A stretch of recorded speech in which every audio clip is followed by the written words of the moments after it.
I ain't scared of you motherfuckers. I'm gonna tell you something straight off the motherfucking press. I ain't coming for no foolishness.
I ain't scared of you motherfuckers. I'm gonna tell you something straight off the motherfucking press. I ain't coming for no foolishness.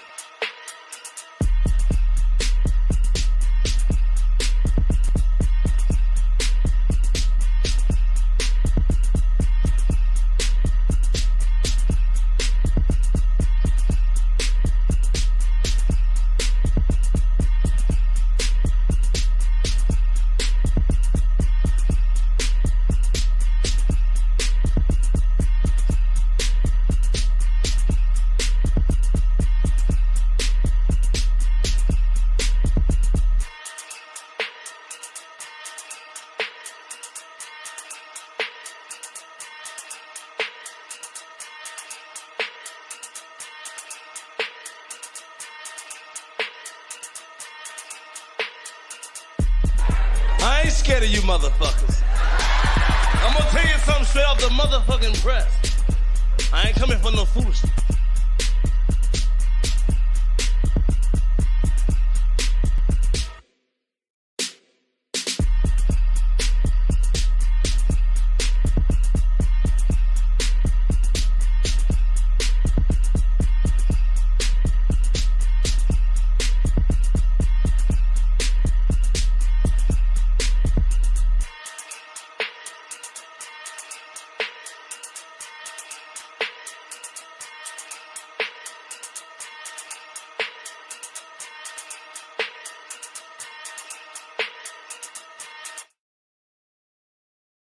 Peace, peace, peace, peace, family, peace, family, peace, family.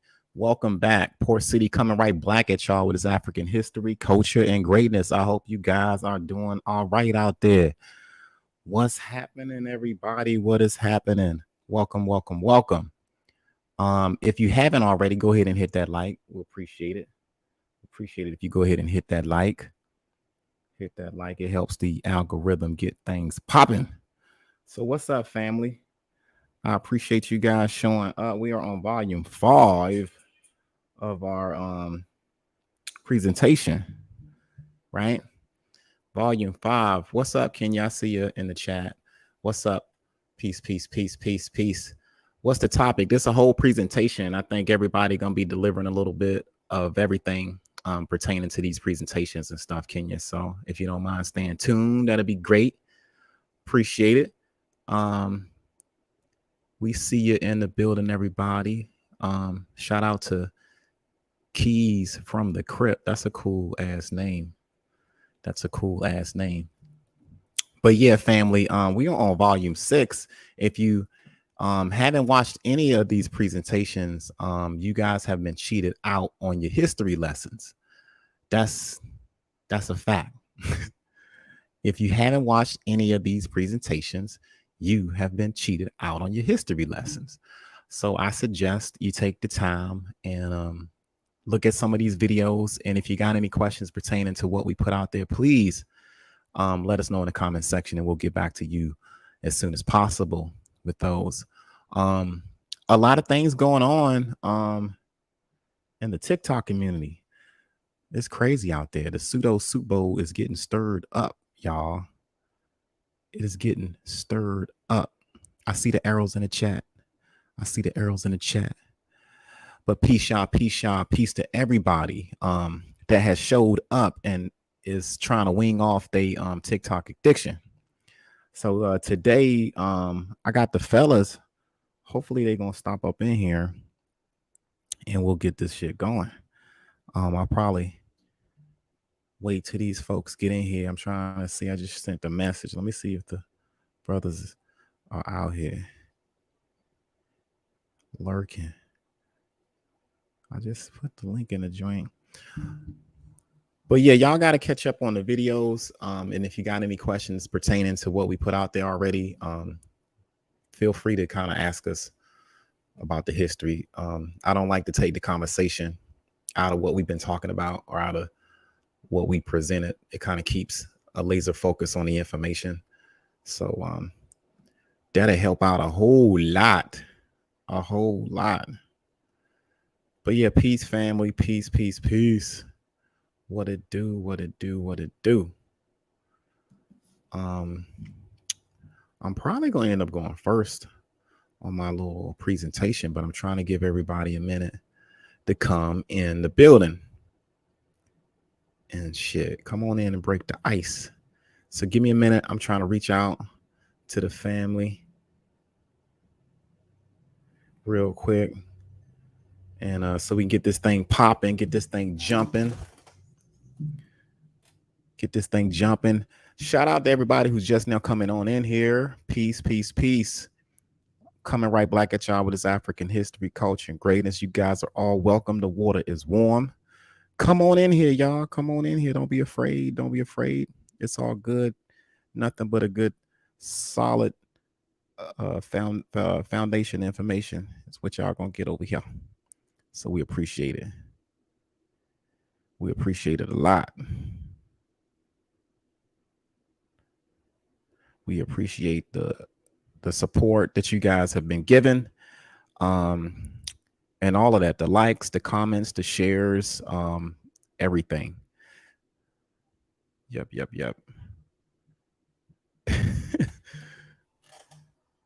Yeah. You got to have a little discipline to make these joints, man. It takes some sitting down and laying some shit out, a little bit of it at least.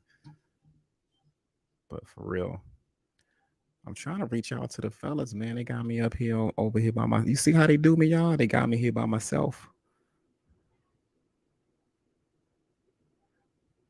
They got me here by myself. But yeah, peace to the chat. I see you. Negro Research in the house. Peace, peace, peace, fam. Kenya in the house. Peace, peace, peace, peace, peace.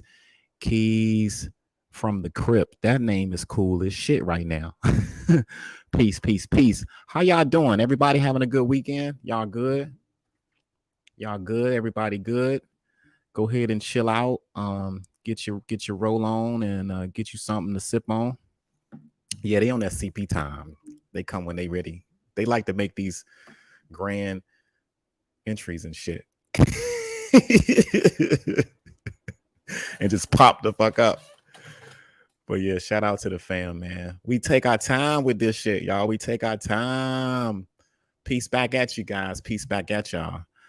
Peace back at you guys. My presentation is gonna be centered kind of around what I've been talking about: the enslavement of Africans, the resistance of Africans. I can't even talk. I'm getting tongue tied. The African resistance. That sounds a lot better, right? You know what I'm saying? I'm going to talk about certain instances when we was on the ships and how we rebelled and how we fought back. I mean, that's the power and the warrior of the African is that everybody needs to know. Yeah, today's Saturday, yo, all day long, y'all. Happy Saturday to everybody. I hope you guys have a good, great long weekend with your family and loved ones. You know what I'm saying? So, yeah, that part. So, yeah, my presentation is pertaining, mostly about the African story. a lot of people deny the shit or act like it might not had happened. And there's a lot of information, on the subject matter. And that's kind of where I'm coming from.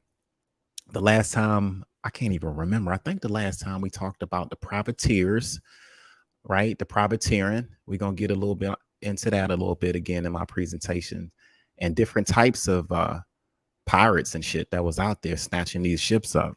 We don't hear anything about that particular story and our involvement in that story and the resistance of the African.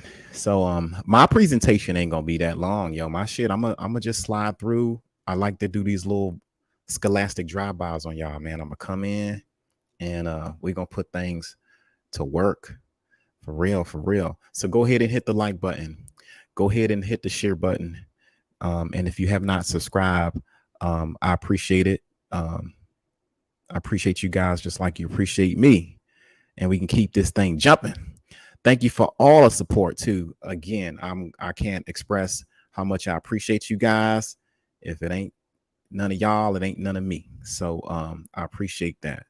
The likes, the positive comments, the shares, the cash apps, all of that stuff. You guys have been really supportive, and I just want to send you guys a token of my appreciation and say I appreciate that. I really do. You guys keep this thing going. Definitely you do. So yeah, while I'm waiting, I guess let me see. Damn, they ain't give me no reply. See, they got me out here on Front Street. I see how it is. It's all good. We gonna keep the shit moving. The link is in the chat, fellas. Let me put the link in the chat before I go forward a little bit. Our time is a little messed up too, because we live in different areas of the nation. So that could be part of this shit too. A lot of, we stay busy, man. This TikTok and YouTube is not our life. We got shit going on outside this shit. Shout out to Mo. His book got delivered yesterday at my house. I gotta crack that joint open and get to reading it. We gotta he was on the show a couple of weeks back talking about the book and everything. So if y'all haven't seen that, go ahead and check it out. And if you haven't, support them by getting the book, go ahead and do that, man. We support each other around here all the time. That's that part right there. Peace again. And what's up? So right now, let me see. Damn, I got this thing loud. I don't know why.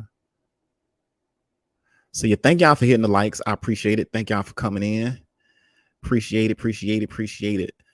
Let me see what's going on with my shiznick real quick over here.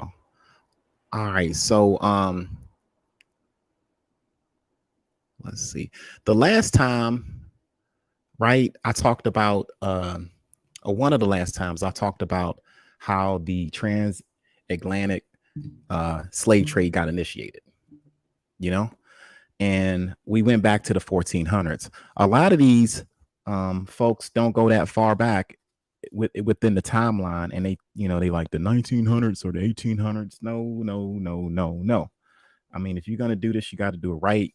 And the first set of Europeans that wanted to colonize at least West Africa was the Portuguese, and this was in the 1400s under the leadership of Prince Henry the Navigator.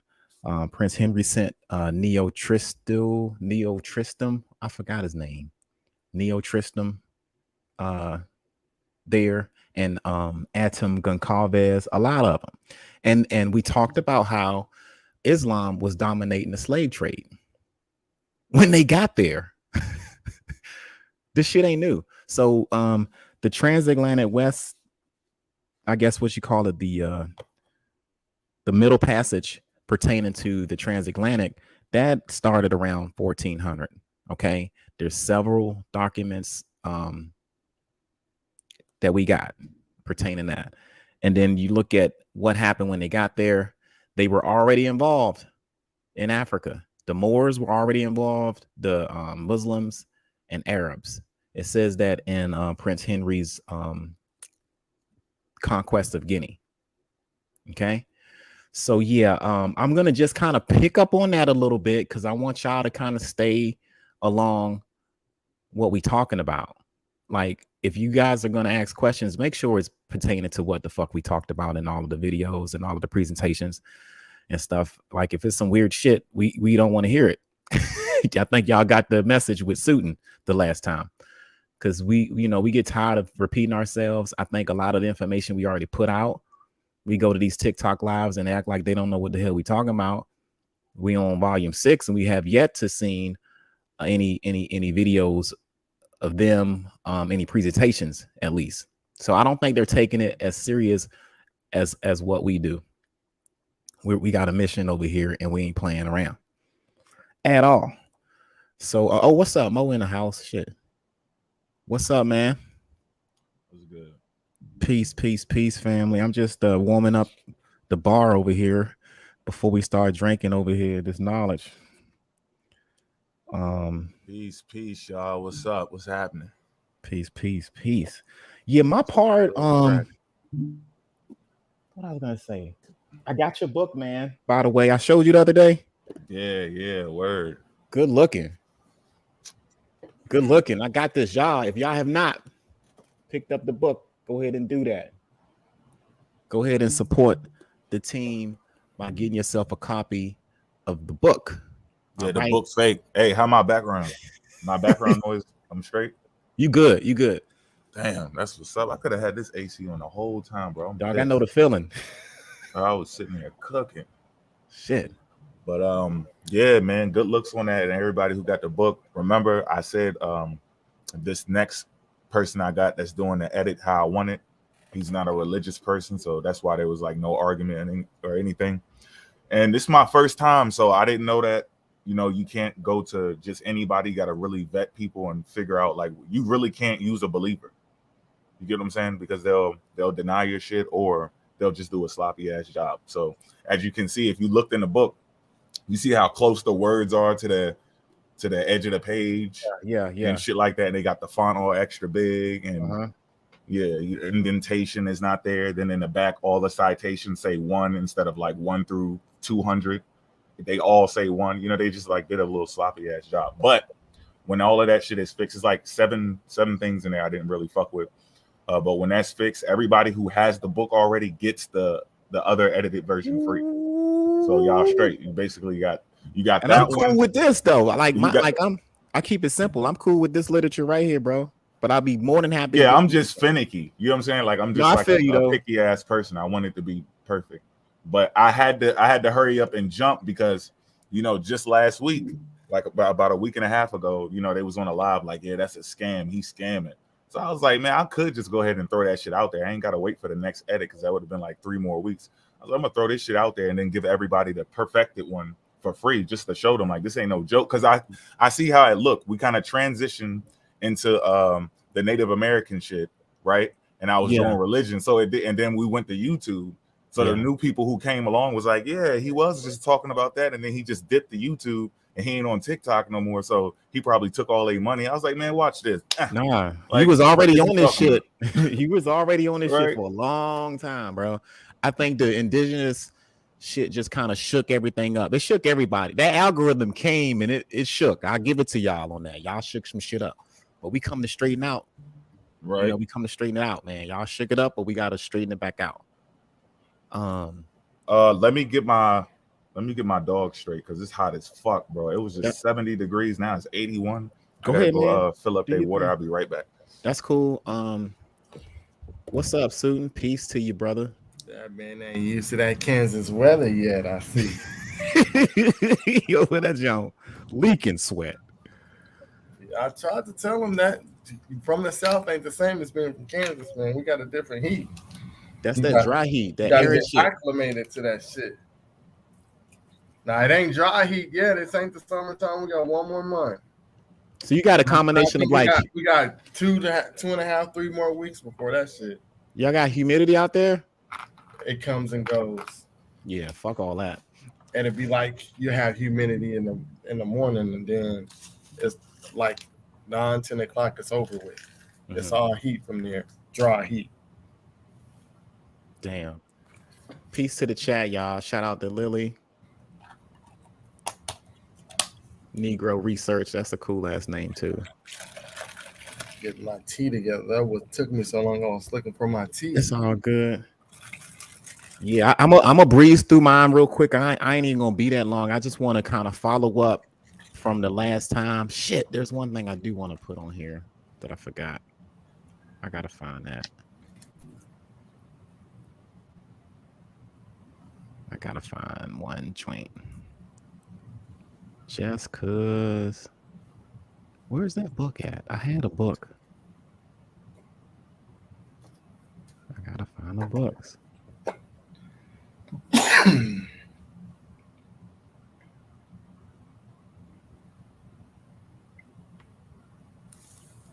But yeah, fam. Yeah, I don't do much. We don't do much. We just go in here and drop a couple of scholastic drive-bys on y'all. We out here. Yeah, we might do a little 5 to 6 hour today. That's fine. I don't think it's gonna take us no 9 to 10 hours to get through this info. My information, I just got one long little article, and that's dealing with the memorandum, and then everything else is small. So that's a long gas article, bro. That's okay, bro.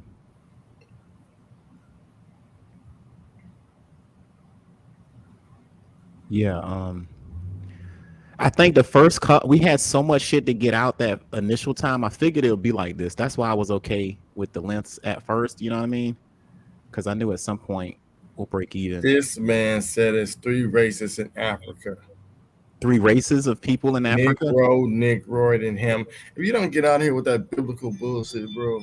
That's somebody in the comments right now? Yeah. Dumb shit? Where? On mine or yours?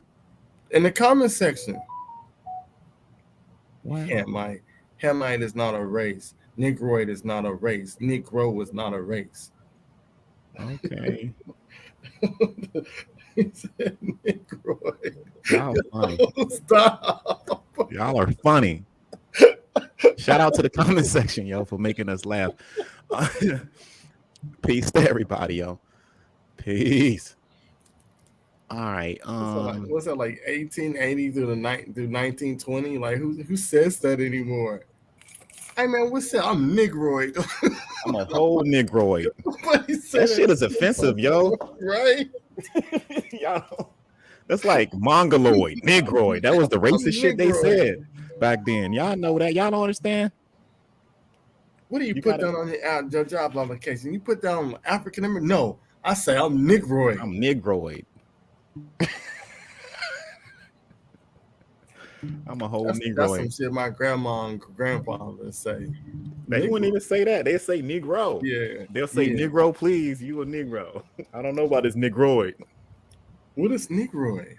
Is that a cookie? Is that a snack? You know, they used to classify that. That was a classification that they used, but that came around that racist, you know, when they were saying Mongoloid too. Yeah. And Oriental. What's the nectaroon and octagoon? I thought it was okay to say Oriental until somebody checked me. No, it is not, bro. Yeah, I got checked in the army. I think they stopped saying that in the 80s or the 90s. I got checked. It was an Asian dude, one of my homies, yo, because we made friends and shit in the army. And I was like, yeah, them Orientals. He was like, what the fuck you say? I was like, y'all don't say that? He was like, nah, man, that's racist, dog. You gotta say Asian if you don't know Chinese, Japanese, or Philippines. I can't even pronounce it. He ain't got acclimated to that Wichita, Kansas weather yet, because he still got the do-rag on and shit. When they get hot, that shit come off, bro. All that come off, dog. Who? Yo, I came from Florida. 105 degrees. This ain't hot. Bro, look. My garage is hot. Okay, it's not hot here, like outside. When the end of June come and you come, like, bro, it's not gonna do nothing to Florida, bro. You got to go to Florida. Florida's crazy too. Florida got that humidity. It's humid, nigga, and it rained every 15 minutes. Nigga, that bitch. The only reason shit don't catch on fire in Florida is because it keeps raining. But that shit, yo, it will flood and be dry in like 10 minutes. Yeah, you ain't getting no rain here, bro. We got dry season, June and July. draw. You're getting a whole hurricane and humidity and mosquitoes out your ass. You ever get so hot that your face hurt? That's exactly. Yeah, that dry heat ain't no joke either, though. That dry humid shit ain't no joke either. He gonna go. He gonna open that. He gonna open the door to get his mail, and that he gonna hit his face. His whole face gonna hurt. He gonna hit me up, bro. You was the lion. He forgot that I was already here for the summer. When? It's my second one. Remember? Oh, bro, I've been here. I have not one day was as hot as Florida. Like I got a break. No, I don't think shit, bro. 105 degrees for the whole week straight, nigga. Yo, cooking. You can turn the AC all the way to 60. It ain't gonna do shit. You gotta eat popsicles all day and shit. Like, yeah, we get 105. I think the highest we got was like 120. Mm-hmm. That shit hot though. That shit get hot. We between like 103 and like 107. That's AC. That's AC. That's ass cooking heat right there. Right. All day. That's that AC heat. Ass hey, where the fuck Kwame at? Yes, pull up, Kwame. Because Kwame, come on, man. Come on. Before I do this to you, I want you to sit right in front of me when I do it. Yeah. We might not even have a presentation if Kwame comes up here. Did y'all tell him we was live? We're talking about David. I ain't telling him, but somebody. I can't because I'm blocked. But he said he gonna come over here and eat my ass. And I forgot all about weird that. Ass funny shit he was talking about. Yeah, pause. I don't know what the fuck, but he's a secret grocery shopper and shit. So he need to come and do his thing. He said, "Yo, come on with it." What did he say? I'm gonna eat your ass. I was like, your ass all up. I'm gonna eat all your ass. I've never heard that before. That's a new one. He Peruvian. He one of them Peruvian Indians. That shit sound suspect. David, you cordially invited, but you can't come over here eating ass. David. Okay, bro. David. Come out and play. Not with no ass cheeks, though. We don't do that over here, David. Bro, if you don't stop with this Negroid shit, Negroid. We don't say that no more. Yeah, you can't say that, man. Y'all gotta be a little, Negroid. That's kind of offensive. I mean, I think when they was classifying that shit, it was from a racist standpoint. Blowbackians. Hey, that boy was looking traumatized. He was down there like, help me. We don't have that clip when he said that, right? Do we got that? Man, no, it was a heated situation. I don't think anybody. I asked people if they clipped it, but that was funny. And I ain't gonna ask them to do their own people like that. I would ask, but I ain't gonna put them in that position where they like, you gave Mo why would you give him the live recording? I ain't gonna stir up no drama. Yeah. Shout out to David who didn't show up today. Yeah, I told you. We're gonna give him I give you some time. Come on in, bro. You can stop this whole show. We'll stop the show for you. Somebody go find him. I'm go get everybody. Go to TikTok streets and yell David out in the streets. And you said you was coming, remember? You said he'll be here. Remember? I vouch for you, nigga. And we said we gonna be here too. So we here. Show up, pull up. I said I want you, Mo Facts. He gonna come in that little caravel, and I'm like, no. He said, I want you, my brother. I want you, my ass. I will eat your groceries. But one of these days, he gonna be rocking. He gonna forget. He gonna step out of character. Y'all gonna hear that accent come out. That Nigerian accent. I still kind of hear it. It's in there. It's a little something. He's trying to suppress his Africanness, yo. So bad. Peace. Let it come out, man.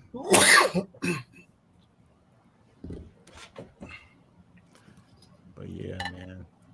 And don't come in here interrupting our shit once we get started either. Nigga. Bro, listen. Negro research. Nobody says Hamite in scholarly community. That's just dealing with biblical stuff, bro. Yeah, that's on biblical terms right there, man. If you want, hey, the link is in the chat. You can come up here and we can push your shit in. Yeah, that's biblical. Hamites. Nah, I guess this nigga ain't gonna show up, man. I told you he wasn't showing up. He's scared of me. I told all of them they wasn't. Okay, I'll be there. I'll be there. We do our presentations Saturday, 2:00. I asked him if he needed a hotel. I said, you need a ride, you need a lift, you need an Uber. He said, nah, I'm gonna pull up, nigga, on foot. Show up on foot. I'm gonna skin your ass. Like, he was talking crazy shit. I ain't never seen him act like that. All right, I tell you what, I'm gonna call him out on TikTok. Yeah, dude, give him a little bit. Give him a little bit more time. We give him 7 minutes. Let's see. Yeah, I'm gonna give him a little time out of respect because we said we're gonna pull up and we here. That nigga, I hope he bring back up too. I love to see them come over here. We gonna stop the whole show for this. Push his shit in. Golly ain't gonna show up. Golly don't do no work. So Golly don't really. Let's not even do that, man. Golly is just conversation. Just like, he is not pulling up. He like the Don King of this shit. He's just the Don King right now. And he say it too, so you can't really knock him for it. He like, tries to bring communities together. I give him that. He trying to bring the native community and the black indigenous community. And I keep telling him that shit ain't gonna fucking work. Yeah, I don't got nothing against him at all. I just think for the information, I don't think he would have anything to add to what we talking about. I don't think. David, hey, this ain't gonna be for free though. This ain't gonna be for free. I'm gonna be bothering you. You gonna, what do you call it? Harassing? Yeah, I'm gonna be harassing your ass now. So I didn't do all this shit for no reason. I could have stayed on my my other topic, which I still got enough for that. Yeah, he could have been helping me with my book. You still gonna get hit upside the head, right? We got to get your shit rolling out. I got to do that book. I got to finish the archaeology in ancient Israel. That is a damaging ass book, and that motherfucker was $5, y'all. I don't understand how these biblical books and these archaeological books be so cheap.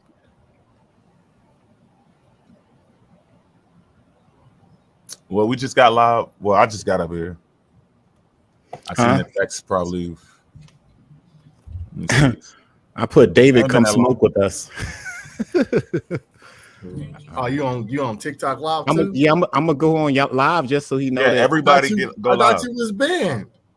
I just got out of jail today, and I'm about to go back in again because I ain't learned my motherfucking lesson.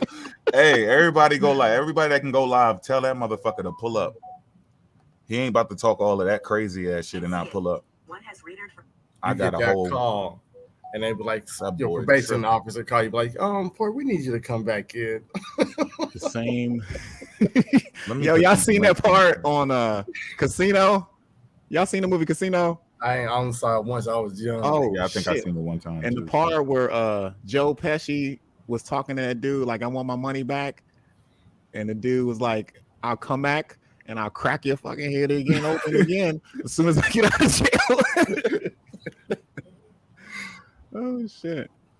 All right, I'm on my TikTok. Is that what Jay-Z was talking about?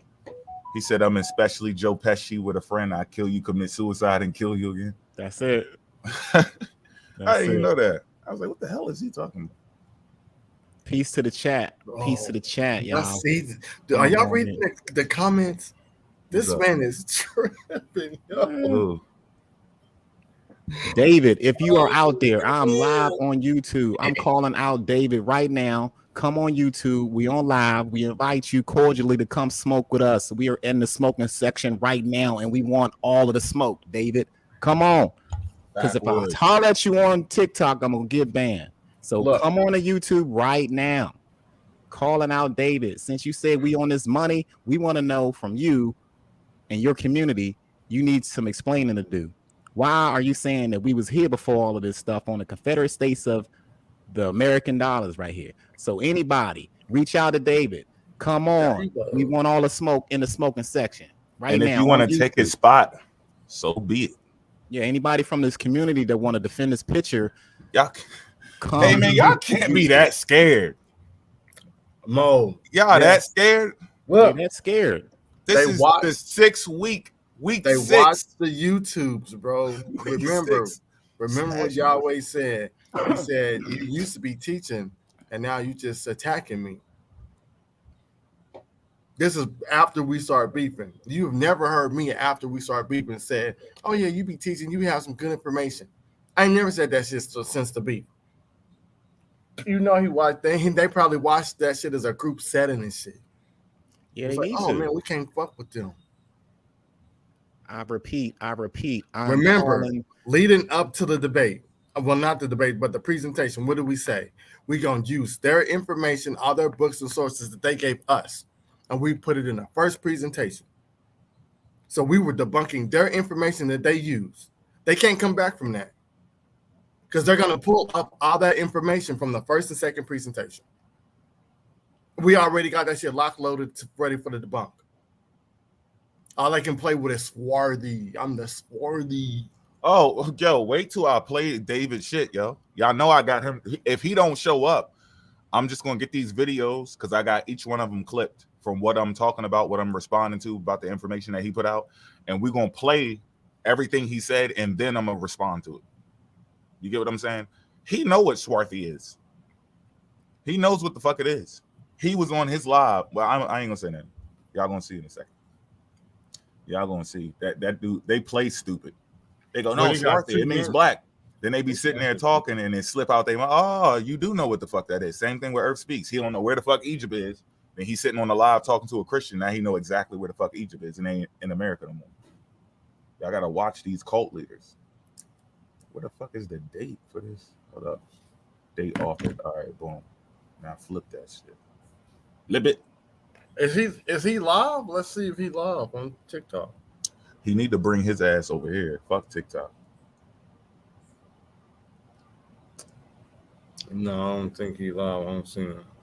Bro, I got too many goddamn clips on here. Hold on. Let me see. Could it be?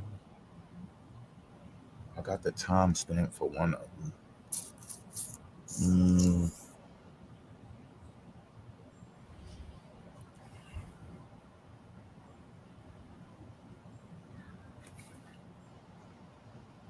That boy said they found Noah's Ark in Alaska. Nah, he's not live.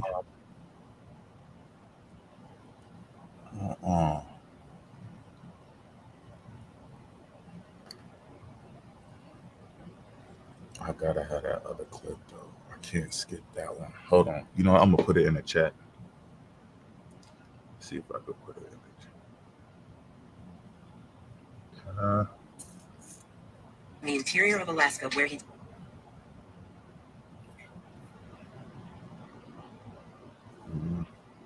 Hey, you following? I can't say the name. I'm gonna put it in the back of the. Let me put it in the back. Hey, look at this shit, Sue. Put in the back chat. Yeah.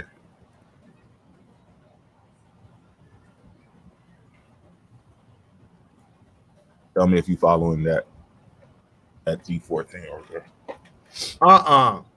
Damn.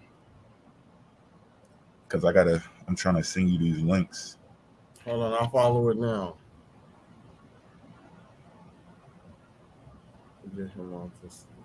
You're gonna know it's me when you see the name of the logo. You see that name of the logo? You like, yo, that nigga's stupid.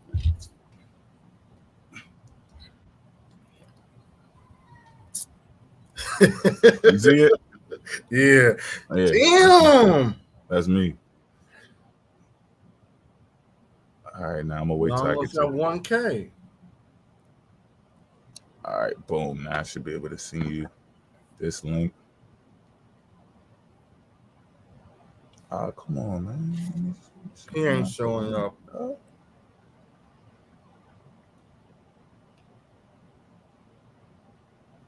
Up with the Indians.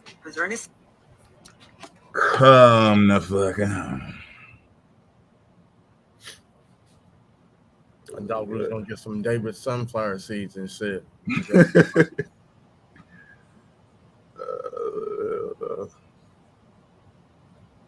Damn, David, you got all types of shit on here. You need to delete this shit. contradicting your damn self on this one. This nigga David believes some weird shit. Mm-hmm. Stargate portals. He's a religious new spirituality type of person. They believe in portals. He believes in aliens. We're making history, guys. You're watching history change before your very eyes. It says those who would claim to be Jews, but they're truly not.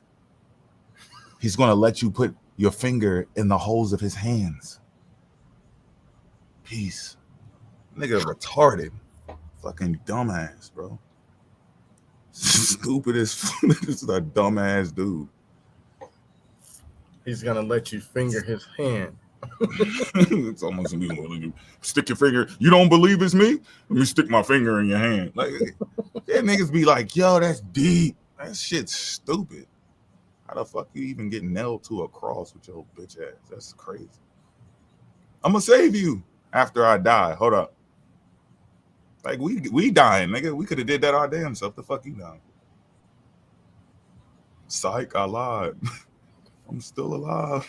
I'm still alive. This nigga stupid. This is how you know the people who have something to do with writing that part. Matter of fact, I don't even know if that's in the Bible. Of them saying that they put nails through his hand. Is that actually in the Bible? Because if it is, somebody to know what they were doing. All right, my bad, yo. Not off the top of my. I don't remember ever reading that though. Yeah, I hope it ain't, because back then the Romans would put the nail in your wrist. He ain't gonna show up. Yeah, if they put the nail in your hand, then it would split your hand. The nail would just rip your hand off. So they put it in your wrist. He ain't gonna show up, family. I doubt it. He's scared to come outside. Somebody said they shared it with him. So well, as soon as I'm done sending all these videos, I'm gonna upload all these videos to my drive and the timestamps, and then I'm just go in. Hey, you still got those other currencies, right, Pseudo? The ones we looked at the other day. I know you got them. What you mean? They're all of that Confederate currency you showed. Right? Yeah, I sent them to my email. Okay, cool. Because just in case he pull up, he needs to see that. Because like if we moving on, because I'm gonna go ahead and get my little presentation out of the way. If you gonna go first? Yeah, mine gonna be short. I ain't gonna be long. Mine's is just kind of connecting the dots on what we already talked about.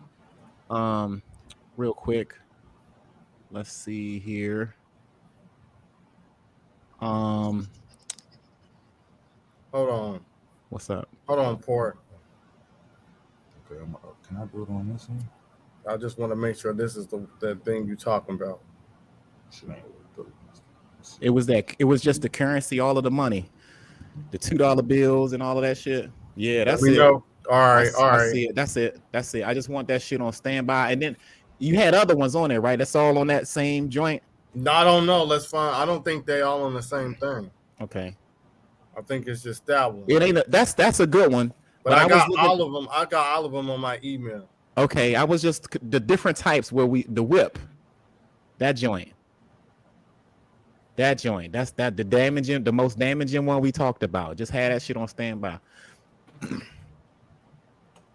These. I can't see. We can't click the picture though. Remember, I tried to click the picture. You can zoom in on it though. We did that, right?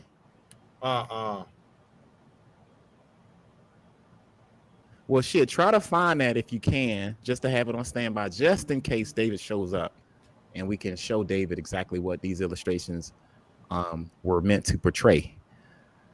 Especially in those. I'm talking like you can see my screen. Hold on. I can see you trying to share it. I just ain't trying to show. Nah, that ain't it. That's the wrong shit. I was on the wrong one. Hold on.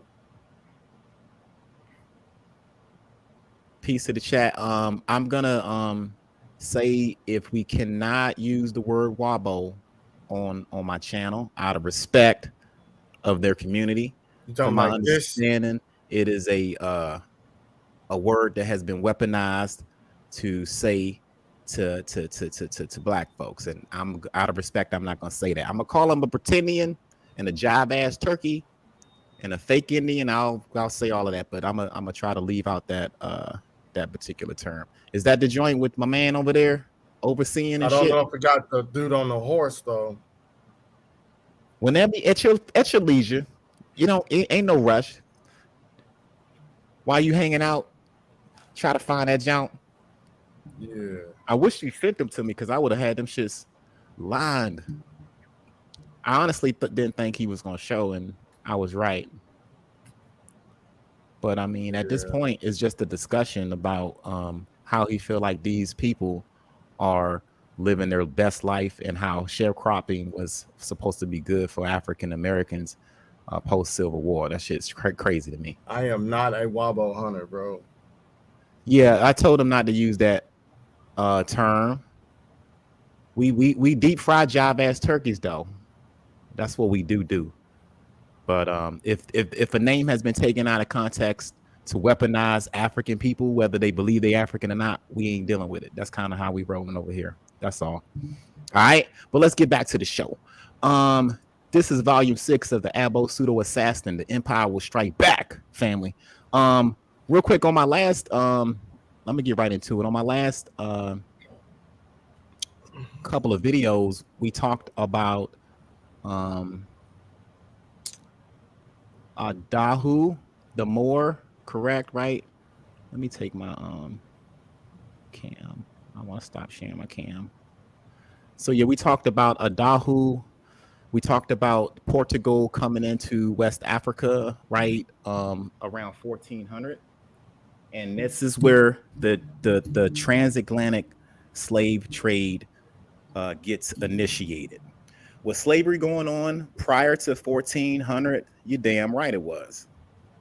But on the scale that it became with the ships and stuff, all of that stuff was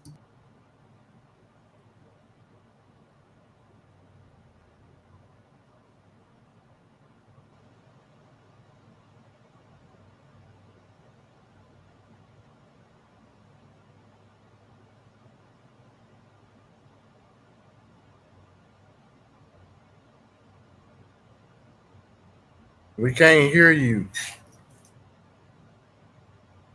my bad. Can you hear me now? Are we Yeah, clear? Okay, my bad. So yeah, let me go back again. So yeah, the initial transatlantic slavery initiated with Prince Henry the Navigator, right? And he was searching on the coast of Africa to try to get gold initially. He wasn't trying to go up there and run for slaves. He was trying to get gold and stuff.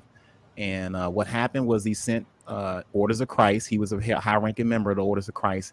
And he arrived in Africa to realize that there was some type of trade going on. He came across Muslims, Arabs, and Moors. And these particular groups were in charge of the merchant system, in charge of the trade system. So one of the books that I'm going to point out to you guys is called Black Morocco, A History of Race and Islam. Really good book. And that's kind of where I'm going to source from right now today. This is on page 143 of that book. It says the Saharan Desert has proven to be a space of connections and interactions. What more unlike territorial borders that connect neighbors with at least some common features? The Sahara connected distant, diverse communities. French historian Fernand Braudel, if I'm pronouncing that right, wrote in his famous masterwork on the Mediterranean world. The Mediterranean civilization grew up under the determination influence of emptiness, if I'm pronouncing it, emptiness of the seas, one zone people by ships and boats, and the other by caravans and nomad tribes. Islam, like the sea and like the desert, implies movement, right? In a similar way that trade across the Atlantic Ocean was influenced by the Mediterranean traders and explorers, Braudel commanded. The Atlantic learns from the Mediterranean. It is worth repeating that history is not made by geographical features, but by the men who control or discover them. Moving forward, it says, indeed, the early Atlantic encounters and trade between Portugal and Morocco served the Europeans as a training ground for the trade with the Sahara, for the training ground. I'm sorry, I'm getting too ahead of myself. It says the Portugal and Morocco served the European as a training ground for trade with sub-Saharan African across the Atlantic. When the Portuguese journeyed into the Atlantic Ocean in the 15th century during the reign of Prince Henry, remember what we talked about in the last couple of volumes before, to circumnavigate Africa and acquire the Indian commodities. So off the rip, they just wanted to kind of get into the trade. We kind of talked about how the Indian routes was cut off and what kind of initiate this need to just kind of explore and shit like that, right?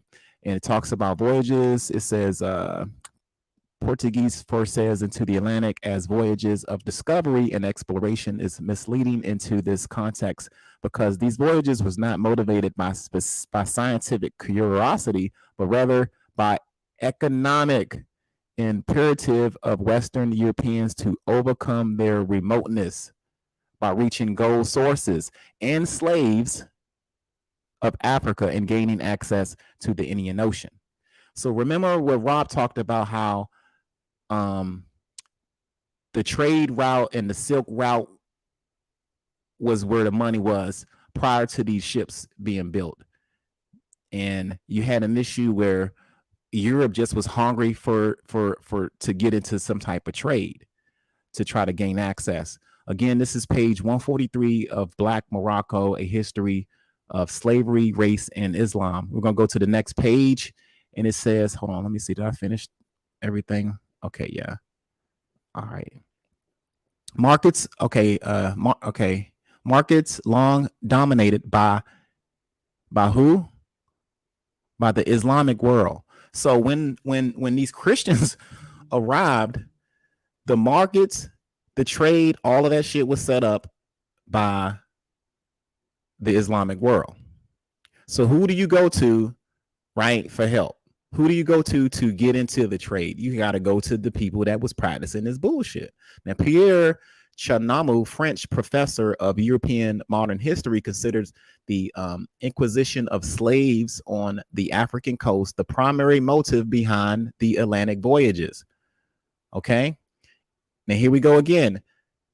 In 1441, when Prince Henry the Navigator sent Autumn Goncalves. Now, everybody should be really familiar with who Autumn Goncalves is if you've been catching up, if you've been paying attention, if you've been doing your homework, and if you got in the book, The Documents Illustrated of the Slave Trade, you'll see Autumn Goncalves' name come up.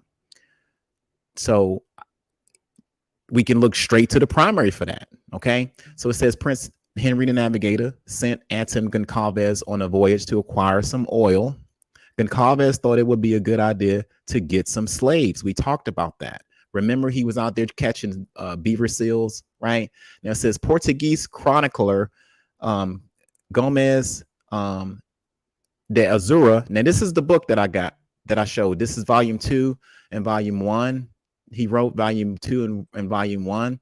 He quoted him saying, "Oh, how far a thing it would be if we would have come to this land for a cargo of such petty merchandise, where to meet with the good luck and bring the first captives, right, before our face of the prince." So in Autumn Goncalves' mind, he wanted to try to come over here to Africa, pick up some Africans, and be all he can be and make himself look good in the eyes of Prince Henry.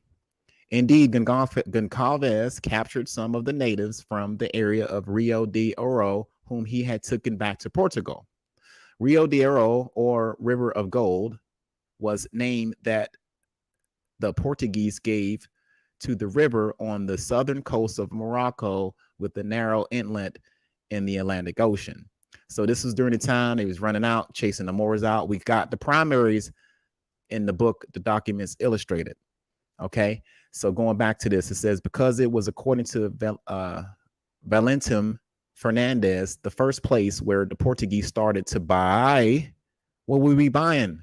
We were buying gold and blacks. One of the captives, now this is where it gets interesting, and this is the story on how the Islam and the Moors and all of them fuckers sold us out. It says one of the captives of that area of, what do you call it? Sanhara, a Sanhanja, a Berber named Adahu. Now this area right here, this goes back to Arabia.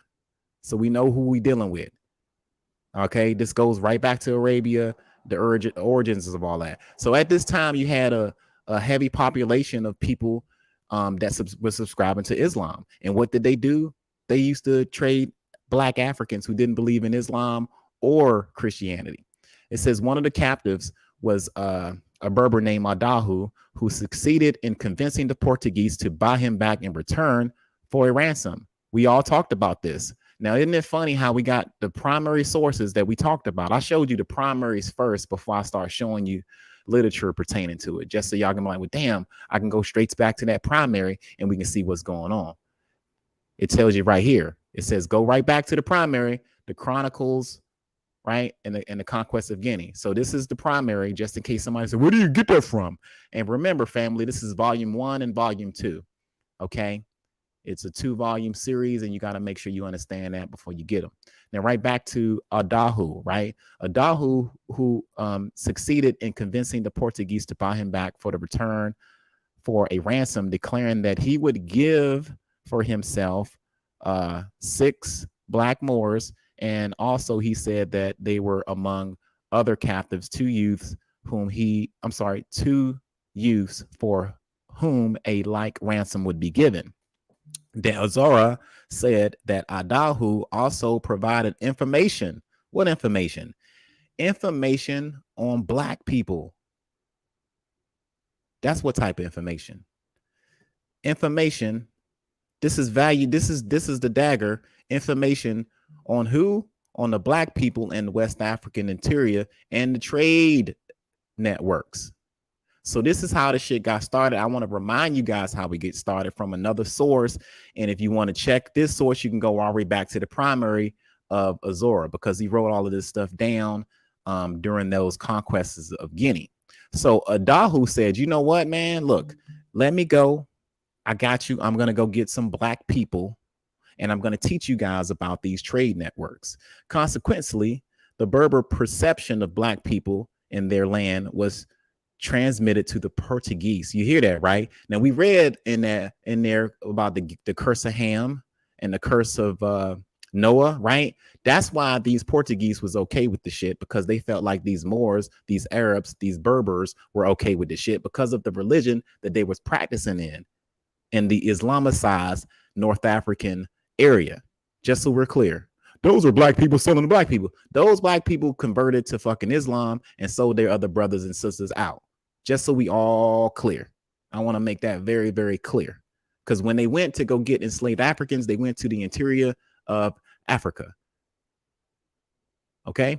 So after a few months, Goncalves took Adu back to the Rio de Oro along with the other 2 captives, but Adahu ran away with after which Goncalves warned his men not to trust one of the race except under the most circumstances of security. Nevertheless, he succeeded in exchanging the 2 other captives for 10 black males and females, a little gold dust. So this is what we was traded for. Gold dust, got some slaves, some damn ostrich eggs as well. It says this is important, this marked the beginning of the eruption of the commercial activities and slave raids in West Africa. Family, do I not have to remind you again on what a Raza is? Just for the family, we're going to go right back. We're going to look up Raza, because I'm going to go over this shit again and again and again so it's drilled into y'all heads. A Raza. What is a Raza? A Raza is a hostile raid for purpose of conquest, plunder, and capture of slaves, especially ones carried out by who, family? Who was carrying out all of these raids in North Africa? Moors were us. The Moors in North Africa was conducting razas. Well, what is a raza? Is a raid. Okay, I don't want y'all to ever forget that. So right here, that marked the beginning of the eruption of the commercial activities and the slave raids. This is what was going on in Africa. This is how it got initiated, and we saw some resistances in volume 2 of Azura's book that we was killing motherfuckers with poison arrows. I ain't gonna go back to that one, but I can if y'all want me in the chat later. I'm gonna move forward. I just want you guys to understand how this shit got started. I'm gonna keep banging it in your head again, so we all on the same sheet of music. Now, the next book I want us to look at is the Maroon Societies and Rebel Slave Communities in America. This is chapter 1, Maroon and Slave Rebellions, right? So this is when, okay, we already saw what happened on the coast of Africa. We already know who initiated that, and this is the rebellions that you see on the plantations. Now, we covered this again, I think on my last one about December. I think we talked about December. We fucked people up at Christmas. So if we were Christians, if we were already Christians practicing Christianity, why did they had to come up on the shores of Africa in the caravel, and why did they had to do all of this stuff? If we was Christians, we would have been like, oh, what's up, Christian, my fellow Christian? But no, it didn't happen like that. And they tried to attack the coast of Africa. It was a Christian attack. I don't want nobody to make no mistake about that. But eventually, the tide turned, and a lot of us ended up on some of these Spanish colonies. So I want everybody to kind of pay attention right here. Now, we talked about this before. I gave y'all a little bit of information about the December the 26th, 1522 Santo Domingo sugar plantation rebellion. All right. Now let's talk about it again. This talks about it a little bit more. It says the first slave rebellion were contemporaneous with the beginning of the slave trade and the introduction of slavery into the Americas. So that's how significant this particular revolt was. This is like the first time off the boat in the new foreign land that we was like, fuck this shit. We don't want to be here. And let's see what happened. Okay. And it says, marked the beginning of the slave trade and the introduction of slavery into the Americas. The first insurrection took place on December the 26th, around Christmas. We ain't Christians, y'all. We talked about Christians fucking, we talk about non-Christian Africans fucking shit up on Christmas weekend, pretty much. This was in Santo Domingo on a sugar plantation owned by the governor, Diego Colon. This was one of Christopher's sons that inherited the sugar plantation. Okay. It says the rebels fought courageously against the Spaniards, but were nonetheless defeated. The admiral had most of the survivors hanged. Okay, so this is what happens when you rebel against the system in America around the 1500s. They wanted to make it quite clear, but we'll read a little further. In 1529, in what is now Colombia, rebel slaves destroyed Santa Marta. Right in 1531, Panama reported several disturbances related to the persistence of protest of the slaves. It says further right here in 1537, Mexico City saw its first slave massacre. I love reading slave massacres, right? Rebellions, right? It says this was provoked by the rash carelessness behavior of the colonists who killed a couple of dozen slaves. Accounts of their rebellious attitude, right? And on the grounds that they were alleged planning to rise up in arms. So this is the resistance. I don't want to hear nobody saying, well, slaves are weak. Why do you want to be African? Because all they did was just walk on a boat. That ain't happened. Somebody have been cheating y'all out on your history lessons. We fought before we got on the goddamn boat, while we was on the damn boat, and when we got off the fucking boat, when they planted us in one of these colonies. All right, now reading further. Now here we go. The Spaniards sent thousands of Negro from Santo Domingo, Puerto Rico, and Cuba to the mainland territories of Mexico, Honduras, and Guatemala, Grenada, Venezuela, mainly for work in the mines. Remember, I told you this was all about the mines. Elmina Castle was a mine. Everybody think that they came over here just to pick up Africans. No, they wanted part of that gold. In the middle of the 16th century, about 80 Negroes were transferred to Bura mines. Bura, if I can pronounce that, Buria, right? They were the first to rise up in arms against their masters. Now, Miguel is my boy. Miguel is your king. The first black king, the first African damn king of the Americas. Wasn't no damn indigenous. He was a damn African. Okay. Now, Miguel, who was one of the slaves and who was quite proficient in Spanish, as well versed as cunning tricks, escaped in 1555 and began to persuade other slaves and Indians. Let me tell you how Miguel was. He persuaded the slaves and other Indians to follow his example in order to be free from Spanish tyranny. Many individuals joined Miguel. They named him their king. This brother was from Africa. He was enslaved. He was sent to work on the plantation.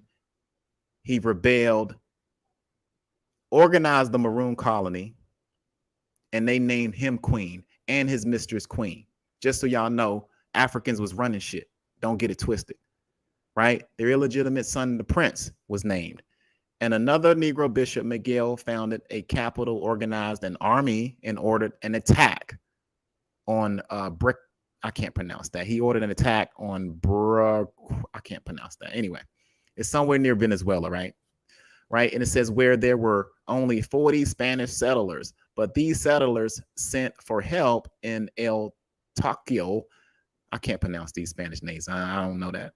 And Captain Diego and de Lozada, accompanied by a group of armed men, right, destroyed the Negroes' kingdom and killed their king. So off of the jump, we've been rebellion ever since. Don't think that, oh, they just let y'all be slaves and you just had it. No, this dude Miguel was fucking shit up. The Spaniards frequently used Negroes and Indians as stock troops in their own internal wars. So this is where the division come between each other.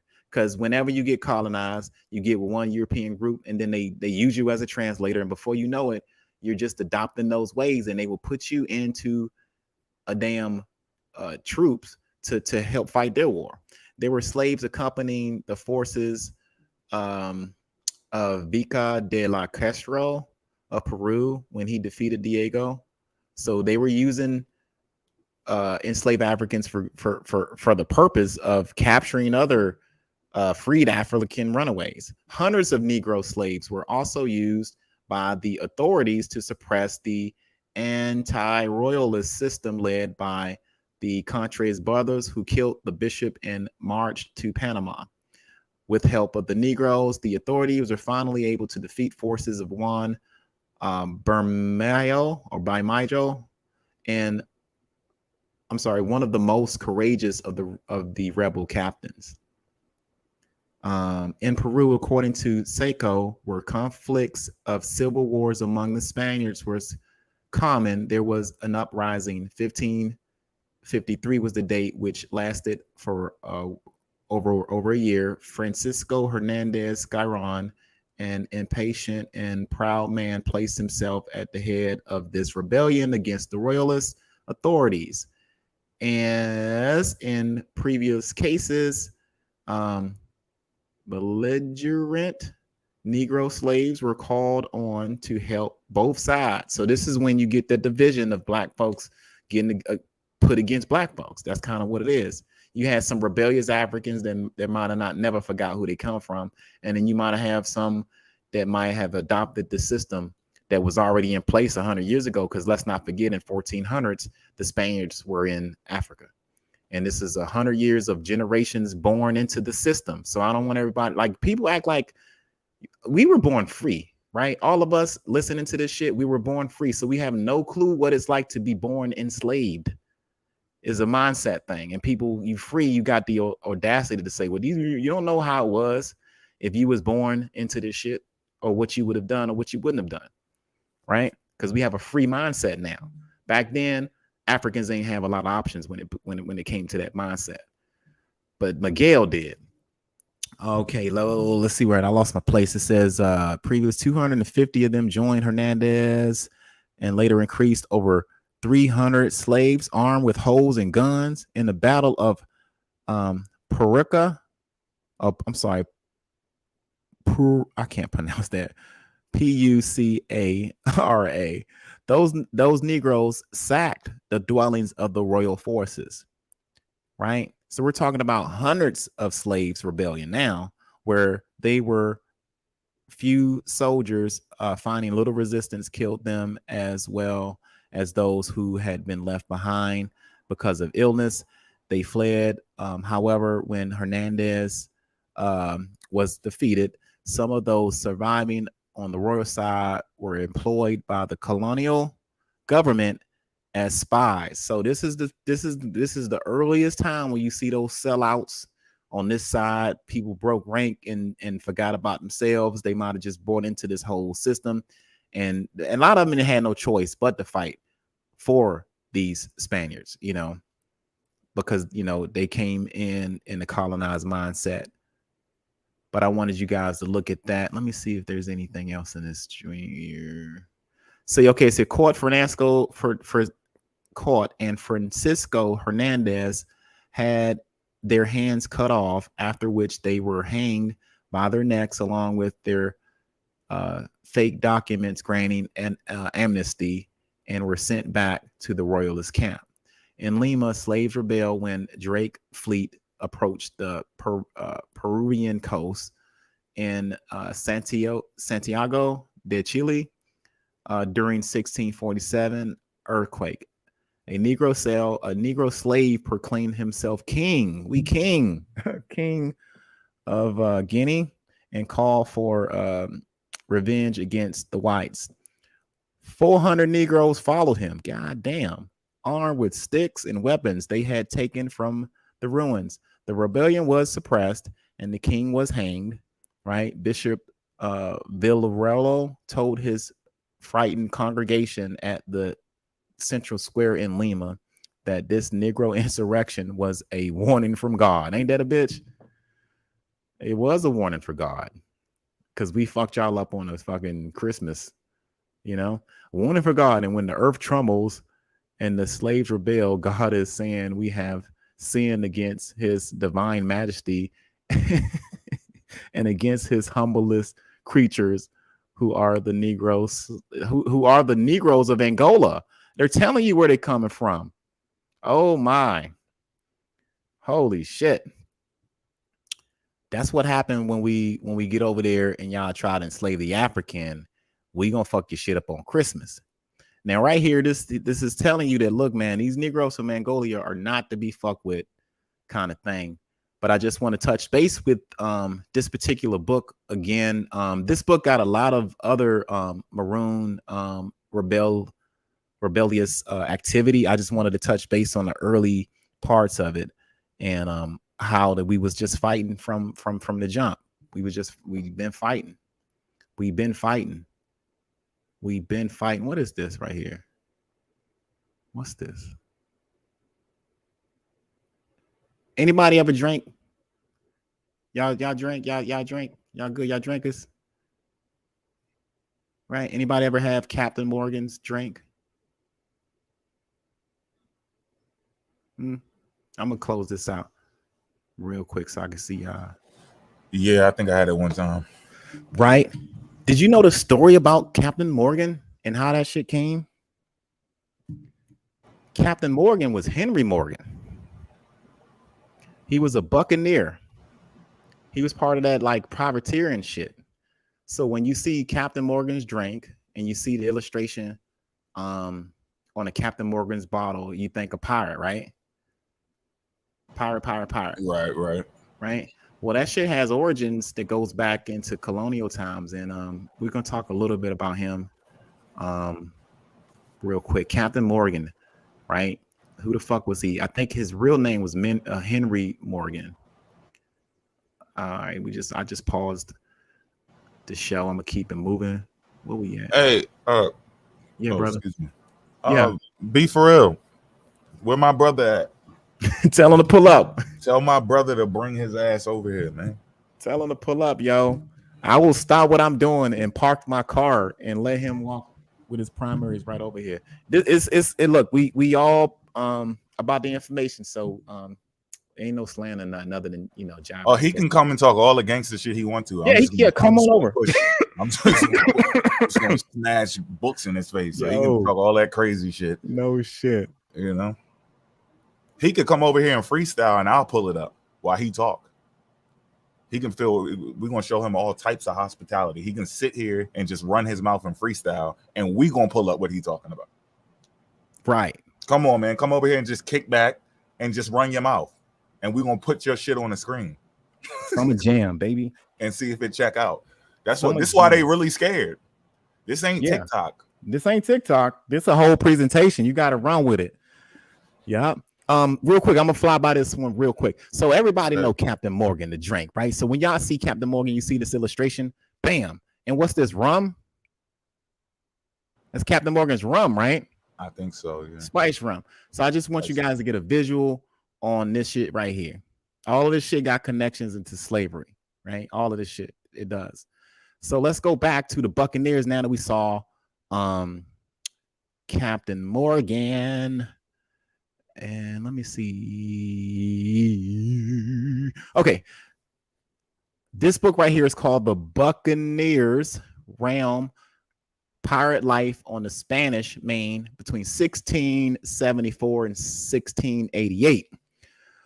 I believe this is chapter 7, and we're talking about the Buccaneers. Remember the Buccaneers, right? And let's go back. So it says near Cartagena in 1677, a Scottish buccaneer captures a Dutch ship, Sun, loaded with slaves. What? Holy shit. Where all of these black people coming from? So if you guys are just now tuning in and don't know what a privateer is or any of that talk, I'm gonna go right back, because some people are just now coming in for the first time and not understanding the terminology that right here. Privateering. What the fuck?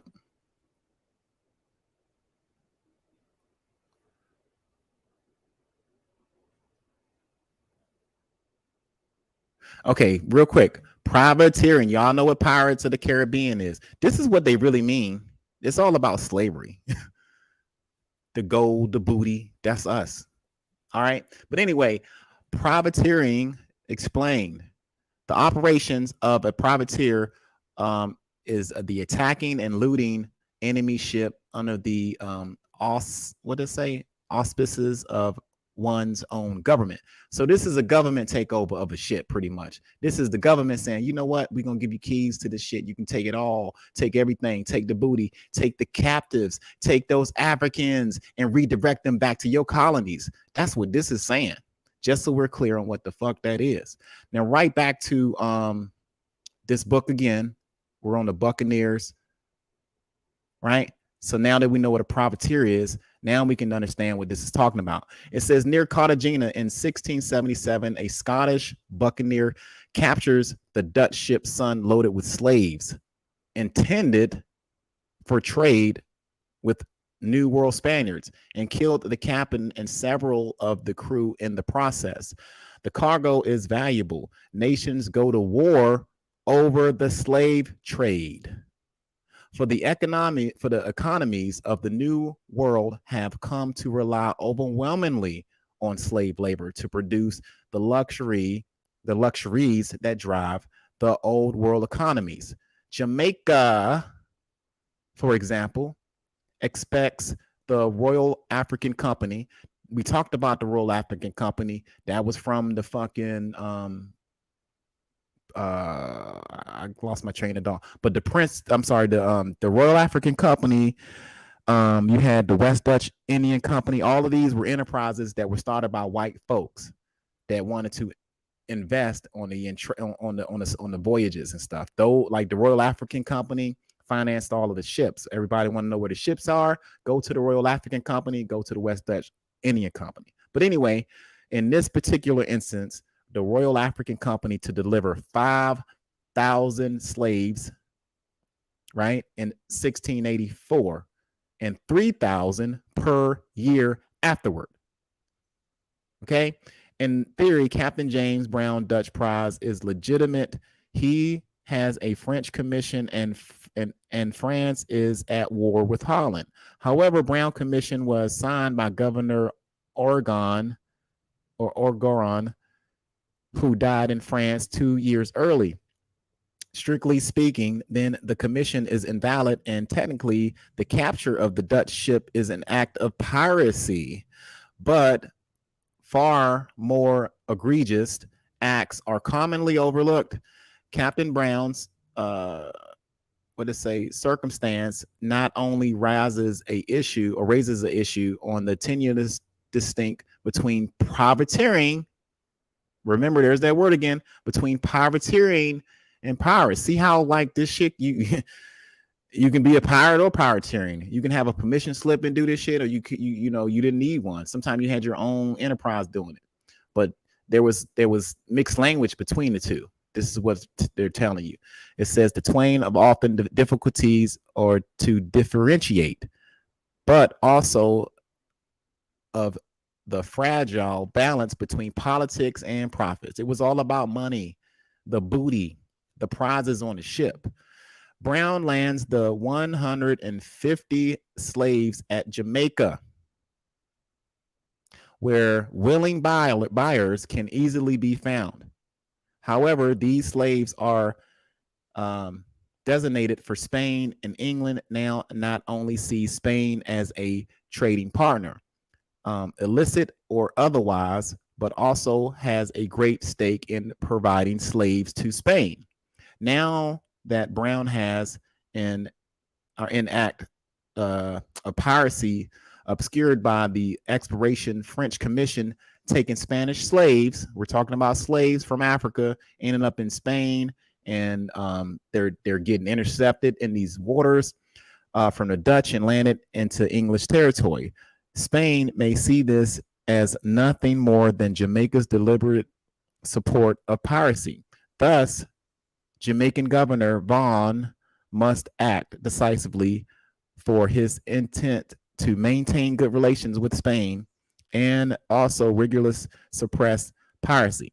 Yet, in all of the posturing and wrangling, no one thinks at all of the humans beings, right? No one thinks of the humans beings who have been reduced more than property as slaves. So while they was kidnapping these ships, while they was doing their profiteering, while they was doing their pirating, they had cargo, they had sugar, they had rum, they had all types of shit. But let's not forget the enslaved African that was on these motherfuckers.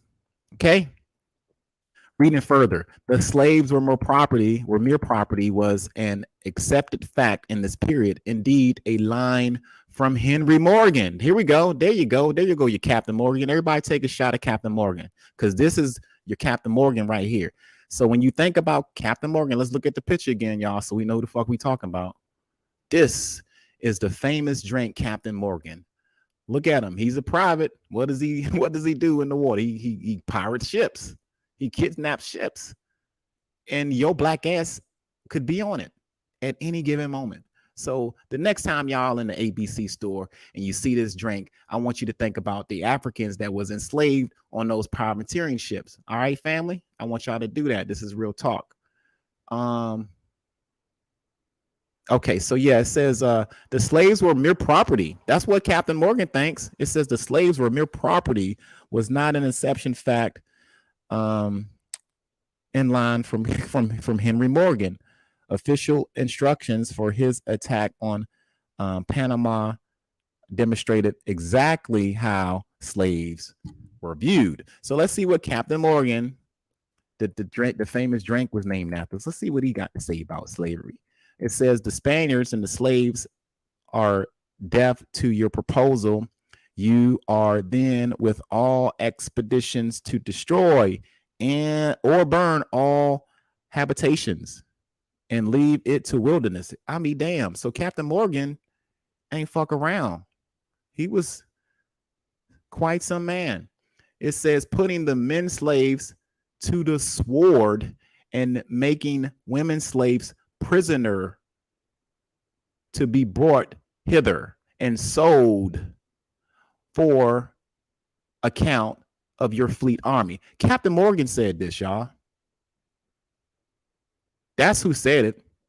That's what these crackers are representing when they have Captain Morgan, rum. Where does the rum come from? The sugar. Where does the sugar come from? The sugar plantations that's back in motherfucking Jamaica. This all makes sense. Y'all get it now? Are we tracking? Captain Morgan, I don't give a fuck about your black ass, so don't be taking no shots at Captain Morgan no more. Okay? I don't want to see none of y'all after this post drink Captain Morgan again. The rum, the sugar, all of that shit came out of Jamaica and was sent back in the trade. They don't call it a trade for nothing, right? The next article, however, made it clear that Morgan was the act of humanely towards persons as opposed to merely property, as our custom is to extend the, civility and the humanity, endeavoring by all means to make all sorts of people sensible of your moderation and good nature and your inaptitude and loftiness to spill the blood of males. Slaves apparently were not men but property and could not be destroyed to inconvenience the Spanish. Freemen could also be slaughtered with little thought of their humanity, but only after exhaustion of the conquering of good nature and the loftiness of to spill blood. The view was highly hypocritical. Oh, it was hypocritical, right? And reflected acceptance, rationalization for treating people as property, as view many knew to be entirely contrary to Christian values. Oh, now they want to bring up good Christian values. Ain't that about a bitch? What would Jesus do to these Africans that's on the ship? He must bring them back and work them to death so they can produce this oil of rum so we can pour it into these motherfucking bottles when y'all want to take shots at fucking Captain Morgan. These Christians are funny, man. Y'all funny. Y'all are really funny to believe this shit we was practicing and all of this shit, right? So it says the view is a hypercritical view of the Christian values. How you going? The Christian values, that's the oxymoron.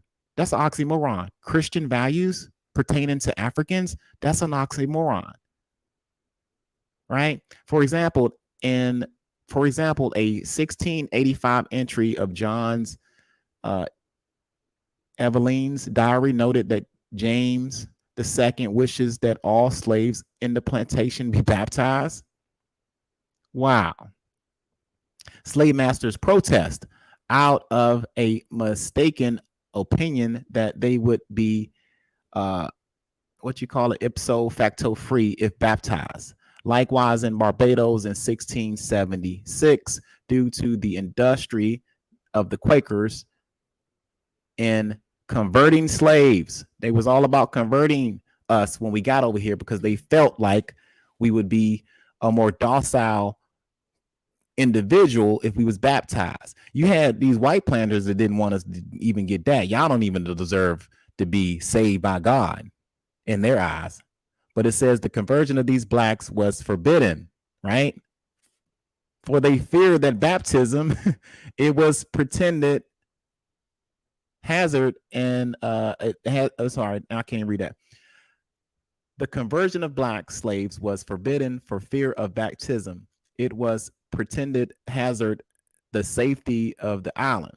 In other words, owners were well aware that slavery was an enormity or at least wandering silent if Christian God judged them harshly for owning slaves. Ain't that a bitch?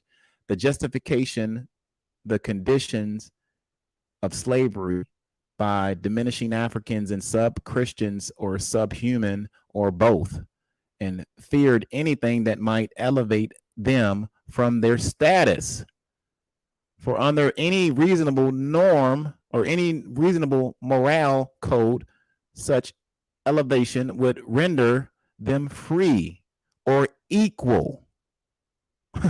They don't want you baptized because that will make you just like us, Christians.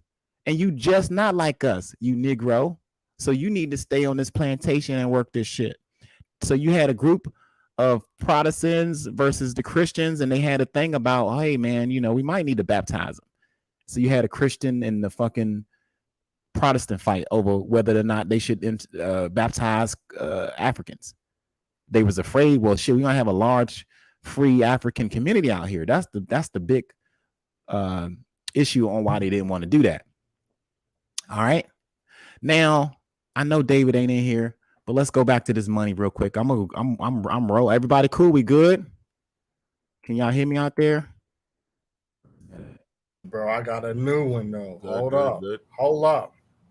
Y'all good? Don't do it to him just yet. All right. You know what? I'll let you show it if you want. Nah, I'm gonna send it to you. Okay. So now we talk about. I want to get an image. Said y'all good in the chat? Y'all good in the chat? Yeah. Where y'all at, man? Hit that cash app. Hit that cash app. If y'all ain't learned about Captain Morgan today, y'all ain't know about him, holla at your boy. Holla at your boy. Where these images at? Where you David at? Where David at? Where David at? Let's get back to this damn money. That's the tap. Go ahead, drop them down in there. All right. I just kind of randomly grabbed this particular source. I don't like it. I don't like it. I don't like it. There we go. I want to get something. I didn't save any of my shit, but look at all this Confederate dollars, y'all. I got you, bro. Go ahead. I'll put it in there. Did you? Okay. Bet. Click that shit. Bet. Devastating. Bet, my man. See how we roll over here? My man's in them. Got me, dog. Agent. Oh, don't worry about that. We about to get into the employees and all that. We get into. Is it down further? That particular one? How far down is it that I need to go? It's you talking about the dude on the horse? Yeah. Okay. It's all the way down. Got you, fam. Ooh, man, that is damaging. Yeah, and that's the difference, y'all. We own all the history. When we be showing people getting their backs blown out and y'all was holding slaves and y'all just like get quiet. We own all of it. The traders, the indentured servitude, the kidnapping, the people using religion to convert us, the priests that traded their own people's, practices and start joining the church. We accept the whole thing. We just trying to tell the truth. We're not sitting here like, oh, we were perfect. And then the devil came. We're not doing all of that romanticism. We're just here to tell the story of history. And that's it. All of it. Hell yeah. So I got that. So, okay. So, all right. We're going to go back over this again real quick because I want everybody to see this again because this is one of the reasons why we want David to come over here. It's going to happen in reverse. Right. So what we're looking at right now, the source is Wichita State University. If anybody want to know, there's several sources pertaining to subject matter when it talks about Confederacy currency.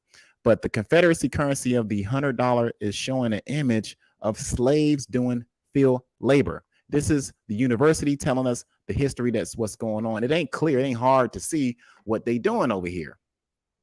Now, David wants us to believe that these were people minding their business. He don't show you the white folks down here or the white girl that's right here. He just show you the middle part, and he gets us to believe that, oh, we were living our best life. That's bullshit, because I want to go over this flak shirt again. This is a flak shirt. This shirt was issued to slaves during slavery. Okay, so real quick before I pull up Suiton's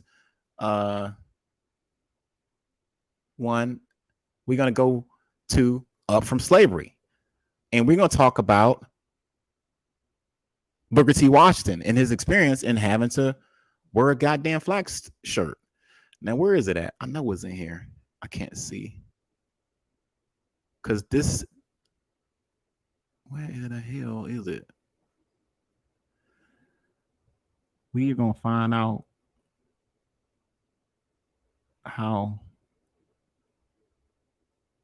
it must have been to wear one of these joints. I gotta look for it. Hang on. Oh, it's in here. I know it's in here. But I want y'all to get a first hand count. This is his autobiography. So this is his words of how he felt wearing that shirt that you see on the damn picture. And of course, it's taking all day forever for me to find this joint. Let me see if I can see.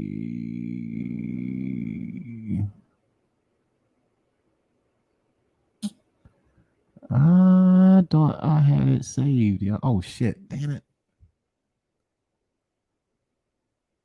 Okay.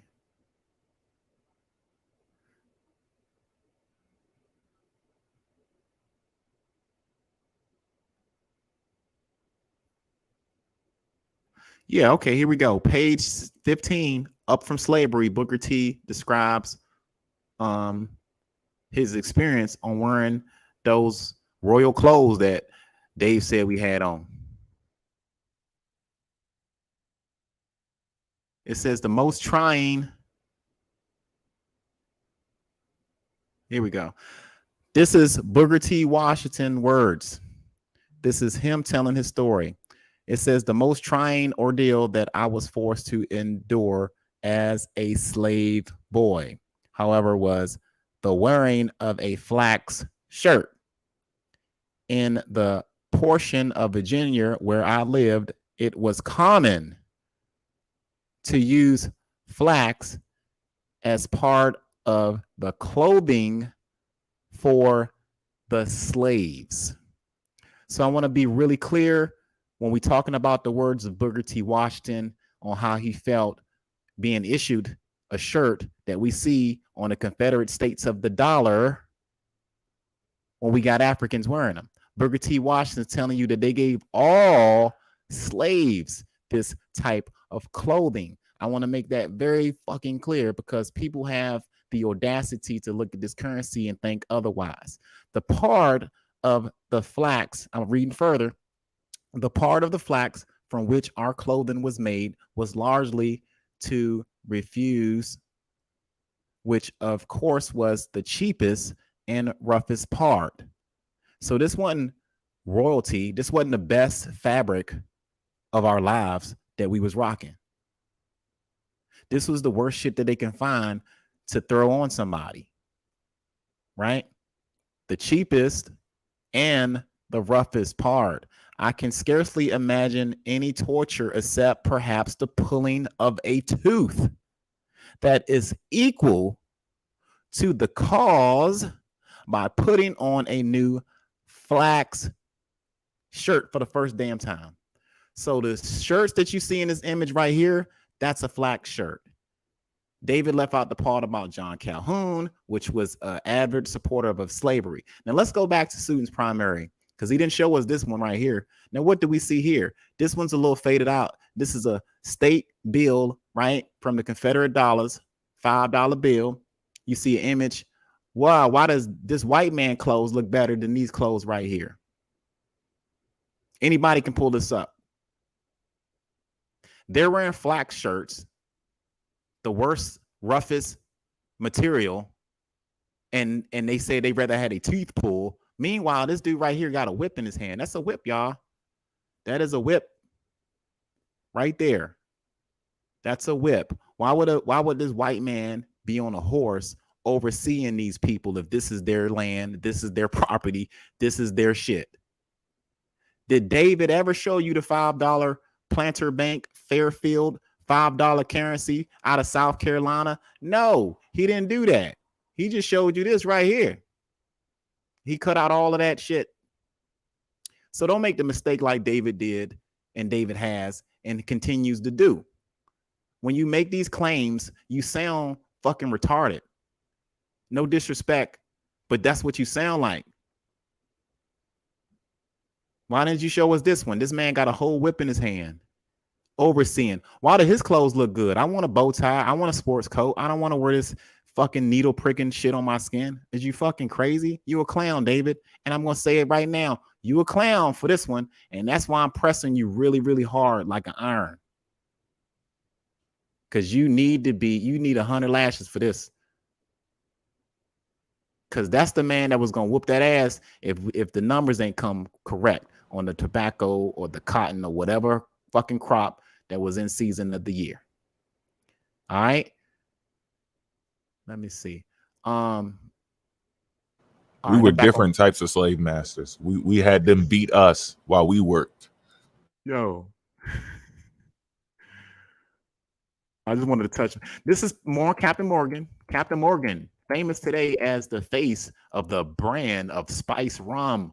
But who was he? A pirate or a privateer or politician? Right? I ain't gonna read no more about his punk ass. Y'all read more on him. But we read enough to know that he was involved in the slave trade. We read enough to know on how he felt by his words on slavery. All right. So I'm gonna move forward. We're gonna skip over these we're gonna move past a couple of these joints. And there's one more thing, because don't y'all feel like y'all been running on a treadmill, right? I feel like I've been on a treadmill. I feel like I've been running on a treadmill, y'all. I wonder where they get that term. I feel like I've been running on a treadmill. I wonder where they get that shit from. Well, did you know that they used to make enslaved Africans run on a fucking treadmill? Did y'all know that? Let's look. Is it in here? I can't find all of my. It's in one of these books. I'm going to find it. We're going to get to this primary. Okay. A treadmill. That's right. A treadmill. Wait till I find that one. So if you ever heard, man, I've been running on a treadmill, man. That's where they get it from. The term. Wait till I find it. I'll pull it up just to show y'all. Real quick, real fast. I need some better glasses because I can't see. There it is. All right. Okay, there it is right in front of my damn face. All right, treadmill. Let's talk about this shit. What is a damn treadmill and why the fuck did Africans have to run on this shit? Okay. This particular book right here is this book is representation of slave women in discourse on slavery abolition. I believe that's what that's saying. But I came across this thing about the treadmill. I was like, what the fuck was that? Okay, where I want to start at. All right, I'm gonna go up here. By examining the method, aims, and the effects of representation of Jamaican slave women, this study will provide a deeper insight into the nature of pro and anti-slavery discourse and their mature influence, and also shed some light on the complex relations of two discourses to exercise the power in the slave society in the British Caribbean and on the construction of British identities at the time. This work does not only contribute, however, to the scholarship on the pro and anti-slavery debates, but also that on Caribbean slave women. So we're talking about women in the Caribbean, in Jamaica. This happened in South Carolina too, where women was put to work for punishment. Now this is the transition when before I move forward a little bit, you know, you had a time where you had the slave master and they would just flog you, beat you, and all of this other dumb shit. And it came to a point where it's like, hold on, we need to change it up a little bit.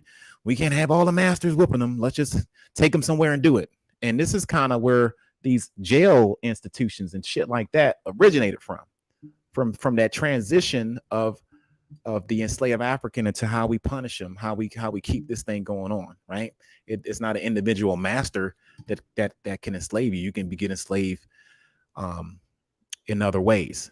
or punished in other ways. But I just wanted to touch base on that. Okay, it says in let me see. I want to get back to this shit. This work does not only contribute, however, to the scholarship. Yeah, my bad. Scholarship, women lives were punished that built on the pioneering work.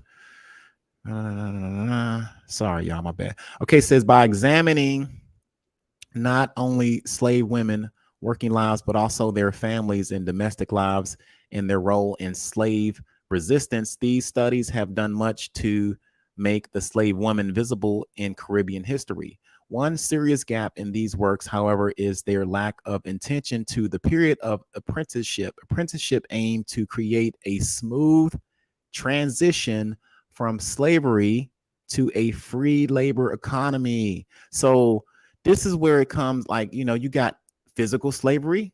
That's what the shit was before. You physically get your ass hurt. And now you got economical slavery, where you got that sharecropping bullshit, where you free, but you ain't really free. You still enslaved economically speaking. But this was the initiation of that transition on how we gonna deal with these freed African, free black folks, and how we're gonna punish them and all of that stuff, right? So again, apprenticeship aimed to create a smooth transition from slavery to a free labor economy by installing in that ex-slaves the skill and the habits expected of wage laborers, and by making planters fair employers. Fair, yeah, right. The administration of the system was given to corps of special magistrates who were to stand between the planter and the apprentice and facilitate a mutual understanding that would last beyond the period of apprenticeship. They were given the weighty task of punishing apprentices. This is where the jail system come from, y'all. Punishing apprentices who failed to carry out their duties, as they were not allowed to flog female apprentices. So they just saying, well, we got to stop beating these women. Flog is a nice word for beating somebody down. Flogging, oh, they flogged them. That means you took a damn whip, a pole, or a bat, or some type of inanimate object and strike a woman, female slave, or a male enslaved person. So this was the transition on how we should punish black folks in Americas, right? So the duty there was a transition between the slave owner and somebody saying, hold up, all right, we'll be the guy that does the punishment. So that's where you get the jails and the incarceration from. It all came from this shit. So it says punishment who failed to carry out their duties, as they were not allowed to flog female apprentices, usually sent reluctant female apprentices to the workhouse. Now this is where it gets crazy, because the workhouse is basically the fucking jail. The workhouse where they had to work what they say, penal gang. That sound weird, right? Basically, it's incarceration or gang, what do you call it? Gang labor, and dance the treadmill. That's it. Dance the treadmill.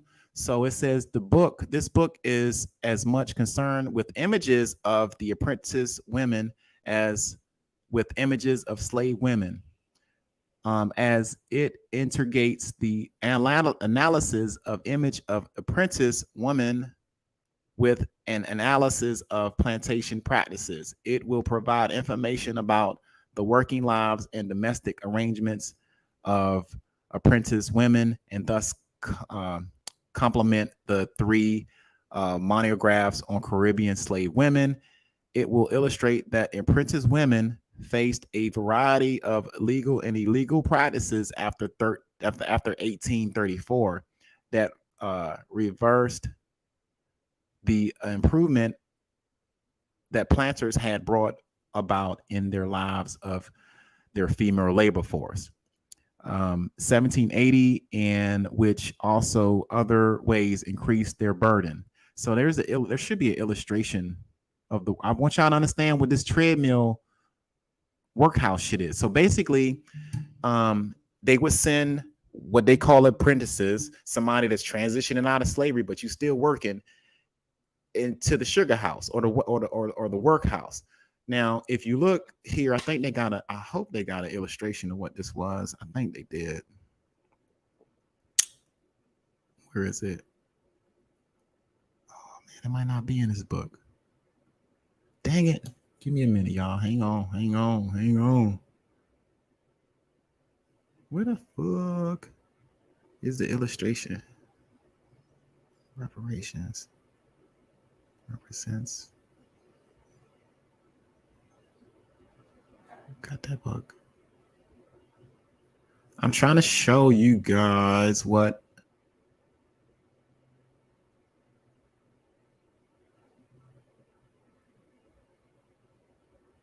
Well, I got two of the same.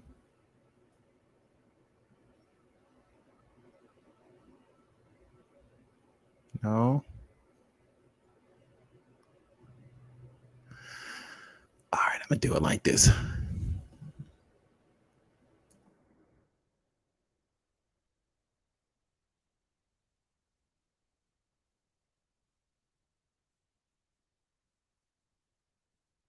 Okay. Now this is in Charleston. These workhouses and sugar house are all related. I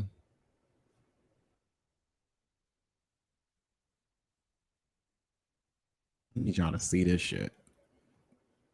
I gotta show you an illustration.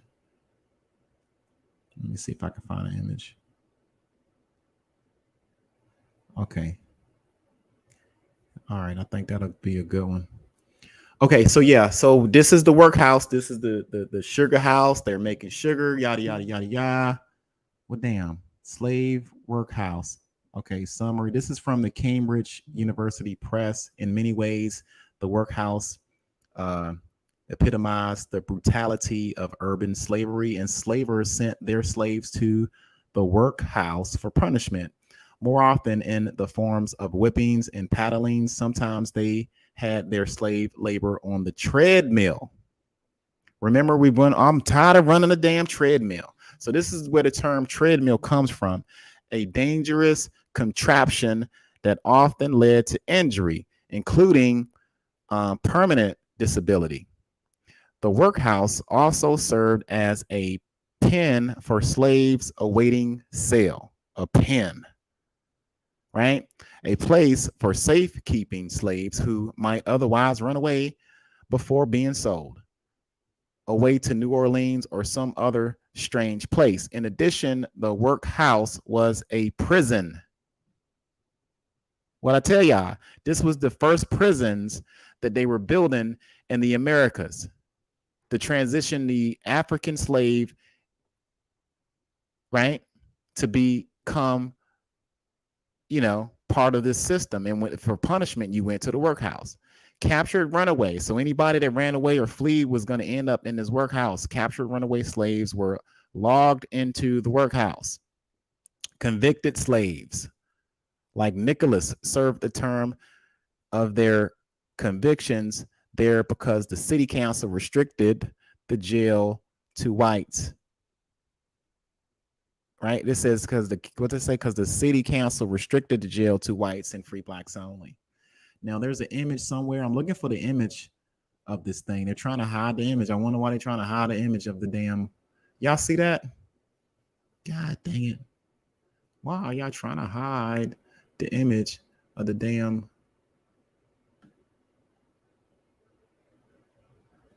I want to show y'all an image of this shit.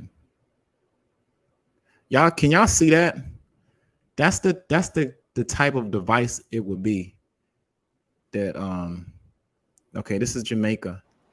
What are we looking at?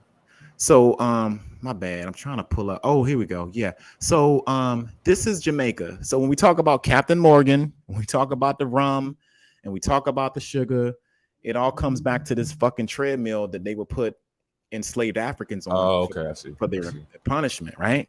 So the illustration speaks volumes.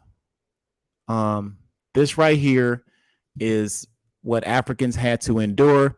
You did have somebody that was, probably your own color doing it because they've been Christianized. They've been corrupted in the mind. They could be like mulattoes too, because there was a lot of intermingling between. So they might have a son or a daughter that might be a mulatto, and they just teach them the way of their dad, kind of thing. Hey, show us. We haven't found the receipts for how much they were paying the kids they kidnapped. I guess just show us. I want to see the number. I still don't agree with them kidnapping kids and shit, but just if y'all got the receipts of how much they was paying them, I guess we're gonna add that to the presentations. But receipts matter. Yeah, receipts matter. If you guys have not hit the like, go ahead and hit the like. But this is what a typical workhouse would be in Jamaica. They had them in Charleston. They would tie you up by the hand, and you had to work this thing, and this thing would grind. I think it was a grinder, but let's read a little bit. But I want y'all to see what type of, you had to be on this thing for 8 hours at a time. I believe you only get maybe 2 or 3 minute breaks at a time throughout the whole damn, like, you 8 hours straight, but you might get a break every 3 minutes or something like that. And if you can injure yourself, because a lot of people died in this shit. And how much were they getting paid? Oh, they must have been getting paid that royal pay that David was talking about. Yeah. So it says right here, the interior view of a Jamaica House of Correction. So what you guys are looking at is what a jail would be, what a prison would be, the first types of prisons, the slave labor. This all started from Jamaica and the sugar plantations and shit like that. And they had this same facility in the Americas as well. It says description, caption, an interior view of Jamaica's House of Corrections. This illustration shows a scene during the apprenticeship period. So there is a period between 1834 and 1838. Men on the left being flogged. Remember, flogging is getting your ass whipped. That's a nice way of saying it. Flogged. In center and bottom, a woman has her hair cut off, because they cut your hair off because they didn't want the black women to look good, because some of these planters might want to holler at them like that. So they had to cut the hair off, make them look undesirable pretty much. Now below, the title is a message from Jamaica's Governor Lionel Smith to the Jamaican House Assembly. The whipping of females, you were informed by me officially, was in practice, and I call upon you to make enactments to put an end to conduct so repugnant to humanity and so contrary to the law. So far from passing an act to prevent the reoccurrence of such cruelty, you have in no way expressed your disapprobation of it. I communicate to you my opinion and that of the Secretary of State of the injustice of cutting off the female's hair in the House of Corrections. See, they wanted to cut the female's hair off in there because they didn't want any of them damn asses getting real comfy with the women. That's basically what that was about. And they had a thing where they put shit on their heads and all types of stuff in Louisiana as well, especially the French, because the French was getting a little mingly and stuff like that. And that's where you get the Creoles, and some of them act like they don't know the African side. But anyway, I'll move forward. It says you have paid no attention to the subject. This engraving, a copy of which is held in the National Library of Jamaica, was the first published by British abolitionists in 1837. A description separately was also bound into some editions of James Williams, a narrative of events and other editions which describe many of the conditions shown in the illustration. All right. So I just want you guys to know, whenever you hear, man, I'm tired of being on that treadmill. Well, in actuality, that was a real thing in the Americas, in Jamaica, and in Charleston, South Carolina. This was facts. This really happened.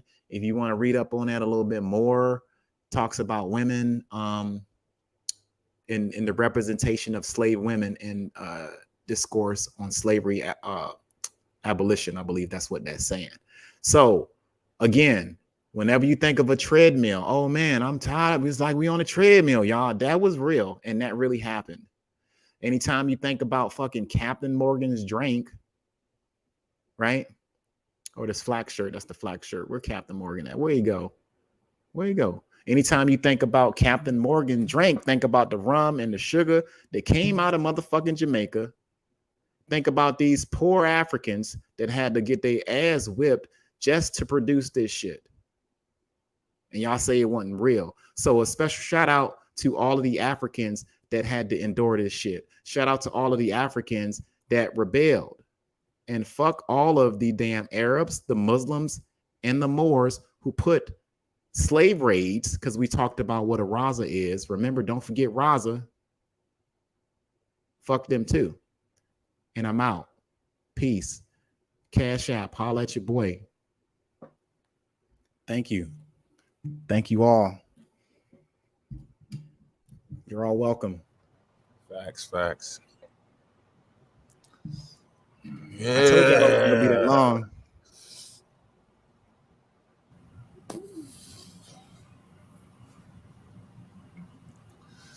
Yeah, man. I don't know what the fuck y'all on, man. That shit's strong. And I'm just trying to figure out like why y'all not responding to any of this shit. Yeah, like talk if about any the of facts. the shit he said was a lie. Put your shit together. Make sure you're in the same timeline, the same area in time that they're responding to. They talking about the 1400s, go to the 1400s and debunk it. They talking about the 1500s, go to the 1500s and debunk it. Go to where they're at, get your sources. Primary sources have to be matched up to primary sources, period. If you do a secondary source, a tertiary source, it's irrelevant. It doesn't even matter. Once somebody shows you a primary, you have to try to beat that. So you got to try. What you're going to have to do is every primary he showed, you have to show that it's actually a secondary source. You would have to do better than that source, which means you're going to have to like go and you're going to need another diary. That's the real diary or journal. Or you're going to need like somebody's thoughts were being read. I don't know how the fuck you're going to beat it. You can't read somebody's thoughts or resurrect them from the dead and talk to them. I don't know what the fuck you're going to do. But that's why y'all stuck. You know, that's why we've been, how many hours is this? So far? 60 hours? Yeah, we put in some work. 60 hours rocking. And niggas ain't say not one thing. Not one thing. Even when we come to y'all lives and y'all make topics, it ain't got shit to do with what we presented. At all. Y'all just trying this. Well, let me try this. What do you think about this, Mo? What do you think about that? What you think about the 60 hours of shit we've been pushing? Respond to that. Make a clip, go live and say, look, we about to debunk them. Y'all got all types of shit to debunk. This should be a candy store, right? Because Pan-Africans is just liars and we agents. Well, then we got 60 hours of information for you to sit there and play with. And you can't make one fucking I ain't falling for this shit, bro. Yeah. Y'all better leave them people alone. They capping. You're going to end up drinking Kool-Aid for the rest of your life. That's why y'all stay on TikTok. Y'all don't come over here because the moment y'all say something, or look, remember when I posted this? It's on my TikTok. I made the video. So we take the image, we put the image in the search. That brings it up. We find the website. We click and we read exactly what the article's talking about when it's pertaining to that image. Y'all don't want to do that. Y'all just want to show an image and go to a different definition and try to make it seem like that definition is actually talking about that image. No, that image, you got it from some website. Anytime you post any image up, when it's dealing with historical facts, it's going to have what you want to call websites, a link, something where you can go in and read what it is that the image is talking about, the description of the image. And that's exactly what we read. We don't sugarcoat the shit. Just like when Port brought up the eerie, strange little pottery, because y'all said this is y'all. Y'all ain't even addressed that shit. Y'all supposed to be the Olmecs, the Mayans, the Aztecs, the Incas. He brought up all the pottery that shows y'all were clearly dabbling in same-sex activity, and y'all ain't even addressed that. I ain't hear shit. Nothing. So when I tell y'all that I'm boasting about the adjustment syndicate, y'all can't fuck with our shit. Y'all just like to talk. Y'all want to stay on TikTok because that's where y'all viewers is. Like y'all tell y'all viewers, look, Saturday, 2 o'clock, we're going to go to Adjustment Syndicate. We're going to go to Port City's African Consciousness YouTube page, and we're actually going to join in the conversation, and we're going to debunk Suiton. We're going to debunk MoFax, and we're going to debunk Port City. Hey, y'all, drop that email. She's trying to send y'all some receipts. Hey, Rob, you about to show something real quick? I do need a little bit more time. I'm trying to get these videos up on here. Oh, Rob would drop. Rob ain't on here. Where you at, Rob? He's saying, hold on. I think he said he about to show something. Can I get a link? Yeah. Do I need to drop the link for him? Yeah, buy me some time, G. Buy me some time. Yeah. I got to afford this video I'm trying to get. I got to put up here. It's 40 minutes long, but I got timestamps. We ain't got to watch the whole thing, but it's just loading up. We got you. I'm about to drop the link for Rob. And that dude, yo, Kwame is the most funniest dude on earth. Yo, we had it wrong. His stand-up act that he's doing now is hilarious. That other shit, like that shit was weak. But what he's doing now, this is comedy, y'all. This shit ain't real. And y'all about to see when we run through it. There's no way this dude is serious. It can't be. But yeah, y'all gotta respond to some shit too. And Port, you gotta put that shit back up. I think that should be like our outro. Just throw that shit up there. Until the Peruvians tell us to stop. Oh, the Peruvian stuff? Gotta put that back up, yeah. Until the Peruvians tell us to stop. Yeah. We should keep posting that as the outro. You know what I'm saying? Because that dude, y'all gripping grain and doing all types of crazy shit, and y'all ain't saying nothing. Shout out to the Peruvians, yo. We ain't trying to we trying to reclaim y'all shit for y'all. We will not let these Africans take y'all shit. That's y'all shit. These motherfuckers talking about they not African. You are not. They registered to try to join the Indian tribe, and it says y'all got the nod because y'all ain't got enough Indian blood. What the fuck is wrong with y'all? And y'all fake y'all genealogy. Y'all just, well, this could be somebody in my family. Y'all fuck it. He's part of the genealogy now. Y'all trash. Y'all trash. I hate to say it, but y'all trash. What do they call? They call us pan-goobies. It seems like y'all just indigenous goobies. Yeah. I like that. They're good at name calling. I'll give them that. They're good at that. Y'all can call us any name in the book, but y'all can't deal with the fucking information. Right, but when it comes to getting up on the square and holding your own and doing what I just did for 2 hours, y'all don't got a damn light to the sun that I'm shining on y'all motherfuckers. Yeah, bro. You know, we all got something to deliver too. It ain't just me. It ain't just Suiton. It ain't just Mo. Mr. Robinson about to blow y'all out the park here in a minute too. Banter. Yeah, he missing. I think he was live before he went to work. Banter, yeah. I saw him pushing earlier. Leave me out there early. I'm gonna read. What's up? It'd be 4:30 in the morning. That motherfucker up there killing it. I'm like, what you doing, yo? Right? You got to get that out. You know what I mean? We're not black in the eyes of the law. You're not black. We gonna find out today, nigga. But yo, did y'all see how that they transition that shit? The sugar house and the workhouse, like that was the first institutionalized punishment. You know what I mean? Before they didn't even have a system like that for people. You understand? The jail system, this incarceration bullshit was meant for us only. It's crazy. What's going on, fellas? Peace, man. I feel good, man. I'm in and out. My the reception where I'm at is pretty bad. But I saw Kenya, and we just had a little mini conversation. She said she don't like she keeps putting stuff in there. Can y'all play those two TikTok links that I got in the back? The first one first, and then the second one, because I want her to see why I said I caught her in a lie, because she says she's not Creole. She doesn't have any Creole ancestry. I want you to play those two in a row. Oh yeah, she probably forgot. You just got to remind her. That's all. She just forgot. Those are two reminders for her. All right. It's a lot going on in the community and stuff. There's a lot of information and shit everywhere. You know, so sometimes you just got to remind them. You know, that's all. She didn't know who I was, but you'll see after the first two videos. And Kenya, please watch. Funny. Just keep your eyes glued. Oh shit! Rob is come out with all the smoke. Shit, I even forgot. We were running through a lot of shit. I need to see it again. All right, let's see. Oh, and there you go. She says she's not Creole. So now watch what she says. Can y'all see that? Yeah. Why y'all fucking with this dude? Oh yeah, this boy right here. This nigga alone, man. Rob applied that pressure. Telling you. You see this nigga. What's that? Run.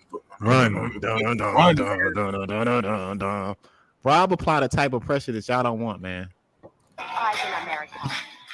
Can y'all hear that? Yeah, I hear it. Okay. But go ahead and full screen it though. Oh man. Hold up, is that not sharing? Oh, I can see it. We can hear it, but full screen it so we can read. How the fuck you do that? The square all the way on the right.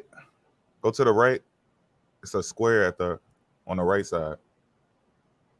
Where you see where it says speed and then volume. Bottom right. Bottom right. Yeah, okay, but on the screen though, on the video, it's right under share. Yeah, that little square right to go down a little bit. The square. No, right next to it. Then you went away. My bad. This young. Yeah. like, where the fuck is it? My bad, y'all. I'm acting. I had a little senior moment, y'all.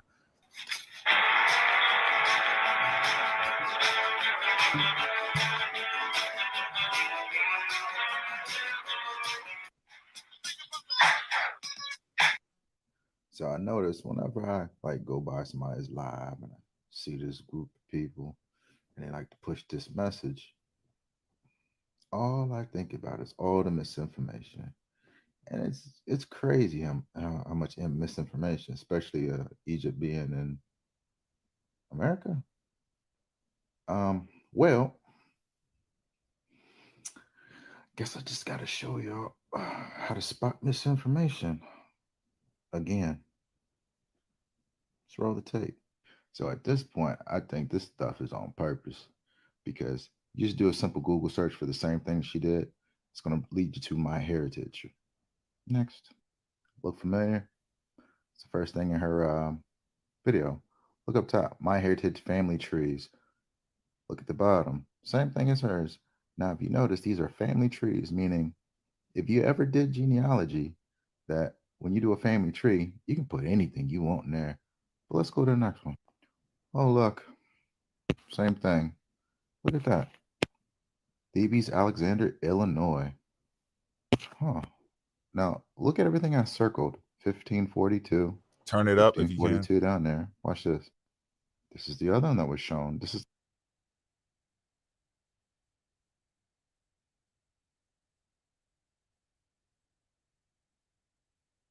the last one that she shows.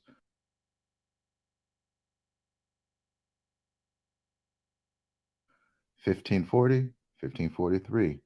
It's another set of numbers. It's crazy. Now let's look at it both ways. This is what it's like when you split the difference. The top one is the first one she shows. The next one is what she leads off with. So you see how the top one, look at the dates.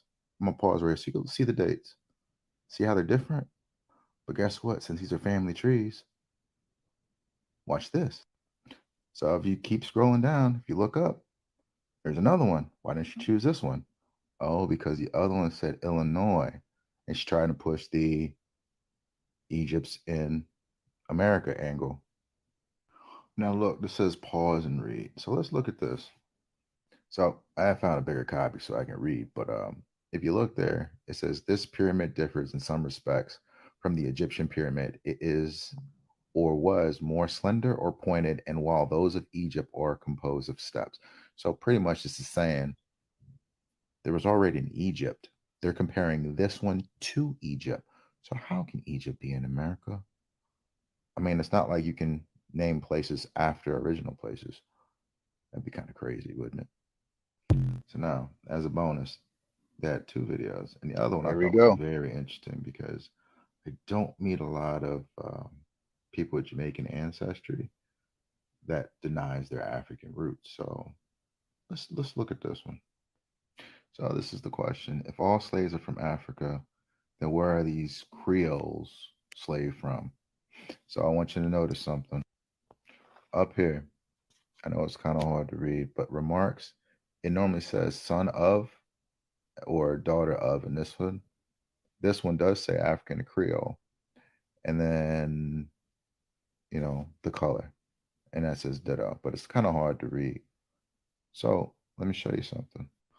You can find this online, but somebody did a very extensive Jamaican family history or genealogy. So when people say, gotta do your genealogy, you gotta do genealogy. Well, this person gets it. They did it. But there's something very interesting on here I want you to see. That website got a lot of resources. And one of the resources is a return to slave. And they actually wrote it all out. But here, this is where it gets interesting. So where did the Creole slaves come from? If you remember on the last one, it said son of, and then if you looked in one column, it had the age, it was like 1 or 2 or something like that. But if you look down there where I circled, so Eleanor Fraser is Creole. She's the daughter of Sarah Grant. If you look up to where Sarah Grant is, it says African. That's her daughter. Daughter's now Creole. If you look at Benjamin Clark, he's the son of Mary Ann Clark. She is Creole. Okay, cool. Now, if you look at one below that, Richard Chumley, his color is mulatto. He's Creole, son of Eleanor Fraser. Eleanor Fraser is Creole, which her mom was African. So where did Creole come from? I don't know. I did a search and said it could be European, African ancestry. So who knows?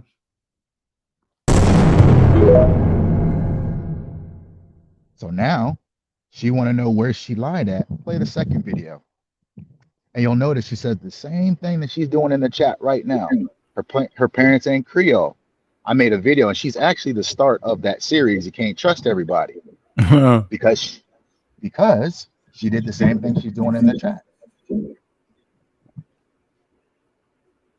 All right, give me a minute. I'm going to share. Let me stop sharing that. Y'all gotta have patience. Patience. Just watch, take notes, review it, run it back till you get it. Don't come back to shit. Don't hit you. Sharing screen in 5, 4, 3, 2. Are we good? Is this the same shit or no? Push. No, the second one is the second video. Okay, I gotta chill. Okay.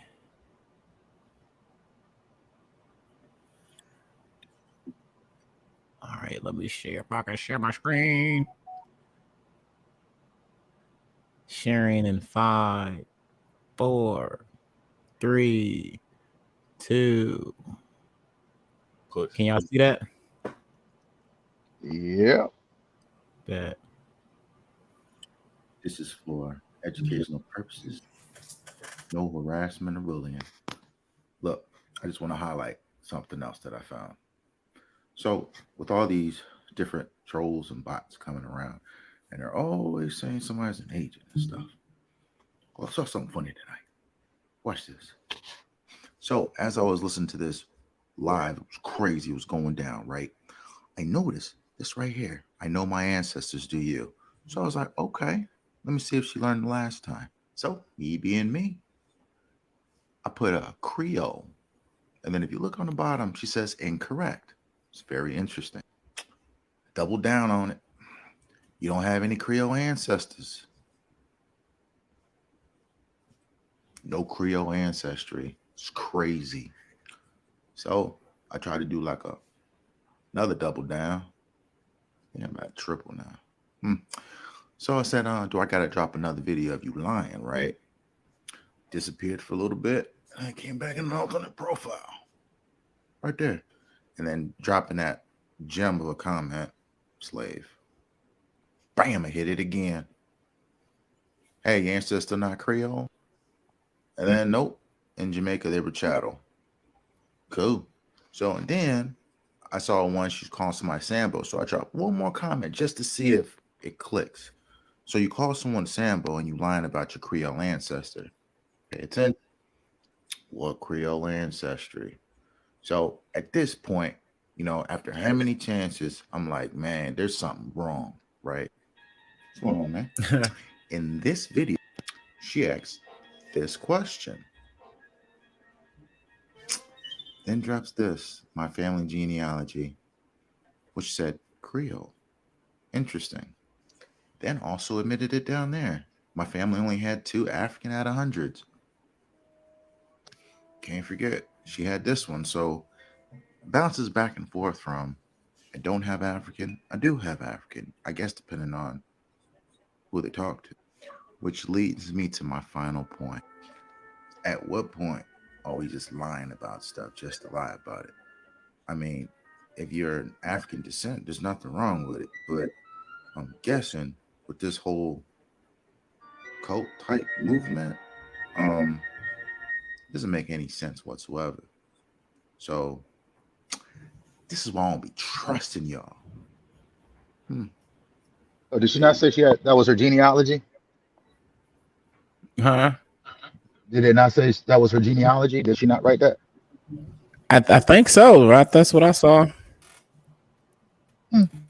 Okay, I'm just checking. I was just checking. I guess she Rob forgot she wrote that. Hey, Rob applied too much pressure, y'all. Oh shit, Kenya is in the building. Kenya is in the building, family. I'm about to bring her up. What's up, Kenya? Welcome. So I want to ask him, what is that proving? Those were slaves. Those were slaves that my ancestors owned. We're not Creole. I always told you I'm not Creole. So Did what you are not you write? Did you not say that wasn't your genealogy? That isn't my genealogy. That was slave receipts from my family. Did you not write that's your genealogy? Yes or no? Did I write that's my genealogy? Yeah. You said, did I write if that's my genealogy? Put it back up. Did you not write that is my family's genealogy? Time out. I'll play it again. Hang on. Everybody, well, maybe it was right there then. Because I told you I'm not Creole, but that came from my family. Those are my family's slave receipts. Wait, hold on. Wait, talk about it while it's on the screen, though. Wow, so, okay. I can barely even see it. I can't see that screen. Hang on. I'm gonna pull it back up. Is it the second one or the first one, Rob? Oh, it's the second one. Okay. Bet. Hold on, I can go pull it up on my laptop. Bet. Sharing screen in 5, 4, 3, 2. Stand by. Can y'all see? Yep. And go right there at the end. Go toward the end. It's little. I can't read it.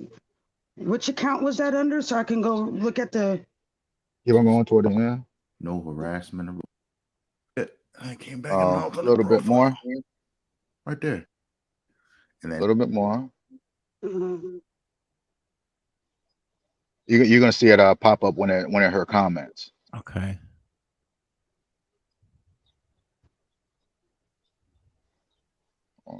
It's there. Right there. What does that say? This is my family genealogy I'm showing. Okay, what else did I say after that? Let me look at all the messages to make sure you're not cutting them out, because I'm showing stuff that came out of my family's genealogy, meaning that it came out the stuff that I got from the genealogy when I went online. Everything that ancestor, it shows me things that are pertaining to my family. This is my family genealogy I'm showing. I'm telling you, I'm not Creole. What is that telling you? I'm not Creole. Those are their slaves. Oh, okay. So you was the owner? Y'all own them joints? Yeah. But it said they were employees. I sent the email to MoFax, but I asked for email so I could send y'all the receipts.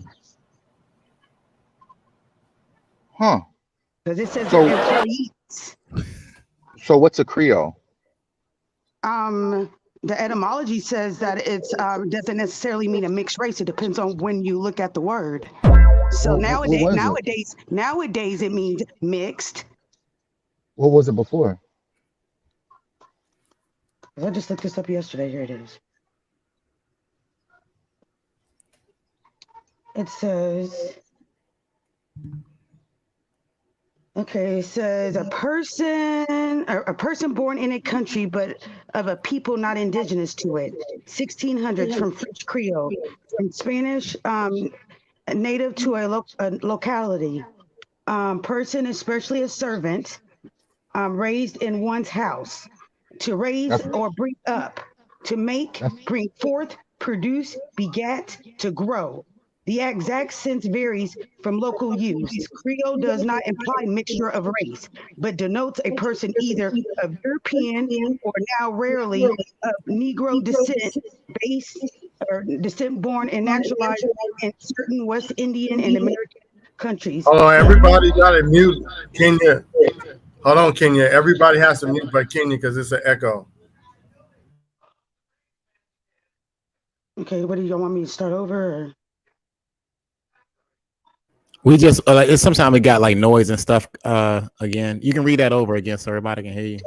Creole, noun, person born in a country but of a people not indigenous to it. 1600, from French Creole, from Spanish Creole, native to a locality. From Portuguese, a person, especially a servant, raised in one's house. To raise or bring up, to make, bring forth, produce, beget, to grow. The exact sense varies with local use. Fowler writes, Creole does not imply mixture of race, but denotes a person either of European or now rarely of Negro descent, born and naturalized in certain West Indian and American countries. In the U.S., use applied to descendants of French and Spanish settlers in Louisiana from at least 1792 of languages from 1879. That's it. That says in 1926, Fowler writes. Fowler 1926. But where does it say that it's African? I don't see that under the definition. Where does it say what y'all are trying Negro? to say? Did it say Negro? It said, but that was in 1926 writes, Creole does not imply mixture of race, but denotes a person either of European or rarely of Negro descent, born and naturalized in certain West Indian and American countries. Well, okay, but that's 1926, you say, right? I read the ones up here at the very beginning. So it just said a person born in the country, but of a people not indigenous to it. I mean, that was the earliest definition in the 1600s. No, so you said in 1926, Fowler states, correct? Hold on, let me look at it. Because no, you said no.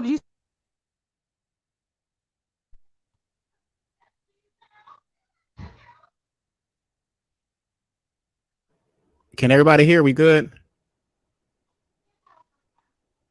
Yeah. So she's looking up the etymology. Yeah, all right, so this is pretty much, I want to know the definition of the word when it was used. Of course, I looked up the etymology. I don't want to know the definition today. If they has a different definition 200 years ago, that makes no sense. You know, it's called an etymology fallacy, correct?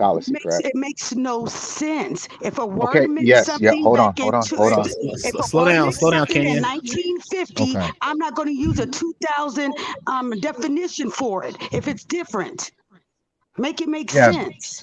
Because you just read what it stated in 1926. I read the whole thing. What are you talking about? I read the whole goddamn definition. Stop lying. You're a liar. Are you going to let him talk or you going to cut him off every time he tries to get a word in? So it said, okay, so did it or did it not? When you read it, you skipped over what says Fowler states 1926. So that's why I asked you, did it say 1926? Fowler and I just didn't wait. Hold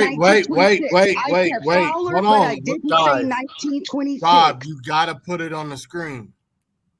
So I can't. I'm on my phone. I'm not in the which column. Can you share it to the? Put it in the chat and I'll share it. The only thing I forgot to say was 1926. I said Fowler, but I just didn't say 1926. Like it makes a difference because we can go to the 1600 definition. That's around, right? We can go to that definition.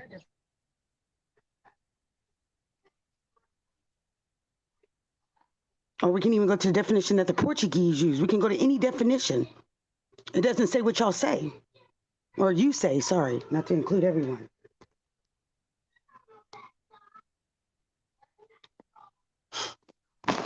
Because you also didn't see those slave receipts, what I showed you for the Jamaican slave history, did you not? No, Where the mother of the Creole. Okay, so the mother of the Creole child. The comments. I just straight went to the comments. Okay, I got a whole list of other ones. I'll go check and see. I'll go check and see if they're all like that. The mother of the Creole child was African. You did not see that in the slave receipts. What was the daddy? So what was the daddy? Did you or did you not see what the mother was? I didn't look at it. I told you I did not look at it. All I did was It go was straight to the just playing. comments. It was just I watched your playing. video. I didn't watch the video. The video I was just went just to playing. comments. The It was video just was just what? playing. The Oh, you talking video about now was did I just watch playing. it? Yeah, I watched it now, but I couldn't even see it though, because it was far away. But I'm talking about Did back you then when you hear did it? it. No, I just went straight to But did you hear it? Yes or no? Yeah, I did hear that. Okay, so the mother of the Creole on a slave receipt during the same time was African. Do you understand that? Okay, what was the daddy? French, European. It doesn't matter. You're trying to take African out. I put the I'm not African trying in. to take. No, you're trying to take the other race out. You're trying to make it just strictly African. No. Yes. What it was is, Share the listen, screen. Port, share the screen. listen to what I said. You're saying there's no African. That was your whole stick. You was already ahead of me, dog. I said on the slave receipts, I said, if these slaves are from Africa, then where are these slaves from? I just asked a question. Hey, real quick. Hey, everybody calm down. Everybody calm down. Hey, hold on, Kenya. Can you chill out real quick? We got another definition on the board. Susan is trying to share his screen. That's what that's what I used. That's what you used? Yeah, that's what I used. Yeah, a person born in a country but of a people not indigenous to it. 1600 from French Creole, from Spanish Creole, person native to a locality from Portuguese Criollo, the derivative of cura, person, especially a servant, raised in one's house, from care, to raise or bring up, from Latin crere, to make, bring forth, produce, beget, from pi root cur, to grow. The exact sense varies, which local use floors.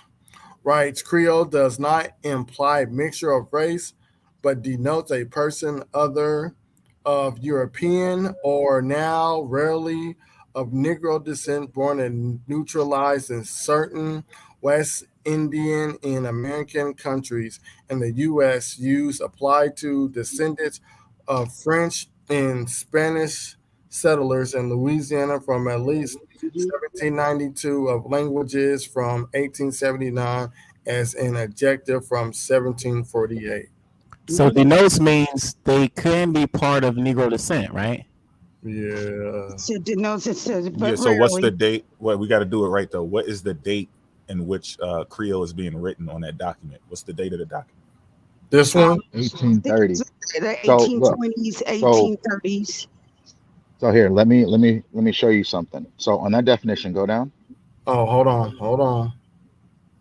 I'll share it again. Keep going down. It's nothing there. That's the noun. So that last part of that, it says now rarely. So as of 1926, it was now rarely. But before that, that's what that line means. You can't. Where does that say that at? It's in the name. Now rarely. He's writing it in 1926, which is now rarely. I'm asking you, where does it state that at?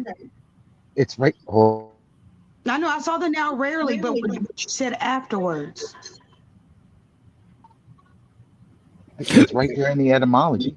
I said It's literally right there. It says now rarely, but when you said what you just said after you said that, where does that say that at?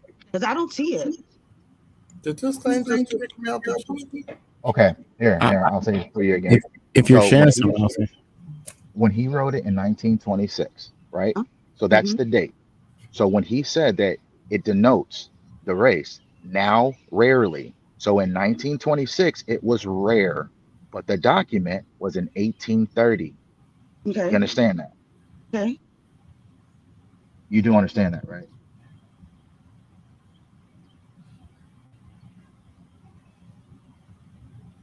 I mean, I see what you're saying, but I don't understand where that is valid.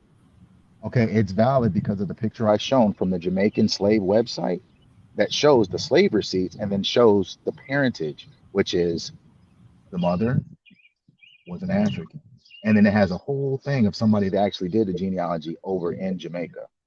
That's what I showed in the video. Yeah, and I've done my genealogy to the 1500s in Jamaica for my dad's side. And I have yet to see African yet. Yeah.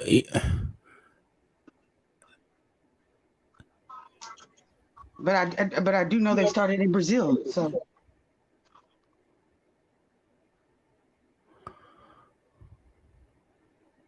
And it was a lot of mainly European, but not YT European. Like Wait, what? so Black? wait, Black what? Europeans? Whoa, what? Yeah, like royalty Europeans. I wish. Wait a minute. Wait. I wish that I was by my computer. Did you look up the genealogy of, what'd you say, Janae? Did you Who the look up fuck? their genealogy? Or what did you write in the chat? Janae? Hold on. What did you just write in the chat earlier? The Gabays? Yeah. Have you looked up that genealogy? First of all, Have you? it's gonna be hard for you to find the Gabay genealogy because that's like a title. You got to know the last name. Oh, really? Hold on. Yeah. Hold on. Real quick. Hold on. There's a lot of Gabays. That's a title. That's a Jewish title. So European. Sephardic Jews? Send me that link if you can, bro. I'll pull it. It's European. Who was Europa named after? A black person, right? That's debatable.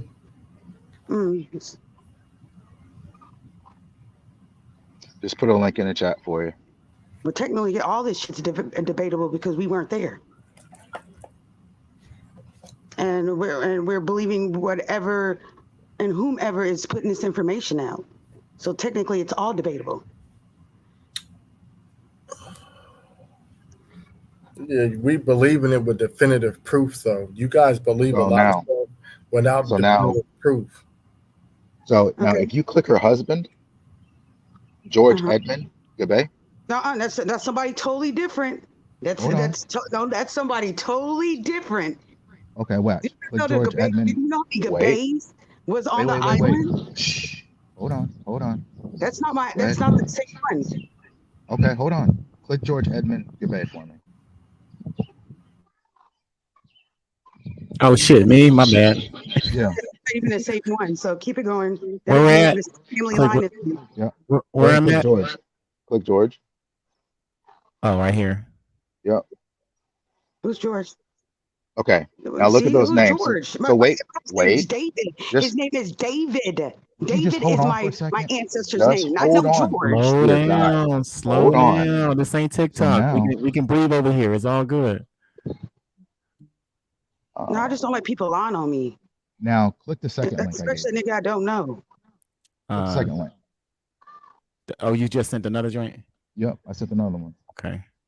Another one. Let me shut this down. And then I'm gonna open this up. Yeah, good luck finding. You're only gonna find limited on David Gabay. You got to know his real last name. He was Portuguese. Gabay wasn't his last name. That was like a title. Just hold on for a second. So is this them right here? Is this it? The Gabays, Is this the family? Yeah. Oh, that is the family? Yeah, well, yeah, they were Portugal. Okay. Now, if you read this, this person's ancestor said that his grandfather married the same one that I just brought. Would you just be quiet for a second? Hold on. Slow down. So now, this is how you can work a genealogy, right? That's not even my ancestors. Okay. I understand that. Told y'all we supposed to do this at the end. Kenya, I had to mute your mic for a second. Okay.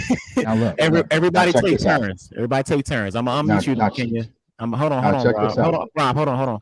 I'm gonna unmute you. Well, okay, hold on, wait, guys, because we cannot spend all day on this. Either you're gonna let him do. Y'all gotta wait. If you wait, then you gonna respond, or we gonna have to do this at the end. Kenya.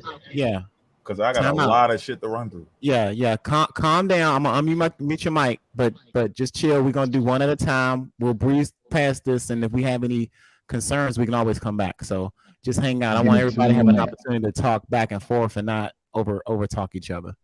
Go ahead. All right. So 2 minutes, or actually 1 minute. So now when you look at this Gabays, right?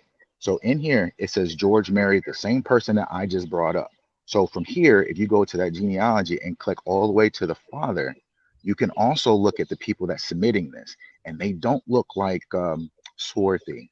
So even though if her ancestor's name is David, still, if you go from I think it was Elizabeth to George, and then check out George's family, wherever David lies in that whole thing. Hold on. I know that the Gabays are like a big family in Jamaica. My great grandmother's name was Gordon. Last name, maiden name was Gordon. So you got this Moody person up here. I've seen that before, but mine is Gordon. So you got the wrong Gabay and the wrong Emma Elizabeth. Okay, again, just real quick, and it's real simple. This is talking about the Gabays, right? So this is the whole family of Portugal. Now, only thing you need to do is go in through one of the family members, and then you can go all the way to the title. Go look at what Gabay means. It's a title. You have to find his real last name. Okay, when y'all get a chance, anybody in the chat, look up this, go through it. You can look up the same genealogy, go all the way to the whoever the top is with the family, and then you can look at the descendants that have the pictures. David Gabay's name on it, because I can show you. I can send. Hey, Kenya. Show me how to show. I can show you. How about this? Get the information for Rob, and we'll have a comeback session where you can come and address all of these issues, and we can have a back and forth with Rob. And it's okay with me. I mean, y'all more than welcome to come back and talk about it. But we're kind of in the middle of a presentation right now, and I don't want to slow up the other brothers. Yeah, from moving forward. Yeah, he was brought up here. He has the wrong, like the Gabays and Gordons, and even my last name are a big. Yeah, but the problem is I can't even I don't know what he's saying because he starts getting into it and then you cut him off. You're showing something that's not. I don't know what he's saying. So I mean, this is not even my part of the family. So let him complete the lie and then respond to it, because I don't even know what he's saying because you keep cutting him off. Complete your lie. Okay, so again, the first thing I showed you was the genealogy of that line, right? So if you go through that line and then you read this, what I just had you put on, when you read this, it talks about the Gabays from Portugal, this whole family line. So in here, there is right here, grandfather married Emmy Elizabeth Mahdi. So when I went to Emmy Elizabeth, they have the whole tree. So I went through George, went through his father, went through the whole line. Now, if you look at the people that are submitting this whole genealogy, they're not swarthy. That's the point. Regardless of wherever David sits or her grandmother sits, the people that are submitting this record are not swarthy. They're not even close. Well, the pictures I got, they are swarthy. Gabay is just a title. If you go Google the word Gabay, it'll tell you what the title is. So the point is, this is and the point my is, answer. My great grandmother's name was Gordon, last name, not Muddy, Gordon. I'm not talking about your grandmother named Muddy. But I said there's I'm not even several talking Gabays. The Jews came over there. There's several type of Gabays over there. There's not. I mean, it's a title.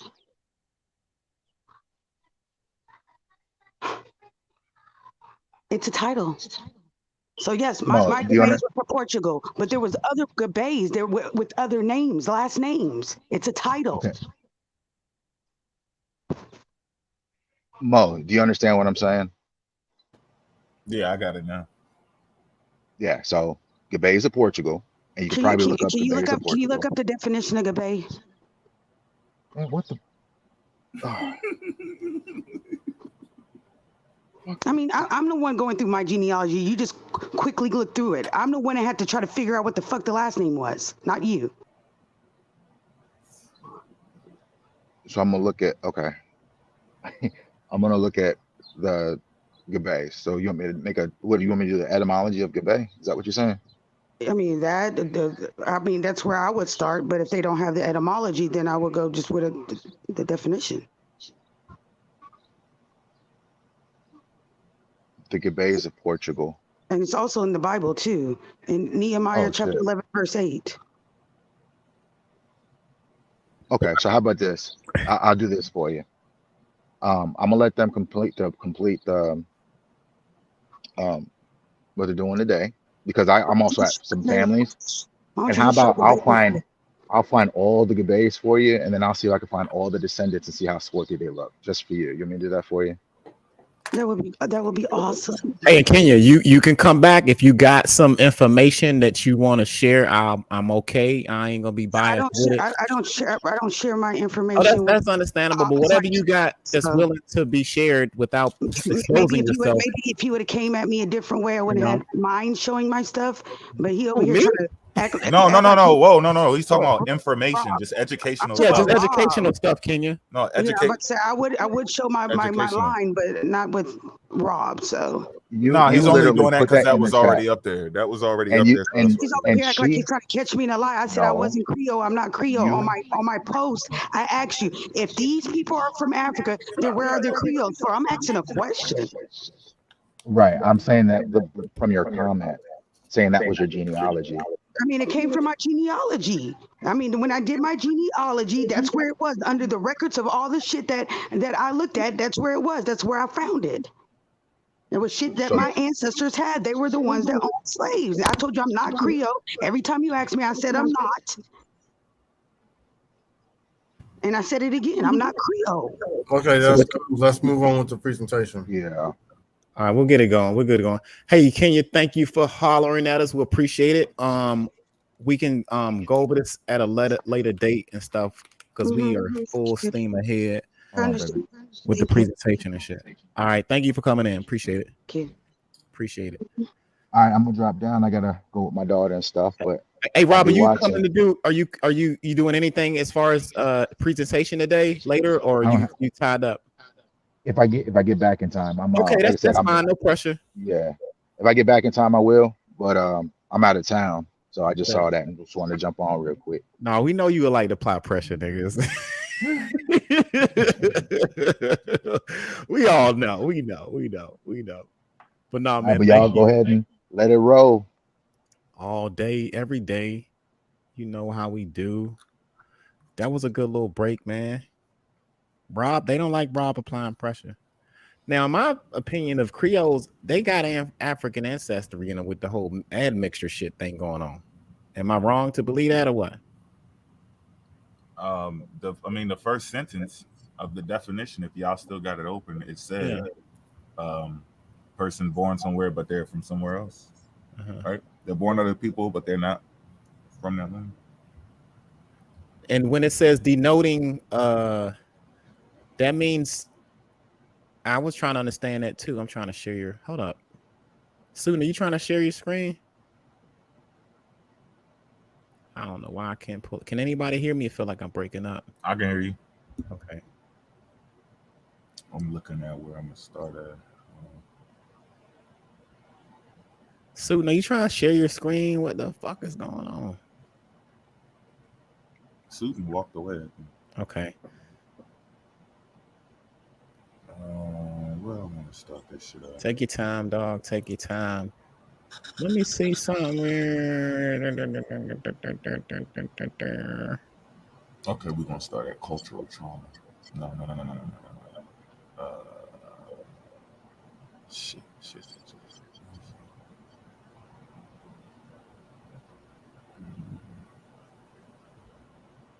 Hold on, y'all. It's all right. Take your time, bro. I'm gonna go over this Britannica's definition real quick. The Britannica. All right, go ahead. Are you sharing or you want me to do? Oh, go ahead. You good. Go ahead. Okay, I'm just read a little bit more about Creole. All right, while you doing it, I'll read this. Creole Spanish, Creole, French Creole, originally any person of European, mostly French or Spanish, or African descent, born in West Indies. Can everybody see that? So according to here, they're telling you that Creole is African descent, is a mixture. Originally, any person of European any person of European, mostly French or Spanish, originally, right, or African descent, born in the West Indies of or parts of French or Spanish America, and thus naturalized in those regions rather than in their parent home country. The term has been used with various meanings, often conflicting or varying from region to region. In Spanish colonial America, Creoles were generally excluded from high office in both church and state. Although legally Spaniards and Creoles were equals, discrimination arose from Spanish crown policy aimed at rewarding its favored Spanish subjects with and horrific, I'm sorry, lucrative and horrific colonial posts, while excluding Creoles from such positions and severely restricting their commercial activities. Especially in 18th century, immigrants of Spain called peninsular, I can't pronounce that, or with contempt in Mexico or South America, respectively, who succeeded in business in colonies, arose the Creole enmity.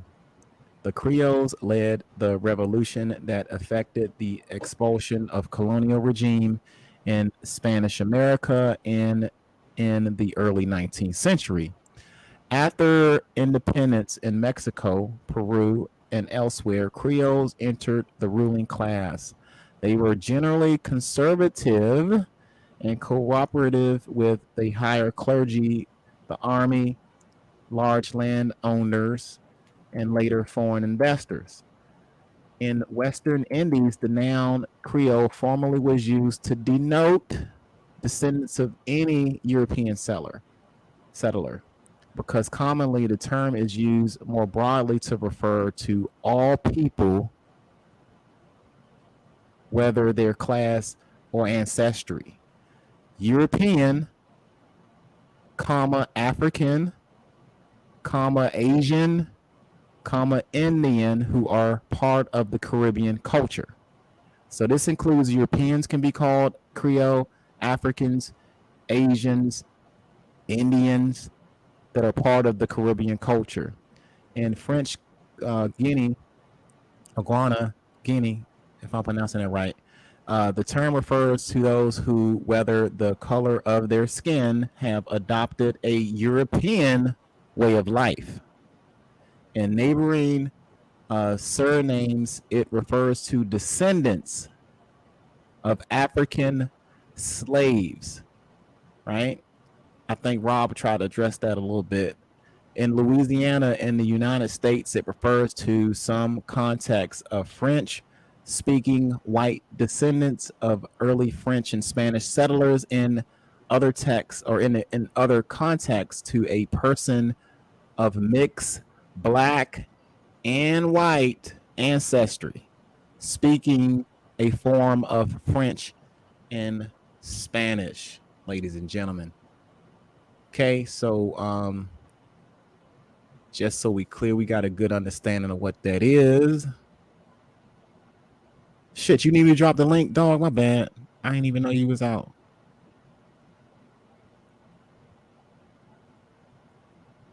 Lily got you. I'm gonna drop it in there. Got you.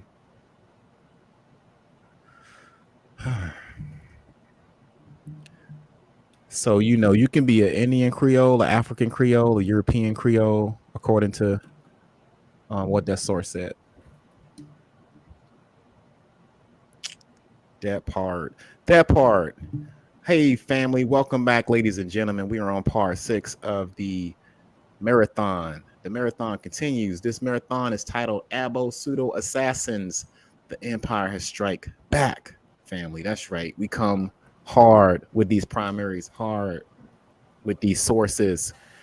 If and if you have not hit the like button by now, I suggest you do. If you like what we're talking about, if you like this content, go ahead and share it and like. But that was a good dialogue y'all had, Kenya. And we can continue it. It's a dialogue and stuff. But as far as like sources and stuff, if you got any information pertaining indigenous history, Black indigenous history, and you think we don't know what we talking about, or if you got a question about the stuff that we presented, anybody's welcome to do that. Because we all trying to learn. That's what this is about. We just trying to learn and try to stay focused on the knowledge. But over here, we are pro-African. Just so y'all don't know that, though, just in case y'all didn't know, we rocks with Team Africa. Shout out to my Nigerian brothers and sisters. Family. That's how we do. All right. Hey, tell me, I'm going to put this in the, I got to test this out real quick. Tell me if this worked. All right. Boom.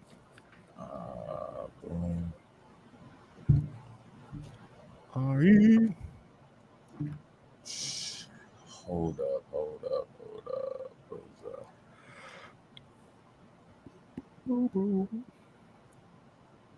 David ain't show up. That motherfucker. I'm gonna be there. Yeah, I'll be there. That motherfucker ain't show. I want to talk about this money. Talk of Visa. America called American Express. Y'all too young to remember that junk.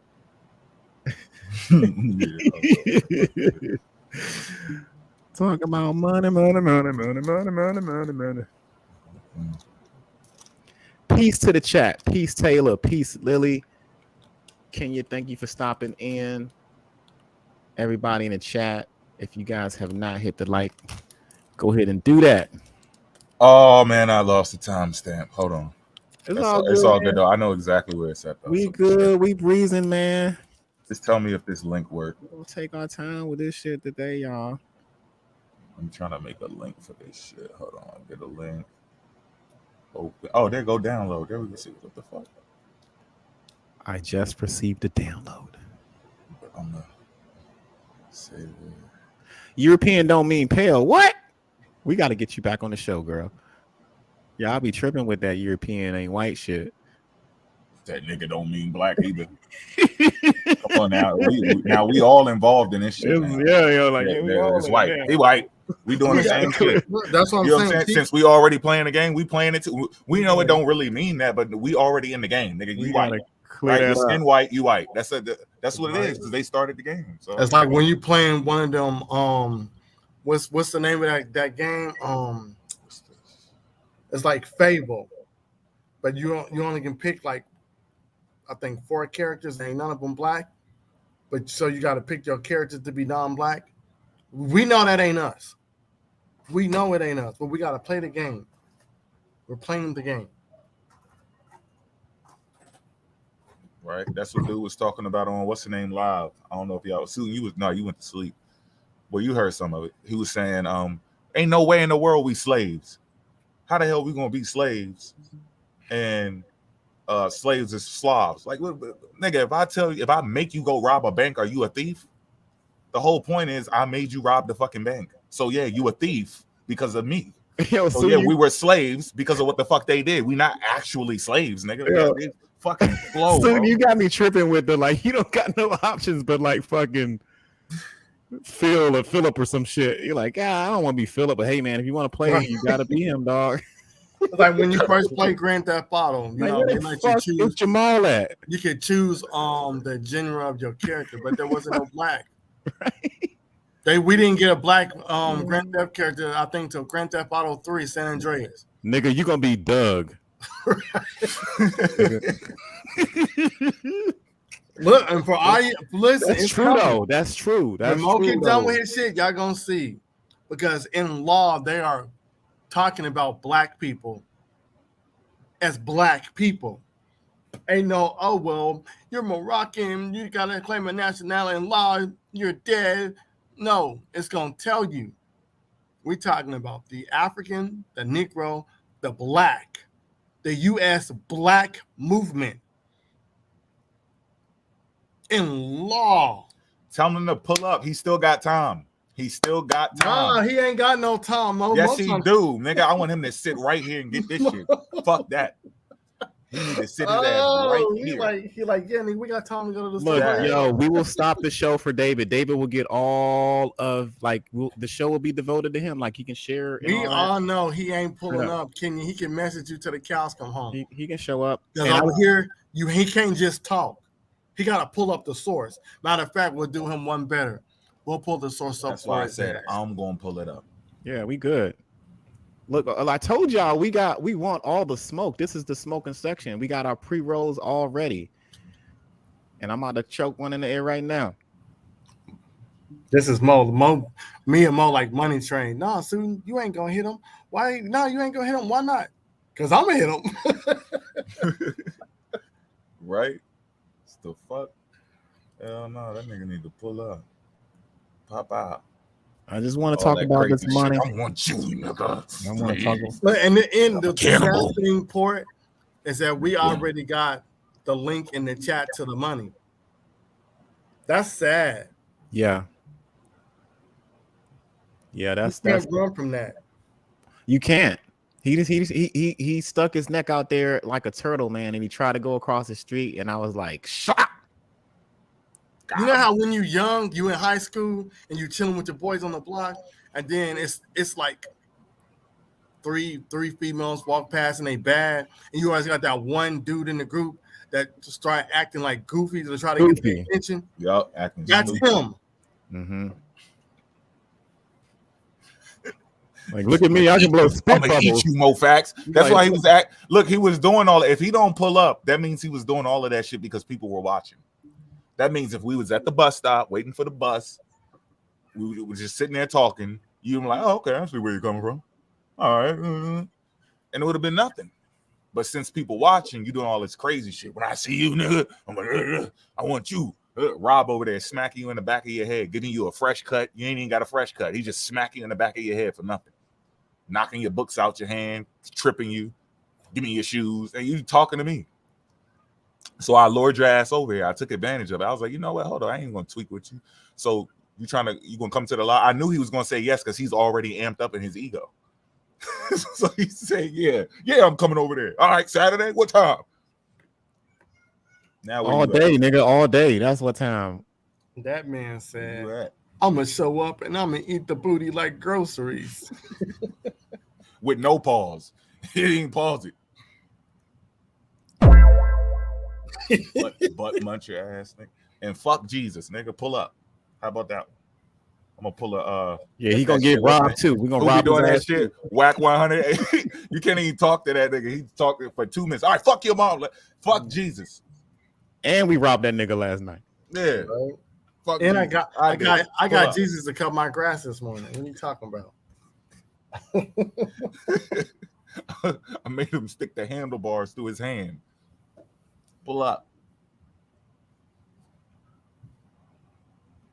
All right, let me try this link one more time. Jesus giving out hand jobs on the side for $20 a pop. Come get blessed. Come get these blessings. I mean, let's keep it 100. It ain't like he was really using them when he was alive because they say he was a carpenter, but the nigga ain't make shit in the whole book. He sure did. He was walking around cursing out fig trees. Look at this shit. It won't grow. All right, try this real quick. See if it pull up. If not, I'm gonna do it the other way I did it the last time and put it directly into. But I want the screen of that TikTok. Hold on, did you is that private chat? Is that what you just hit me with? Yeah. Okay. All right then. Body. Hanging in. That's that New York shit. Them niggas from New York, the only people I know who say munch. Oh shit, this man got on a full joint. Right, that nigga on my ass, literally. The fuck? What's that? Brown. I'm telling you from here. Oh man, nah, not yet, not that one. Oh shit, I'm rolling. Not that. Hold on. Wait, that ain't it. I'm trying to do that one at the end. Damn. That one was a funny video. That one right there, y'all. That's funny. That's classic David right there, yo. That's funny. He makes the funniest content. Look, I stitched that shit. He never responded. He won't. He's convinced, man. He's got it. These guys don't know what they're talking about, and I can't talk to them because they're not going to. I'm like, no, you can't. You got to bring these sources and say we don't know what we talking about. He won't. His big homies know. We know what the fuck we talking about. That's why them niggas ain't step up to talk about the Bible. Haitian Lows and Yahweh believe in the book. They believe in some Hebrew Israelite shit, and they never step up to the plate to debunk us on TikTok or YouTube. Because they know once they step into the ring, 12 rounds, you're getting 3-round knockout. All day. Los is getting first round knockout because he don't know what the fuck he talking about. Hold on, y'all. Let me upload this one more. It's all good. Take your time. Take your time, y'all. We chilling. We ain't them regular. We ain't them regular niggas. No, we'll push this shit back. Israelites. No, nigga, I'm not a Hebrew Israelite. Them motherfuckers ran from me and Mo. And I mean now, if y'all will watch the TikTok videos, you will see these niggas running from us. And they still pop up in the live. They be watching. They you know what I'm saying? They still, we be in there. Hey, and that's what it is. I'm not trying to say like y'all some bitch ass niggas in real life. I'm pretty sure you'll protect your family, protect yourself, or anything like that. But I'm saying like, yo, we be talking crazy shit, and y'all just like, hey man, what's up? And you leave. Like all of them, the pastors, theologians, they ain't saying shit. The preterists, up there being disrespectful as shit to these whatever the fuck these characters are. But it's because they know they can't fuck with us. But you'll see when we get off, we be scrolling too sometimes and shit, and we'll see them on another live over there cooking with people, like standing up. Yeah, go to the scripture. Like do that with us. But they know they can't. So they out there picking on people that don't know the Bible. That's some weird ass shit. Hey, to each his own, I guess. I gotta operate. You know, across from 125th Street, you know, a pimp trying to find a woman that's weak. And if you got a weak mind, you're gonna get pimped out here in this conscious community. It just is what it is. Yeah, them niggas to work on Facebook. All them ISUPK niggas. I gave them the work. What's that? Hebrew Israelites versus the Kemetic community. I gave them niggas work on Facebook for years. It got to the point where I'll post something in the fucking group, and none of them motherfuckers will comment on my shit. Didn't them niggas getting like a fight and shit? Like recently, it was what was it? ISUC or some shit? I can't keep up. ICUC, something like that. ICUC. Who event was it? And like, what the fuck happened? Like the niggas are reckless. It was the UPK. Now, these are Christians we talking about. Yeah, now, right? it was Captain Tazariak's crew. Uh-huh. They already had the block, and then the other IUIC people popped up and they took over the block. Oh shit, they got pulled up on. Yeah, they was like, no, this is our corner. They was like, no, we reserved this spot. And they was like, nope. And then they got into it. And now remember, the IUIC cats, those are police. Uh-huh. The dude, the leader of them, I think he used to be I think he might be retired police. But a lot of them cats are still part of the police force. So they just start handcuffing niggas. I mean, what the fuck? So these two different, they read the same Bible though. Am I right or wrong? They from my understanding, sometimes they click with each other. That was weird. But everybody knows the most popular group is ISUPK. They're the most popular because of Sinetta in them. Everybody else is they know them locally. ISUPK ain't locally no more. They're internationally known because of Sinetta. Yeah, Sabi pushing they shit. But you know, he got a man crush on Captain Tazariak. Cap. I'm my boy, but damn, bro. Yeah. He be letting Cap get away with too much shit. Yeah. Damn. I just thought it was funny. I'm like, here it is, two groups that read the same Bible out here with this shit.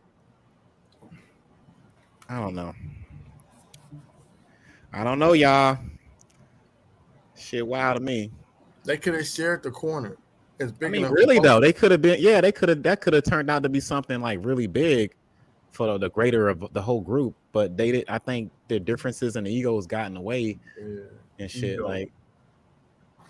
Like that ain't Christian. Y'all need to be setting examples and shit. I'll make it. Bring me the stuff. But yeah, man. All right, I'm gonna just go ahead. We can get to that later. It's all good. It's all good. Whatever you can do. I'm gonna just sit my phone. Hold on, I'm about to put my phone by the Wi-Fi, and then I'm gonna be right back. Yeah.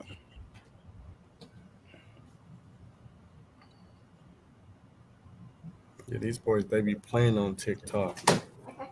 I'm tired of y'all playing on TikTok. Come over here. Yeah, I'm done. TikTok for the kids that can't get into the adult movies. YouTube is for the adult movies. Oh, I need to see your ID. You want to come watch this movie? It's rated R.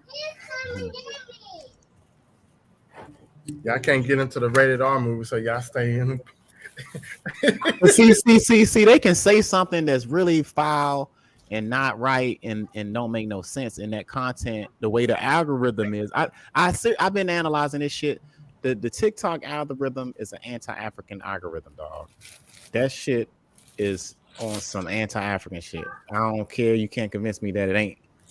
And it seemed like it's trying to go into what you talking about, the whole government group where they try, like, there's something about this fucking algorithm that put different people against each other, or the same people against each other. Because you don't see no other group arguing identity crisis shit like we do, especially on TikTok and shit. Shit's just wild to me. But they do, I think they do these propaganda campaigns on all sides, I guess, to keep the fucking pot stirred the fuck up. Right? They let them say anything. Yeah. They say whatever. Mm-hmm. I be seeing the white people be on TikTok, they say whatever. They say whatever the fuck they want. The black indigenous people don't say whatever the fuck they want. We say something suspect. They cut that shit off. And it can be justifying like correcting something. And they don't even want to, you know what I'm saying? You would think that they would push anything that's positive or corrective history, but it's like they intentionally suppress that shit and they let other shit ride. That's weird to me. Totally. Yeah, I'd rather be over here anyway. Yeah, I'm comfortable over here, y'all. So like for now on, I mean, I'm probably gonna be over here. We're gonna do our lives continuously, and then I'm still gonna have different stuff that I'm gonna put out, like different classes and shit. Oh, that's a PowerPoint. That boy stay ready with the work.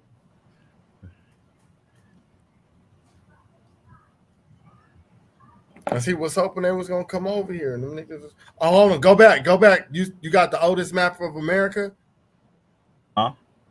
You got that in your PowerPoint? Oh, that? Yeah, the oldest map of America. Oh yeah, it's bullshit. Man, Mo, I'm tired of you, bro. It's bullshit. And I got some more just in case they bring another map. I got all the map. It's bullshit. Oh shit! Got all the work. All right, I had that for my shit too, but I won't bring it up then. Hey, you guys, if you have not liked this video, this live, go ahead and do it. It helped the algorithm keep things popping. So go ahead and like. If you haven't, now, one of them maps go ahead and do that.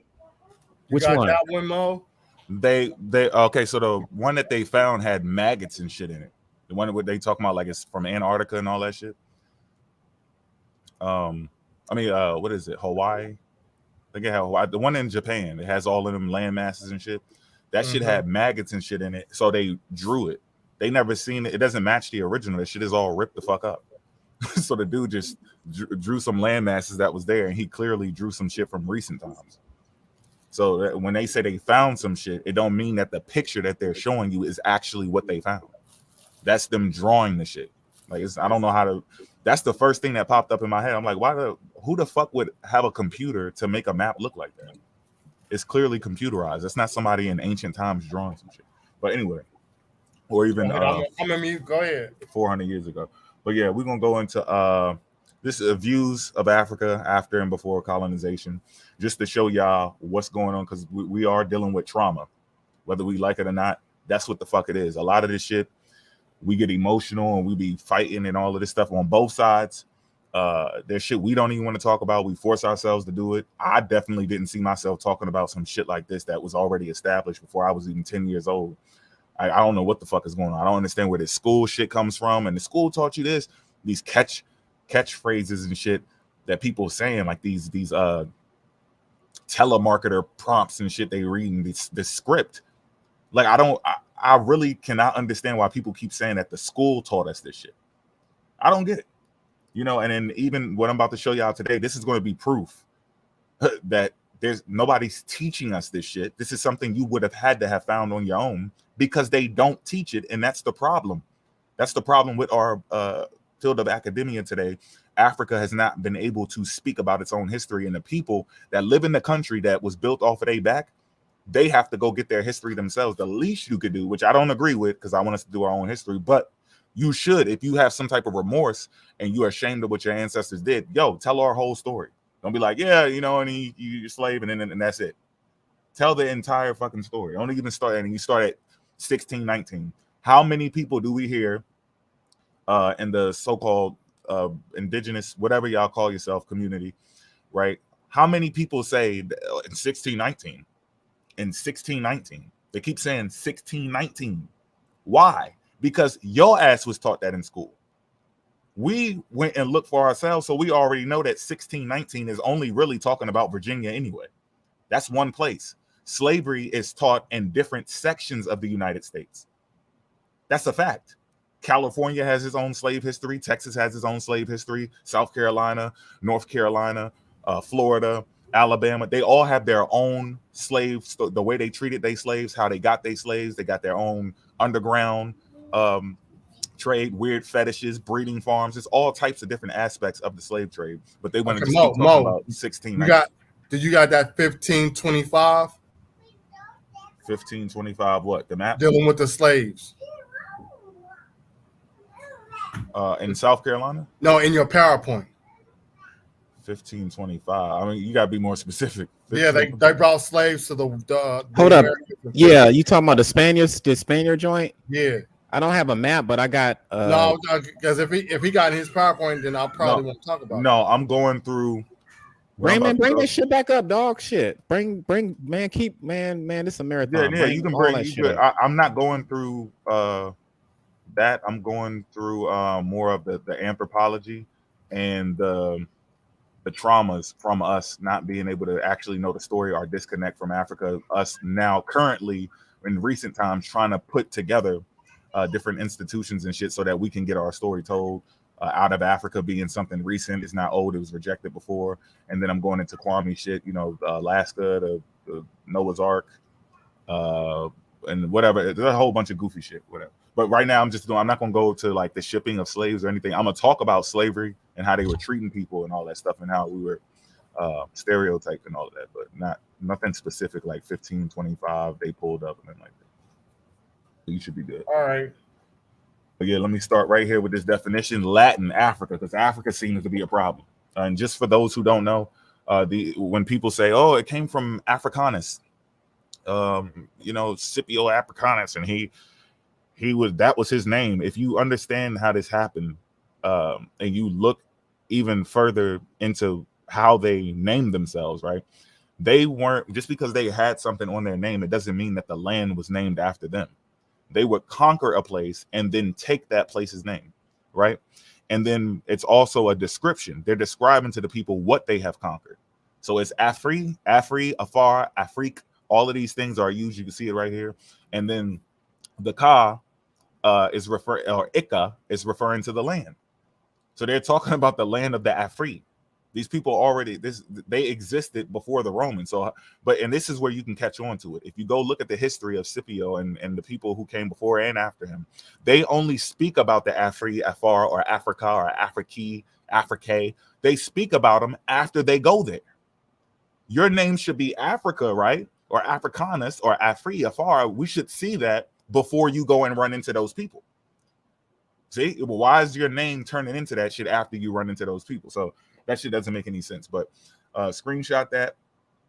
Check out look into these different titles and places that they went throughout their conquest and shit, and then you'll get a better understanding of it. If you look at it from today and you go, oh, Africa, and you go, I think you go, what, right here? Damn, it's not even here. It's not even on here, is it? There's a more recent date. Let me see. 18. Now, there's a more recent date where they say, like, I think it's in the 1900s. The word Africa was officially used in the 1900s or whatever, and they'll use that shit because they like to play around with words and shit. But that's not where it came from. It been used. You even see some Greek people in BC times using the word. Then no, America don't even fucking exist. So how are we saying that they labeled us African if the people are talking about in BC times? But anyway, that's a definition. We'll come back to that later. Now, this is the General History of Africa, Volume 5, Africa from the 16th to the 18th century. And I want to run through this to show y'all some of the stuff that our people are going through at these times, and why it's important to understand why we have to teach the history, period. There's no way around it. I don't give a fuck if you got one African, two, a half, a quarter, whatever. We're not into 100%. Nobody's over here claiming to be 100% African. And nobody's over here claiming to be 100% perfect either. So if we got a mistake that you see, you just get up here and come and challenge the shit. If we misrepresent you, get up here and challenge the shit. Y'all ladies doing good, but I don't know what's up with the brothers. Y'all taking a long time to pull up. But okay, so here, this is the preface. It says, it is true that the history of Africa, and how's my background? We good? We still good? Because I turned my mic up a little bit. Is that AC coming through? No, you good. I'm still good. I think everybody can hear you loud and clear. All right, bet. It is true that the history of Africa north of the Sahara has been more closely linked with that of the Mediterranean basin that has the history of sub-Saharan Africa. But it is now widely recognized that the various civilizations of the African continent, for all their differing languages and cultures, represent to a greater or lesser degree the historical offshoots of a set of peoples and societies united by bonds centuries old. And let me get this damn retain out. All right, centuries old. Another phenomenon which did great disservice to the objective study of the African past was the appearance with the slave trade and colonization of racial stereotypes, which bred contempt and lack of understanding and became so deep rooted that they distorted even the basic concept of historiography, right? From the time when, and that's why this is important, because they're distorting the history because they don't give a fuck about you.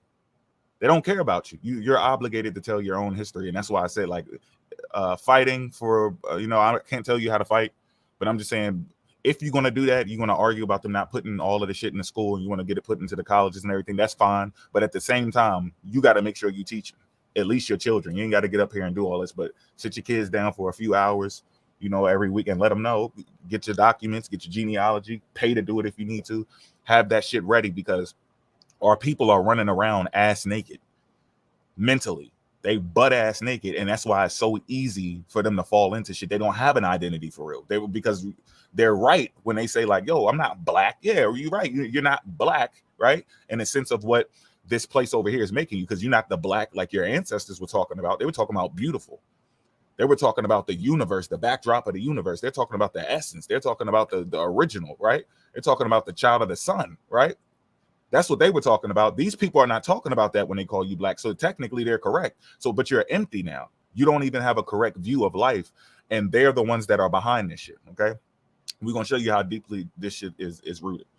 From the time when the notions of white and black were used as generic labels by the colonists, colonialists,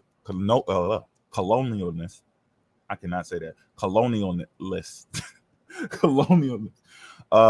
who were regarded as superior, the colonized Africans had to struggle against both economic and psychological enslavement. Africans were identifiable by their color of their skin. They had become a kind of merchandise. They were earmarked for hard labor, and eventually, in the minds of those dominating them, they came to symbolize an imaginary and allegedly inferior Negro race, right? So this is why you hear people talking shit, but if you run into it for the first time, or if you remember the first time it happened and you ran into these people talking, they still your people. That's why you feel comfortable getting real close to them. And next thing you know, they like bite you and slap you and kick you. Like, yo, man, what the fuck is wrong with you? Like, yo, the person that they don't like life, they don't like themselves, they can't take this type of shit. And some people just shut down and create completely different people. We have all seen it. It's people that get slapped around, whether it's by their parents or peers in school or some shit like that, or people in the workforce. They'll turn into a whole different person. That other person is gone. You're like, yo, what happened to you, Benson? My name is Big Ben now, nigga. It's Big Ben. Don't disrespect it. You can't even call them by their name no more because they don't want that shit. That person got done wrong. That person is a nobody. They create a new identity for themselves, and now they tough as shit. They tough as a motherfucker all of a sudden because they Indian. They got a new outlook on life, and now they ready to knock niggas out, and they want to go to war and fuck the government. What was you doing when you was black? When you was black, you felt like you wasn't shit, but you had to create a new. I ain't ready for the psychology part. But look, this pattern of spurious identification regulated the history of the African peoples in many minds to the rank of ethnohistory, in which appreciation of the historical and cultural facts was bound to be warped. It was inevitable. Whoa, what the fuck did I just highlight all that shit? The fuck just happened? Bound to be centuries old, bound to be warped. Okay, I must have accidentally highlighted. Okay, so the situation has changed significantly since the end of the Second World War, and in particular, since the African countries became independent and began to take an active part in the life of the international community and in the mutual exchanges that are in raison d'etre, the most important reason for purpose, a reason or purpose for someone or something's existence. Okay. All right, and that's who should be talking anyway. Mutual exchanges that are the raison d'etre. Okay, an increasing number of historians has endeavored to tackle the study of Africa with a more rigorous, objective, and open-minded outlook by using, with all due precautions, actual African sources. So I'm gonna read this again so you can understand what the fuck is going on. An increasing number of historians has endeavored to tackle the study of Africa. But we already have the studies of Africa, right? It's just savages running around, right? Slave trade knocked you upside your head. You ain't do nothing because you's a bitch, and you over here, and you just doing what the fuck I tell you to do, and you signed up for it. It's indentured servitude, right? They already said all of this shit, and that's not the old world. That's the new world. Actually, America's the ancient world, or Asia, or England, but not Africa, right? You see, they're lying about the history, and this is where our people get that from, and they're not understanding at the same time this is happening within the last 50 years. I'll say 30 to 50 years, actually. People are transitioning into saying, and it's mostly because our people are in there, putting pressure on people. So let's not ignore that. We got our elders or master teachers that are, it don't matter if they had a degree or not. They was kicking doors down with no degrees, with degrees, without degrees. They was kicking doors down, and universities like, nah, fuck that. I need to come in here and talk. Well, who are you? It don't matter. I'm black, and you talking about African history, and you got the shit wrong. Well, let me see what you get. Well, look at this. And they check, shit is checking out. And these are the descendants of the people who fucked up our history, and they're looking at these descendants of slaves in the future, trying to teach them something, and they don't know that their people have deceived them. So we're in a very unique and unfortunate position in life right now, because we're not talking to the people who did the shit that's in the grave. That's what y'all don't understand. We're talking to their children. So there's some people that's going to follow after their parents, and they still going to try to keep that oppression in the system going. And there's some people who really just don't, they have no clue how much they people mind fuck them as well as us. All right. But it's our obligation. So open-minded, look, tackle the study of Africa with a more rigorous, objective, and open-minded outlook by using, with all due precautions, actual African sources. That's what we're trying to show y'all. Y'all don't even use sources from your people. If they black indigenous, show us the black indigenous sources, or give us a black person. That y'all not doing that shit. The history that we're talking about now that y'all don't know about, because y'all keep using the history where Africa ain't shit and Africa ain't got nothing and Africa don't do anything for the world. Nigga, that was the history that these motherfuckers are talking about right here, trying to correct. That's what this is for. To correct the bullshit that y'all spewing out your mouth, that Africa ain't shit. Now we got to redo it. But see, they pick and choose when a European is telling the truth. So in exercising their right to take the historical initiative, Africans themselves have felt a deep-seated need to reestablish the historical authenticity of their societies on solid foundations, because these motherfuckers is shaky, as you can see, because our people are picking up, you know, and we can't even give credit to the people that we pushing, you know, who get their shit pushed in. It's actually Europeans we beating up, you know, and they in a grave. Because you picking up their shit, and if they were here, we would be showing them that their shit is illogical and they're not using methodology and it's not scientific thinking at all, right? But our people are picking up their wicked ways and trying to use it on us, and we already know the whole game. So thanks to the European, you getting your shit pushed in. You should have just thought for yourself, but that's the type of shit we're going through right now. Here's another part of the preface. Do I need to start up here? Okay, yeah. To tackle this huge task made all the more complex and difficult by the vast range of sources and the fact that documents were widely scattered, UNESCO has had to proceed by stages. The first stage, from 1965 to 1969, was devoted to gathering documentation and planning the work.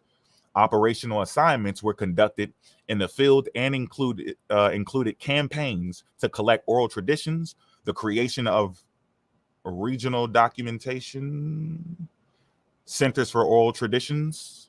I knew that was going to happen. Centers for oral traditions, the collection of unpublished manuscripts in Arabic and Ajami, African languages written in Arabic script, the compilation of archival inventories, and the preparation of a guide to the sources of the history of Africa, called from the archives and libraries of the countries of Europe and later published in 11 volumes. In addition, meetings were organized to enable experts from Africa and other continents to discuss the questions of methodology and lay out the broad lines for the project after careful examination of all of the available sources. So why are you questioning the method? Why do you need to have these meetings and have some organization? You're calling the experts from Africa now because you didn't do that before. You were just talking shit about Africa, and you passed the ball to our people, and they over here fucking running around looking stupid as shit, copying a fucking slave master's history of dumb. The second stage, which lasted from 1969 to 1971, was devoted to shaping the history and linking its different parts. Hence to why North Africa started off as Africa, right? They thought those people up there, the Afar, because that's where the Arab people would be using that terminology, Afriki and all of that shit. That's where those type of people were at anyway, right? And they thought that was just that area when they ran into those people. Like, oh, okay, yeah, okay, this is Africa over here. That's them niggas, right? Then they went all over the place. We showed y'all on the last three presentations that the land of the Negroes and the land of the blacks and the land of the dark, that shit was everywhere. These people were riding around the world since Alexander the Great and before.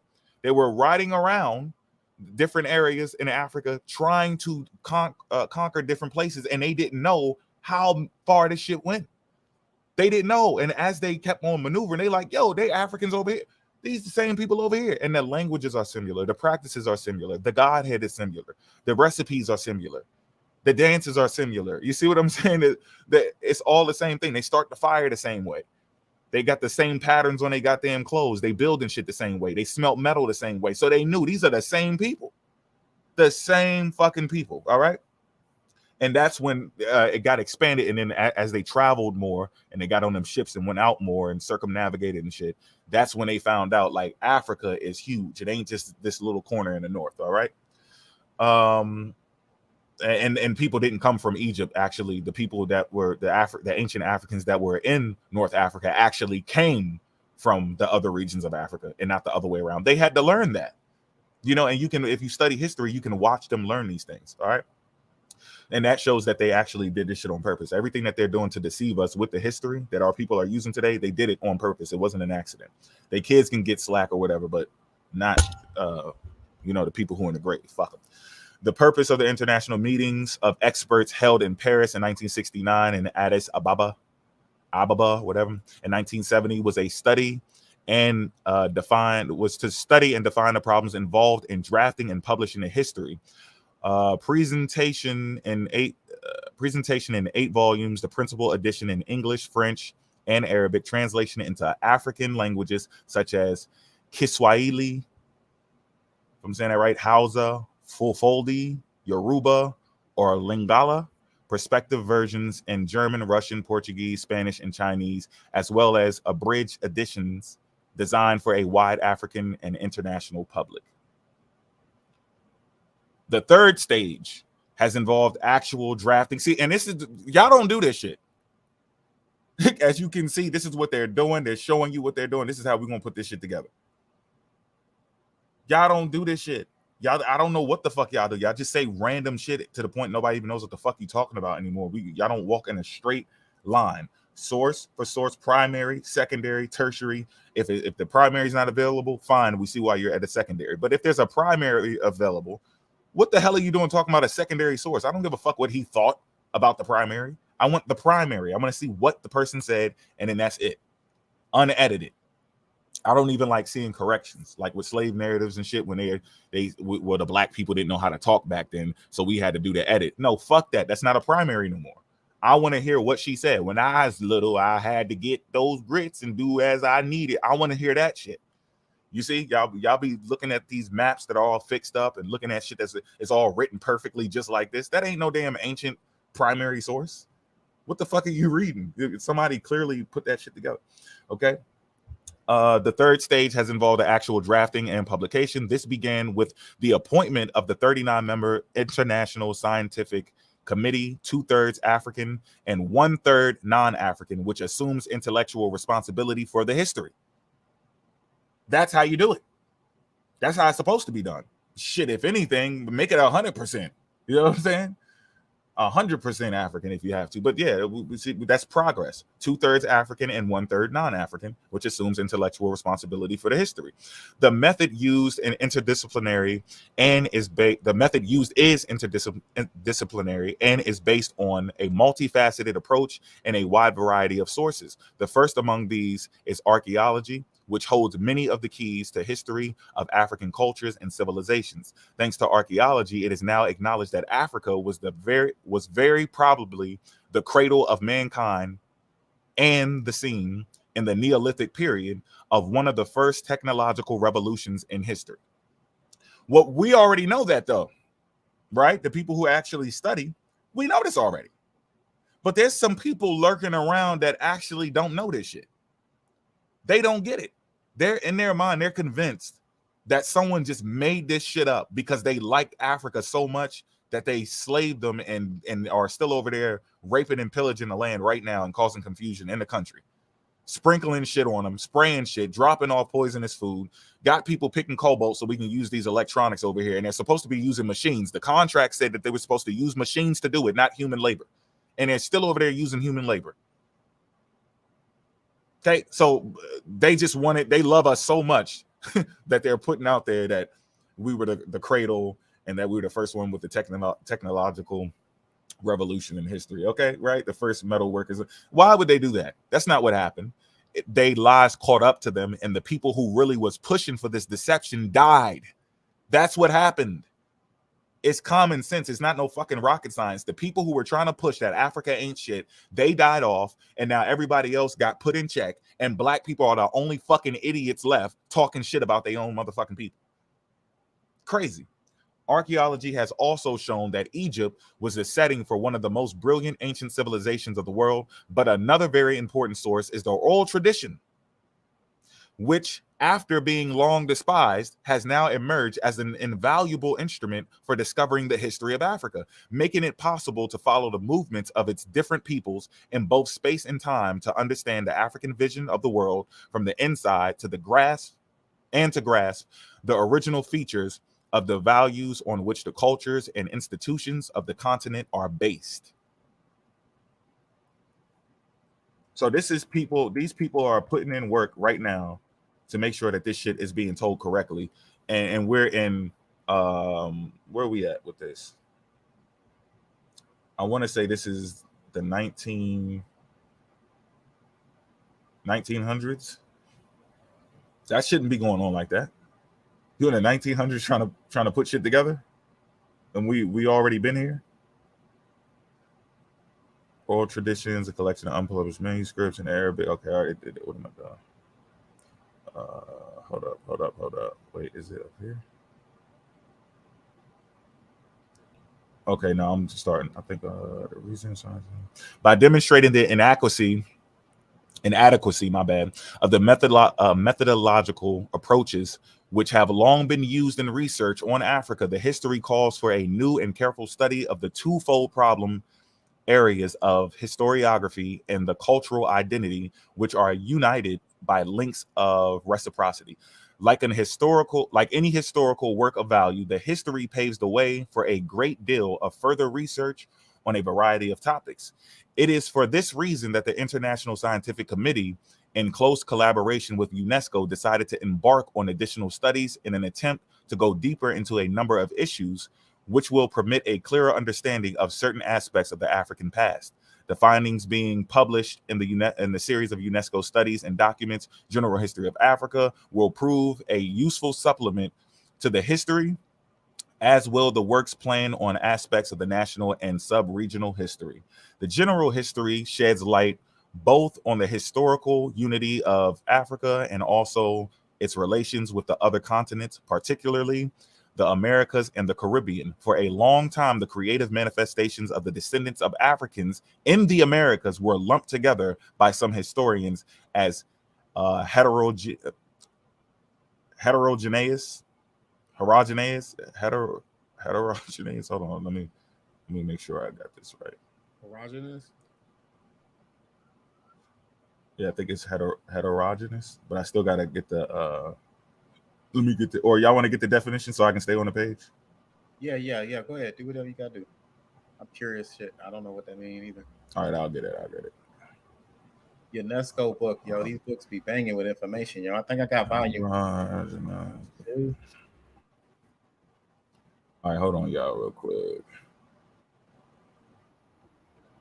Okay, it's heterogeneous, diverse in character or content, diverse, diversified, varied, varying, miscellaneous, assorted. All right, so let me go back.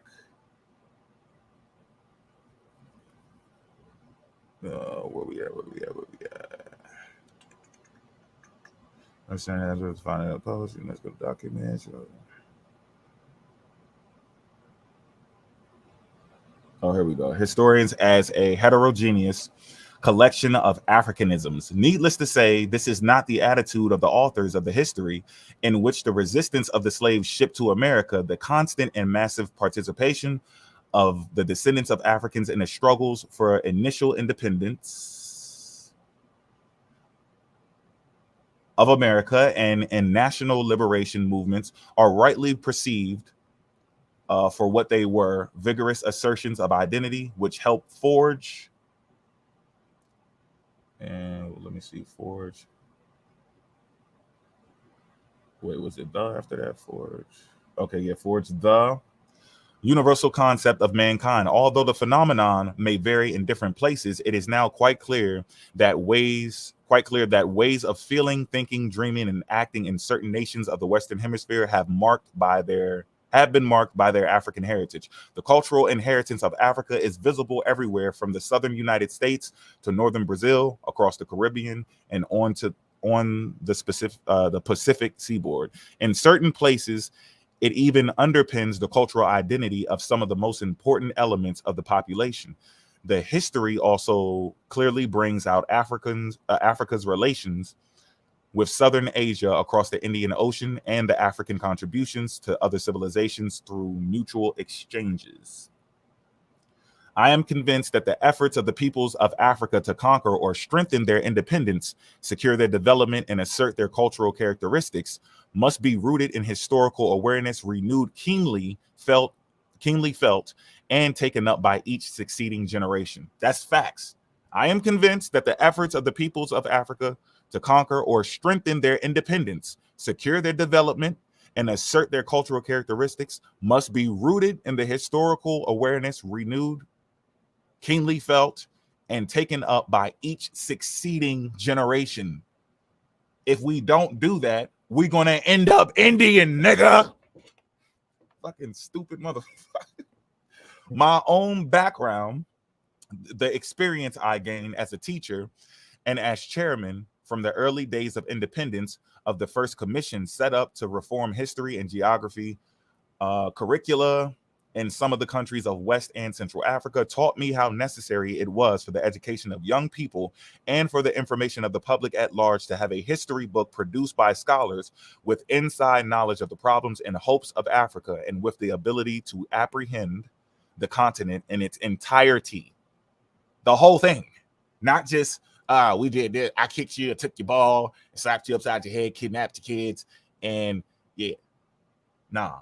I got some people that I worked with some of your people that didn't like you, and all, y'all just telling the shit that's just covering the end of the story. Like that's it. We all the way over here. How the fuck are you starting my history all the way up here? That's too close. That can't be my goddamn history, right? For all these reasons, UNESCO's goal will be to ensure that this general history of Africa is widely disseminated in a large number of languages and is used as a basis for producing children books, school textbooks, not anymore, and radio and television programs. Young people, whether school children or students and adults in Africa and elsewhere, will thus be able to form a truer picture of the African continent's past and factors that explain it, as well as fairer understanding of its cultural heritage and its contribution to the general progress of mankind. The history should thus contribute to improved international cooperation and stronger solidarity among peoples in their aspirations to justice, progress, and peace. This is, at least, my most cherished hope. Okay? So that's just, I'm just showing y'all that, and they can keep on going. There's more and more and more about what they're getting into. What people are forcing the world to think, what they have been forcing us to think. But I want to shoot y'all to some of these traumas real quick because I got to skip Smithsonian. I'm not going there yet. Let me make sure. And then, yeah, okay, we skip Smithsonian. We're going to come to that. Damn, what order am I doing this? I'm doing okay, no, I got to leave here. Wait, Port, you there? Yeah, we good. All right, I'm about to drop down. I gotta go to marathon, man. We're gonna deep fry these jive ass turkeys. Keep going. I'm gonna go to another source real quick, and then I'm gonna come back to this book because I want people to walk with us through history real quick. All right, let me pull up this other one so y'all can see what the fuck is going on with this goddamn history. All right. Saints, papers, boom. Where we at? Headbands. Bernard Balin. Are we on Bernard Balin? Bernard. I don't see nothing. Is it? No, not yet. I ain't got it yet. Hold on. Modern spiritualism. Damn, bro. I got a lot of shit in this motherfucker. Where is it at? Cultural trauma. There we go. Here we go.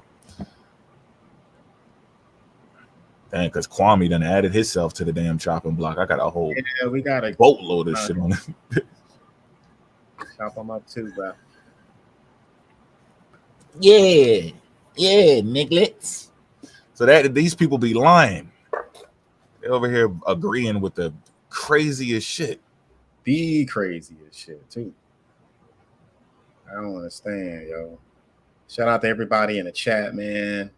We appreciate you guys supporting us. We definitely do. Stay tuned for some more content in the future.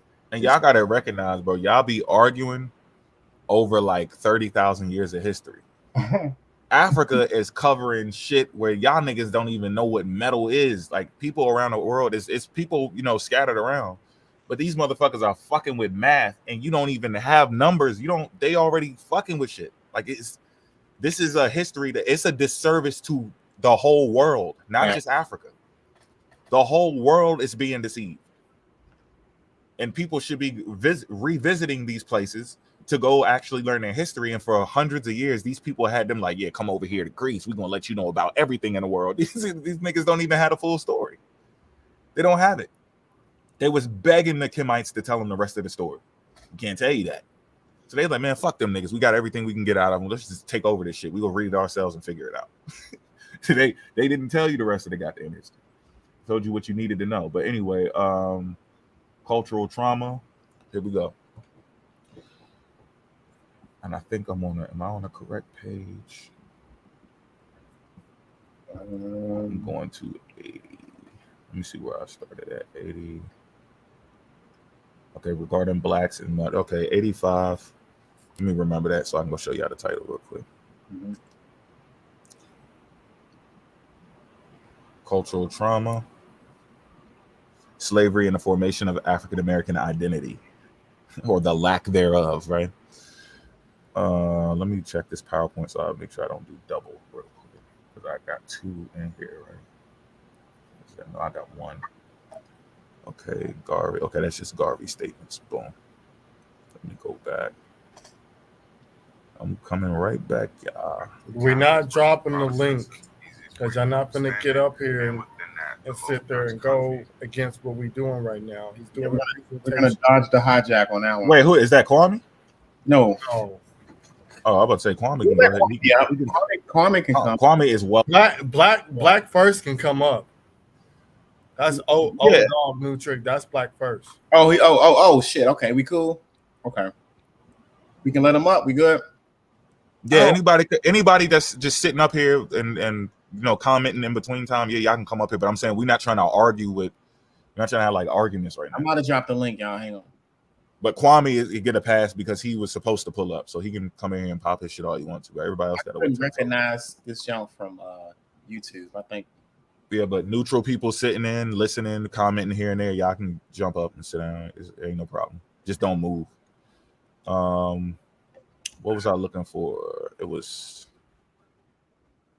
Oh wait, I don't need the word. I need the page 86. It's probably gonna be like 90 or something.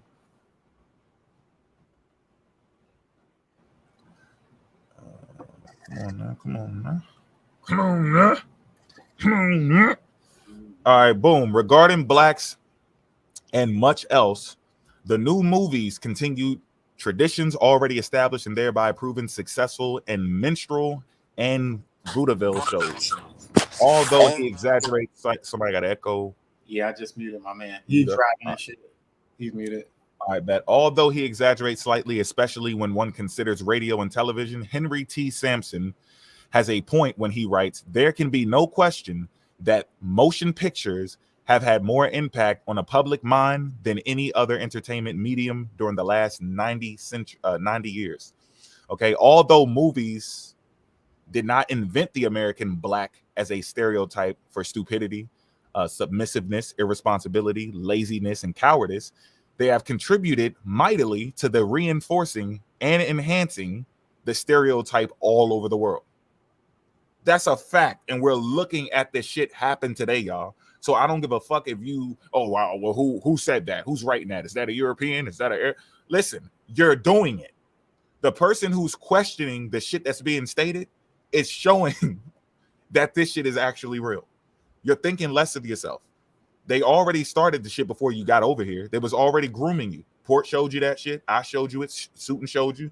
We were just talking about that shit last night. They've been putting work in on you, fixing your mind to get you prepped for this shit. Inadvertently and inadvertently, all right? And that's why y'all in panic mode, but we're here to try to give you we're going to try to give you the antidote. You may make it, you may not. You know what I'm saying? But we're just going to try to inject it. We're going to hit you with it. And hey, if it work, it work. If it don't, fuck it. You know what I'm saying? We focused on the next generation.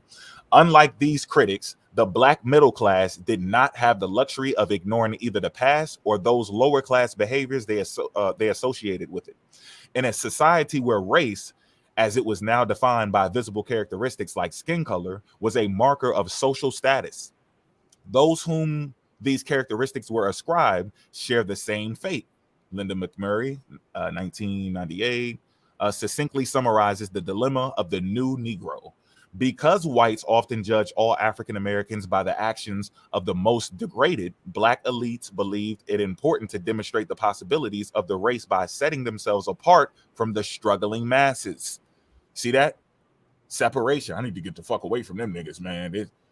You're not looking at like I need to go help my people. You know what I'm saying? It's not even like you at work. You dig me? It ain't even like you at the job. You see the dude over there struggling, pulling something like, yo, bro, I got you. You know, like I got you. You good? You got it? I can get that. No, you good. I'll get the other one. Can you lift that one? Lift the one you can lift, and I'll get the other one. But you try to figure. We ain't doing that in our community. We focused on what master gonna think, and I can't be around them niggas and this. Yo, that's your community that's fucked up right now. But since you don't have your history, you don't know that you have a lot of work to do to help your fucking people. And that's why, even though no matter how mad we get, all of us, especially the Adjustment Syndicate, Death Row, you know what I'm saying, the shit pushing gang, We know we'll tweak with you all day. We still black. We just like you. But we know at the end of the day, like, these my people and we got to try to help them.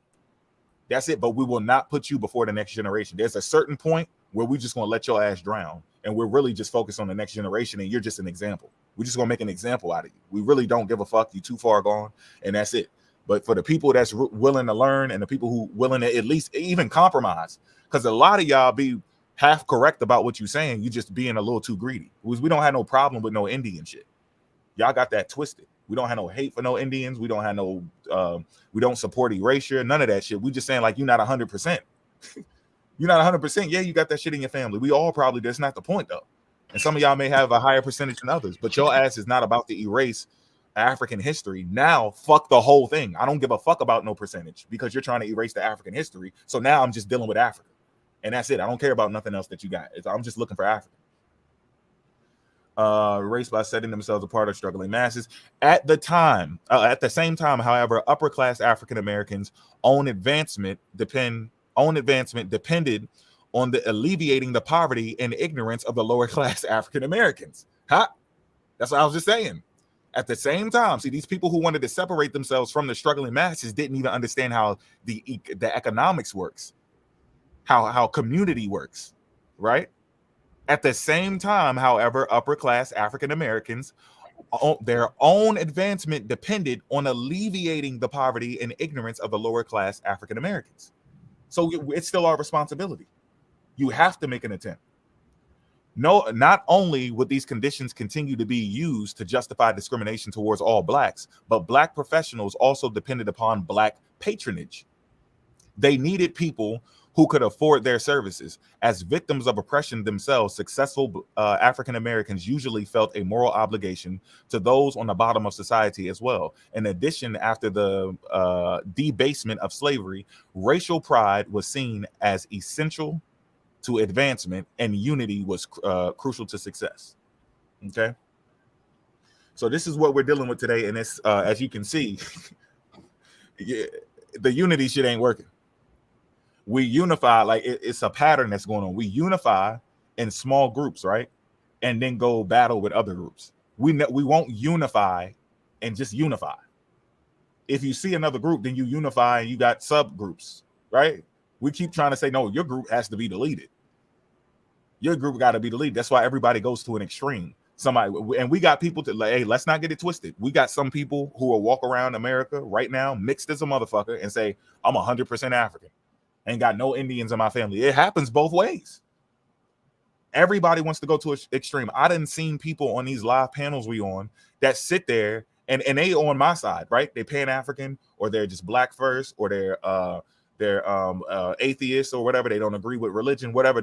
For whatever reason, they're on our side for the most part, right? And they'll sit there and get mad at me because I'm sitting down just having a peaceful conversation with my brothers and sisters. Nah, fuck them niggas. And like, what are you talking about, bro? Like, I get it. We're going to do our shit talking and stuff, but that's still my motherfucking brother. That's still my sister. So you got people on both sides that want chaos. They're looking for chaos, looking for confusion, and they're looking for some type of separation. We're real people who are in control of their motherfucking ego, real black people who really care about their community. They're trying to get to the fucking conclusion. They're trying to get to the compromise. We're trying to get to a way where we can understand that our history has been stripped from us and we're trying to put it back properly.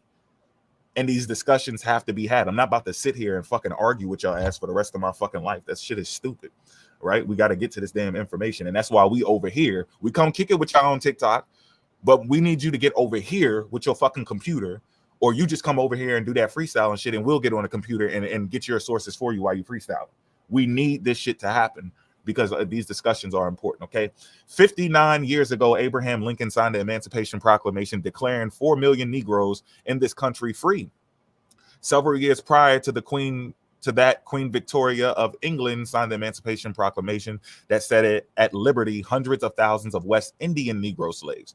West Indian Negroes celebrate the emancipation on the first day of August of every year. The American Negro celebrate their emancipation on the 1st of January of every year. We are the descendants of the men and women who suffered in the country for 250 years under the brutal institution known as slavery. You who have not lost trace of your history will recall the wait, did I say? Oh, my bad, y'all. This is Garvey speaking. I started at the wrong spot. My bad. So Marcus Garvey and his United Negro Improvement Association, UNIA, and some have called the largest black-based social movement in the history of the United States. Speaking on Emancipation Day in 1922, Garvey began. All right, and that's what he was saying. Everything I just said before. Okay, we are descendants of the men and women suffered in the country 200 years, part of the barbarous, brutal institution known as slavery. You who have not lost your history will recall the fact that over 300 years ago, your forebears were taken from the great continent of Africa and brought here for the purpose of using them as slaves. Without mercy, without any sympathy, they worked our forebears. They suffered, they bled, they died. But with their sufferings, with their blood, which they shed in their death, they had a hope that one day their posterity would be free. And we hold on. Oh damn, that's too big. Should they ever where my forebears suffered? Should they death? Posterity would be free, and we are assembled here tonight as the children of their hope. Each and every one of you have a duty which is incumbent upon you, a duty that you must perform, because our forebears who suffered, who bled, who died, had hopes that are not yet completely realized. It's like you don't even fully know what the fuck is going on. I don't know why you people just think that you just got up like, yeah. Anyway, like your life has not been going in a like smooth like that. And even the European, through his wicked acts and heinous crimes and crimes against humanity and terrorism and shit, he was struggling. He left some bad bumps in history for his people, but you definitely got some bumps. You got to catch up. You got fucked over out here. No better gift. You can't watch a fucking TikTok video, man.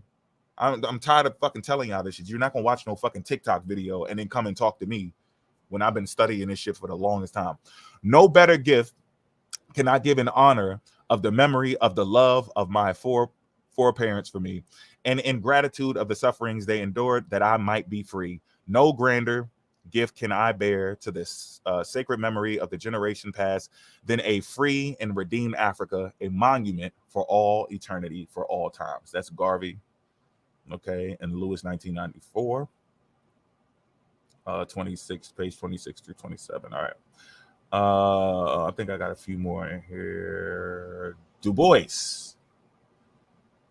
Okay, what is this? The poem. Okay, in his response to the question raised in the title of Cullum's poem, Du Bois wrote. Okay, hold on. Let's go. Is this Cullum's? Wait, where's the poem at? Hold on a second, y'all. Let me get y'all this. I think this is yeah.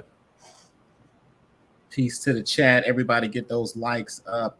Get those likes up. Here's the title. This is the title from the poem, What is Africa to Me? Okay. And this is what Du Bois said about it. And it's Cullen's, my bad. Africa is, of course, my fatherland, yet neither my father nor my father's father ever saw Africa or knew its meaning or cared over much for it. And people use this against us. They try to use, like, I don't know what type of fucking mind tricks y'all learning in y'all little cult groups and your TPs and shit. You know, it's your powwows, right? I don't know what the fuck they tell. I don't know how you think this makes sense. What basically what you're saying is fuck you. That's what you're saying, because it's illogical to ask someone like, yeah, your father ain't from Africa. So you came, what tribe did you just come from?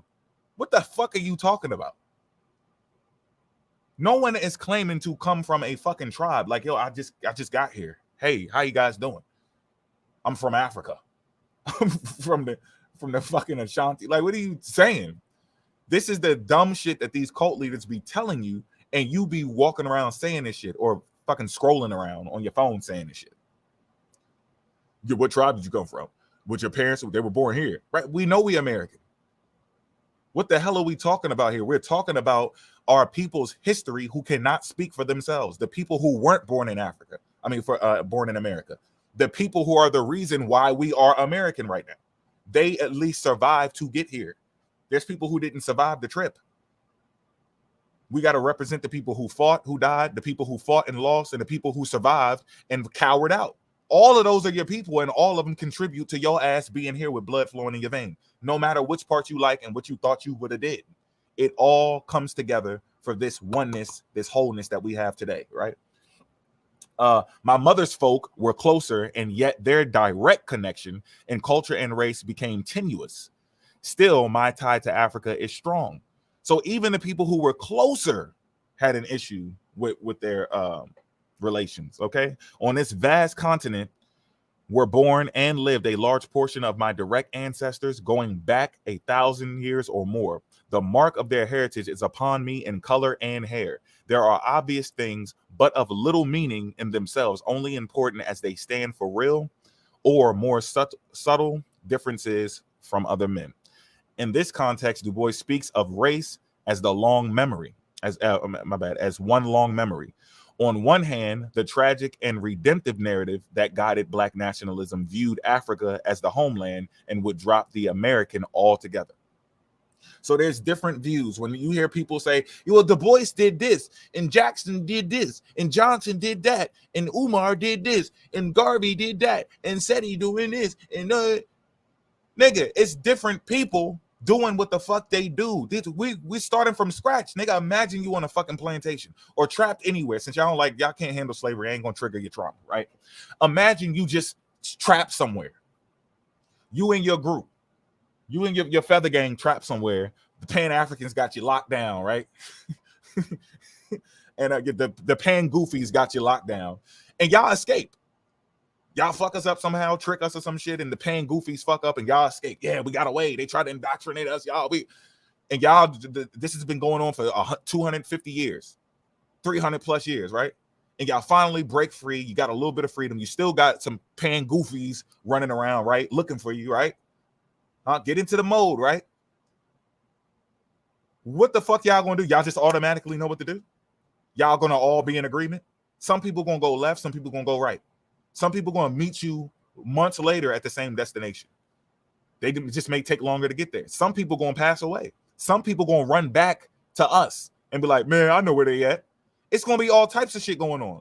But that person did feed you when they was running, right? When they was running with you, they did help you escape. They may have turned around and cowered out and pissed on themselves like, I can't do it. I can't because I'm scared to go to sleep. Mofax is going to pop up on me. Nah. I'm gonna just go back and get ahead of this storm because he's gonna get me. And y'all trying to tell him, like, nah, man, Mofax ain't gonna get us, man. Fuck that nigga. You're goofy. We out of here, nigga. We gone. Let's go. Keep moving. And he run around, turn back. Didn't he feed you? Didn't he help you escape? He still tried. He did what he had to do, but he cowered out and he left. Then the soldiers kept on moving. The people who wanted to lead, different leaders start fighting. So they go, I want to go west. I want to go east. Now, okay, so those leaders break off and have different groups and go somewhere else. But y'all all still trying to get free. Mm-hmm. Y'all got to stop this chaos shit that you're doing. You're just creating trouble. Oh, that dude smoked a cigarette. Y'all follow him? He smoked a cigarette. Oh, look at him. He was with a stripper. What the fuck? I don't give a fuck about that. I don't care what the nigga's doing in his bedroom. I don't give a fuck what he's drinking on, what he's smoking on. I don't give a fuck what he did. I can, if that comes up with that person personally, I say, look, man, you probably should quit your lungs. Something, hey, you probably shouldn't be messing with these type of women or some shit like that, or you shouldn't put your hands on your wife or get in your kid's life. You got a kid out there you ain't taking care of. Yeah, that's a little personal thing, man to man, we could talk about. But then there's another suit that the person wears and they're doing for their community. And we got to hold on to those things and build on those things and pick up where they left off. I'm not about to throw the baby out with the bathwater. I'm just going to pick up where you left off. That's a good point. It's that simple. So don't get caught up in this mind fuckery because that's what they do. They'll corner you in a live or in the comment section and start saying this shit. Hey, yo, Marcus Garvey was gay. What the fuck that got to do with what the hell we talking about? We got shit to do. I don't give a fuck about that. You all up in his drawers and shit. And that's not saying Marcus Garvey is gay. I'm just saying that's the weird shit that they say. They just throw shit out there like that as if it means anything. But I think that is what I wanted to highlight for that part. Because I did close this out and then it reset, so I don't have my other highlights. But y'all got the gist of what the fuck I was trying to illustrate there. All right. Let me go to now. I'm gonna go. Where do I want to go next? Hold on, y'all. Y'all can chat it up for a second. Facts. What's up to the panel, man? What's up? Peace, everybody. What's cracking? Man, you know it. It's a marathon up in this motherfucker right now. We are pushing it to the limit. Peace to everybody in the chin too. I just looked at my text. I saw your text, and I saw the little string yard in that mug. Yeah, you late, fam. Where you been? I'm fucking with you. Yeah, bro. I just saw that bad boy. It's all good. We have a good time, yo. I ain't even home yet. It's all good. No worries, right, man. This is a marathon, man. We do this on a weekly basis, man. And I'm gonna do some in betweens too, man. I just gotta get my rest game up. I want to do a couple details in between. All right, okay. Fuck yeah. It's a goddamn marathon. Oh, I'm gonna show y'all this.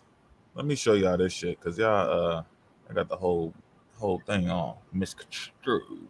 Y'all hit that like button, yo. Get that algorithm cracking. Hit the like button. Port City Vibe coming right back at y'all. We got the fellas on the panel right now. Peace to Patrice in the chat. We see you down there, sis. Peace.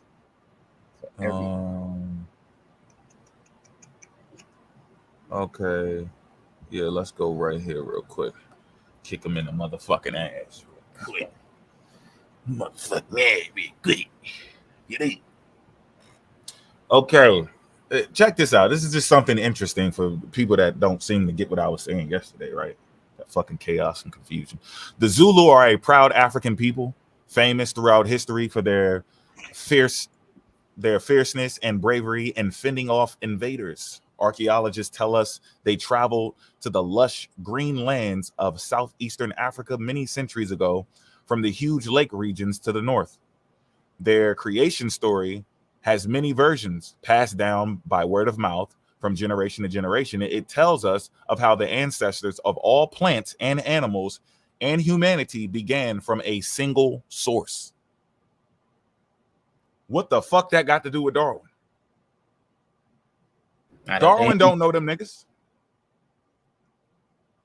They already had the concept. So I showed y'all in Kemet with the that Persian dude that was going in there, or the Greeks, whoever the fuck they were that invaded that area at the time. There's so many people that fucking raped that shit. They said, nah, these motherfuckers think that they're the original people. They're thinking that they're the first human beings on the planet, to the point that these invaders had to change the narrative. They put those kids in the go back to, I think it was 2. It was no. I did that on the pre-push. So y'all can go to like the one that was before the first presentation, where I'm speaking about the histories, where they're going through what's going on in Egypt after they invaded, and they're changing the beliefs of the people in the land now. They're thinking that the Kemetic people, the ancient Africans, came first because, of course, that's what the fuck they told them in the beginning, because that's what the hell they believed. They believed they came first, then everybody came after, right? And that's why you see depictions of different types of people. That's a clue for you. When you see depictions of types of people on ancient stuff, that they're telling you, like, these are these people, these are those people. And they must have some type of authority, or think they have some type of authority, and think that they're first because they're describing all these other people. But who are you, sir? Oh, shit, I'm the original. I'm just letting you know that's the European, that's the Tamahu, that's this nigga, that's that. But I'm me, though.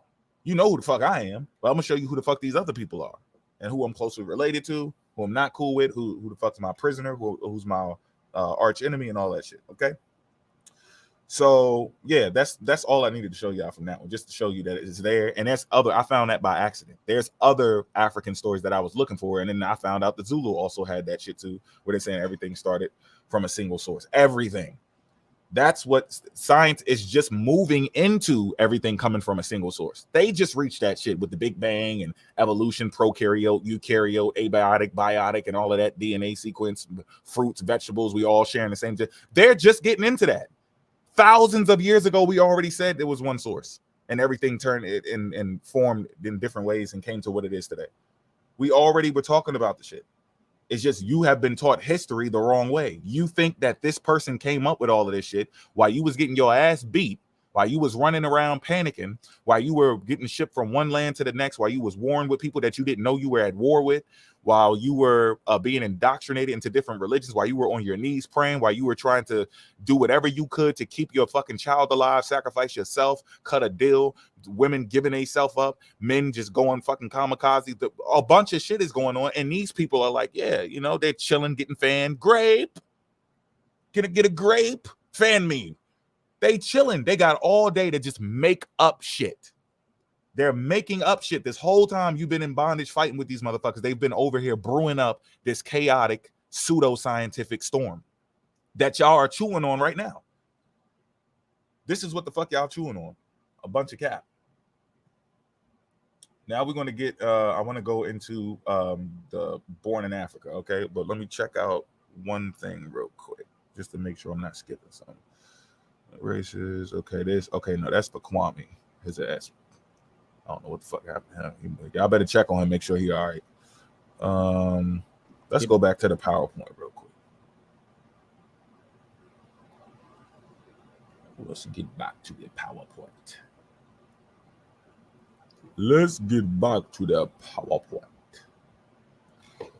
Show y'all what the fuck was going on, man, because y'all think that, yeah, these people just, they wanted the shit to come out of Africa. They did? Well, what do you know? They wanted life to start in Africa, huh? Okay. We're about to see about this real quick. Where we at? Born in Africa. Where's my tab at? Come on now, son. There we go. Nah, wait, nah, hold on. I ain't gotta show that one. I could just copy it and put that in the PowerPoint too. Fuck it.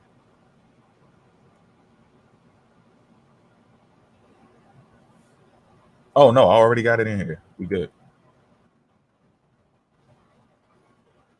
Gravy train.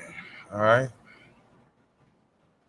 If anybody is still under the impression that the Europeans wanted the out of Africa theory to stick, the elites, get this book, please. Get this book so you can see the struggle of the people. And it's sad because some of them are dead. They never got to find out that they were actually right because the European said they were wrong. They died not even knowing that they were correct about the bones and the different artifacts they found in Africa.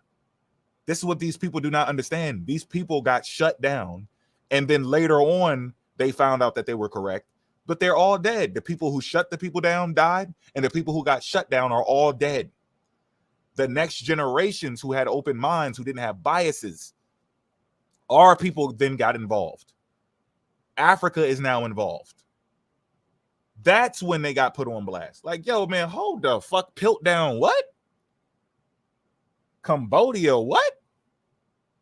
What are you talking about? Did you not see? Y'all missed over this shit? Oh, he presented this shit to you in the 1800s, so what happened? They said that it's impossible. They said that that was the Australopithecus. They were saying that each one of these things that they found was the same being, and it was clearly a different stage of human history. Clearly. And they kept saying that they were all the same. Oh, that's the same. That's the same. Nope, that's still stuck at the same time because they were trying to make the place England, America, or Asia. Hence the why y'all motherfuckers are using America now, because they left a lot of little pseudo archaeology for your ass when they were in the process of trying to make this shit stick. You're picking up their fucking garbage ass scraps, and it's never going to check out. You're just going to be sitting there dating rocks, stealing people's identity, and committing historical suicide. All right. Sent to school in England at the age of 16, Leakey endured 2 miserable years there, making new friends, but managed to gain a place at Cambridge to study anthropology. He impressed fellow students at Cambridge with his energy, enthusiasm, and passion for prehistory, but was also noted for being brash and impetuous. Blow this up. Impetuous, overcharged, and unbalanced, and unlikely to make good, according to one contemporary. He's a problem. He's not trying to follow the establishment. He's not hearing it. Plus, he was born in Africa. So this white dude saw, he already saw what the fuck was there. So he knew, like, yo, man, what the fuck y'all talking about, bro? I can get you some bones. During his university years, he gained valuable field experience, spending 8 months in Southeast Tanganyika. I'm saying it right? Tanganyika. With a British Museum expedition hunting for fossils at Tendaguru. The site where Hans Rex team had discovered the remains of a bronchosaurus or Bronchiosaurus in 1912. He also excelled in studies of anthropology and archaeology, becoming all the more convinced that Africa was the place to search for the origins of humankind, not Asia. Well, why the fuck would he think it's Asia? The Africans already told you that in their mythology, in their oral history, their oral traditions, Kemet already was let it be known, well fucking known. Everybody was going to them to get the fucking history. They told you we were first. Everything spun from us. We're the original people. The Dogons to tell you where you come from, nigga. I came from up there and I came down here first. And no matter which way you cut it, you want to call it myth or whatever. The whole point is you're trying to act like the European came up with some out of Africa first. The African is saying it. Whether you call it mythology, whether you say he was joking or he was in his ego, they still said it. So stop saying Darwin did it. Stop saying the European told us that we came out of Africa and then life all started there. No, we said it first. He denied it. How the hell did it get to Asia? What the fuck what happened? Shortly after, and matter of fact, I'm gonna open up that Herodotus source because I think those people who went there were partly from Asia Minor. Now that I think about it. So I just connected another dot. I think those people that were listed were of Asian descent. They were like from Asia Minor or something, mixed with somebody else in the Mediterranean. Okay, so shortly after graduating with a double first in 1926, he set out on what he grandly called the East African Archaeological Expedition to look for human fossils in Kenya. The irony of that. In Kenya. Shout out right? to Kenya. If she's still there, shout out to Kenya. Right. I know that. Hey, yeah, I know that shit gotta hurt. God damn, Kenya. Ow. All right. A Cambridge professor tried to dissuade him. Don't waste your time. There's nothing of significance to be found there. Let's read it again. Shortly after graduating with a double first in 1926, he set out on what he grandly called the East African Archaeological Expedition to look for human fossils in Kenya. A Cambridge professor tried to dissuade him. Why? Because he wants it to be out of Africa? He tried to dissuade him. This is a professor. You don't dissuade nobody, nigga. You show me your sources. Come on up to the class. After the class is over, come to the lecture hall. Bring your sources. We're going to run through it. What are you trying to dissuade him for? Don't waste your time. Quote, this is the quote. Don't waste your time. There's nothing of significance to be found there.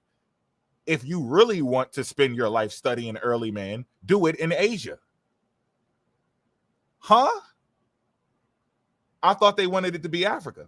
But Leakey was adamant. No, he replied, I was born in East Africa, and I've already found traces of early man there. Furthermore, I'm convinced that Africa, not Asia, is the cradle of mankind. This was not accepted, y'all.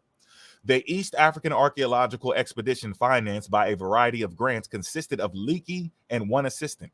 For a year, Leakey explored caves and burial sites among the lakes and volcanoes of Kenya's Great Rift Valley, collecting a mass of stones and bones. His account of the expedition, Stone Age Man in Kenya Colony, appeared in Nature in July. This is Nature magazine in July 1926, earning him recognition within the scientific community. Back in England, Leakey fell under the spell of Sir Arthur Keith, spending hours working on fossil material at the laboratories at the Royal College of Surgeons. As Keith's disciple, he became an ardent advocate of the big brain theory of human development, arguing that because the human brain could only have developed to such a size over a prolonged period, the separation of humans from apes must have occurred far back in antiquity, as far back as the beginning of the Miocene period, then dated at about 1 million years ago. Leakey, and it says then dated. Okay, that date is probably not the same anymore. At that time, it was then dated 1 million years ago. Leakey also supported Keith's contentions about the validity of who? Who that there? The Piltdown Man. Now, we went through all of that. Got him.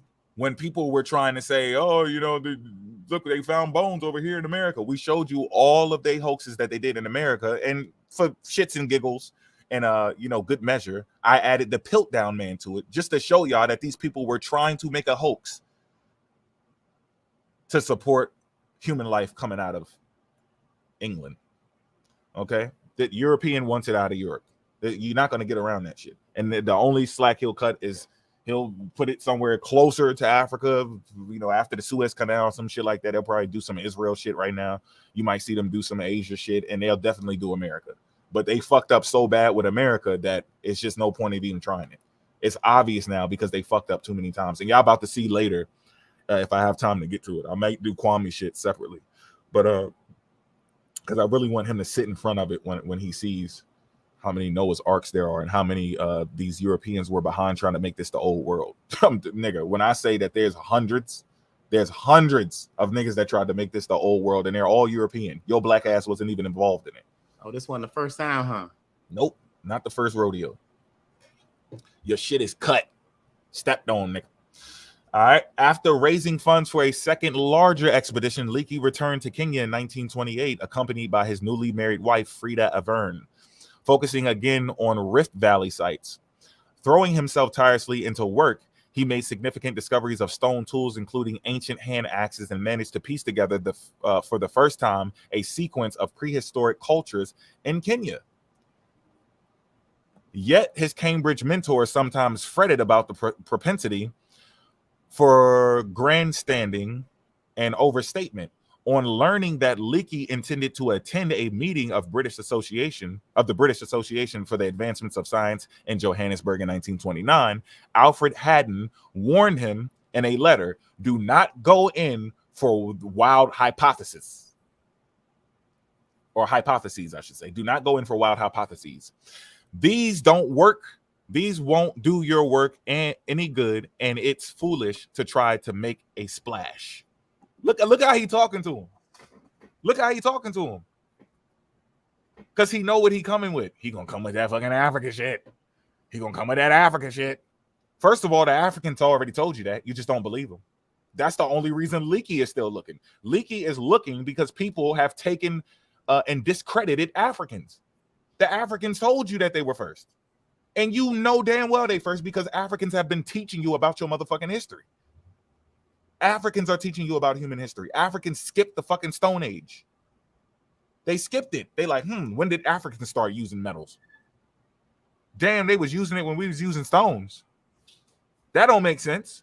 Look it up if you think I'm lying.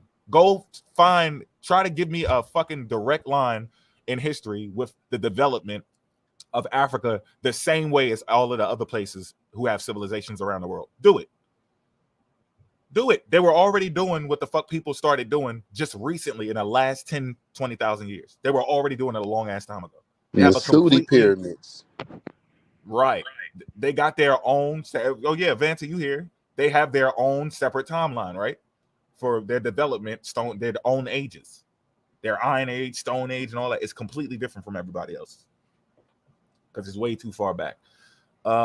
Kenya at Cambridge mentor sometime fretted. Okay, yeah, he says, let's read that again. Only Leakey intended to, where's that quote? Okay, yeah, do not go in for wild hypotheses. These won't do your work any good, and it's foolish to try to make a splash. A distinguished East African geologist, E.J. Whalen, cautioned him against making over emphatic comments. Believe me, you will serve archaeology, the expedition, and yourself best by maintaining a strictly scientific attitude, he wrote in a letter. You have the chance of making yourself in time one of the leaders of archaeological thought.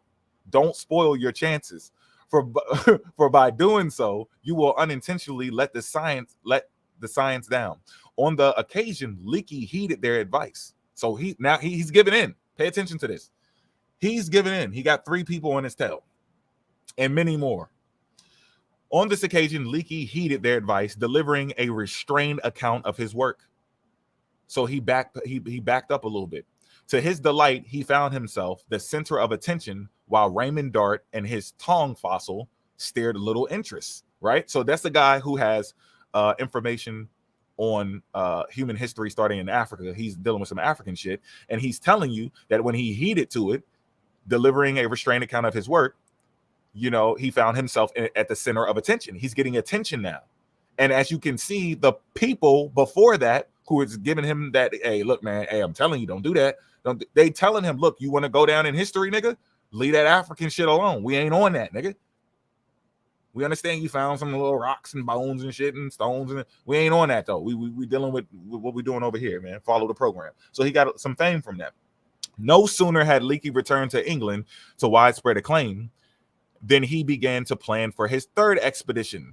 His main objective this time was to solve the mystery of the Olduvai man, the skeleton that Haynes Wreck had discovered in Olduvai, George, in 1913. Leakey had first studied Olduvai man during a visit in Munich in 1927, and he went back there in 1929 to examine it further.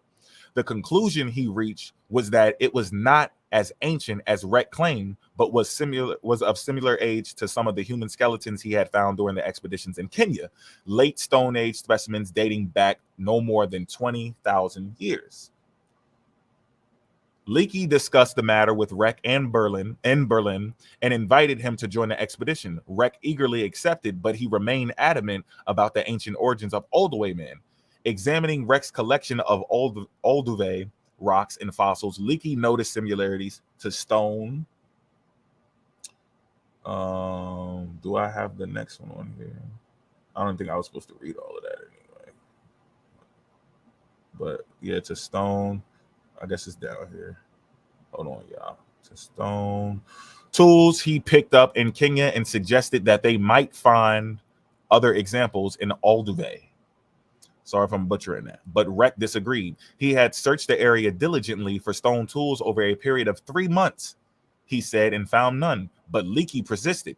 I made a small bet that I would find Stone Age implements at Olduvai within 24 hours of arriving there. The wager was for 10 euros, a not inconsiderable part of my research funds for that year.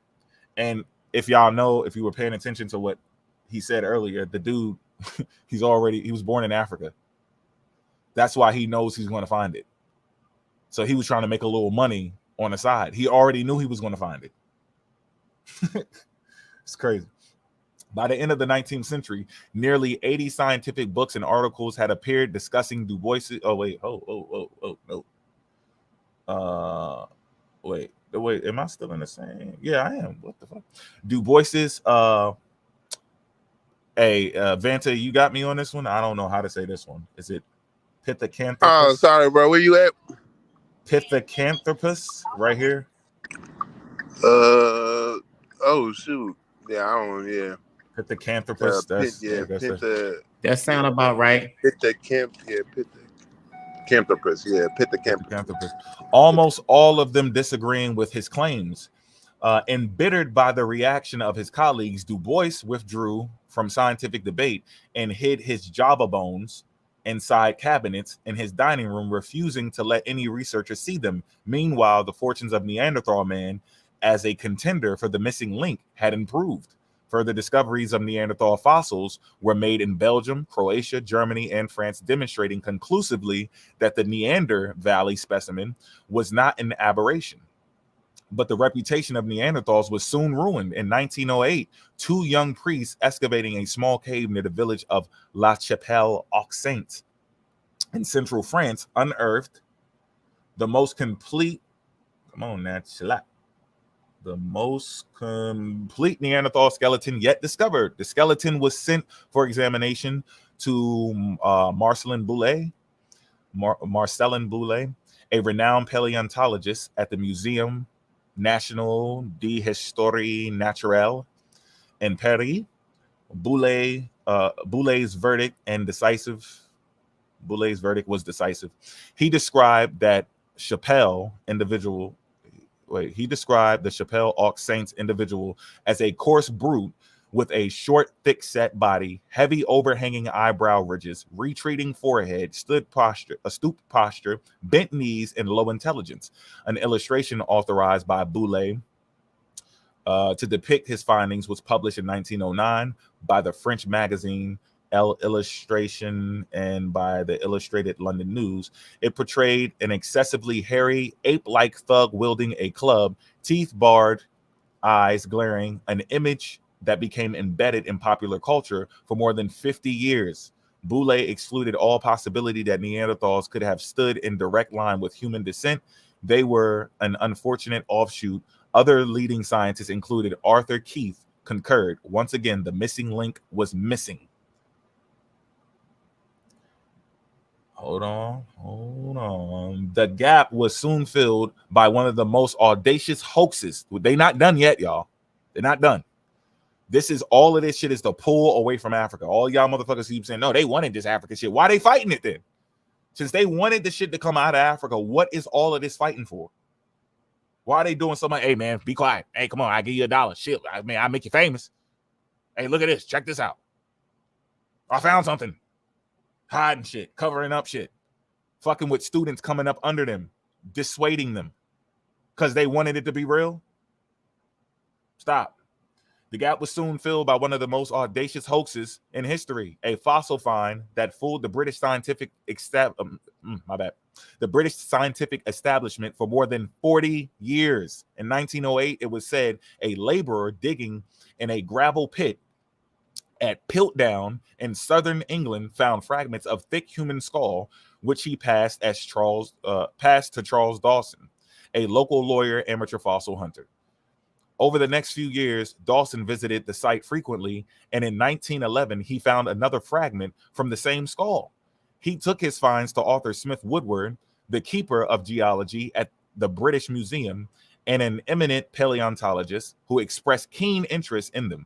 In 1912, Woodward set off for a summer of digging at Piltdown, joining Dawson and a French paleontologist, Father Pierre Teilhard de Chardin. By the end of the season, they had found 3 more pieces of skull bone along with a ape-like jaw, assorted mammal fossils, and a few crude stone tools, altogether a remarkable haul. So they say.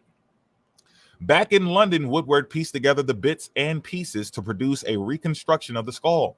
And in December 1912, he unveiled it a crucial meeting of Geological Society, naming it Eoanthropus dawsoni, or Dawsoni, Eoanthropus dawsoni, Dawson's Dawn Man.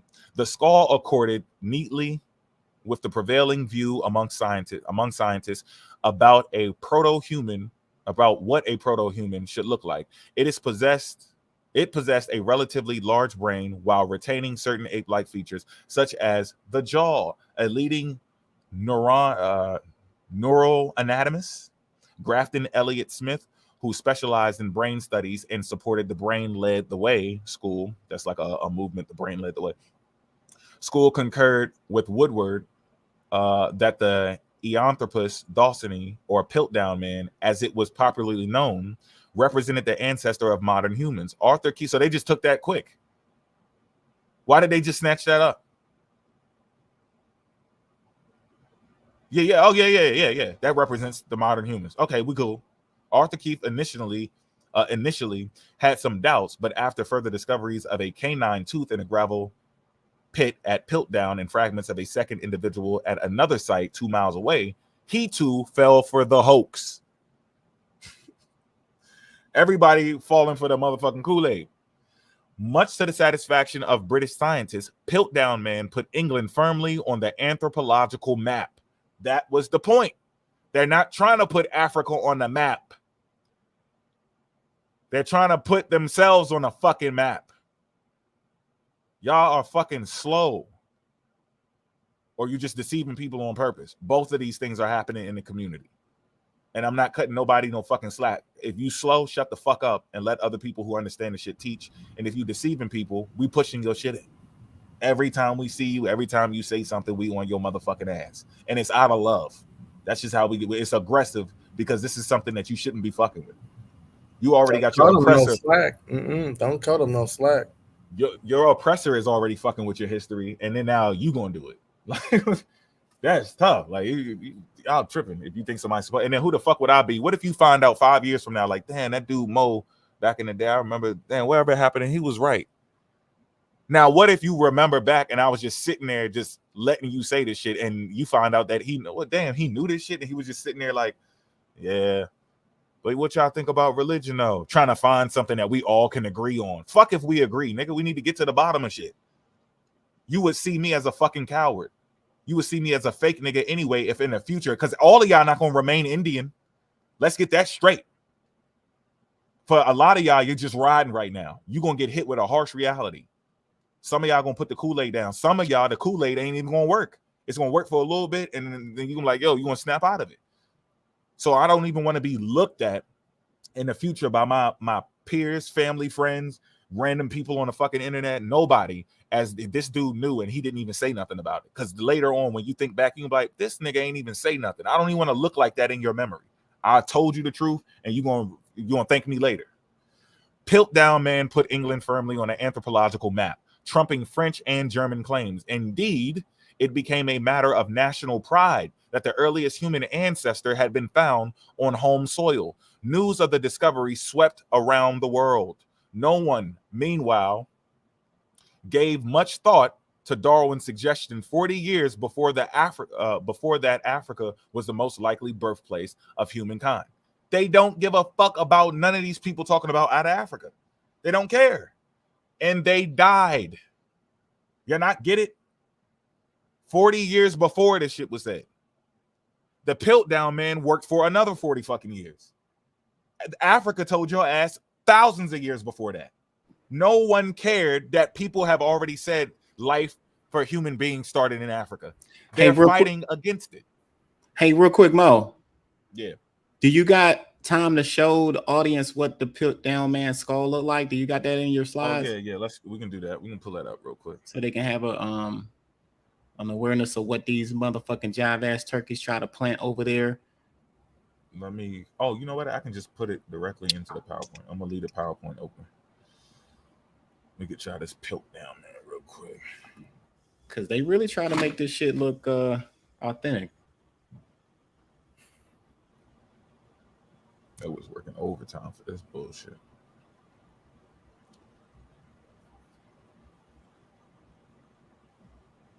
Okay, let's get Peace to the chat family. I appreciate you guys getting the likes up, and the support is greatly appreciated.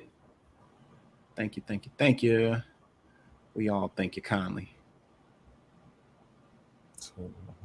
Where's the Piltdown? A replica of the Piltdown man skull.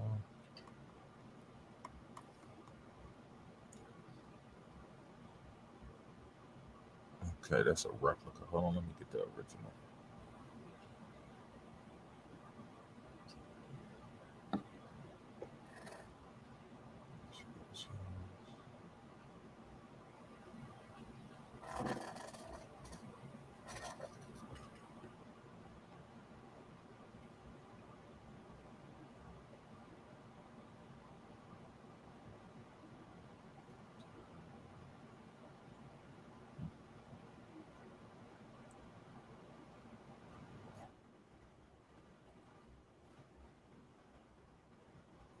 You looking for the skull? Yeah, just all. So it's a couple of pieces. Okay, there's a tooth and everything. Oh, I got the skull in the chat. I don't think I got the tooth. Did you send one already, right? You gonna show that? Yeah, you can go ahead and pull that up while I look for this. All right, I just want to show the skull though. So this is what a replica. What Mo talking about on how they try to fake that shit out to try to bring the narrative that, hey man, the origin of man ain't in Africa, y'all. We ain't from Africa, right?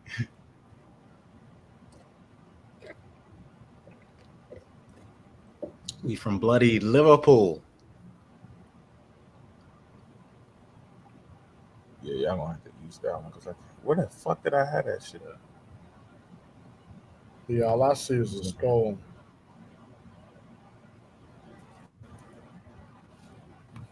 Sussex, England. It's a couple of pieces. A chicken.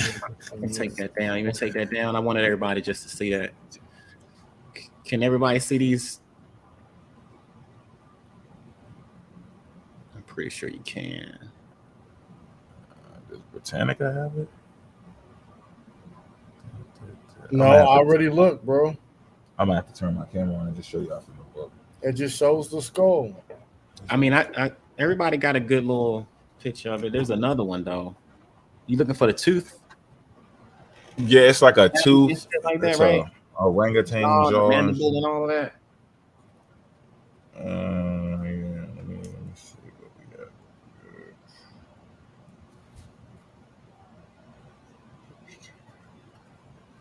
I got it. Oh, you got it? Share it. It's hold on. You share it? It's on my phone. I gotta send it to my email, but you're gonna have to scroll down a little. Hold on, it's coming. I just sent it to my email. Then I gotta copy it. All right, yeah, because I don't know how good it's gonna be if I show from this book. Yeah, I ain't mean to slow you down. I just wanted everybody to see what that would look like, so people can familiarize themselves with what the put down artifact looks like, or lack thereof, the artifact. Yeah, I got the tooth. Can you share the joint? I gotta wait for it to go to my email. Take a minute. Peace, family. Thank y'all for coming on in. Part 6 of the marathon continuing. All right, hold on. Catch the replay because I did mine first. We got Mo coming in. We got Vanta up here with the DNA suiting. Gonna put some shit in today. We just got a good little mix. All right, I put it in. You're gonna have to scroll down a little though. Hold on, is it in a private chat? Yeah. Like, hold on, our chat? Yeah. Here or on YouTube? Here. I don't see that shit. Oh, hold on. I didn't hit send. Okay, I'm like, Jesus. I see it. All right. Okay, I got you. Bada bing. Sharing the screen in 5, 4, 3, 2, and we're up and running. Can everybody see the screen? Yes, indeed. Oh, there we go. Oh. Yep, that's an orangutan jaw. Yeah. Okay. So this somebody is trying to establish the missing link, right, Mo? Yep. And I challenge y'all to find me some fake shit in Africa. I'm not saying ain't shit there. I'm just saying it's just highly unlikely you're going to find somebody faking some shit in Africa because they don't need to. Everywhere you keep finding people faking shit in Ireland, New Zealand, America, England, because they don't have shit there. That's why they had to fake it. And he knew already to tell him, stop looking over there. Right after he telling him, 3 different people telling him to stop looking over there, don't worry about it. They hurry up and come out with these damn hoaxes and shit. Because they like, we got to get ahead of this shit. They about to find out. These teachers already knew. The professors already knew. They was like, yo, man, get the fuck out of there. Come look in Asia. It's like, fuck it, we got to put this shit in England. That's them just throwing shit around. Look at them. Yeah. Oh, look at what I found here. It's Out the here. cradle of civilization. Hey, look, he was Making smiling up for the shit. camera and shit. Amateur night, yo. The little dude in the back, like, man, y'all know this shit, babe. They'll never figure it out. Man, that don't even look like a It ain't professional at all. Archaeology site. You Right, know look how at they, 'em. like do the marking. Niggas in their grandpa Yeah, backyard. he just got something in the ground. They ain't got nothing marked off. Yeah, they ain't got nothing, bro. That's crazy. This nigga just smiling like, yeah, we got these. Got him. We got niggas for years. That ain't even the proper tools over there. Niggas That's got some garden farming tools. shit. That shit is like, Yeah, I mean, 40 years, bro. That's a generation. A whole generation thought that life came out came from over there because they done threw some shit in the ground and they done lied. They don't even know, and they'll never They know. try to scrub Get outta that here. away because they don't be mentioning that. They try to wipe that shit away. Mm-hmm. Try to keep that shit on the low. Dude that faked the Peltdown Man, he's known for faking shit. Damn. When they found out that Peltdown Man was fake, they went to where he was. They went up all in his house because remember, some museums bought some of his findings because they thought it was real. Damn, real fake. It was that everything that they bought from him, they had to re-examine and found out majority of that shit was fake. Y'all see this bullshit? Man, that's some good work. I gotta look into Leaky. Oh yeah, Leaky did his thing, man. He drunk the Kool-Aid for a second, as y'all saw. He drank it, but then he's like, man, he just couldn't help it because he was born there, so he already knew. That's why he was placing bets with people. Plenty of people lost bets to him because he already knew what he was going to find and shit. Because he was there. He was running around in Africa as a little kid. He's just like, yo, what the fuck? Well, he starts saying, yeah, this the shit y'all looking for? What? Wait till you see what I got. But he didn't know because, he was born somewhere else. These motherfuckers don't fuck with Africa. So I'm sick of y'all saying this shit. Man. No, but who the fuck likes Africa? Like, quit this. Like, nobody wants shit to come from Africa. They may like the things they can get, what they can do with the people, how they can manipulate, utilize the resources and the people in that. But they don't want Africa to go down in history where it belongs. Like, you got to be a fucking fool. You don't have to be African to know that they don't like Africans and they don't want life to start in Africa. Technology bit them in the ass. That's what happened. Technology caught up to them. The same way. Y'all seen the remember the Zodiac killer? Zodiac killer. What's the other dude's name? Fuck did they name him? The California Sunshine State Killer or whatever. These were the Air Force cops, detectives. These are the people who use DNA to catch criminals, and it came back to bite them in their ass. You got caught. You got somebody in prison for some shit they didn't do. The whole time it was a detective. It was the Air Force major. It was you got caught because of DNA, because of technology, because of cameras, because of fingerprints. Technology came to bite them in the ass. I'm telling you, if these advancements didn't happen, we would have never found out. They would have just kept on going with this damn hoax. And y'all about to find out too, because it's about to get out. So where we at? Remarkable Hall back in London. The skull, according to the neatly prevailing view amongst the scientists, but the proto-human should look like it possessed relatively large brain. Okay. Or Piltdown Man. It was properly known, represented the ancestor of modern humans. Okay. Arthur Keith initially had doubts, but the discoveries of the canine too. Okay, yeah, I read that too. The birthplace. Okay, yeah, okay, I did that, all of that. So yeah, no one, meanwhile, this is the important part. No one, meanwhile, gave much thought to Darwin's suggestion 40 years before that Africa was the most likely birthplace of humankind. They keep saying because they don't deal with actual time. Their time is fake. It's like they just make it up. Time don't exist to them, right? That's what they do. Time don't even exist. So they could just say anything they want to. Darwin, the one who made that shit up. No, he didn't. The African said it. And because of the Europeans and other people who did not want that to be true, they inserted themselves into history, made up these fake ass scientific tests back in BC times to create the illusion that they were the first people, and then kick ancient Africans out of being the earlier human beings, right? They did that. And then over time, people who came up, who were born hundreds and hundreds of years later, they're just looking into stuff. Technology is advancing. They're just doing what they're doing in their life. They're not knowing anyone lied about anything. They're thinking everyone told the truth. And then shit pops up like that. Like, wait a minute, hold on. Well, I think life, it looks like it's pointing to this direction here. Like, they didn't agree with it though. He said it. They probably was like, man, he's figuring it out. He's figuring the shit out. We got to shun him. No one thought about it, and it was 40 years before, and they're about to do another 40-year hoax. So they're not believing Darwin at the 40 years before, and the Piltdown Man fooled people for 40 years. That means they're sustaining this hoax. It didn't just start with the Piltdown Man. They have been participating in this shit, because if he already told you, why the hell would you stay away from Africa?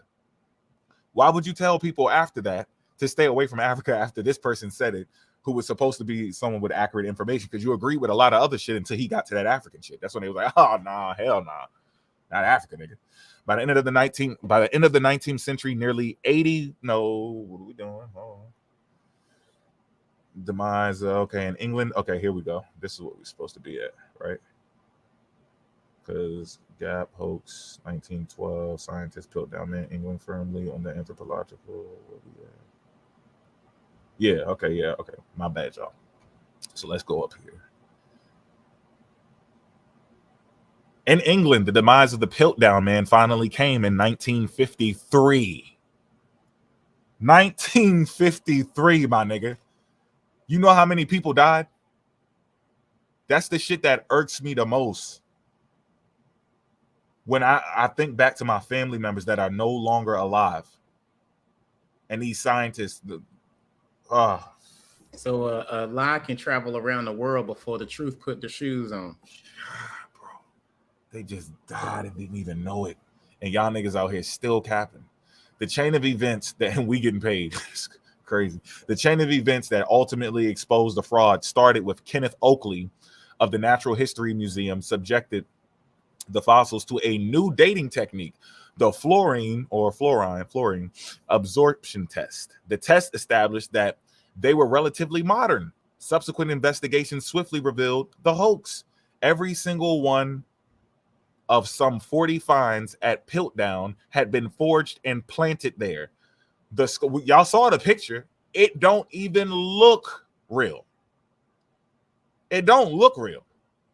The skull fragments belong to a modern human, 600 years old. The jawbone belonged to an orangutan, estimated to be 500 years old. The teeth had been filed down to produce a human pattern of wear. All the objects had been carefully stained to give them an aged appearance. What was astonishing was that so many eminent scientists had allowed such a crude forgery to pass without challenging for so long. Now, why wouldn't you? All Leakey said was, I got some shit y'all need to look at. They denied it without even looking at it. You deaf? You can't catch it? You want to be Indian so fucking bad that you can't just accept the fucking truth that's sitting right in front of your face? Don't be African. Forget that part. Just deal with what the fuck just happened right here. They denied what Leakey was going to present, and they didn't even see it. They didn't see shit. He told them, nah, man, don't worry about that shit. Now they got the Piltdown man. And they let that shit slide. You're going to deny something without seeing it, but you saw the Piltdown man, and you didn't see that was fake? Listen, man, y'all going to let these people get your ass. They won't be getting me, though. God damn, we are not that far fucking gone. I understand we got a number done on us, but we are not that far gone to where we don't see what the fuck is going on. Piltdown man was no ordinary hoax. It was a systematic campaign carried out over several years. The early skull fragments were created in advance and salted with the intention that more extensive, did I say that right? Yeah, salted. What are they saying? Salted with the intention that more extensive finds will be planted. Oh, okay, I got what they're saying. I guess preserved. That more extensive finds will be planted at a later stage. Pieces were put together to fit in with the prevailing view about what an ancestral human should look like. Convinced of the authenticity, some scientists, including Sir Arthur Smith Woodward, continued to work at the Piltdown site for years in the hope of finding more evidence. In 1948, on his deathbed, Woodward had dictated the text of a book entitled The Earliest Englishmen. You see what the fuck I'm saying, y'all? Push. You see what I'm saying? The dude checked out. Didn't even know. And he was right there next to the truth and still didn't catch it, and then put out some more work. The Earliest Englishman, you know, he's trying to put that work in on his last man. And he ain't writing the book. He's dictating, telling him like, yo, this is what I'm trying to do next. Because obviously somebody else, one of his neophytes or whatever under him is going to have to finish, or his peers going to have to finish his work. And, you know, that's the title he's coming up with because of what he found. The truth he thought they discovered the earliest Englishman. You know, we on the map now. He trying to represent for his people. He want to do one more for the road, you know, before he get up out of here. That's fucked up. You know, a minor literary industry sprang up to identify the culprits. The list of suspects was long, but was eventually whittled down to 2 men. The most obvious candidate was Charles Dawson, the local lawyer who was the first person to search for fossils in the Piltdown Quarry. An amateur archaeologist. He was known to be keen to build. What amateur? What? Who? Charles Dawson. Hmm. Charles Dawson, y'all. Check him out. An amateur archaeologist. He was known to be keen to build up a reputation for himself in academic circles by making spectacular discoveries, but the full extent of his ambition did not become evident for decades. So he went under the radar. So they were putting in work to do this shit. These are real agents. Check it out.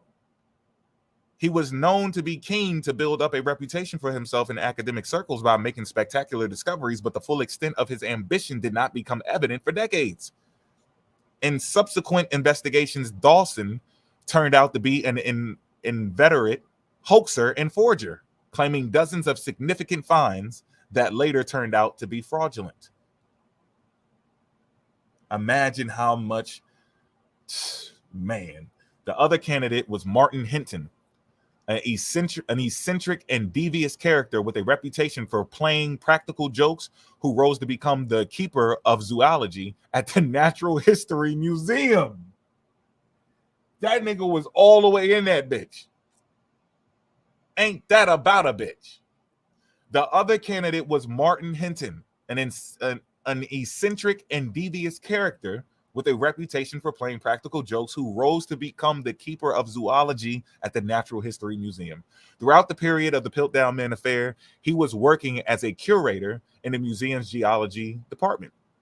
One possible motive attributed to him was that he was driven by an abiding dislike of the department's keeper of geology, Arthur Smith Woodward, and set out to discredit him. In 1978, contractors clearing a loft in the southwest tower of the museum found a trunk belonging to Hinton, which turned out to contain bones stained and carved in the same way as the Piltdown fossils and associated artifacts. Researchers considered it to be a smoking gun. Bang, bang. Whoever the perpetrator was, for British scientists, it was a humiliating episode. Raymond Dart called it the most outrageous paleontological thing. That's how you say it, right? Paleontological fraud, which was to mislead the thinking of every recognized authority. I think it's paleontological. My bad, I messed it up. Yeah, paleontological.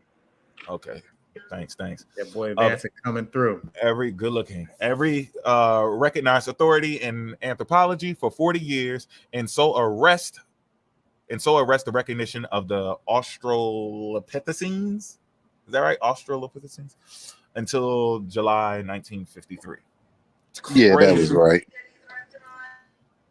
Deception at its best. So there's agents out there while y'all talking. You're just not studying. Okay. You should have already ran into this shit. All right. While the Leakeys were struggling to survive in Kenya, a new revolution in scientific thinking about evolution was gathering momentum in the West. For several decades, the field of evolutionary studies had been convulsed by competing theories. Some biologists held fast to the concept for orthogenesis, the idea that evolution was directed by an inner drive towards a fixed goal. Some favored transmutationism, the theory that evolution change occurred through sudden mutations or saltations, producing new species instantaneously. Others subscribe to the idea of some sort of inheritance of acquired characteristics. Darwin's theory of natural selection had long since fallen out of favor. They were not fucking with it. So I don't know why y'all keep saying that shit. He wasn't in nobody's pocket or nothing. His shit went to the trash, even though he was right about the shit he was talking about. even though he backed up what he said. The same thing happened to Leakey. Same thing happened to there are 2 other people that came before Leakey that were trying to do shit, and they passed away. Never knew that their information was right. Leakey had to pick up where they left off, and he continued their work. But they died and never knew they were correct. And then y'all can find that in this book. Let me get y'all the page because I'm not gonna go to. I didn't put that on here because I'm just trying to go over these highlights. But y'all can go to page and Born in Africa. You can go to page. This will be page. What is this? 82, 83. Is this numbered like that? Let me see something. Hold on a second. Yeah. Okay, so yeah, you're gonna go to page 82, and the pictures are gonna start on your right side of this book. Okay, 82. So it's gonna look like page 83, but they just skipped the numbers because it's going into pictures and shit. All right, but you can look through those pictures, and it actually is more than 3 people, more than 2 people. There's a couple of people that came before him, and that was with him contemporarily, and they just weren't paying him any mind. As you can, you know why? Because we just ran through that. So, orthogenesis, evolution occurred, mutations will fall in favor. The new science of genetics added to the mix. Since 1900, geneticists had made great strides into in working out the basic principles of inheritance, first enunciated by the Austrian monk Gregor Mendel in an obscure publication in 1865, but left unnoticed for 35 years, man. If this is the plan to make it out of Africa, what the fuck is going on? They stalling. They're making it go in all these other directions. They're not paying attention to shit that's right in front of their damn face. Mendel had discovered that physical traits were determined by stable inheritance factors, subsequently known as genes. By breeding strands of pea plants in his monastery garden, he found he could produce simple and mathematically predictable inheritance patterns. Okay? So y'all see, y'all can get that book, and there's much more in there. These were just the strongest ones. There's even a passage in there, if I can find it when I'm on my chill time. I'm gonna step back up and read it for you, copy it or whatever, find the page and put it on, add it to the slide, and I'll read it for you. But they said that they were nervous, and I read it before on Suitons Live like 3 times. They were nervous about even coming out when they had even more damning evidence. Like, it went past, it wasn't just the 20,000 year shit. It wasn't just the mill. They was like, yo, hold the fuck up. We got some shit that's super fucking old. This is going to blow them out the water. It don't matter what they got. This is multiple layers. They hit the jackpot, and they was like, but what are we going to do? Because nobody wants the out of Africa theory they don't want it to be out of Africa. So what are we going to do?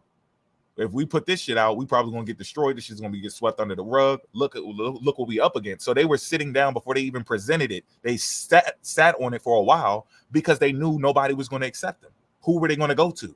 Their funding was gone. Y'all gotta go get that book. They couldn't even get funding. He was borrowing money when he came out with this out of Africa shit. The dude lost his fucking funding. You dig? This Africa shit. Oh, Kwame, if Kwame pull up, I'm gonna I'll go into that shit, but I got some other shit.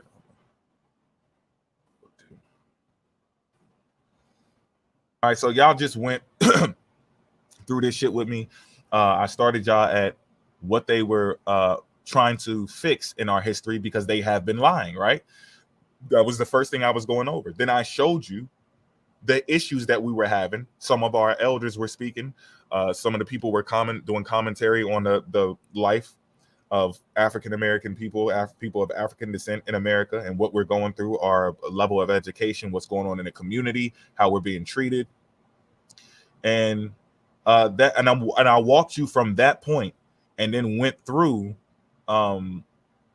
I started you at the point of what needed to be reconstructed with the history. Then I walked you through what was going on after we were gaining way with our freedom and equality. Then showed you what the hell was going on in some parts in parallel. It was parallel to what was going on with us in our community. They're over here while we're trying to get our freedom and learn our history and get back on track from being discombobulated. They're sitting here lying about our history and trying to cover the shit up. They're rushing. It's the race. It's a real race. You just didn't know your ass was in it. You hear race and just think black. These motherfuckers really like, on your mark, get set, go. You know, one of them annoying ass kids, you just walking around chilling. You at the park, you ain't even into that right now. Nigga, just you running, but you like running to go up the slide or running to the swing or some shit. He like, I beat you, nigga. I ain't racing.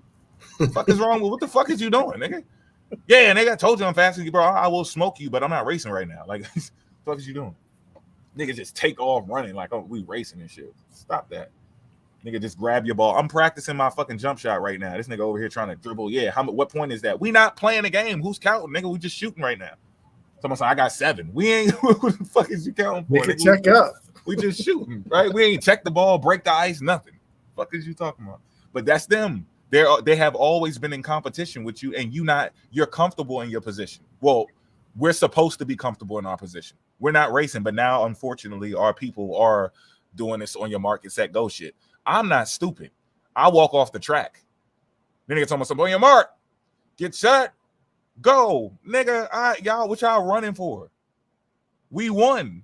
What the fuck is you doing? This dude is fake. He's creating this whole illusion, making it seem like we gotta catch up and we gotta do a goddamn. We just need to reconnect.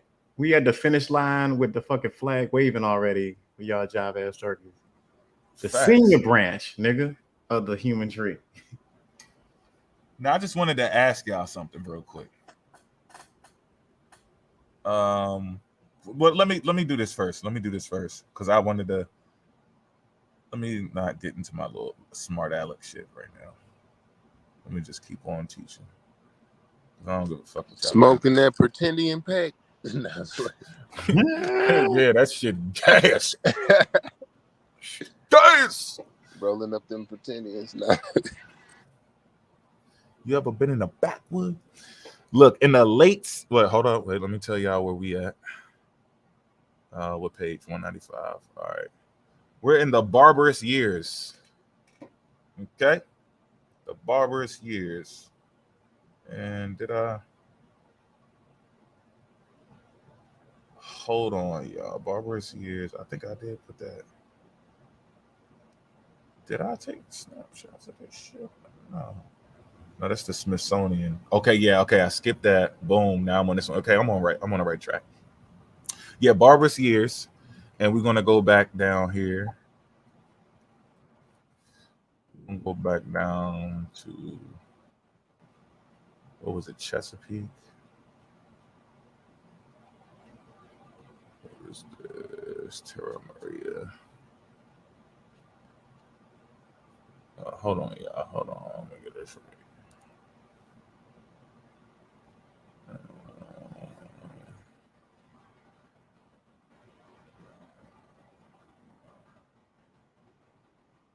Okay.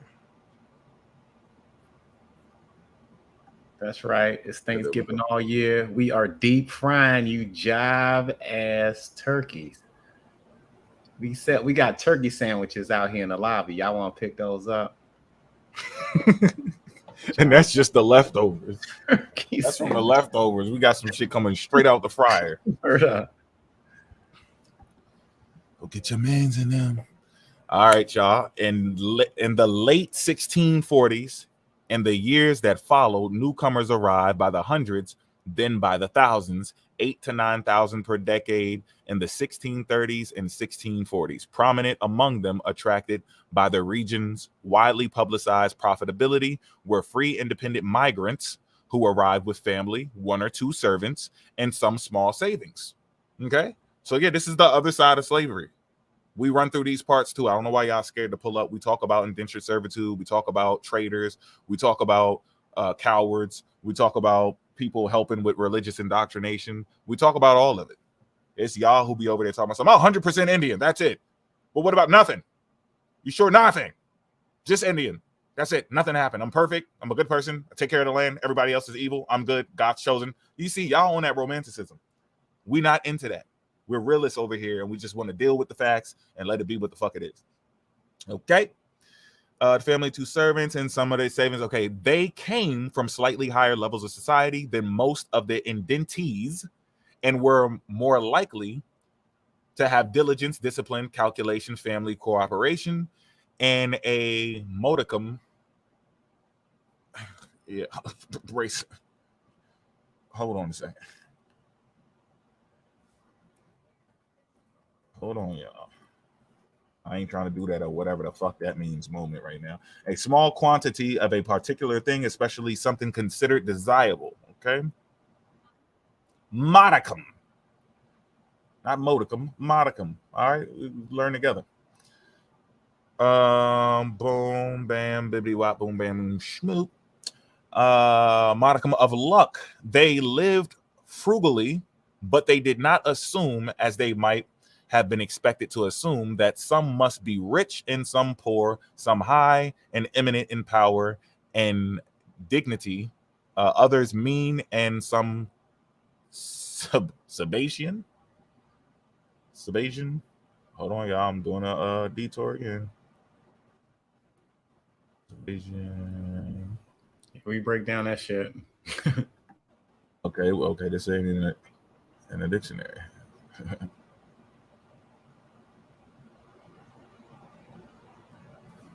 Hold on, y'all. Hold on. Hold up. I usually would have highlighted these words already, but I was doing 3 PowerPoints at one time. Hold on.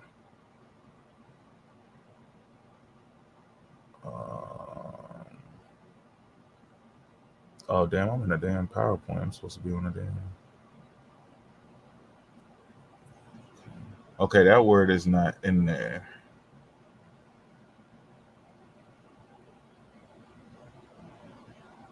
Hold on, bear with me for a second.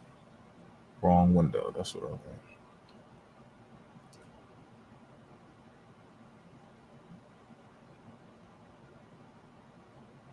My bad, y'all. I got way too much shit open. That's how this shit. No, you good, yo. Take your time.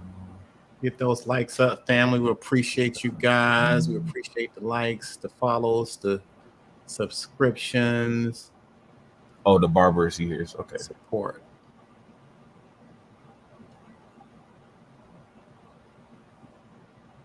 Can I highlight it? Let me copy that. Let's see. I'm gonna try it in a different browser. Hold on, y'all. 1 second.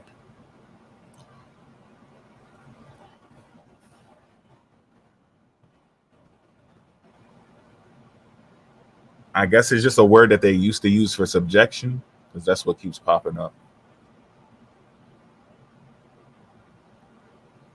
The act of subjecting a country or person to one's control, or the fact of being subjected. So that's just how they used to say it, I'm guessing, but we'll stand corrected if somebody figures it out later. All right. So that's what it means for now until we're corrected. They were ambitious for greater security, an increase in wealth, if not income, in a higher position in life than they had before. They took what they could. As soon as they could, and in any way they could, acting, as Karen Kupperman has remarked of her predecessors, with barbarity towards those who were powerless, whether they were Indians, Africans, or fellow Europeans. Okay? So for everybody, but you don't talk about that part. You ain't saying nothing about, but they did this, and the motherfuckers came over here and they just were servants. It was just regular servants. And yes, all that shit happened. But why the hell would we care about that part? Sometimes you got to use your common sense. We cutting you a little bit of fucking slack because we should talk about all of the history, but that's it. The rest of it, when it comes to the slave trade, I don't give a fuck about indentured servitude. Right. We talk about the damn treadmills and shit that they was on when they got over here. Yeah, but guess what? With considering all aspects of history, you still run into the fuckboy shit. Because this is what happened. This is what these people do. So even within indentured servitude, let's just get to it. Let me show you. Okay. And we're in the same book. By this statute, ambiguous and incomplete in its logic, slavery declared to be lifelong servitude. Hold on, let me go back a tiny bit. Let me get back a tiny bit, because it says, so the planters, merchants, and lawyers in Virginia and Maryland began the process of finding their own way toward a full legal definition. I'm up here. I had to jump. I don't know why I didn't. Oh, I forgot. I closed this out, so I'm kind of Some of this shit ain't where I'm supposed to start at, but my computer froze and I just had to turn it off, turn it on, and whatever the fuck was up there, I'm just running with it. So yeah, the planters, merchants, and lawyers in Virginia and Maryland began a process of finding their own way toward a full legal definition of the African's bondage. Though by mid-century some clarity had been reached, ambiguities and constraints remain, but not because of moral concerns. I repeat, though by mid-century some clarity had been reached, ambiguities and constraints remain, but not because of moral concerns. There were none.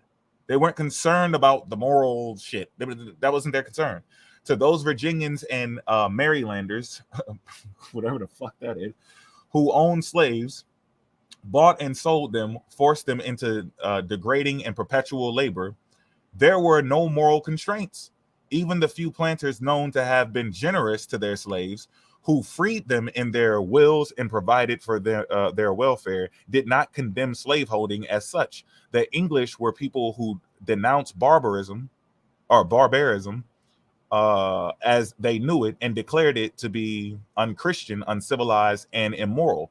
But sensibilities in the world they knew were blunt, and relationships between masters and servants were commonly abrasive, at times savage. Though slavery, however defined, was degrading and brutal in its various forms, it was familiar, venerable, and as far as the women who were presently married to Negroes, they were to serve their parents' masters till they be 30 years of age and no longer. By the statute, ambiguous and incomplete in its logic, slavery was declared to be lifelong servitude, but this condition was not exclusively confined to the Negro race, since there could be other slaves as well. Pay close attention, y'all. By this statute, ambiguous and incomplete in its logic, slavery was declared to be lifelong servitude, but this condition was not exclusively confined to the Negro race, since there could be other slaves as well. Now, watch how this happens. Interracial marriages were fiercely condemned, but they were recognized as legal. Keep following. And derivative slavery, though absolute for slaves' children, was limited for the white wives of black husbands and for the children of interracial marriages that already existed. The statute ruled that the status of the children of mixed marriages would follow the condition of their fathers.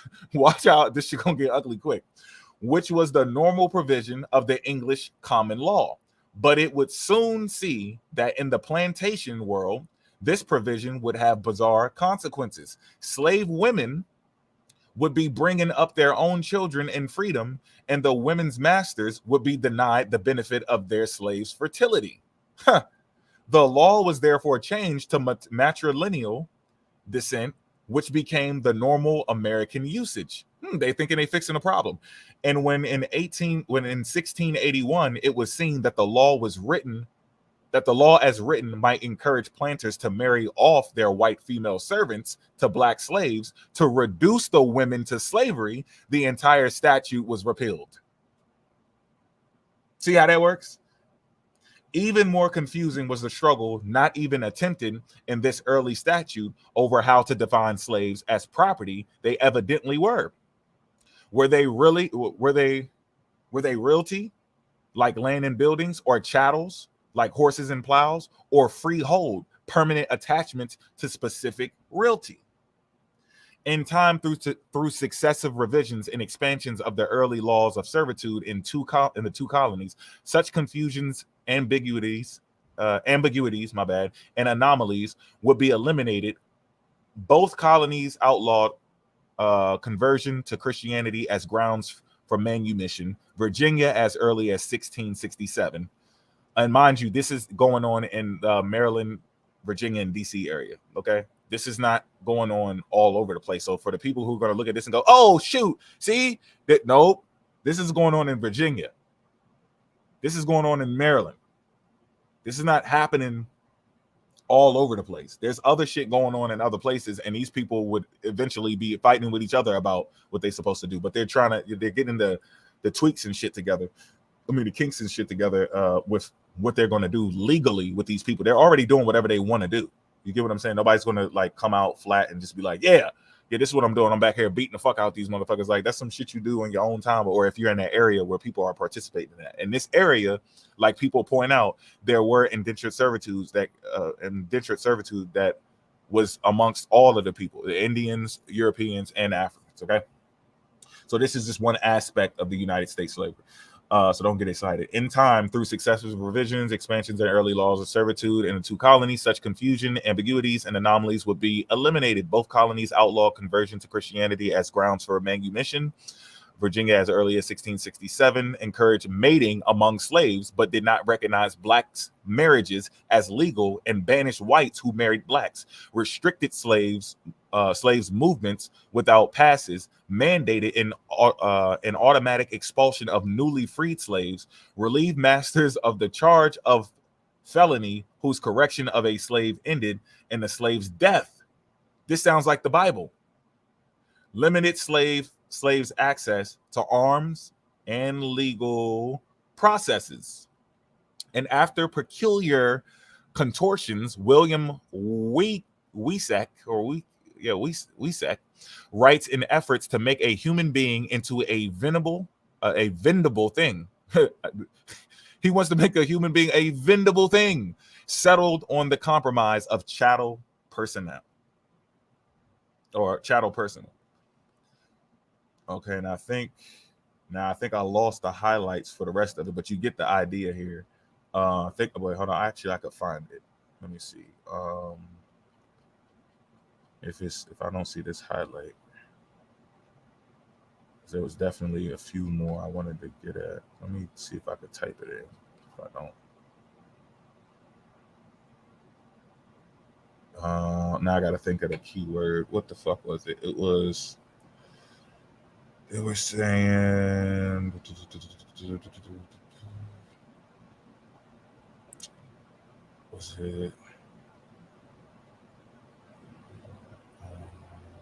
was it wealth, success? Let me see. Is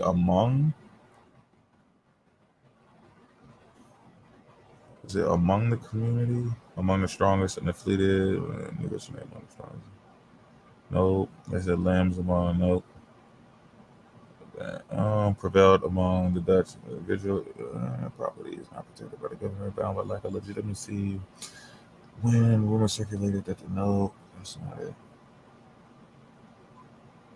Oh, I think this might be it. English the government to conceal themselves under the name of Christians. The greater confusion. Obstinate. Jews became celebrated classic Amsterdam and sympathetic to the appeal, but it could not.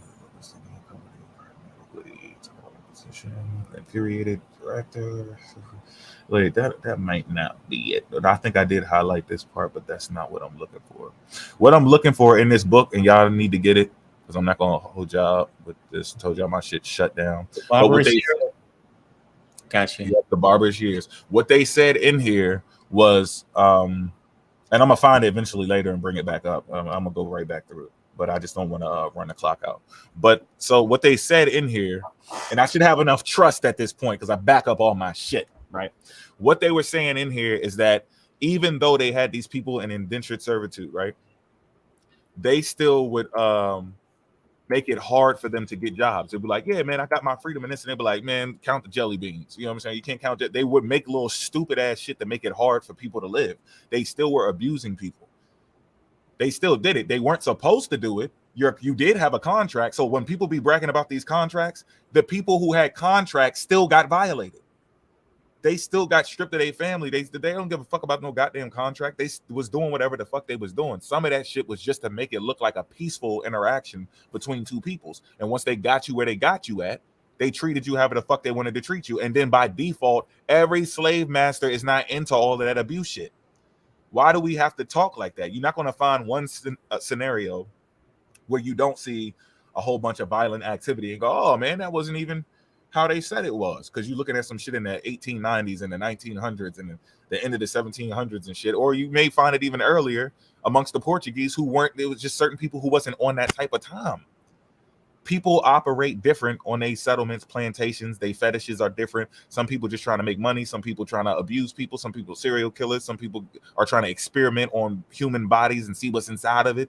So, it's all types of different ways that this shit plays out, and we just got to speak about all aspects of the history. All right. I'm trying to think. Is there another keyword? No, I can't. I just got to go to the next. I ain't gonna do that because I'm gonna get too stuck in it. But I do want to go to. Okay, are we doing spiritualism?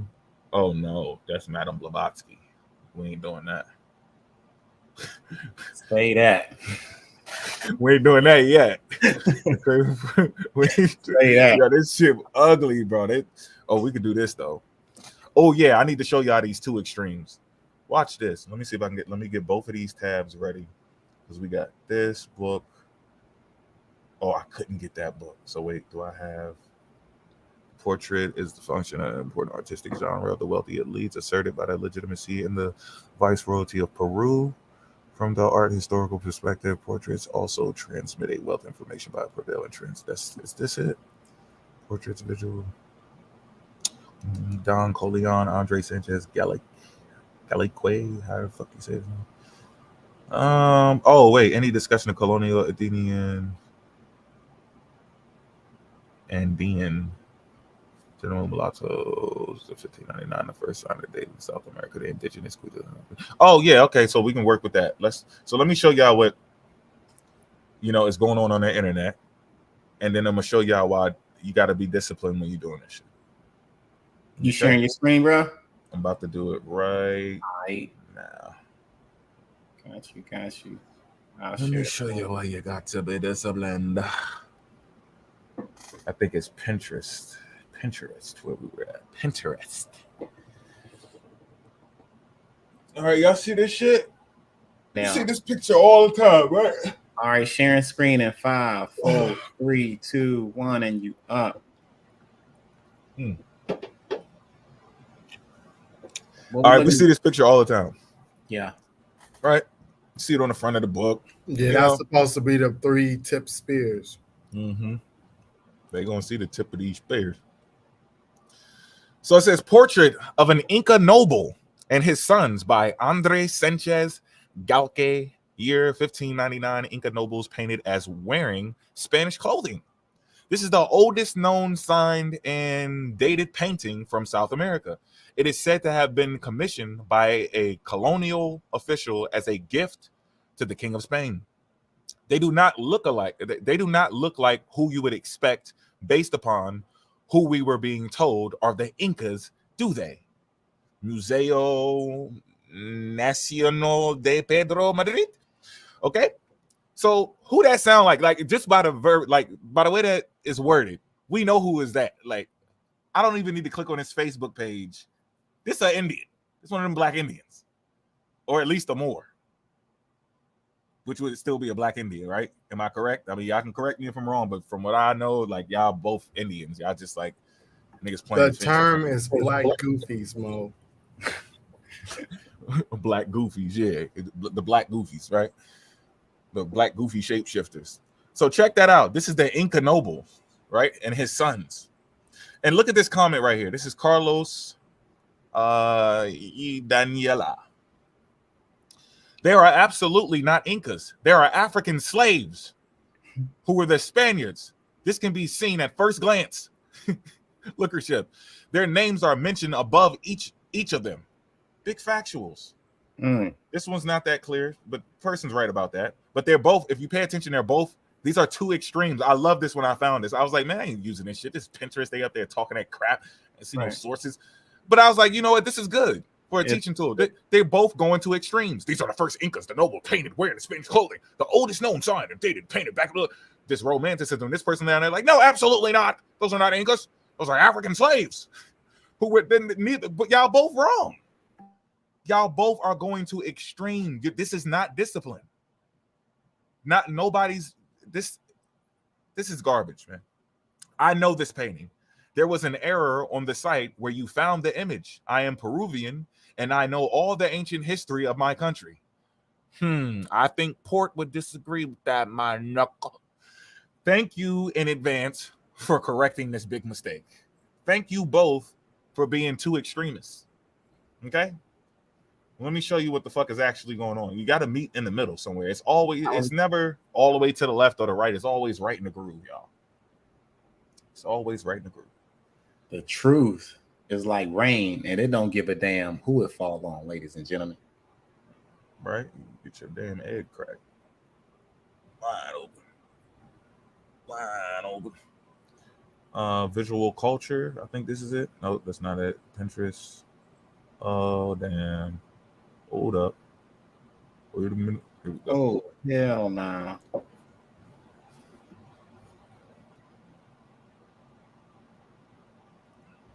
What happened? We good?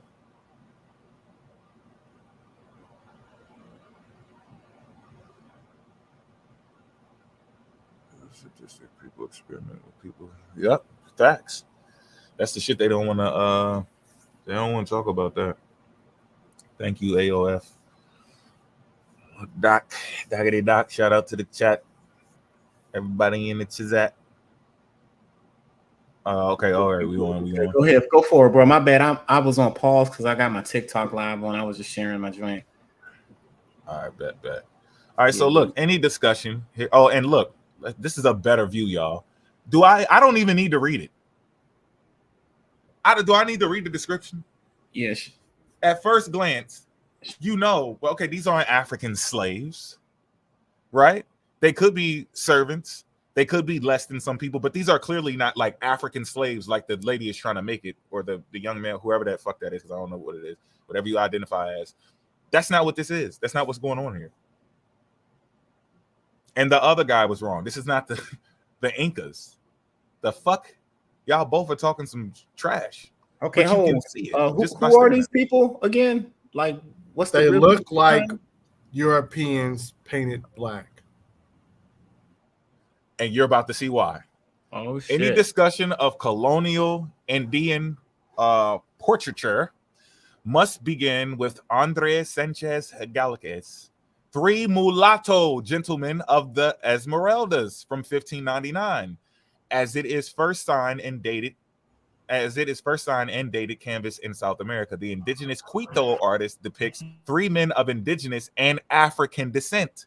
Don Francisco at center, is flanked by his sons Don Pedro on his left and Don Domingo on his right.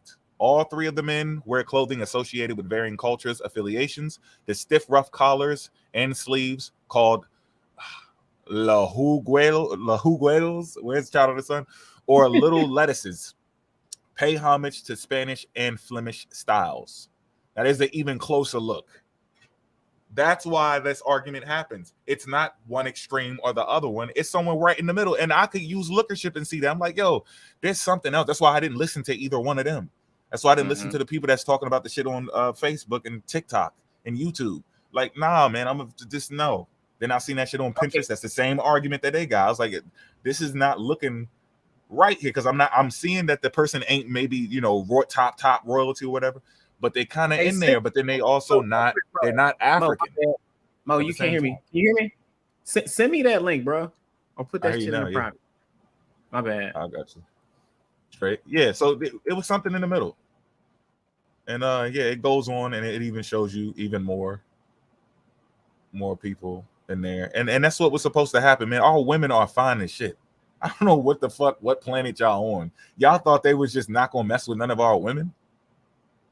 Obviously, we know, like, yo, that's somebody's mom. He just took his, I'll set you free, baby. And what the fuck, you gonna get mad at her? Well, why would all women do that? Yo, they need to get the fuck out of there. They gotta win until we get our shit right. They gotta do what the fuck they gotta do. Cry about it, motherfucker. Get on your shit. You dig? So, and they irresistible anyway. For the people who do fuck with black women. Shots fired. Let me put this in the chat real quick. he can come. You can holler at me later, cuz. Shots fired. He all right though. He probably graduated by now too. All right, there go that link.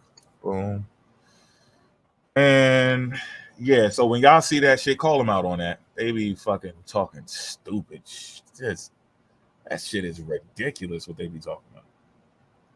And they use the dark picture when you copy it and copy it and copy it and send it to your phone. They email it to yourself. It gets darker and darker and darker and darker. You can't even really see it. So let me get this straight. That image right there is not even saying what both of the motherfuckers are saying. Neither one of them were correct. Right. You see? Uh-huh. And that's what's going on in our community. So that's why I said both people on both ends have to be careful with extremism. We have to be accurate as possible with the information. And if the guy, the source I read is just more accurate, there could be more to the story as time goes on, and they just need to add to it. You see what I'm saying? Maybe there's some Inca blood in there or some shit like that, but those aren't the fucking Incas. Right. Clearly. You see what I'm saying? Family, I told y'all motherfuckers about looking at shit and saying, yeah, that's us. Those are us, the black people that was hanging over here for a damn body. Y'all tripping, man. Tripping. On the skinny dip. And don't even know the history. We did Bernard put that in the chat, right? Okay, I got you. Yeah, I got you. I want to make sure I got that. All right, yeah. Okay, this is for that map. I'm just double checking y'all to make sure that that everything else is just Kwame shit. Boom, Africa. We read the ancient record, the government cultivation, sugar cane, the African province, gold, Portugal,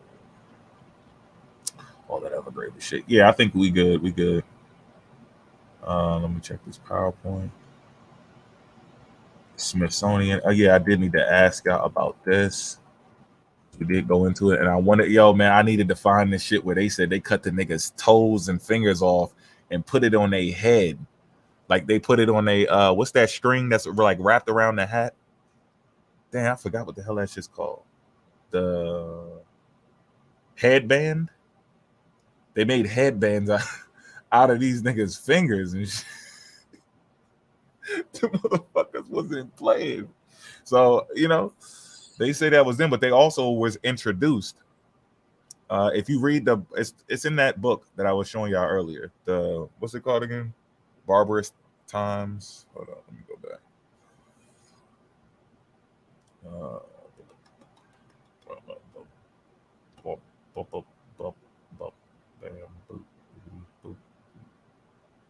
Wait, what? I got that shit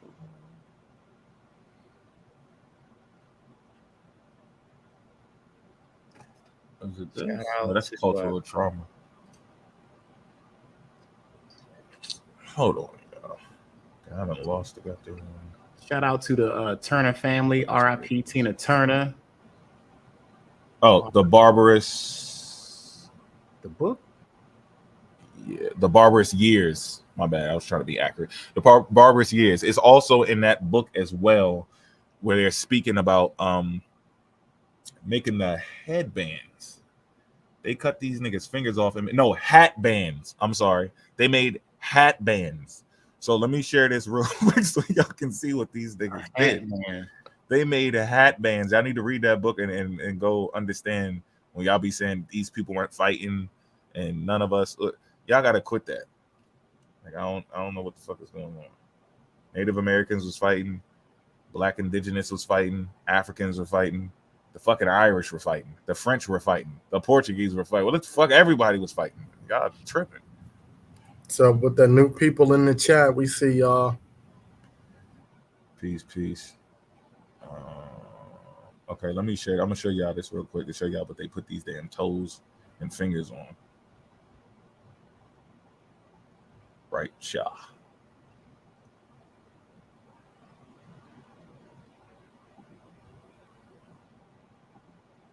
Okay, they sported this shit.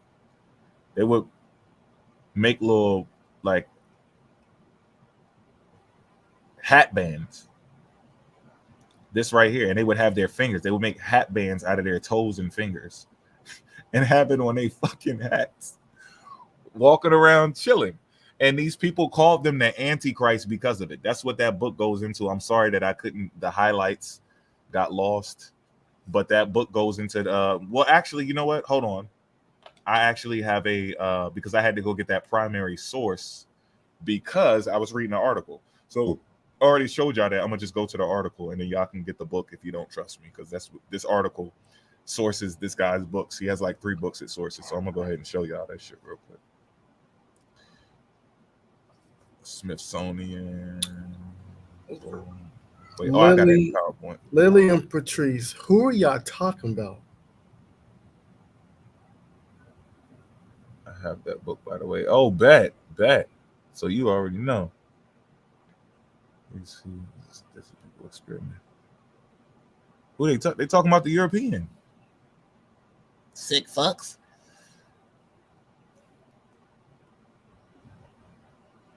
I thought they was talking about. Oh, she talking about nuke. Oh, I almost can't. Maybe I'm late. I thought they were talking about the thermonuclear. All right, here we go. Secret. No cultural traumas. Okay, there we go. The shocking savagery of America's early history. Okay. Wait a minute. Actually, nah. Hold up. I'm going to the PowerPoint. Fuck that. I'm going to have to read the whole fucking article. Let me stop this. My bad, Port. Oh, I ain't even put nothing up there. Did I? Are you trying to share that? No. Skip that one. I took that down. I'm going to give you a different one. I'm going to go to the PowerPoint so I can go zoom past this shit. I'm motherfucking stomach growler. All right. Y'all see it? Right here? Yeah, Smithsonian Magazine. Okay. Yeah, we good, fam. Peace, family. People who transition from TikTok, if y'all just made it over, I appreciate it. I was on my live trying to invite some folks over. So if you're here, welcome. We appreciate y'all. Go ahead and follow through. All right. This is from the Smithsonian Magazine. And they're quoting that book. This is the Bernard Bailey guy with that book, The Barbarous Years. It is all a bit of a blur, isn't it?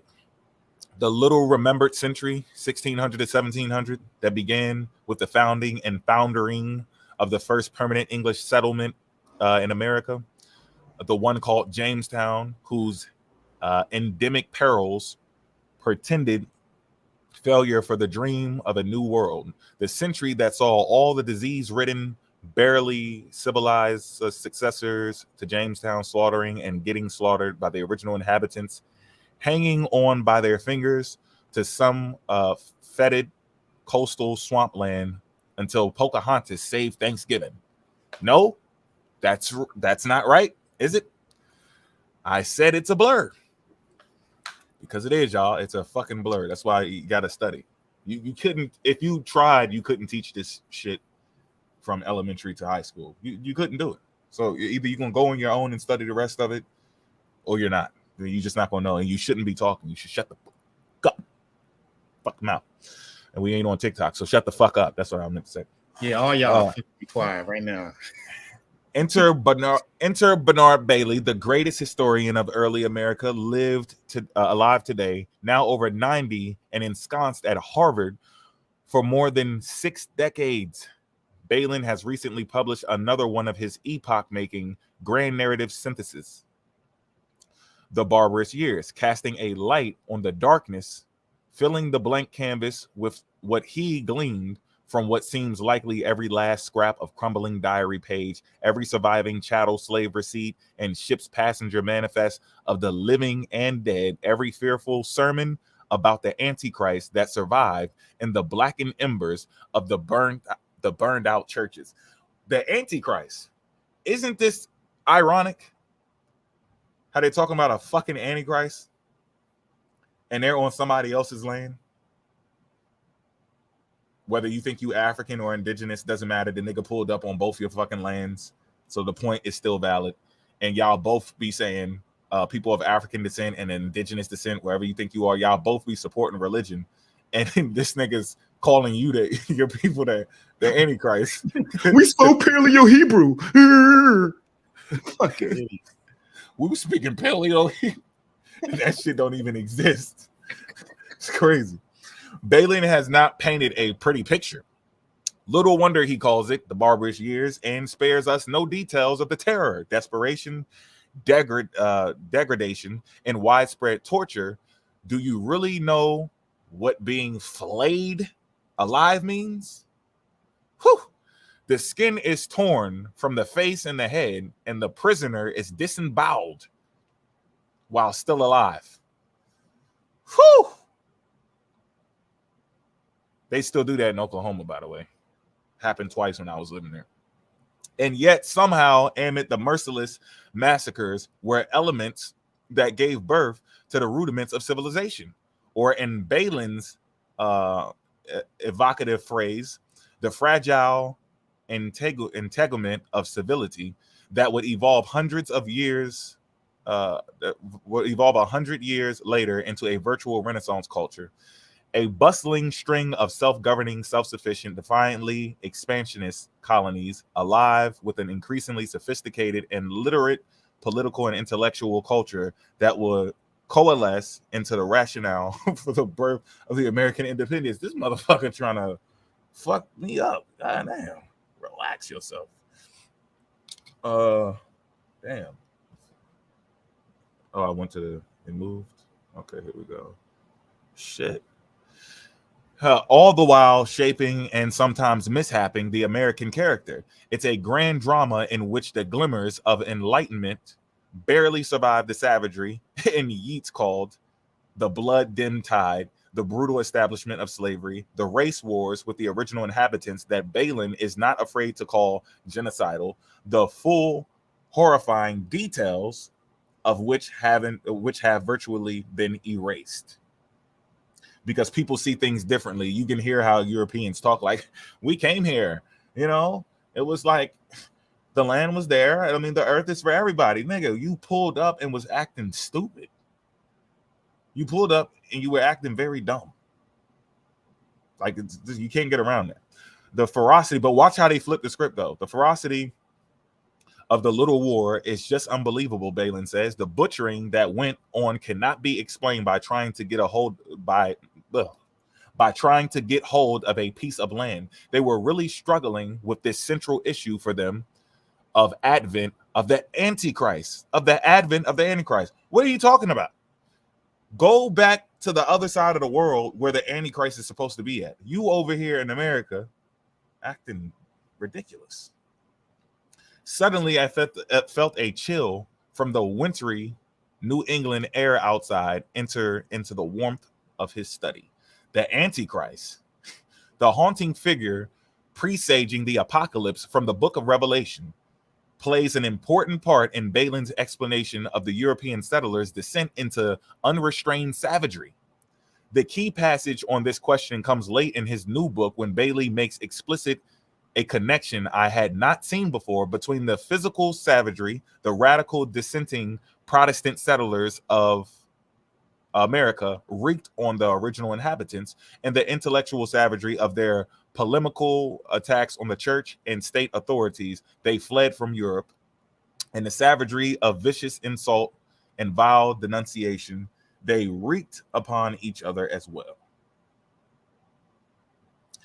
The savagery of the theological struggle, the bitterness of the main contenders, and the deep stain it left on the region's collective memory were driven by elemental fears peculiar to what was experienced as a barbarous environment, fears of what could happen to civilized people in an unimaginable wilderness in which God's children, see, they're the chosen ones, as they thought of themselves, were fated to struggle with pitiless agents of Satan, pagan Antichrist swarming in the world around them. Now think about these people saying this shit to their children. They're bringing their children up with these type of beliefs. They're bringing foreigners to this land after they're indoctrinated, and now they're injecting the things that come from these ideologies into the reality of this new world that they're in. You see, in which God's children, as they thought of themselves, were fated to struggle with pitiless agents of Satan. Why the fuck are you on their land? What the hell are you talking about? Pagan Antichrist. Mind your business, bitch. Why are you there? They supposed to go upside your head. Go somewhere else. Swarming in the world around them. The two kinds, but see, they have this authority because they think they're special, so they can just take the whole earth because they're God's chosen people. You see how that works? The world is supposed to be theirs. It tells you over and over in the book. As long as the only thing that God wanted them to do in the book, his chosen people, was to obey him, then the world is theirs. Everything belongs to you. The world is yours, including the people in it. Just obey him. That's it. So these people feel like, oh, I'm doing the right thing. I'm pushing God's word. So the world is mine. Everybody's beneath me. So this is a dangerous way to think for no matter who the fuck you are, because everybody thinks they're God's chosen people. That's the okie doke behind this shit. And ain't no God here to confirm which one of y'all motherfuckers lying. So to me, y'all all cap. And that's why y'all got to keep fighting for it, because if you were really chosen and this was your shit, it would just be yours. The two kinds of struggle, physical and metaphysical. See, now they opening up a doorway in people's head. It was two struggles, metaphysical and physical. Were one, threats from within the soul merge with threats from without to form a heated atmosphere of apocalyptic danger. There is no fucking apocalyptic danger, bitch. You're on somebody's land and the shit don't belong to you. Just take your ass the fuck home. This is the mind fuckery. And now our people are doing the same thing. You're doing the same shit. You on somebody else's fucking property with somebody else's fucking identity, telling them, hey man, you need to do this and you need to do that, and this is my shit. And see, you're doing the same thing. It's gonna be the end of the world. My God gonna come back with his angels and he gonna kill all of y'all because I'm the chosen people. It's shalom. What is y'all doing? You're copying the same shit he did hundreds of years ago. He done with that now. He off that. And now you picked it up and you doing the same shit. It's the end of the world. Y'all gonna see the spaceships are coming and the angels are coming. This is my land. Hebrew Israelite for life, nigga. You doing the same stupid shit he did, you fucking idiot. To the same people. New age white supremacists. You can't make this shit up. He pulled up, religious gangbang, you're Antichrist, you're evil, you're the devil, you're not the chosen, I'm special, this is my land, it's not yours. Try to wipe them out, we're gonna get you, we're gonna kick you off the land, get the fuck out of here, go back to another country that you don't belong to. Yo, y'all tripping, man. You're following this shit play for play. Apocalyptic danger. Bernard Balin made his reputation when he took upon himself the Leviathan task of cataloging the store of pre-revolutionary war era pamphlets and denunciations and speculations and accusations privately published by surprisingly literate gentlemen, farmers, Greek and Roman quoting tradesmen, the Ebezers, as I think of them, most of whose colorful and thoughtful works had not been read for 2 centuries. He drew on that knowledge base to write the ideological origins of the American Revolution and won him the first of his 2 Pulitzers after it was published in 1967. So this is a book too that y'all can go ahead and shoot, my bad. Right here. Let me get a little highlighter real quick.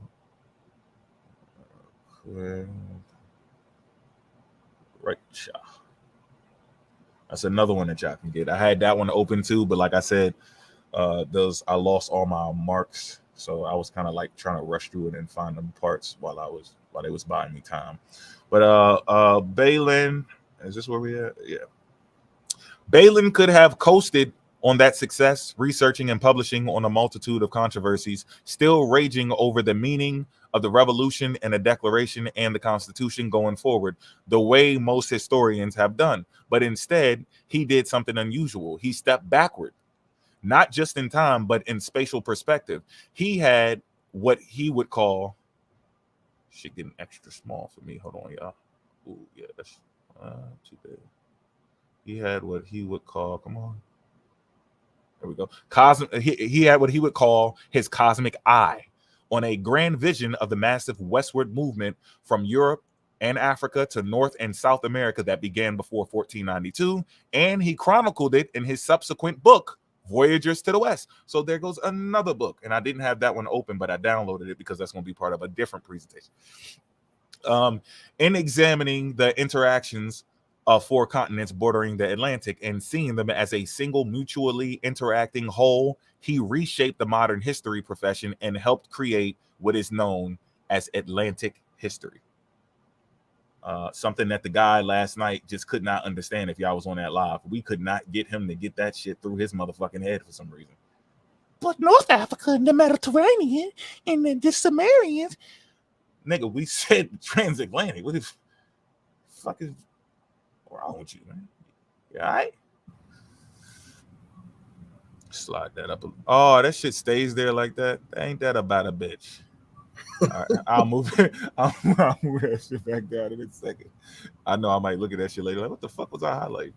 Okay, in examining the interactions of the four continents bordering the Atlantic and seeing them as a single mutually interacting, I read that already. From 1500, he wrote in an earlier book, it has involved the displacement and resettlement of over 50 million people, and it has affected indirectly the lives of uncountable millions more. See what I'm saying, y'all? This is just what's being counted.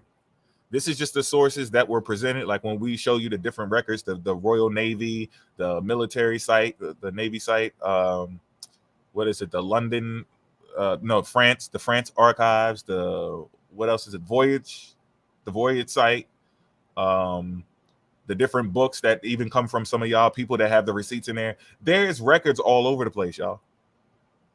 It's records all over the place. And when you go into his books, you're going to see he has some receipts that you ain't even seen before. They need to add that shit to the archives. You see what I'm saying? There's multiple sources and different connections that people have all around the world that these records reflect. Okay. Countable millions more. But Balin's cosmic eye saw even deeper. He wanted to capture not just physical movements, but also the interior experiences, the quality of their culture, the capacity of their minds, and the patterns of their emotions. He wanted to look inside heads and read minds. Balin's voyage was a monumentally ambitious project, a voyage through unmapped oceans of data analogs to the Columbus era explorers setting out on a vast uncharted ocean. And I think that may be it. Advantages with mingling. I was gonna, should I do this one? Okay, the content of Google education. I'm gonna do this one next time, but this is something that y'all can go ahead and get and read too, because this is, when you read this, it makes no fucking sense. This shit makes no sense with the stance that they have, who they're supposed to be. It just doesn't even add up. So yeah, I just wanted to see what the hell y'all thought about that. Since y'all already religious, y'all are Christians, y'all are the founders of Christianity, y'all created that, and Judaism and all that shit. Well, why are people pulling up trying to get you to convert and you're not converting? Shouldn't you say, no, you know what, I'll come back home? Or the Christians refuse to convert again, to revert back? That's what we should see. Instead, Port showed you earlier. I just showed you them interacting with each other, and it's in the book specifically trying to get these people to convert, and they will not do it. They refuse to do it, and they even cut people's toes and fingers off and made hat bands out of them. And they were walking around with people's relatives on their goddamn head, like, yeah, what's up? And you can get it too, nigga. You know what I'm saying? That they did not want to be Christians. They couldn't have been Christians before. There was nothing in them that was like, yeah, you know what? I need to get into that. I need to, go back to what I used to do. Not that they give a fuck about it at all. They like, yeah, come on. Yeah, all right. Yeah. Let me see your hand real quick. Let me see your toes, skin you, disembowel you, all while you alive. They letting you know I don't fuck with you. And what that other dude say? I will paint you red. Like, these were some real savages. Not savage in the way of the European, but they were, because the European sees you as a savage if you don't do what the fuck he wants you to do, right? If you take one apple off the tree and you tie a piece of hair around it, let people know, look, I took an apple from right here. Don't take too many. We gotta we gotta be one with the earth, right? Like that, you a savage, nigga. We take all the apples, nigga. We take the whole tree. You know what you can make off of this? I can go trade this for some gold and trade this for a person. I can go kidnap some people and sell them and make them grow some more apple trees and work them for hundreds of years. Like, he's the savage. That's the irony of this whole thing. He's actually the fucking savage. We get what savage means, or archaic, right? Archaic from back then. We understand what that means. But when this motherfucker is talking about savage, he's talking about himself, and he's just in a suit. He's just in a suit, like, yeah, I'm a savage. Hey, wearing all this fancy shit, but you're the savage. You on somebody's land talking about something. Yeah, man, Jesus Christ. Oh, you don't? All right. Hey, look, they ain't going for it, man. We about to bust they shit open. You the savage, nigga, with your weird ass pamphlet. Who the hell wants to introduce some shit to somebody that ain't got nothing to do with their culture? You're supposed to interact, trade, exchange what you will, and then go about your motherfucking business. You know, and that's just what the fuck it is, man. But if y'all were already over here accepting, over here with this damn religion and shit, why is it that people are trying to introduce it to you and y'all fighting because you don't want it? And the people who did convert, right? The Native Americans who did convert to it, why are you mad?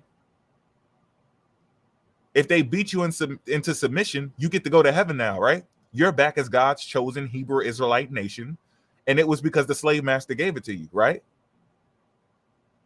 Right. Huh? Got to think about that shit, because this is your shit. That's all I had, y'all. Black goofies that are claiming to be the chosen people of the Bible, y'all sold out your own Black indigenous community when the Europeans showed up because you converted to his doctrination. So even if these people were you, your own tribe would have disowned you because you sold out and you adopted a foreign custom. So they would have just looked at you like, you them now, nigga, bye. Go over there with them, kick rocks. Shake the spot. That's why we know that y'all are faking. Y'all Black goofies. Y'all call us pan goofies, y'all Black goofies. That's your new word. Accept it. Bask in it. Oh, I feel sorry for y'all. Let me go on to this young Pride is a bitch. Endo goofies. Let's go. All right, hold on. I gotta share the Yeah, my bad. I was on mute, y'all. Shout out to Southern Fried Cali girl. So I heard some damn YT dude was giving her shit. Yeah, she just sent me the shit on the live. We want to never allow that shit to happen to any of our sisters over here. What's happening? I don't know. I got a message where I was on my live and they were saying that Southern Fried Cali was on a live and just getting verbally disrespected by some white dude on there or some shit like that, and what nobody saying nothing. You know what I mean? That's just like us having a female on here and some white dude just giving her shit, and we just quiet. We know that shit wouldn't roll over here. Oh, y'all sharing the screen? Okay, hold on. Let me go back. We'll find them. Yeah, but can y'all see the screen? Yeah, we'll get back to that Southern Fried Cali girl. You just hang in there. You more than welcome to come over here. It's a safe space over here. We ain't gonna allow that shit over here. Now, y'all bear with me because if you need to vent. Yeah, we see it. National Security Council member. Oh yeah. Oh yes. Like, bear with me because it's long. This is real long. So this is National Security Council Memorandum 46, March 17, 1978. The presidential review of the memorandum to the Secretary of State. I don't know if y'all know the Secretary of State, but it's the Secretary of Defense, the Director of Central Intelligence. Y'all know what the Central Intelligence is, right? And then it says this right here, the subject, Black Africa and the U.S. Black Movement. Now remember, because I'm trying to keep this into spectrum. This is Supreme Court case. You see at the top, this document is Exhibit 10 of United States Supreme Court case. But what do these Moors tell you? Black in law means what? That's why I don't trust nothing that comes out of their mouth. This is the alive. Supreme Court case. The subject is Black African and U.S. Black Movement. This is legislation. This is a legal document. It's going to the Secretary of State, the Secretary of Defense, the Director of Central Intelligence.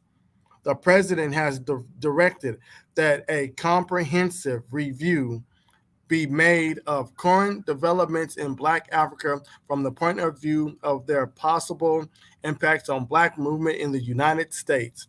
The review should consider long-term tendencies of social and political developments and the degree to which they are consistent with or contradict the United States interests. Proposal for durable contact between radical African leaders, which would be Mo, Port, Vanta, Rob, and me. Flat out. Radical African leaders and leftist leaders in the United States Black community. The Black community is all of us put together as a whole. The appropriate steps to be taken inside and outside the country in order to inhibit any pressure by radical African leaders in organizations. The organization would be the Pan-African Movement, Black Lives Matter, any Black organization that you can think of that are unifying the people to come together and rally as a united front on the United States Black community, for the latter to exert influence on the policies of the administration toward Africa. Okay, where's my, I gotta drag it down just a little. Hold on, y'all. There we go. The president has directed that the NSC Interdepartmental Group of Africa perform this review. The review should be forwarded to the NCS Political Analyst Committee by April 20th. Signed, Zbigniew Brzezinski. Now, I don't know if y'all know who he is, but I'm pretty sure Umar Johnson talked about him in Hidden Colors 1. Now, I forgot who he is, but the name sounds familiar. So, Mo, if you got some spare time, look him up. I forgot what that man did, but I know he did something because Umar Johnson talked about him in Hidden Colors. So, the Secretary of the Treasury, the Secretary of Commerce, and the Attorney General, the Chairman, Joint Chiefs of Staff, National Security Council, Interdepartmental Group for Africa. So where's it at? This thing keeps fucking moving. Hold on, let me get his name real quick. Hover over it. Okay, let me know when you're ready. Go ahead. Spell it for me because I'm on a different window. Oh, you got it? No, I'm in a different window. Just spell it all out. ZBIGNIEU,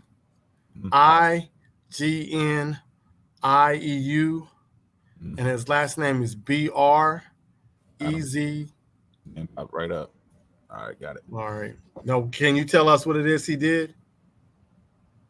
This dude was a Polish-American diplomat and political scientist. He served as a counselor to President Lyndon B. Johnson from 1966 to 1968, and was President Jimmy Carter's national security advisor from 1977 to 1981. As a scholar, the bitch belonged to the realist school of. Hold on.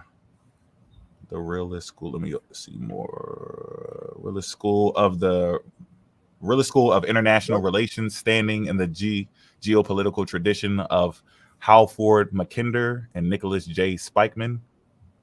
Is he the guy that came out with the learning disability? Let me see. Major forum. Well, I gotta go down into his. Let's see what he did. Well, let me search it. Learning.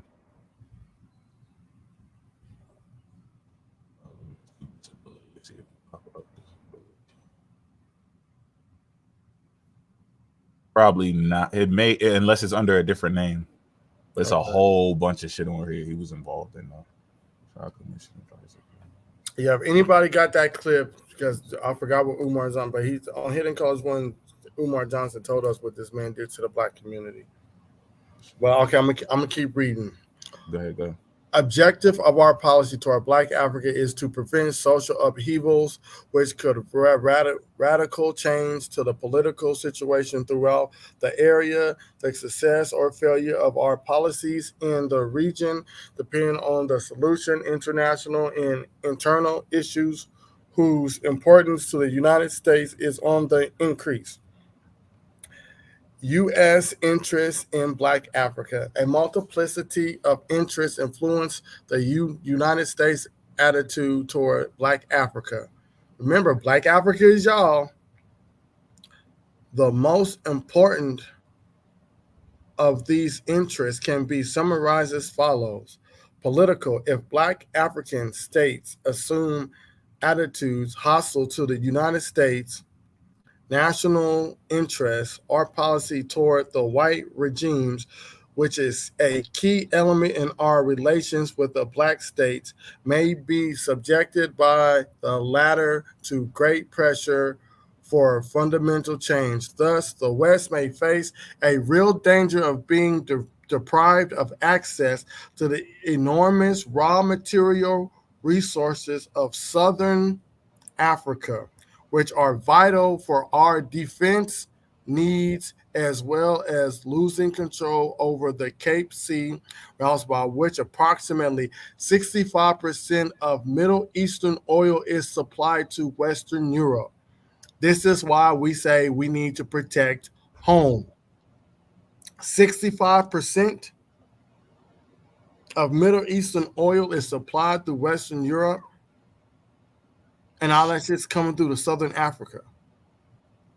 That's why they need to maintain hold of it. They don't want to give it back. Moreover, such a development may bring out internal political difficulties by intensifying to activity of Black movement in the United States itself.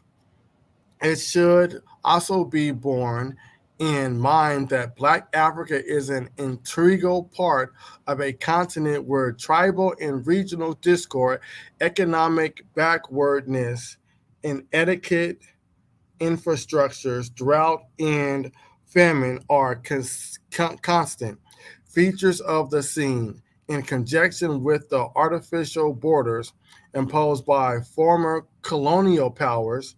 Colonial powers of the Europeans. So they created these artificial borders.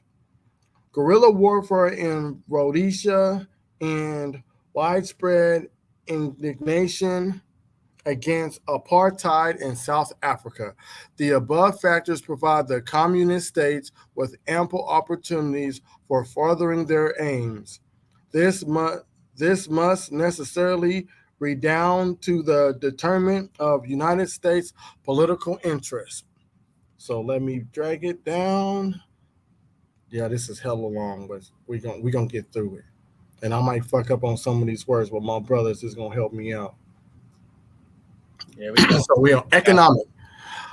Black Africa is increasingly becoming an outlet for U.S. exports and investments, and mineral resources of the area continue to be of great value for the normal functioning of industries in the United States and allied countries. In 1977, U.S. district investment in Black Africa totaled about $1.8 billion, and exports $2.2 billion. New prospects of substantial profit would continue to develop in the countries concerned. So they're making money off Africa. Black Africa and the U.S. Black movement. This is the juicy part.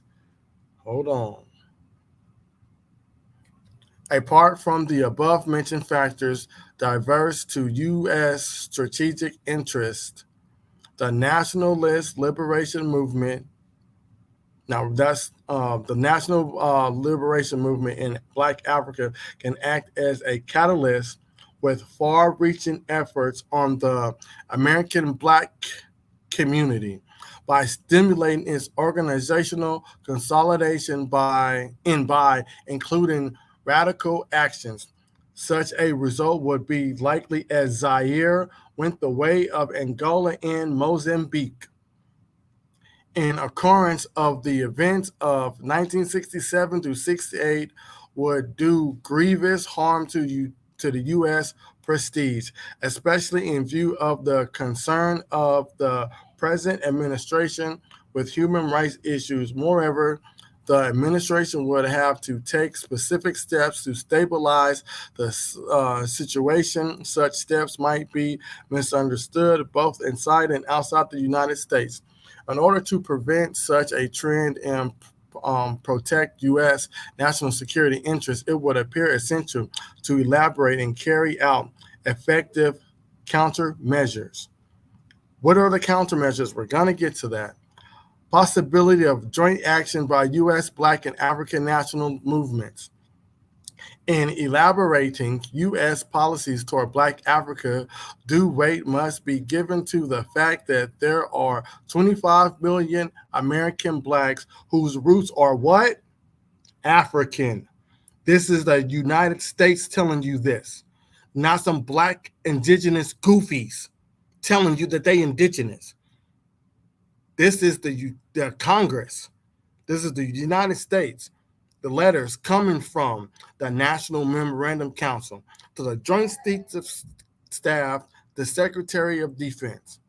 It says 25 million American Blacks whose roots are African and who consciously, listen to this, who consciously or subconsciously sympathize with African nationalism.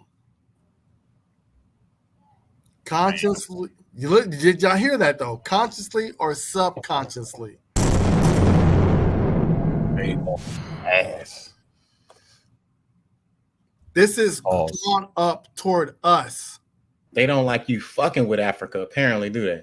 No. Like I told y'all last night on Black Versus Live, the United States government is not worried about Black indigenous. They're not a threat. We're the threat. As y'all just saw, now we're going to continue to read. The living conditions of the Black population should also be taken into account. Immense advances in the field are accompanied by a long-lasting high rate of unemployment, especially among the youth, and by poverty and dissatisfaction with government social welfare standards. These factors taken together may provide a basis for joint action of a concrete nature by the African nationalist movement in the United States Black community. Basically, actions would take the form of demonstrations and public protests, but the likelihood of violence cannot be excluded. There would also be attempts to coordinate their political activity both locally and in international organizations. Inside the United States, these actions could include protests, demonstrations against our policies toward South Africa, accompanied by demand for boycotting corporations and banks, which maintain links with the country, attempts to establish a permanent Black lobby in Congress, included activists, leftists, radical groups, and Black legislators. The reemergence of what, Mo? Can you please tell me what that is? Where you at? I'm gonna show you. The reemergence of Pan-African. Say that one more time for the people in the back. Pan-African. Does it say Black indigenous? Nope. No. They're not worried about them. They're an afterthought. It says the emergence. The re-emergence. My bad. Excuse me. So that means it emerged once before and they had to silence it. Playing with you Black goofies. We're not playing with you Black goofies. The re-emergence of Pan-African ideas, reassumptions of protests, marches, recalling these days of Martin Luther King, renewal of the extremist ideas, national ideas of establishing an African republic on American soil. Seems like somebody has it against the Pan-African movement, not the Black indigenous movement. Why would they reclassify y'all when we're the threat? Let me say that one more time. Why would they reclassify you if we are the threat? Finally, leftist radical elements of the Black community could resume extremist actions in the style of the defunct Black Panther Party. The Black Panther Party. Now, a lot of people don't know this, but some of them did claim to be Black indigenous. They claim to be Afro indigenous, and they also claim to be from African descent. They picked up the fight for all Black people, and they were a radical group. They weren't fighting for Black indigenous liberation. They were fighting for African American liberation to stop police brutality and to get equal rights here in the United States from the government. But y'all don't know this. So when there's something strange in the neighborhood, who they gonna fucking call? The goddamn Pan-Africans. Pan-Africans. Internationally, damage could be done to the United States by coordinated activity of African states designed to condemn U.S. policies towards South Africa and initiate discussions on the U.S. racial issue at the United Nations, where the African representation constitutes a powerful bloc with about 1/3 of all the votes. A powerful bloc with 1/3 of all the votes. A menace to U.S. economic interests, through not a crucial one, could be posed by a boycott by Black African states. Not boycott of Black indigenous, Black African states in Africa against American companies which maintain contact with South Africa. Their whole focus is keeping South Africa for the Europeans. They don't want Black Africans to get a hold of South Africa because they're going to lose all the mineral and wealth that comes out of there. Like y'all over here playing on TikTok. They got a whole laws written against the Pan-African movement because we're the threat.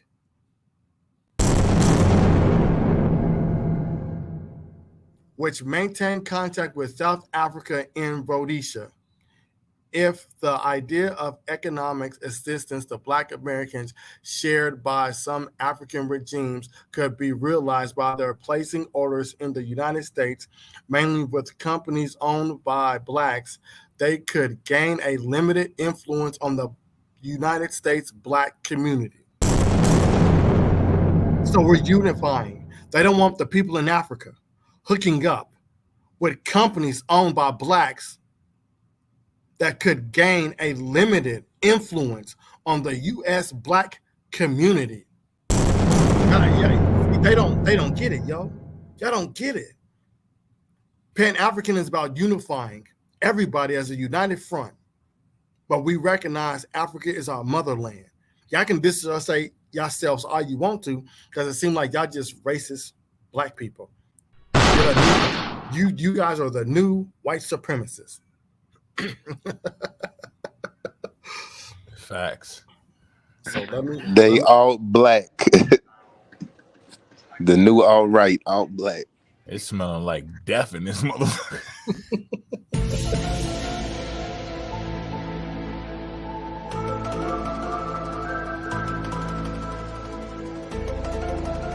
Somebody take some of them bodies out. The stench is strong.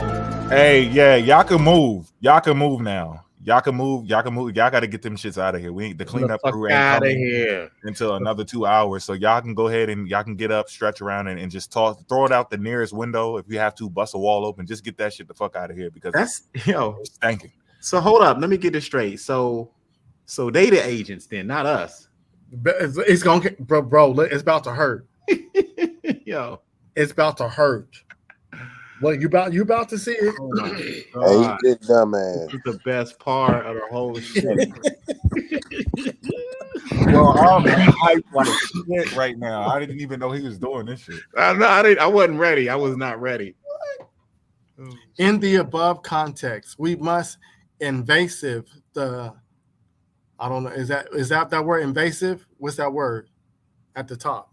I can't see where you at. Which one? I just want to make sure I'm saying it right. I can't see. I don't know where your cursor at. Invasive. Okay. Like with a G. Envisage. Yeah. Where y'all envisage the possibility, however remote, the Black Americans interested in African affairs may refocus their attention on the Arab-Israel conflict, taking into account the African descent of American Black. It is reasonable to anticipate that their sympathies would lie with the Arabs who are closer to them in spirit and in some cases related to them by blood. Black involvement in lobbying to support the Arabs may lead to serious dissension between American Blacks and Jews. The likelihood of extremist actions by either side is, what's that word, neglect. I can't even talk. God, I'm guessing. I don't know where you at. Where you negligible? Yeah, that's what oh yeah, negligible. Yeah, negligible. You're right. I can't see that shit. Like that shit is small as hell on my screen. So hold up, they don't. What I'm trying to understand what this first paragraph meaning is. They don't want what it's basically, they don't want Africans and Black people in America to link up to go against anything European. Yeah, they saying they have to try, no matter how remote, like how far away the connections are between people or anything. Like it could be fucking Israel, Kenya, Central, Ashanti, Igbo, Dogon, anything you connecting with that kind of traces back to activating that mindset. They need to make an attempt to envisage that the try. They got to make an effort to try to stop that shit. So you can't be African. You can't subscribe to Pan-Africanism because you're right. You cannot. They coming for you. They coming for you. But the discord may bring out tension in the internal political climate of the United States. Political options. In the context of long-term strategy, the United States cannot afford a radical change in the fundamentals of its African policy, which is designed for maximum protection of national security. In the present case, emphasis is laid on the importance of Black Africa for U.S. political, economic, and military interests. Recommendations. This is where it's going to start smacking these Black indigenous goofies in the face. Now, this is what the government is recommending to stop all of the Pan-Africanism, all of the connection between us and our ancestral homeland in Africa. And they're talking about the entire African continent, not the Suez Canal, and that's Egypt, and that's Israel. They talking about all of them niggas, Arabs, the Arabia, everybody. Iraq, all of it. Our brothers and sisters are all over there. Yep. So if we connect with anybody, they're gonna be like, wait a minute, you killing my people, bro. They like, yo, it's going to activate in their head that they like got more numbers. They're trying to keep the numbers down. If we keep reconnecting, that's another 2 million people, another 30 million, another 12 millionaire, another 100 millionaire, and we too deep. So we need to all be different people, confused, and he can knock us off each. It makes sense. You can look at the fucking TikTok algorithm, and it's working just fine now. They told y'all in this that we would be related to the Arabs, and we will assist in their aid. Because we're related by blood in some instances. So the European already knows the history of the Arab. He knows the history of the Arab. He knows where the Arab comes from. This goes back to Adahu. And y'all over here playing. This is our land. And they got legal documents rolled up against our movement. Recommendations and weighing the range of U.S. interests in Black Africa. Basic recommendations arranged without intent to imply priority are specific steps should be taken with the help of appropriate government agencies to inhibit coordinated activities of Black movement in the United States. Special condolence, what's that word? Where you at? Clandestine operations should be launched by the CIA to generate mistrust and hostility. Go back to it. Clandestine? Where you at? I think that's that word. Operations. Hover over. Are you moving? Where's your mouse? Just try to keep your clandestine. Mm-hmm. Wow, they're really trying to stop this shit. So operations should be launched by the CIA to generate mistrust and hostility. in America. And world opinion against joint activity of the two forces, and to cause division amongst Black African radical national groups and their leaders. So we're going to go down to 3. U.S. embassies to Black African countries, especially interested in Southern Africa, must be highly circumspect in view of the activity of certain political circles and influential individuals opposing the objectives and methods of U.S. policy towards South Africa. It must be kept in mind that the failure of U.S. strategies in South Africa would adversely affect American standing throughout the world. In addition, this would mean a significant diminution of U.S. influence in Africa and the emergence of new difficulties in our internal situation due to worsening economic prospect. Now I gotta go up so I can get the 4. This shit is a dagger. The FBI should mount surveillance operations against Black African representatives and collect sensitive information on those, especially at the United Nations, who oppose U.S. policy towards South Africa. The information should include facts on their links with the leaders of the Black movement in the United States, thus making possible at least partial neutralization of the adverse effect of their activities. So now we got trends in the American Black movement. In connection with our African policies, it is highly important to evaluate correctly the present state of Black movement in the United States and basing ourselves on all available information to try to devise a course for its future development. Such an approach is strongly suggested by a perception of the fact that American Blacks from a single ethnic group potentially capable of causing extreme instability in our strategy towards South Africa. This may lead to critical difference between the United States and Black Africa in particular.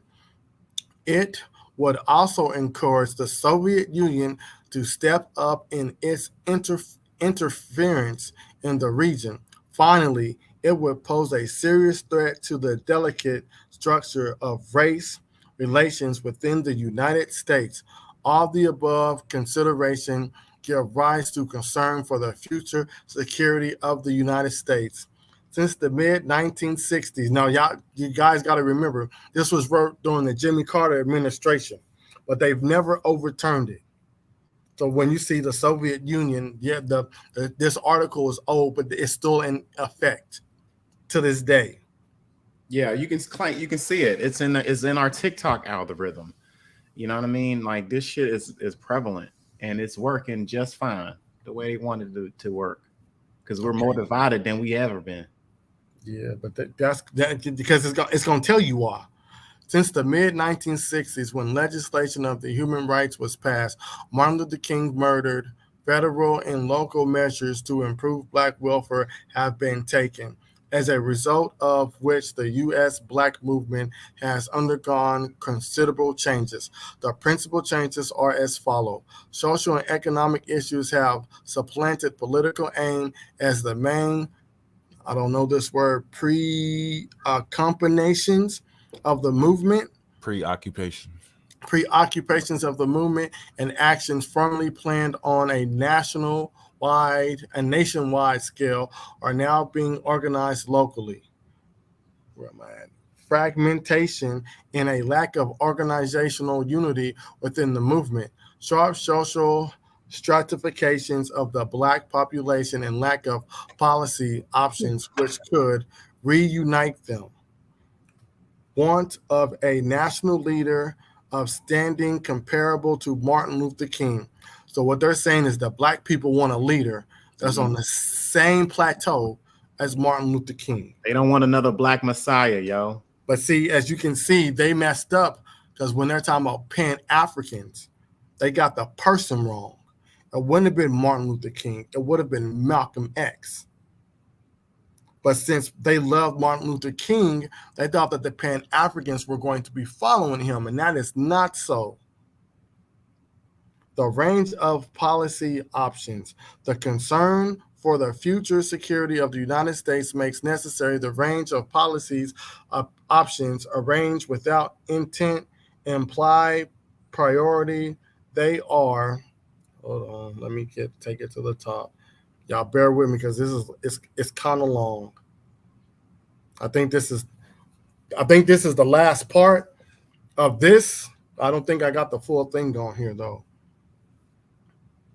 Hold on, I think I went up too far. Where was I at? Okay, I'm right here. As follows. Social and economic issues have supplanted political aim as the main, what's this word again? Preoccupations of the movement, and actions formerly planned on a nationwide scale are now being organized locally. Okay, for fragmentation and lack of organization unity within the movement. Sharp social stratifications of the black. I think I already read that. Okay, I'm down here where it says A. Oh, let me highlight. That's where I'm at.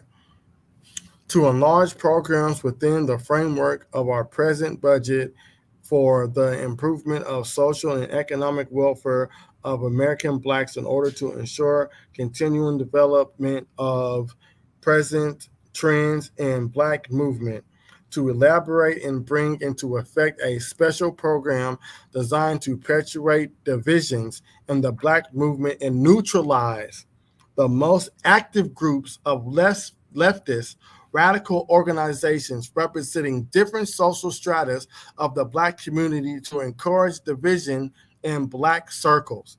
Who does that sound like? Damn. Now we're going to read. Repeat that one more time. Bro. You want me to read it again? That's not us.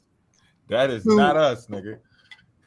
To elaborate and bring into effect a special program designed to perpetuate the vision in the black movement and neutralize the most active groups of leftist radical organizations representing a different social strata of the black community to encourage division in black circles. Who do we have the division with? Hey. Who are we beefing with right now as we speak? Who are the ones saying we're not African? We're not from Africa. Every time I hear this shit that you're saying right here, I just automatically go back to those videos and the highlights that we see. You're not from Africa. Who made you think you was African? And all of this anti-African rhetoric that we get comes from this direct order from the fucking CIA. So who's the real agent? This is where we at. Y'all can't say nothing about people who support in Africa and the diaspora and shit because we have black indigenous people with us. Y'all just you're this new breed of agents. You're the new breed who like you either 100% Indian or nothing. Like, right? What the fuck are you doing? You got Afro indigenous that's rocking with us and everything. Because we got indigenous people. You don't have y'all see an African and start panicking. You like, no, you ain't fucking up my money, nigga. Yeah. You keep that African shit over there because we're gonna cut it out and put it to the side. Facts. See, watch out, man. Y'all get caught up in this shit. And C is the to present. I'm guessing that's what that word is. Climate, which inhibits the emergence from within the black leadership of a person capable of exerting nationwide appeal.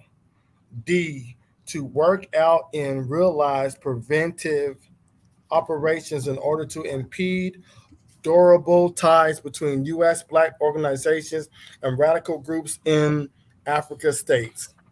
And E, to support action designed to sharpen social stratifications in the black community, which would lead to the widening and preparation I'm thinking I'm saying that word right. What is that? Where you at? See? Right? I'm right here. Perpetuation. The preparation. I can't Perpetuation. even say it, bro. We got you. Go ahead, dog. Of the gap between successful educated blacks and the poor, giving rise to growing antagonism. Antagonism. They're trying to separate people that might have went to school from people that might have not made it to school. Between different black groups and ain't this a weakening of the movement as a whole. So while we both playing division, they trying to get rid of us both. Even though they got stuff written up against the Pan-African movement.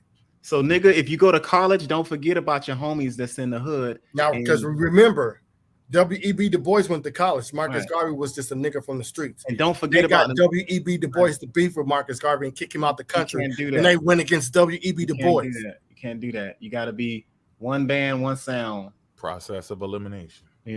I don't, if you went to college or not, we still should be on the same sheet of music. There's things that you might know on the streets that I might not know. Shit.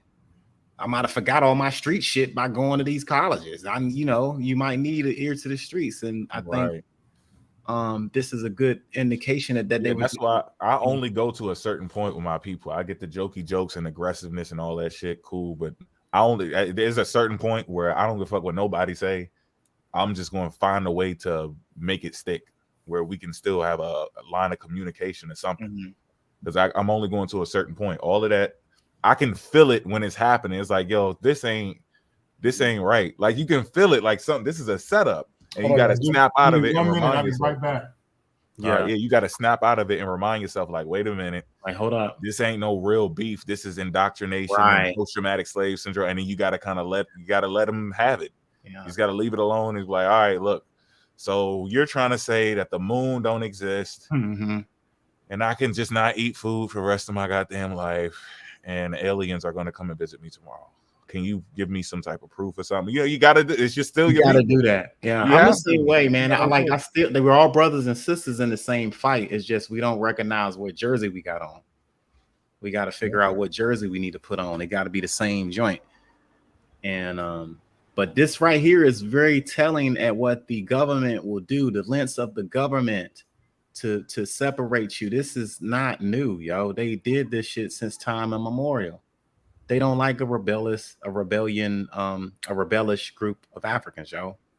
They taught you that in that Christmas rebellion. They haven't forgotten. You think they forgot about that December the 26th, 1500 fucking rebellion that happened? The first joint that Black set off. I'm back. Hell no. They did that because they was united together. Right? And they've been trying to divide us ever since then. Don't forget that.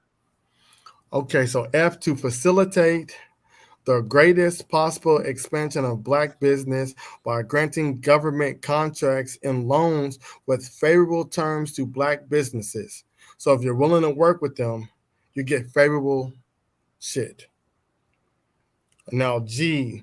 Now remember, this is just a summary. This ain't the full document. As a matter of fact, I think they might have took the full document offline. To take very possible means through the AFL-CIO, I don't know what that is, leaders to counteract, I don't know, counteract the increasing influence of Black labor organizations, which functions in all major unions, in the particular the National Coalition of Black Trade Union, in its leadership, including the creation of real preference for adverse and hostile reactions amongst white trade unionists to demand for improvement of social and economic welfare of the Blacks.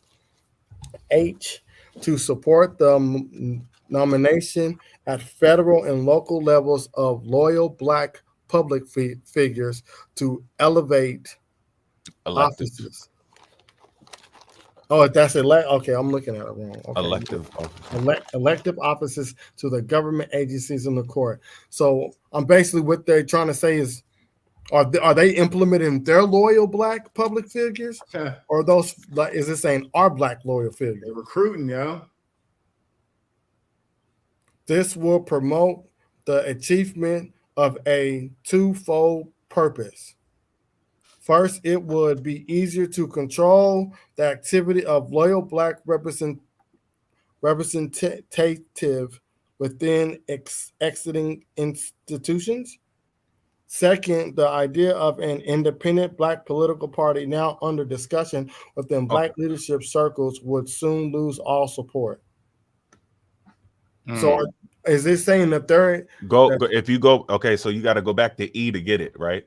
It says to support actions designed to sharpen social stratification in the black community, which would lead to the widening and perpetuation of the gap between successful educated blacks and the poor, giving rise to growing antagonism between different black groups and weakening of the movement as a whole. Right. So after you already have that division, then yeah, it would behoove you to go ahead. Now you can have black power at that moment. You're black divided power. So they want a class of educated blacks to go against the not educated blacks so that they can start this division. Now remember, this ain't the full thing. This is just like a little. Oh no, this is a big piece of it though. Yeah, because the other one it talks about they have to stop at nothing. Right. Now this is the government on how they are going to cope with the large black Pan-African movement. What are they afraid of? A Pan-African movement. Why? Because we connect with our brothers and sisters across the diaspora. Do you not know how powerful that is once we all recall our African minds? But nah, y'all want to be an Indian, y'all want to be this, y'all want to be that, and y'all don't understand that y'all are playing into the CIA's hands and you are becoming a useful idiot. A useful idiot is doing all of the shit that is in these documents and not knowing that the document has been printed. Can y'all see my screen? Yeah. Black Lives. Where it says Black Lives? Yeah. Okay, now this is I'm gonna step off, man. So if you good, go ahead and handle this thing. I'm gonna be gone for like maybe 20 minutes. Yeah, I'll be back. Oh, because this ain't gonna take no 20 Oh, minutes. you can. I mean, just carry on amongst yourselves. I'll be back though. Yeah, the MOVE organization is a family of strong, serious, deeply committed revolutionaries funded by a wise, perspective, strategically minded black man named John Africa. The principle and beliefs is explained in a collection of writing we call the Guidelines, authored by John Africa. Now, what I wanted to just mention about this is a African American movement, and they were bombed by the United States government. Hold up. And that wasn't the first time that black people. This happened in Philadelphia, I think 1985. Hey, hold on. Don't you find it funny every time we unite? Indians? I ain't go nowhere yet. Hang on. You said was they Philadelphia Indians? No, these motherfuckers. Don't you find it every time that we unite and we doing good, they want to just bomb our shit? Well, I don't know, because it's from what I've heard, we got mixed feelings on this. Because some people that was in the organization said it was a cult, and then some other people said they were just trying to live their lives. So I don't know. Yeah, I mean, it's possible that because there's just like Pan-Africanism, indigenous, there's some people who just be on some weird shit. True. That's what it is. They're everywhere, and they'll try to hijack people's minds, and that's what happens. Let me join on with my laptop before you leave too. Bro. Oh, okay, yeah, do that. I'll hang on. Is this what I need? Yeah, that's understandable. Yeah. We got to stay out of that mindset as well, and not look at everything has to be perfect. It probably was mixed feelings about it, and there probably was some wrong shit going on. They were not perfect, but they still had some type of organization, some order, and they had a plan, they had a mission. It was different from what they were, accustomed to. So they were just, going with the flow. And of course, I mean, you're going to look like a victim. Your oppressor is in your community as well. Your oppressor is in your house. Sometimes it's your damn parents or your grandparents or your friends, cousins, uncles. If they see that weakness and that they have that mentality, they will try to exploit. So we just got to be careful of those things in our community, especially when you have movements. Like I don't, the Black indigenous stuff is dangerous to a certain point. You see what I'm saying? There's a point where they could have been at where I would have like, man, I ain't worried about that shit. That's why I said it in the beginning. I was like, I ain't worried about that shit. And then when you hear about what the fuck is going on, it's like, oh no, hell no, we ain't doing that. The other shit, you just don't want to identify with the African side, and you like, I want to connect with this side. Cool, I'm gonna hold Africa down. You hold down your fucking indigenous side. Fine. Now you saying I'm 100% and slave trade ain't happening? Nope. Now I'm on your top. So yeah, it's negative and positive shit all over the place. But go ahead. Okay, so now let me go up to the top so y'all can see this. This is the relations. Okay, so now drop the link in the chat. So y'all can... What happened? Oh, close out the other window. Oh wait, who was that? Is that Vince's echo? Yeah. Oh, he's trying to get on. Yeah, just when you get on, make sure you only have one open. Yep. Hey, everybody, get those likes up. Get the likes up. If you are hanging in here, you made your transition. We appreciate you guys visiting us from TikTok. Shout out to Singing Bear. I see you in the chat. Man, this is some damaging shit. So we're not the agents, huh? Ain't that a bitch? They the agents. And I told them to look up Memorandum 46. You think they did it? I've been telling them this whole time. They got and that's just a summary of it. That ain't even the full thing. Because when you go to the full thing, because they're supposed to be enforcing. We have to stop at nothing. Right. You stop at nothing to prevent. That's Black liberation movement. Between Africans in America. Well, no, Africans in Africa and a U.S. Black community. So they're letting you know that they have to stop. Then y'all saw it. What did it say? It said Pan-African. Was it Pan-African ideas or Pan-African movement? All of that shit. So they're trying to stop us. They ain't trying to stop them niggas, but we agents though. No, y'all the agents because it said that they're gonna implement y'all in our movement. Yeah, we are a threat to white supremacy, not y'all. Just look, because it's gonna take me a minute to find the full article. Because in the full article, it starts letting you know how they're gonna implement y'all. That was just the summary. Matter of fact, me and Mo read the full article before. I just don't know where we was at when we was doing it. I don't know if we was on TikTok or we was on the live stream. But this right here is what I've been telling people about Alexander Crummell. The relations and duties of free colored men in America to Africa. Now, this is one of the fathers. He's not the father of Pan-African, but he's one of, because when we speak, this is just for how I say it. I don't know how everybody else sees it. When I think of Pan-Africanism, I'm thinking of everybody who picked up the fight to unify their people against the European oppression. So this is one of the guys that picked up the torch, and he's telling people that we have been colonialized and we don't have to move back to Africa if we don't want to, because that's what they always say. Well, if you're Pan-African, move to Africa, right? So we're gonna see what this guy has to say. So this is let me go back up and read it right here. It says, Relations and Duties of Free Colored Men in America to Africa, a letter to Charles B. Dunbar of New York City by the Reverend Alexander Crummell. So let me go down, and I'm going to start reading. Oh, whoa, go back. It says, My dear sir, it is now many months since I received a letter from you, just as you was about sailing from our shores for your home. In that note, you requested me to address you a letter setting forth my views concerning Liberia, suggesting at the same time that such a letter might prove interesting to many of our old friends and schoolmates in New York. I have not forgotten your request, although I have not heretofore complied with it, though convinced of the need and possible usefulness of such a letter as you asked for me, I have shrunk from a compliance with your request, not to mention other grounds of reluctance.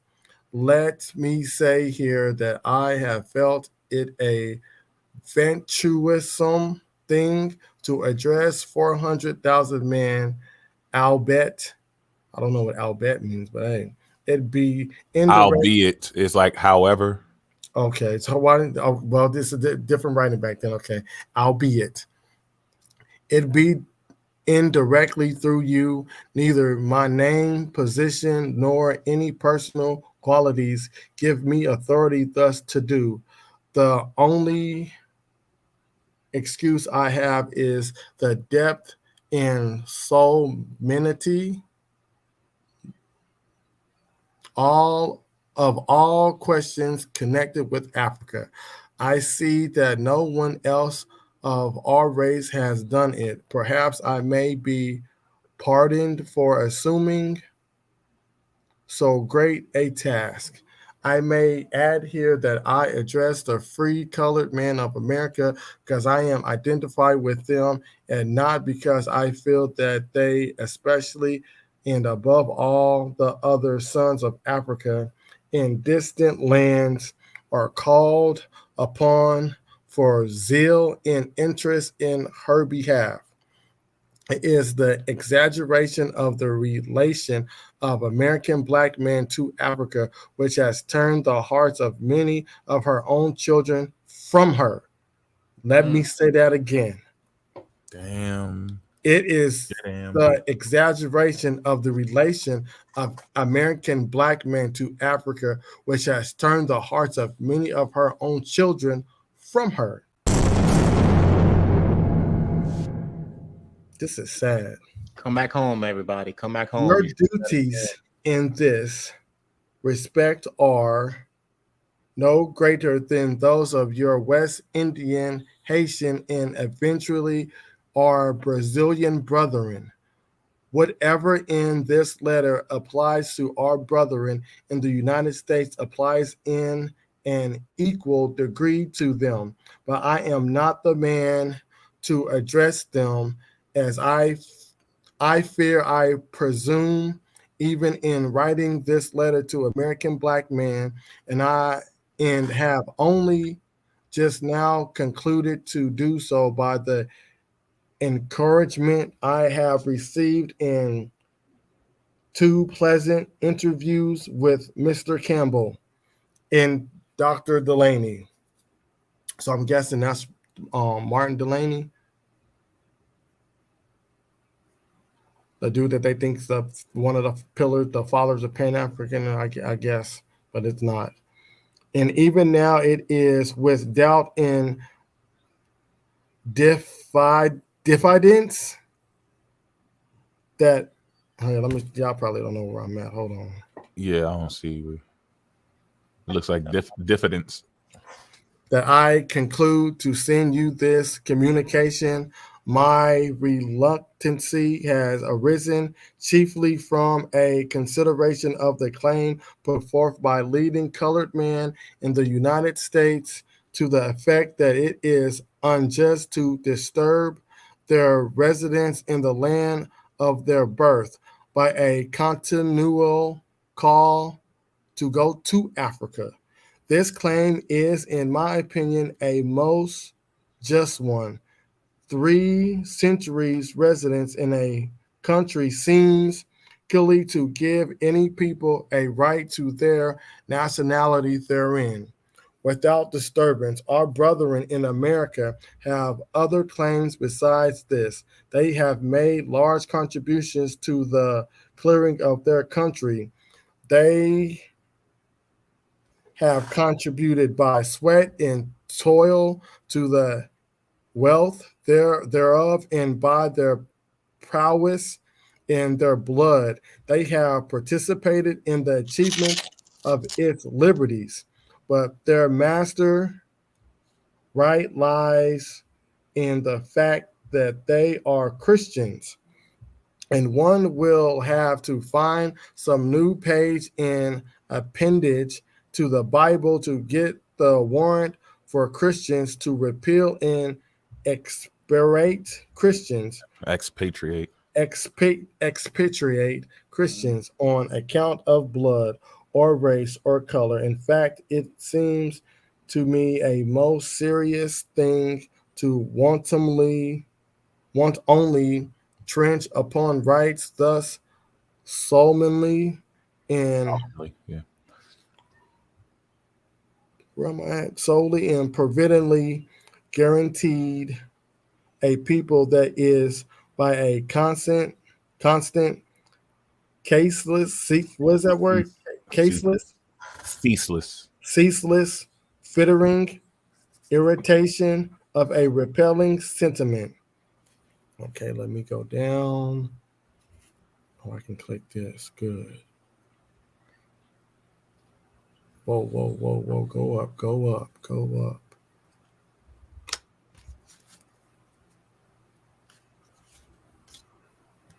Okay, I'm right here.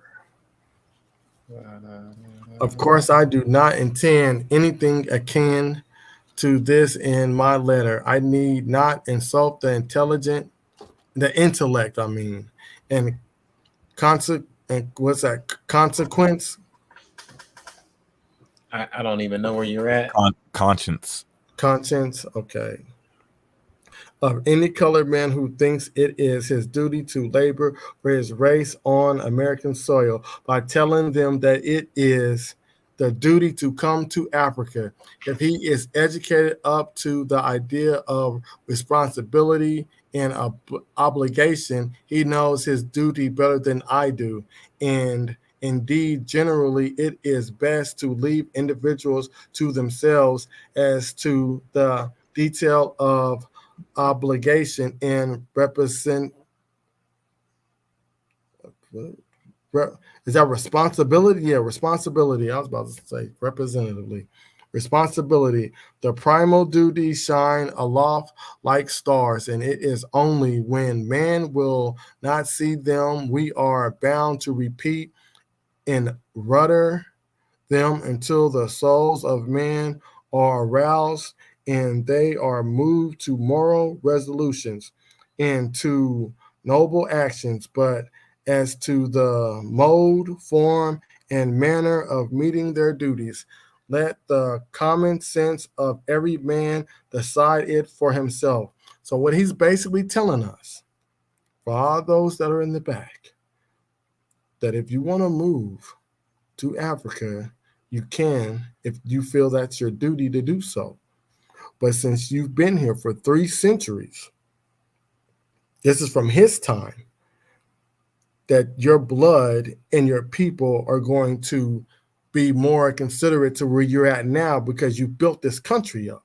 So if you don't want to move home, nobody's going to hold it against you because that's not his plan to take every black person from America and have them travel to Africa.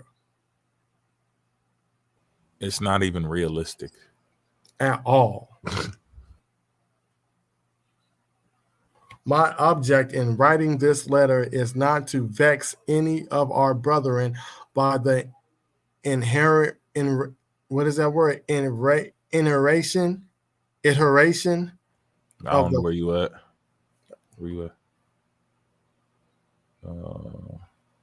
Iteration. Okay, I said it right.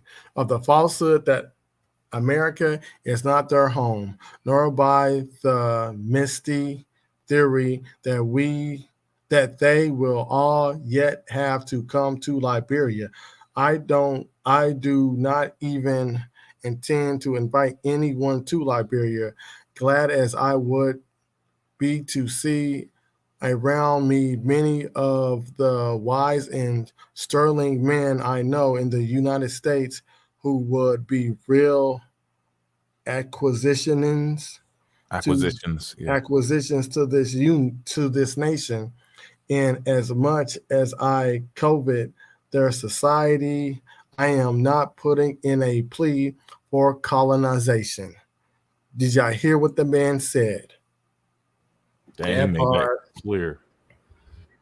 Because he knows, just like Indigo Cortez told us, If we move to Africa, we're taking our colonial mindset with us, and now we're colonizing their home. Yeah.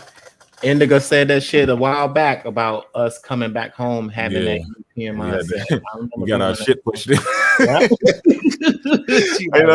was amped up for a second. Then I thought about it. I was like, oh, shit. I already knew. I was like, she was irritated, but she was so patient with us. Yeah, she was like, y'all brothers ain't kidding. Listen, what are you talking about? Like I'm trying to tell you, if y'all niggas come, you gotta drop all of that colonization that we've been all fucking gangster with it. Like, who? I ain't gotta check in with nobody, nigga. Right? We gonna buy land. We gonna break. We know this our shit too. What? I'm gonna break you off, nigga. Chill out. I'm taking y'all money, y'all colonization. You trying to build restaurants? She's like, yeah, they don't want that, bro. Mm-hmm. She was like, certain parts do, certain parts don't. You got to choose wisely. Yeah. She's like, she said the government might be okay with it, but the people are not gonna be okay with it. That bring me right back to that live. I ain't forget about that shit at all. Yo, it's engraved. I'm never Okay, so my object is quite different. In fact, it is not a strict compliance with the term of your letter, for I shall have built little to say.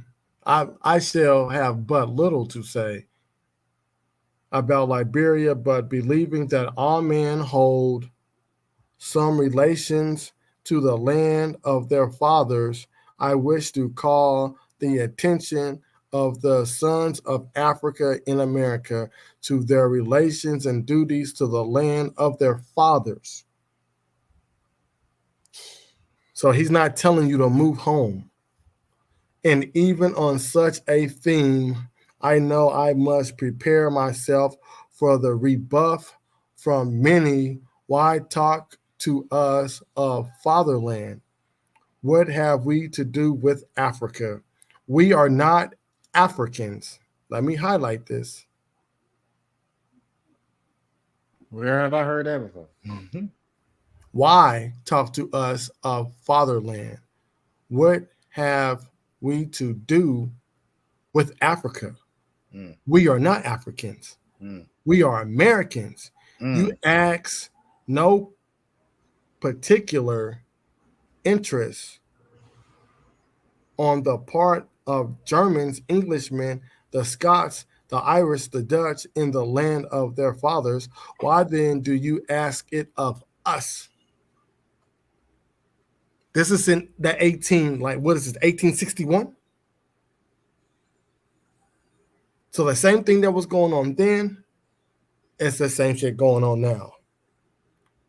We've been born and raised in America. Our parents, our grandparents, our great-grandparents. You said 1861? Yeah, I think that's what this is. Holy shit. No. I think Alexander Crummell was in 18. It might have been 1761. I think it was more like 18. When was this written? 1861. Damn. That's when this was. No, I don't know. This is probably when it was published. And the same shit. Yo, that's like the same. That's verbatim. Oh yeah. That it's like it's in your DNA because you know they ain't read this shit. It ain't like they read it and copying off of it, even though we joke like that. They're saying these things word for word. We ain't African. New shit. I don't know those people. Not to say like we don't know that we're American. Y'all know what we're talking about. Like these people are playing games. They're acting like we're talking about blood. They're denying themselves of their fucking blood, not the political discussion and the landmass admiral law. And all. We know what that is. Your ass was here. You an American. Boom, we got it. But they're saying that they're just in their blood. It's Indian, even though the Indian is a name given by people too, but whatever, you know. So don't get that shit twisted. It's not that you're not, you don't have a nationality or anything. It's just, these people are trying to erase shit out their blood, and that's impossible. They literally trying to cut that African out and put it to the side. No, these people, they know who they are. Some of them know, but there's some of them are saying. Do they know that? Do they know? They know. Yeah, they know that because look, they said why talk to us of fatherland? So they know that they that their people come from there. But what they're saying is we are not Africans. We are Americans. We know now. That they know. Yeah, they know where they come from. They gave up. He said, fuck it. We saying, fuck it. They said, forget it, man. I'm done. You got me. They not saying F Africa. They just saying we not Africans. We Americans, bro. We not going home. We staying right here in the cut. We on vacation. We on a permanent vacation from Africa, nigga. And you ain't going back. Okay, so let me keep on. At last, for us as a race so deeply harmed have we been by oppression that we have lost the force of strong native principles in prime natural affections because exaggerated contempt has been poured upon us. We too become pat pupils in the school of scorn and contumely because, oh my God, these words. Repudiation of the black man has been for centuries the want of civilized nations. Black men themselves get shamed at their origin and shrink from the term which indicate it. Yep. What the fuck does that mean? Yeah, they're ashamed. And then that's what I was saying earlier. Like they looking like, man, I can't take this shit. And they create a whole new identity. I ain't no slave. Oh, you mean Kwame? They don't want it. Yeah, like, no, I'm not no damn African. No. Like, bro, chill out. African, what the fuck you mean? We're gonna get to it. Relax, nigga. Like shit. Yo, fucking eyes pop out their head on that shit. Hey, yo, they be snapping. Hold on. Be for real, be mad as I'm hold up, baby. I ain't saying you African. I'm saying you lost your African mind, nigga. God damn. I got some Indian too. Nigga, we still related. But nigga, hold up. Cut that African out. What is this shit? Cut that African out. Sad as this is, it is not to be wondered at. Oppression not only makes a wise man mad, it robs him also of his self-respect, and this is our loss. But having emerged from slavery, it is our duty to cast off its grave clothes and resist its deadly influence. Our ancestors were unfortunate, miserable, and benighted, but nothing more. Their history was a history not of ignominy and disgrace, but of heathenism and begottenness. I'm guessing benightedness. I don't even know what the fuck that means. I don't know what the fuck that is either. Heathens. Motherfucking heathens. And even in the calling us heathens for a long ass damn time, haven't they? Benightedness? Yeah. That's okay. Even in the state they exhibited, free to render their warm. All right, hold on. Here's the definition. Benighted, in a state of pitiful and contemptible intellectual or moral ignorance, typically owing to the lack of opportunity. Benightedness. All right. A miserable ass nigga. Okay, so it says free to render their warm urologies. I don't know that word. Oh man, I just fucking shrunk the screen. I gotta blow. Yeah, I don't know what that is, bro. Where you at? Point at right here. This EUL word. Eulogies. Oh. Eulogies for most. Yeah, we're gonna be reading those every week. Discriminating article upon this topic.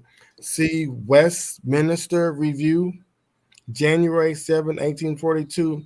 Art, Dr. Arnold. Also, these human and truthful essays of Mr. Heaps. So we're gonna go down. I'm just gonna. Right, I'm gonna step out for a hot minute. I'm gonna read this part and then that's it. All right, I got you. Van, you still there? Fender probably went to sleep. Nah, he up. He up. Damn, I gotta run this errand. It's gonna take me 20. I don't know. Are you good? Go ahead. You good? Look, we're just gonna run our mouth and shit till you get back. Oh man, run it, y'all. Keep pushing this shit. When these colored men question the duty of interest in Africa because they are not Africans, I beg to remind them of the kindred duty of self-respect. It may reply to such queries as I have mentioned above is this: 1. That there is no need of asking the interest of Englishmen, Germans, Dutchmen, and others in the land of their fathers, because they have this interest and are always proud to cherish it. And second, I remark that the abject state of Africa is a most real and touching appeal to any heart of sympathy and aid. It is an appeal, however, which comes with a double force to every civilized man who has Negro blood flowing in his veins. Now remember, Negro blood. Now keep your eye on Negro, because later on I'm going to show you the Negro, because they were calling themselves that. They didn't get that put upon them. They start calling themselves that. So Africa lies low and is wretched. She is the, what is that, mammied? Point at it. I got to blow the screen out. Where is that at? Oh, hold on. There's nigga moving the whole screen.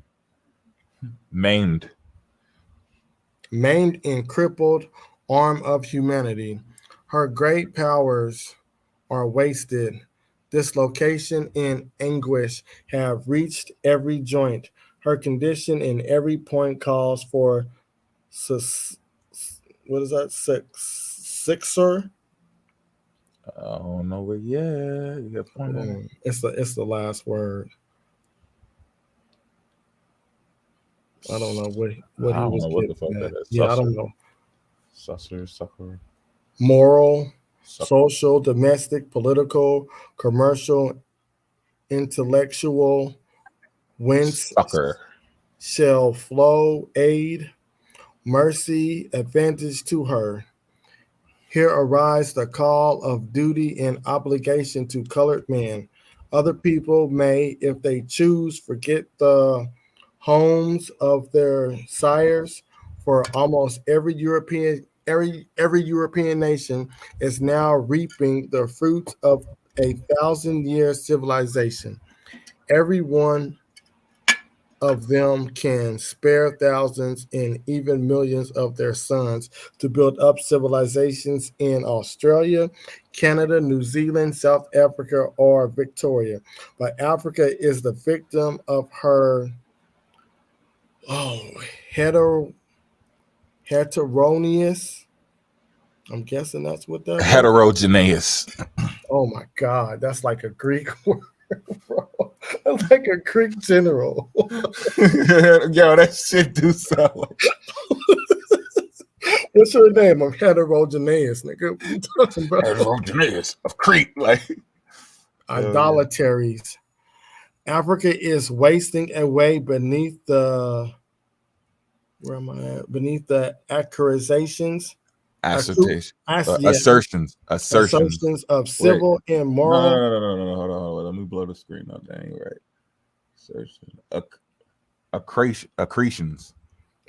Accretions of civil and moral miseries. Darkness covers the land, in gross darkness the people. Great social evils universally prevail. Confidence and security are destroyed. What the fuck is that word, yo? Licentiousness. What is that? A Greek? That's a Roman general, nigga. That's that Leonidas' cousin? Licentious, man. I don't. Oh God. Damn, bro. Back and forth. You said that's what? Licentiousness? Licentious. Oh my God. Hold on, we gotta read this one. Yeah, this is crazy. It's licentious. It's licentiousness. Licentiousness.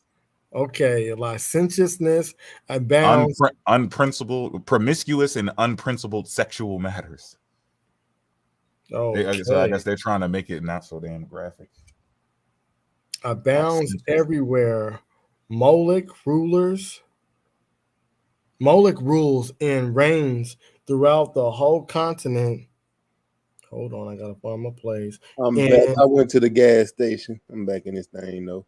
And by the ordeal of sassy wood, fetches, human sacrifice, and devil worship is devouring men, women, and little children. They have not got the gospel. They are living without God. The cross has never met their gaze, and its consolidations have never entered their hearts, nor its everlasting truth cheered their deaths. Well, I knew when I saw Moloch.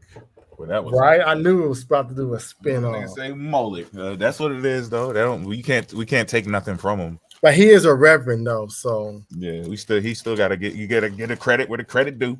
Yeah, so he's still in there. Everybody got their little vices and shit.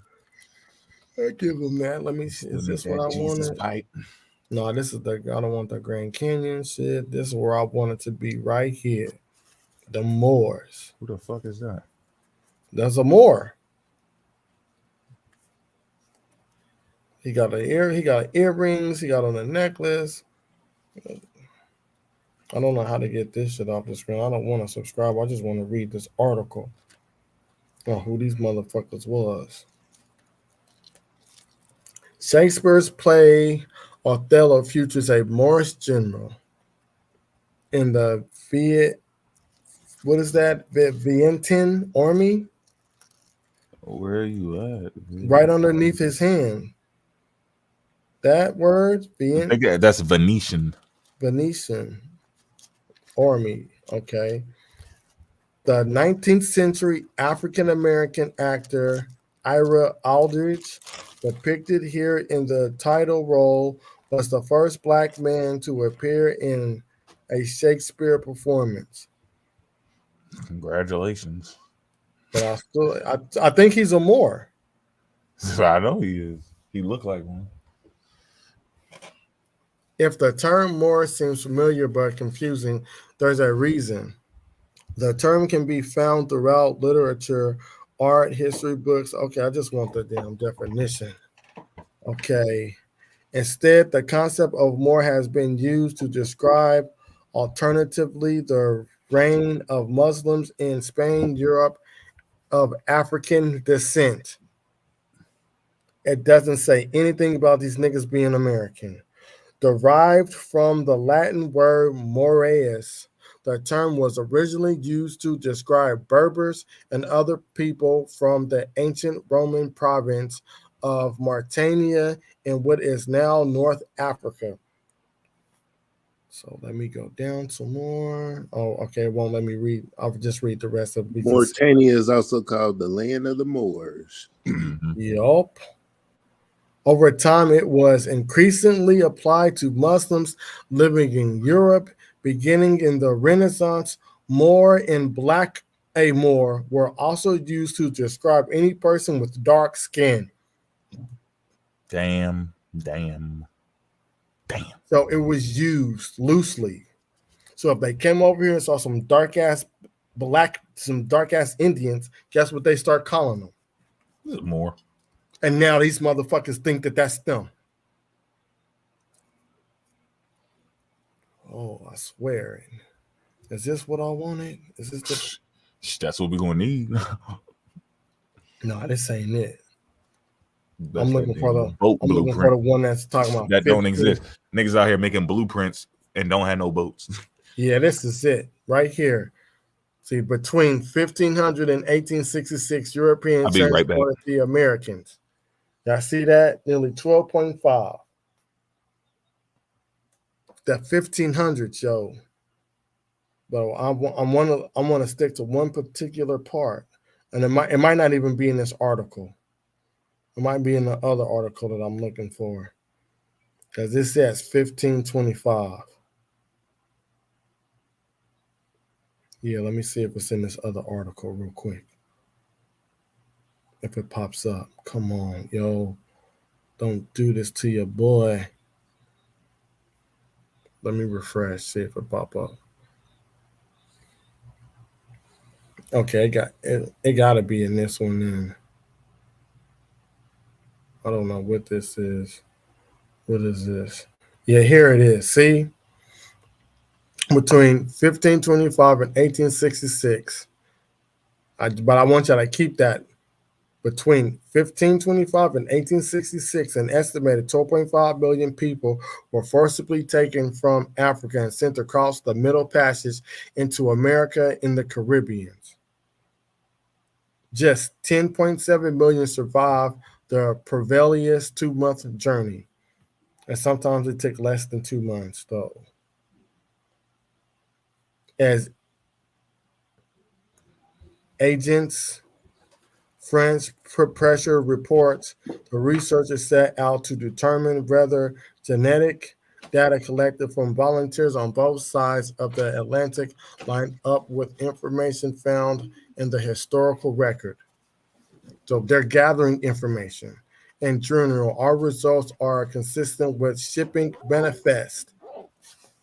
In general, our results are consistent with the shipping manifest kept during the slave trade and other historical documents. And I'm gonna say this word. I don't know. It's Micheletti tells Ed Cara. What is that? Gizmodo? Yeah, Micheletti. That's the same dude that studied the Hinizaro people, Native Americans that were enslaved. It says records show that 5.7 million enslaved people were forcibly transported from present-day Angola and the Democratic Republic of the Congo, DRC, into the Americas, and we found that people of African descent in the Americas have the most genetic connections to who? Angola. Africa. You niggas is African. Oh shit! Welcome, look at that. Brother. What is that?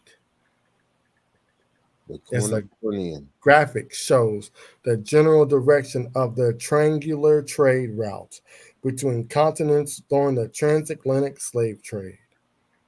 They was coming for you. I'm guessing that this is where they're taking them from. So majority, the 5.7 is coming out of here, and the rest of them is coming from there. Now, what is this disbarkment? That's where they're ending up. And you can see a lot of that's up here, and a little bit is down here. But we making it up, though. Y'all like I ain't got more George Washington shit up here. I got it in my email. I just ain't got it on the screen. And it's the shackles used in the transatlantic slave trade. Now, and I want y'all to look. It says the Smithsonian. Now, they can't say they don't trust the Smithsonian, right? Because a lot of people in the Black indigenous goofy movement, they use the Smithsonian to prove their point. So either y'all gonna say y'all can't trust the Smithsonian and not use none of this shit, or you do trust it, and now you gotta accept the shit that's coming from the Smithsonian. Because I see a lot of y'all do that. You're like, you can't trust the Smithsonian because they hid bones and they destroyed a lot of stuff, but you ain't got the articles to say that they did this shit. Then y'all pull up the Smithsonian to try to prove your narrative.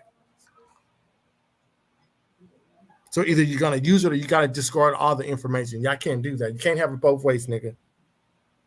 So the Smithsonian said this is the shackle used in the transatlantic slave trade, and y'all used the Smithsonian when it fits your narrative. So now you got to accept the Smithsonian telling your ass that there was a transatlantic slave trade.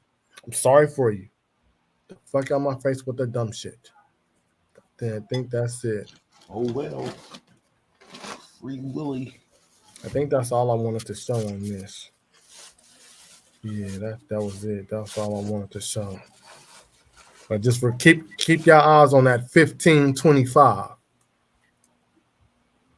Because they was coming. And we find that here in the Americas in 1526, they had an African society. And then they actually had a slave revolt in 1526. What? Right? No, didn't your family come from one of them? Yeah. They specifically said we didn't even, like, technically we can say we ain't even get worked. You know what I'm saying? We popped off immediately. And they didn't all make it either. And I could never understand why the hell that shit was found nowhere. And then the Black indigenous people helped us dig deeper into the African slave trade. So now I know where to look. Hurt them niggas. Now I want y'all to take a look at this. What the fuck is? I don't care about that expiration shit. What's up, class act? Duncan Penderhughes. Okay, this is my son just got his hair done. He looked like the dude Duncan Penderhughes of Class Act with the twisties. Okay, so this is map of Mesopotamia in the ancient Near East. Y'all see that? 1300 BC. Yeah. So now I'm gonna go down so y'all can see exactly what I'll be talking about when I tell y'all that they don't have a map of America that's going back to BC time. This is the map, 1300 BCE. They got, now this is just dealing with biblical shit. Well, it's not really biblical shit because these is actually like the empires. You got the Hittite Empire, you got the Macedonians, you got the Egyptian. This is Egypt right here. And this is if you go and look, this is the lands of Ramses that actually existed, but they abandoned it. They abandoned it and went back into Memphis. So the land of Ramses was actually I think it was one point one of the capitals of Egypt, but I think they abandoned the town, just like they had Akhenaten. I think Akhenaten had a town and they abandoned that also. But as you can see here, you got the Kessite, Babylonian, you got Assyria. This is what I be telling y'all. If you're gonna have biblical people over here, you gotta have these people. You gotta have the Hittite Empire. You gotta have the Assyrian Empire. You gotta have the Babylonian Empire over here in America. Now this is BCE, no AD shit. Now, and they also said that the Greeks and Romans was over here. Look, there's Troy. There's Thebes. I don't know what that is. Massene, and I don't even know how to say Ephesus. You got to have all this shit over here in America. Because remember, this right here was destroyed. Tyre was destroyed. So now they got to show, because in the biblical locations, you got to show me that over here in America. Can you do that? With a BC map? No, they cannot do it. That's why I wanted your boy Kwame to come over here because I was gonna push. It ain't too late. There's still hope, Kwame. There's still hope, bro. He ain't coming, bro. Y'all gotta have some faith. He just running late, man. He running late. So now let me go to my emails and see if if it updated. Is this what I wanted? 80. So in 1985, the curve. Dominicans started investing heavily from New York. What the fuck is that? The DR. So this is what this growth is due to. It's not due to. It's not due to. Is that me? This growth I think so. Is due to reinvestment of Dominican Republic. Ain't nobody shit moving. I think that's hold on real quick. You think that's what? Oh, that's Vanta. That was Vanta. Oh. Okay, hold on. Let me go back. It wasn't me, y'all. It wasn't me. Let me see. I don't know how that bad boy cut on. That's crazy. Can y'all see my screen? Yeah. You cooking, y'all? When colored, we are a large bunch of. Can y'all hear it? You can pick any color you want. So this Shout out to Rob Barn. Because I have not had a chance to progress as other races. Interesting. Negro. I would rather be called Negro because that's what's in the Bible. Oh, time out. Telling you they're Pacific. This is the part where the Africans had decided for themselves on what type of name they should call themselves. Yup. Right? Okay. I'm gonna play the video, then I'm gonna pull up the screenshot. Cook it. Reasons on why they can call it. But guess what? Out of all of these responses, and I'm talking about, let me pause.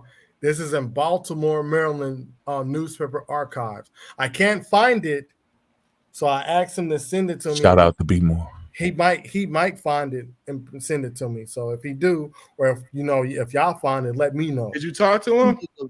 No, I messaged him when Mo was doing his presentation. Yeah. These little things you see here are responses. And none of these people, none of them, I tell you, there's not 10 people in this that said that we are the original Americans, that we are the Aboriginal indigenous. So now, here's the black women who won, and we're going to blow them up. So it says 240 Afro readers from all over U.S. share in a distribution of $600. So these are the women who won. Here's who they are. Can't probably see their face, but too much. But it says Negro wins by 1,399 votes. So here were the categories: Negro, Afro-American, colored American, American, Ethiopian, Moorish American, American Negro, Black, all others. That was all on the list? See how many Hold on, I'm gonna show you the list, bro. What it is, and Negro wins. I'm about to show you the list. Let me get out of this. And they voted for themselves. These are African people up the talking for list. themselves.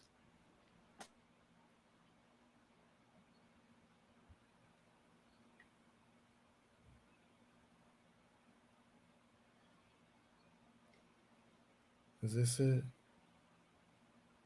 No, this ain't it. Hold on. I want the list. I know I sent it. I just gotta find it.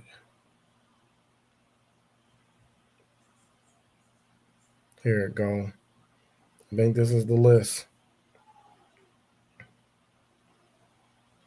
It's Kwame about to hit right. Can you see it? Yeah. Negro, colored American, Afro-American, Asiatic. Hold on, because I the bottom's cut off. Let me see if I got the other one on here. They don't say Aboriginal, Indigenous. There it go. Look. So it wins by 1,399 votes. Now these people voted Negro. Damn. Then you got African American. It didn't even reach 100. Then you got colored. Then you got colored American. Then you got American. You got Ethiopian. You got Moorish American. You got American Negro. That's only 2. Then you got Black, which is 3, and then all others is 2. Out of damn near 1,400 votes. Yes.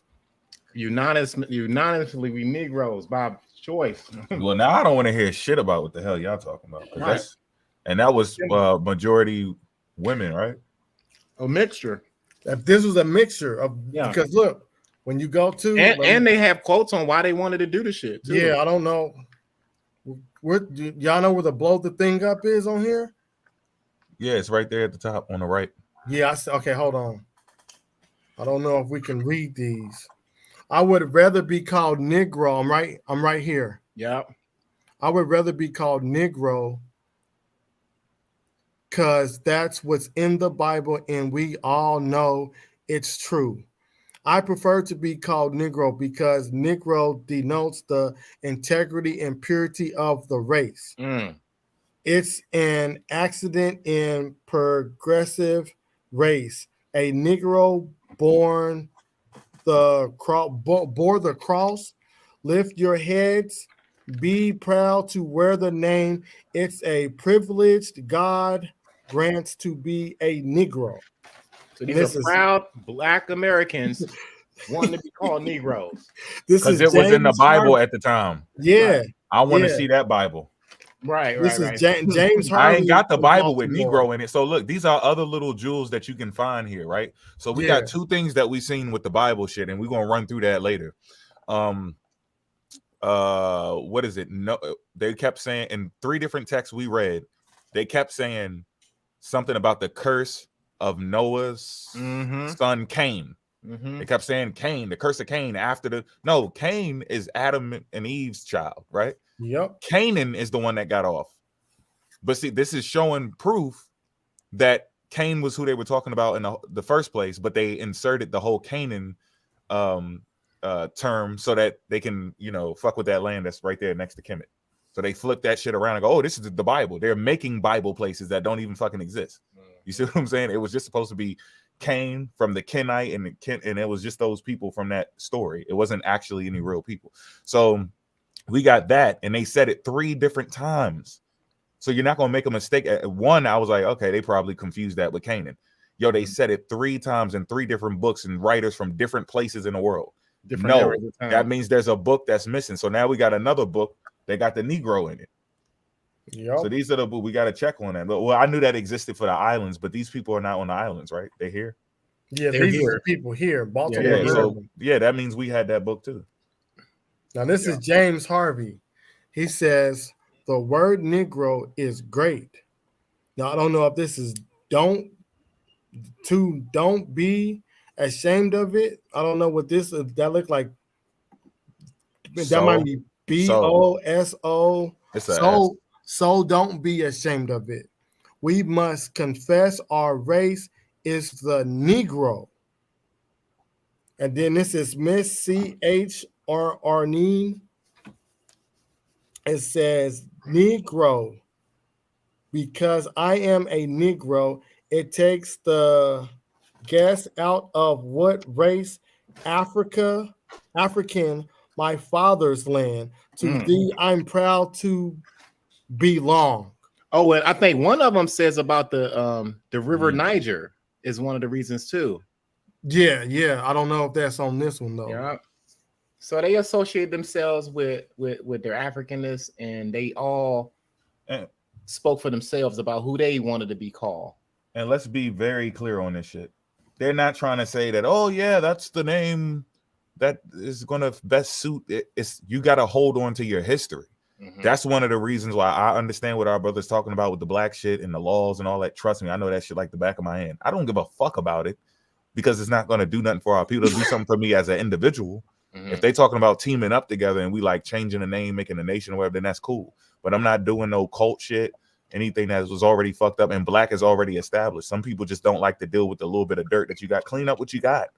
Sometimes you just don't know what the hell you have. It ain't nothing wrong with being black. And it's not that was your name 10,000 years ago. The point is that that's what is holding your history. So you got to hold on to it until you get into a safe position where we're part of our discussion and we're actually in enough control of our present time, future, and the past so that we can say, all right, we're not erasing ourselves by changing it from black to something else. We're just going to the next level of whatever our plan is for our people, but we're not in that position. So we kind of gotta hold on to it so it doesn't lose this, like she said, the integrity and the connection to our forefathers. And hey, I remember Marvin Gaye used to sing to me, had me feeling like black was the thing to be. Yeah, they can go ahead with the talk. We didn't call these people calling them. This is Miss Harleen Robinson of Richmond, VA. Negro is the something of the nation. Hey, my bad. Shit. What's the name of that clipping? I'm gonna try to pull that jump because I've been wanting to look for that. I looked for it. I'm gonna send it to you in the text. Just I looked for. I cannot. I'll try to find it. I cannot find it, bro. Hold on. I'm about to send it to you right now. Hold on. Because I wanted to pull that newspaper article up because this is one of the best daggers that Rob pulled out, man. Shout out to Rob on. Because he was trying to convey on what we were saying for ourselves. Like no one put this shit, like there was a vote, a unanimous vote, and we made the decision on what we want to call ourselves. We didn't say we wanted to be no damn. Y'all make sure y'all go follow Rob Orrin too. Yeah, definitely do that. We spoke and said who the fuck we wanted to be. So what we didn't say we wanted to be Indians. We didn't say we wanted to be native this or indigenous that or aboriginal this or none of that. Rob Bourne is like the New York suiting. Yeah, Rob. He's tearing shit up. Nigga is short fuse as a Yo, I fucks with him, yo, because he just man, fuck that. His delivery just be sick, yo. We be making motherfuckers he hella educated though. Yeah, fucking yeah. That's what makes it even more frustrating. So, yeah, man. Yeah, so she said, so therefore I am not a bit embarrassed by being called a Negro. See, she proud of who she is. There's no shame in what that is. Yeah, so I don't know what the fuck them niggas is on. So let me. I'll just keep reading me his fucking dictionary. Look, it say black. I don't give a fuck what he said. This is the dictionary right here. These are your people telling you what the fuck it means. Yeah, he said it mean. Miss Henrietta Booker of Philadelphia.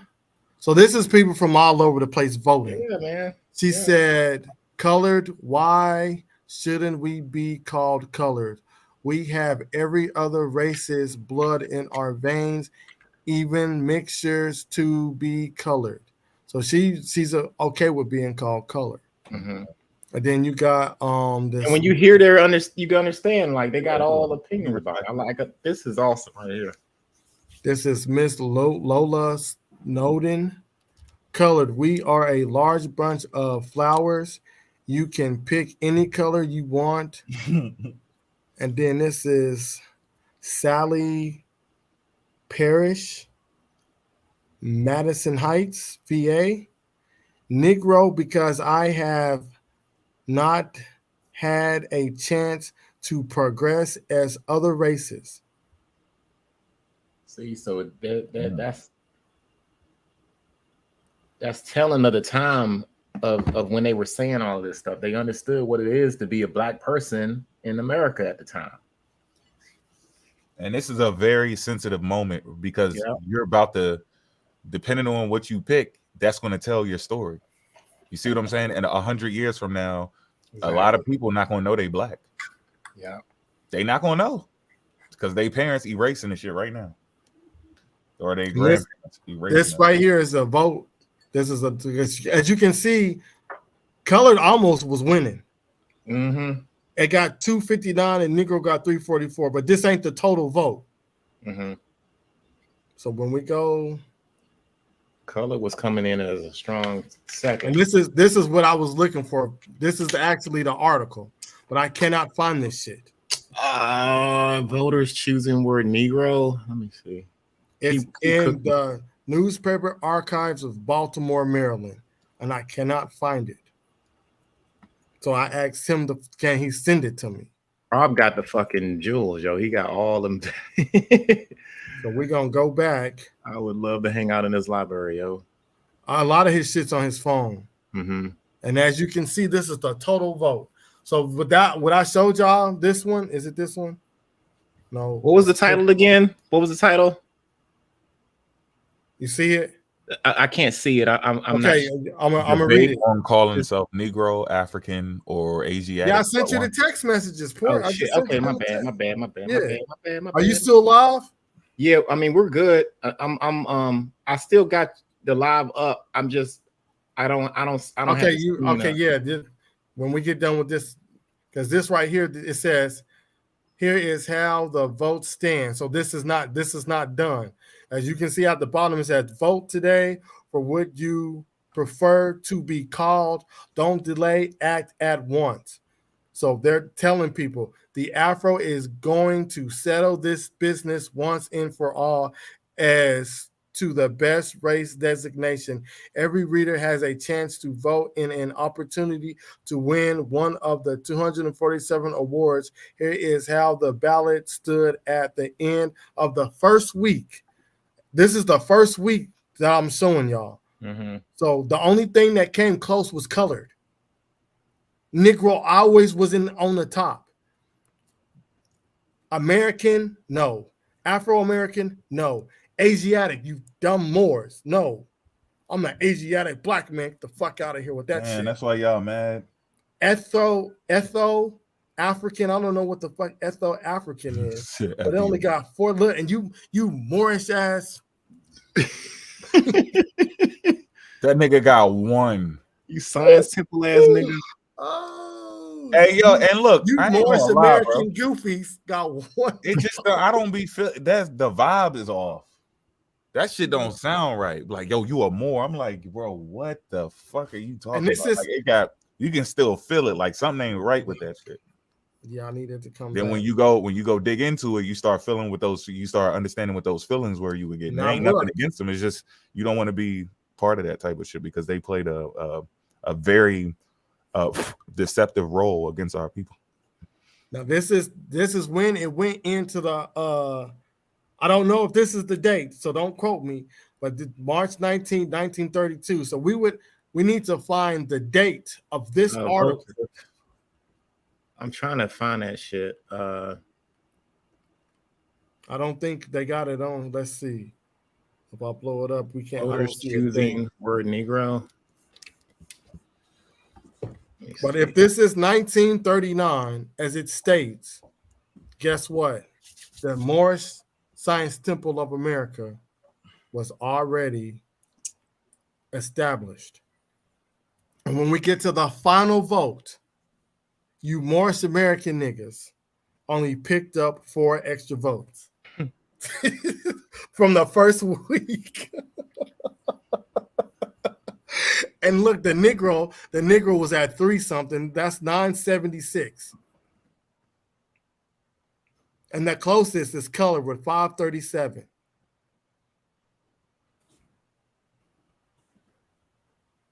So the Ethiopian ain't went out.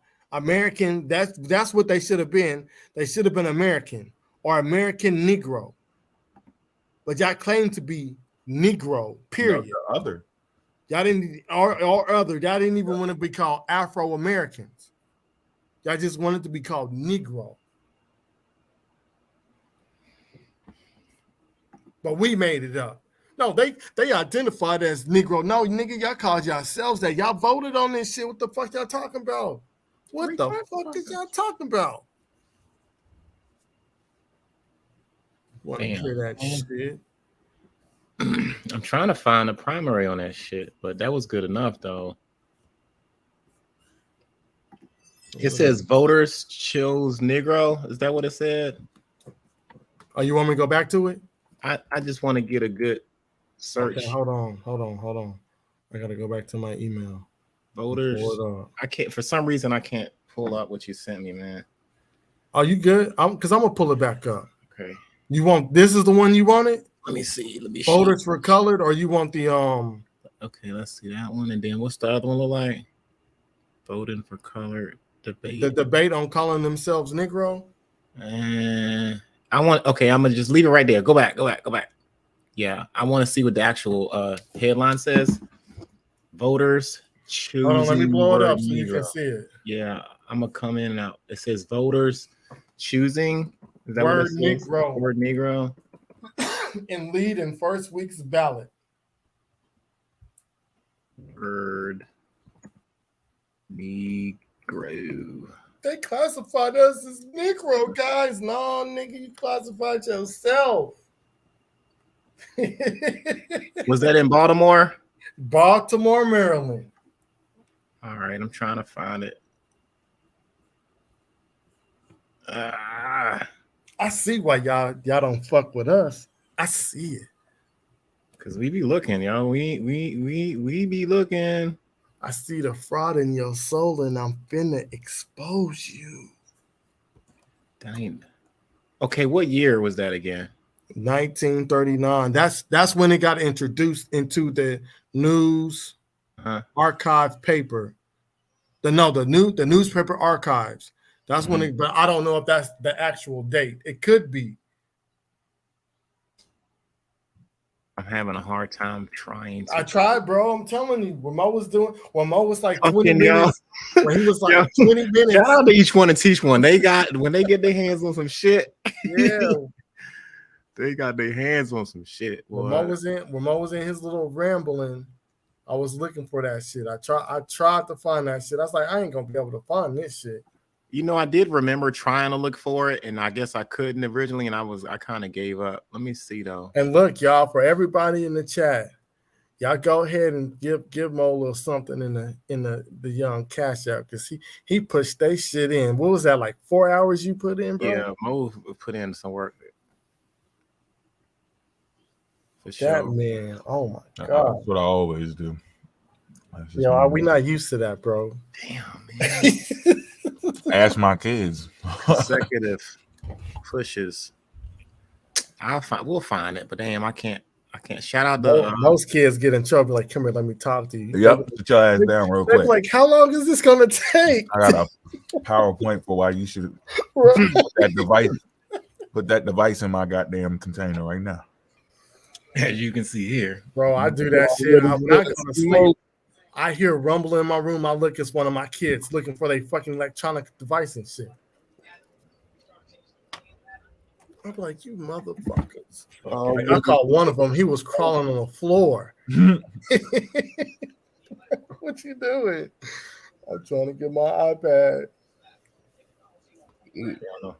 Is it time for me to roll up that hope? Come on up, man. Roll one up, man. I'm done. Done. Yeah. We gonna get into the memorandum, the full article when I find it. Now that's just the summary. That's just the tip. Yeah, that's just the tip. That ain't the full article. That ain't even the whole thing. That's just the tip. Let me get in. Let me pull this up. Take your time. Shout out to everybody that has hung out with us. We are pushing 8 hours into this presentation. We thought we was gonna be a little 4 hours, but no, we just get in here and we just flex. You know what I mean?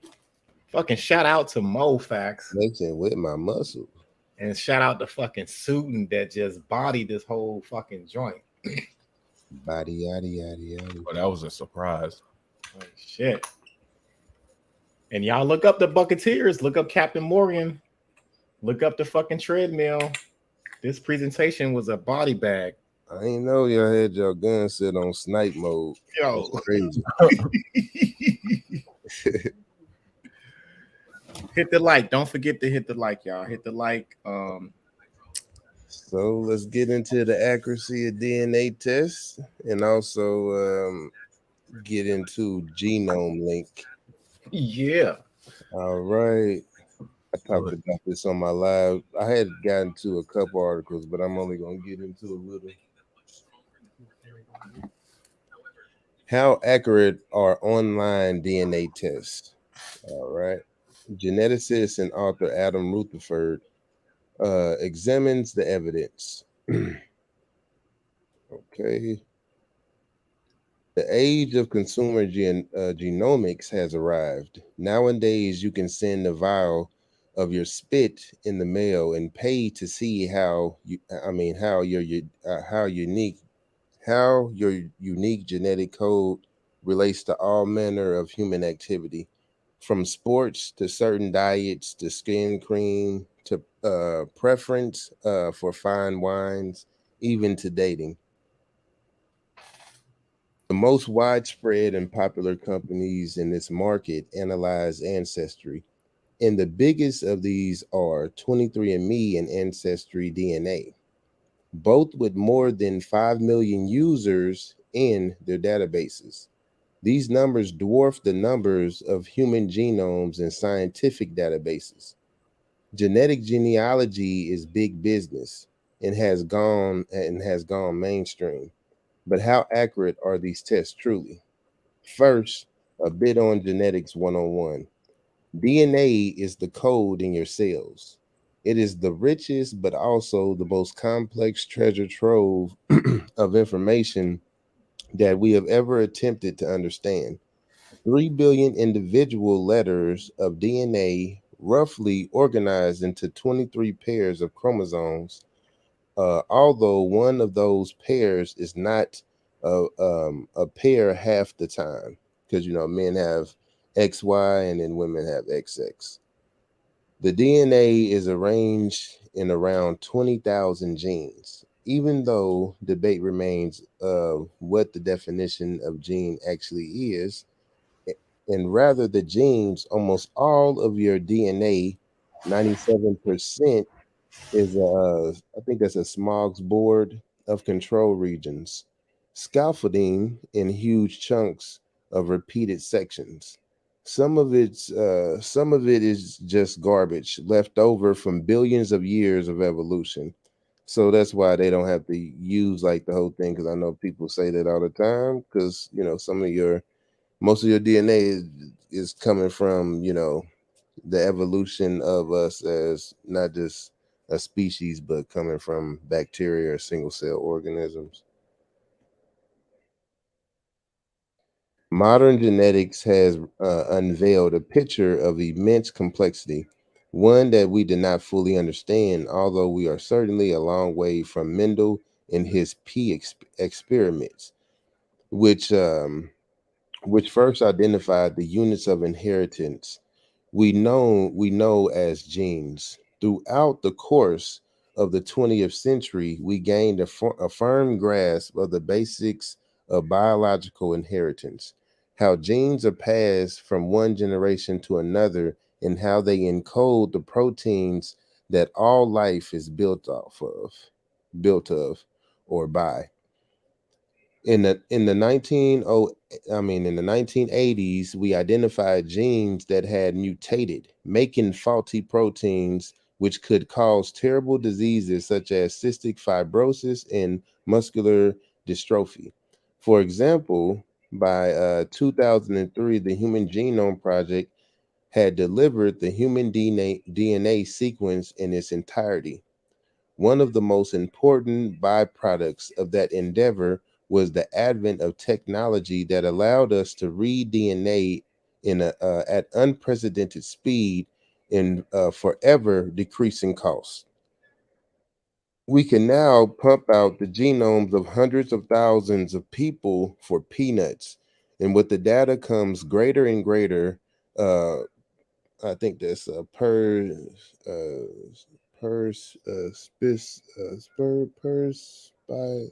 Where you at? I'm right here on this word perspicacity. I know I'm saying it wrong. Into the profound. Yeah, you got me question. on that one. Uh, Perspicacity. yeah, perspicacity, perspicacity, or something like that. Questions of inheritance, evolution, and disease.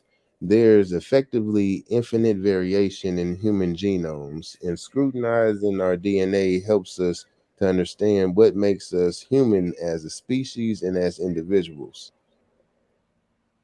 With the plummeting cost of gene sequencing came commercial interest. All of a sudden, any company could set up shop, and in exchange for some cash and a vial of saliva, could extract your DNA from the cells in your mouth and sequence your genome alongside the behemoth uh, 23andMe and Ancestry DNA. Dozens of companies have done just that. There are two potential issues arising from the questions of their results accuracy. The first is somewhat trivial. Has the sequencing been done well? In critiquing this business, it seems fair to assume the data generated is accurate, but there have been some bizarre cases of failure, such as the company that failed to identify the sample DNA as coming not from a human but from a dog. One recent analysis found 40% of the variants associated with specific diseases from direct to consumer DTC genetic tests were shown to be false positives when the raw data was reanalyzed. Assuming the tests are done accurately, some discrepancies can still arise from differences in the company's DNA databases. Almost every DTC genetic test does not sequence your entire genome, but instead looks at positions in your DNA that are known to be of interest. When I was tested by 23andMe, they proclaim I do not carry a version of a gene that is associated strongly with red hair. Another ancestry company said I did. This merely reflects the fact that one company was looking at different variants of the gene that code for ginger hair.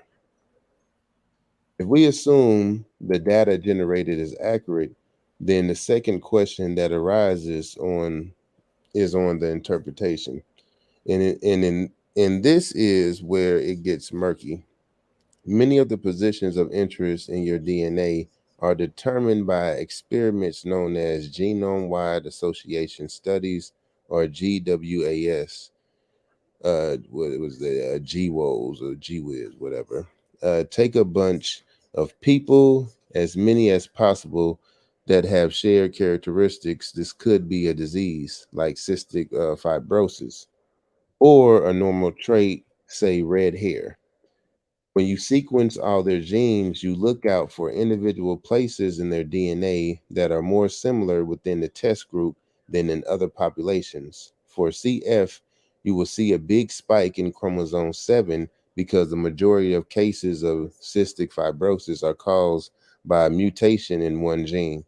For redheads, you'll see 16 or 17 spikes very close to one another because there are multiple variants in the same gene that all bestow ginger locks. But for complex traits like taste or ones relating to diet or exercise, dozens of variants will emerge.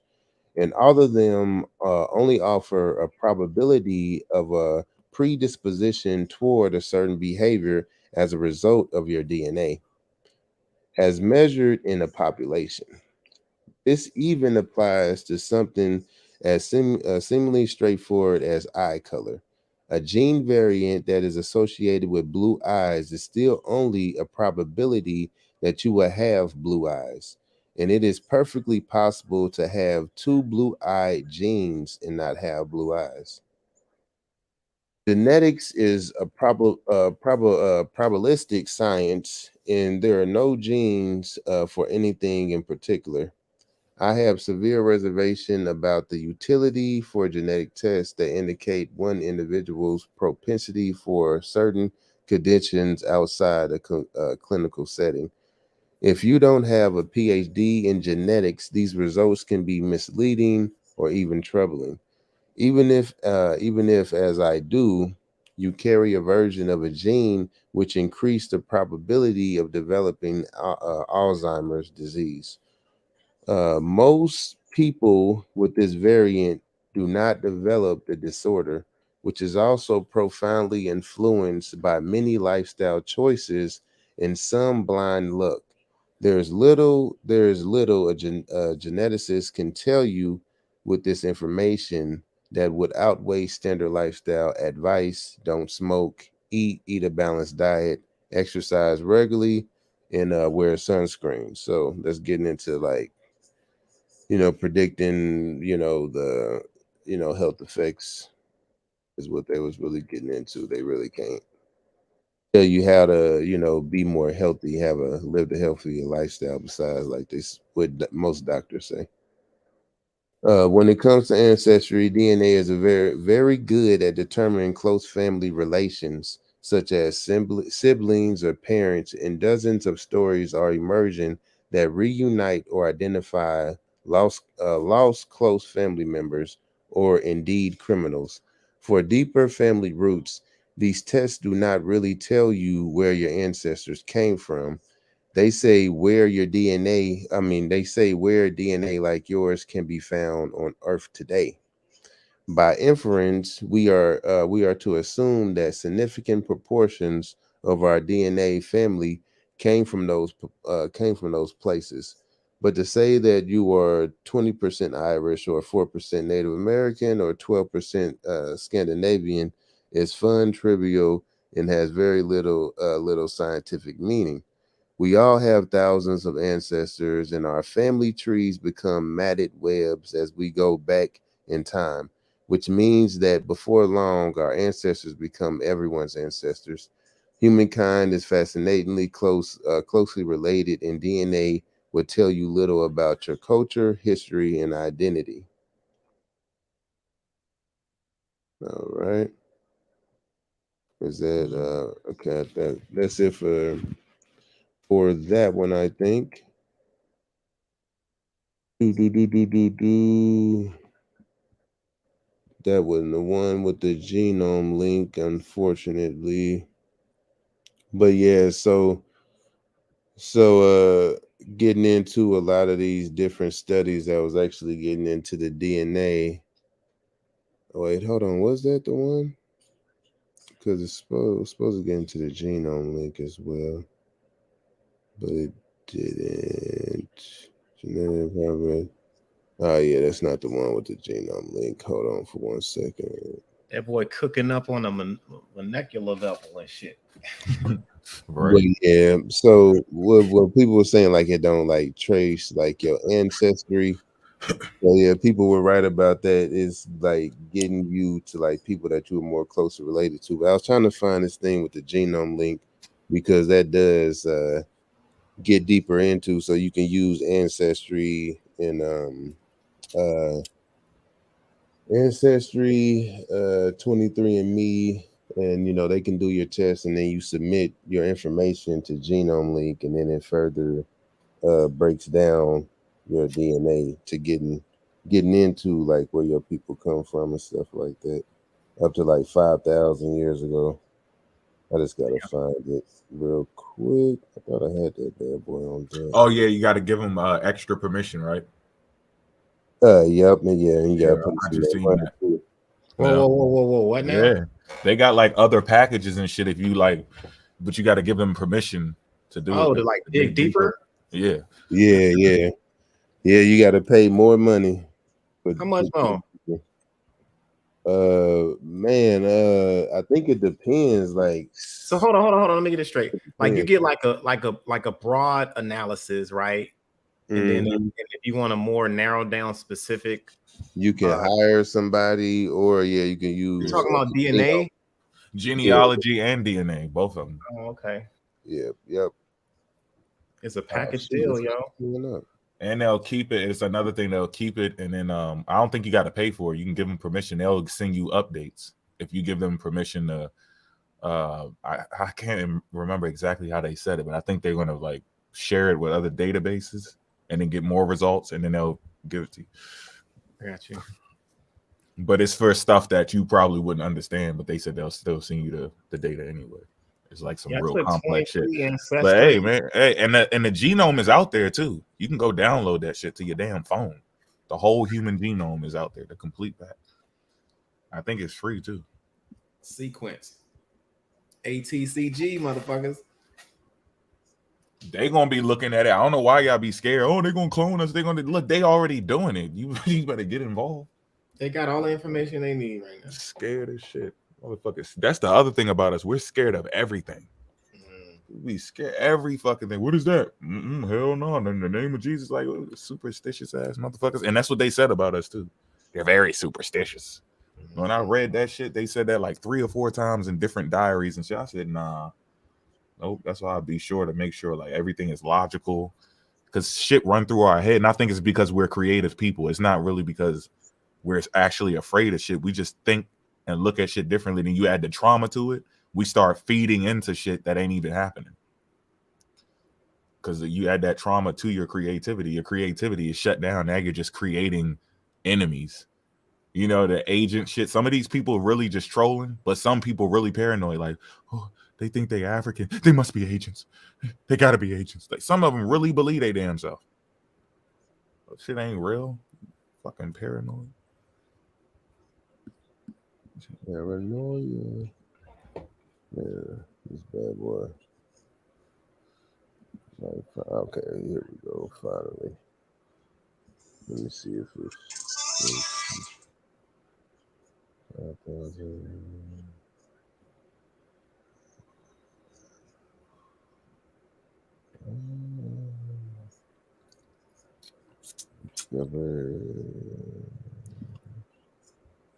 don't know what the hell be going on with the clock.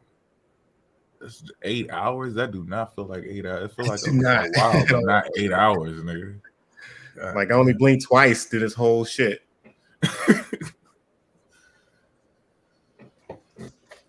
But yeah, shout out to everybody putting in work, man.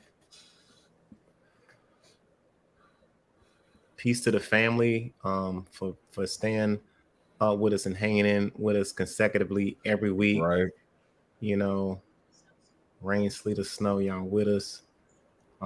Catch the replay on all of these joints. You got to sit down and binge watch these joints.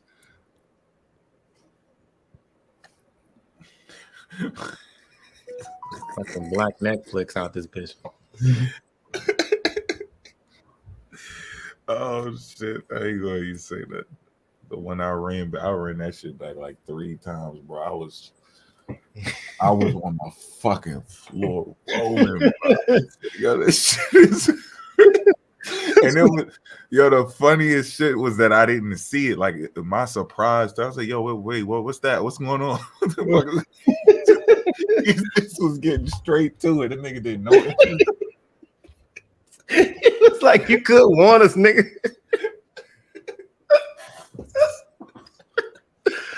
Yo, that's funny. And I'm thinking, man, because that was a whole funny show, man. I'm thinking these niggas gonna think, Port looking for this shit. No, family, I was not looking for any of that shit. That shit showed up, and we had to deal with it. For some reason, blog thing didn't show up, but might try to find it later. But this is genome link right here. All right, I'm gonna show you. Oh, this is oh, I thought it was so this is genome link. I might have to look at the blog site. But who is your ancient ancestors? Go beyond 5,000 years. Discover your ancient history. Science-based algorithm. Report diverse analysis. The report is available for genome link users. So your DNA will tell you the secret of your ancient ancestry. Insight into your ancient ancestor is just a click away. Our algorithm is based on thousands of ancient and modern human DNA samples. It was developed by a team led by Stanford University professor at MacArthur Fellow Carlos D. What is that? Bustamante, Buster Rhymes. It returns fractions of your ancestry attributable to hunter-gatherers, first farmers, steppe pastoralists, indigenous Americans, West African, East Asian, South Asian. Bring you to 5,000 years ago. The uniqueness of Genome Link Ancient Ancestry report is that it explicitly aims to put your genetics in a historical context, rather than focusing on relatedness to modern populations and nations like Ancestry, 23andMe do. GenoLink uses ancient DNA in our understanding of population genetic history to insert your story into the broader stream of human history. Your ancient ancestors had unique stories. We return more than just percentages in a table. Genome Link product provides rich textual content which describes how the ancestor's life was, as well as evocative illustrations. Ancestry will be more than a number. Our aim is to allow customers to feel the threads of their genealogy come to life. Admixture analysis. Your genetic admixture offers rich insights into your ancient ancestors.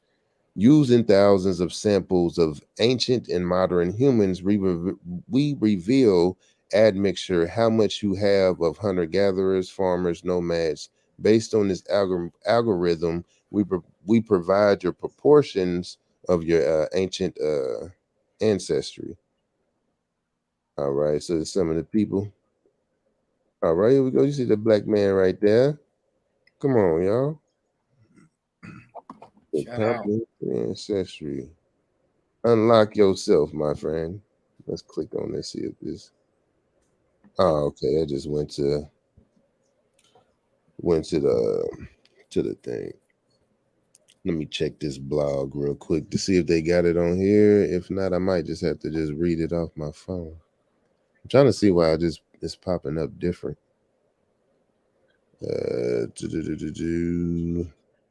Imagine how that you could discover and access information. All right.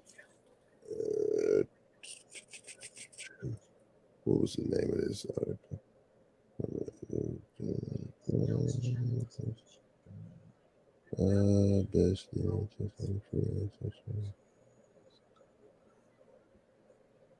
Best free options. I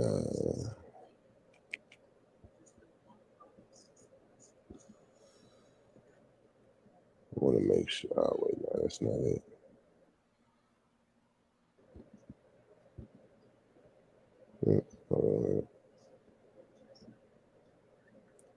They don't want to work with me. Because for some reason, hold on, let me go to this. All right. Hopefully they ain't trying to make me sound that.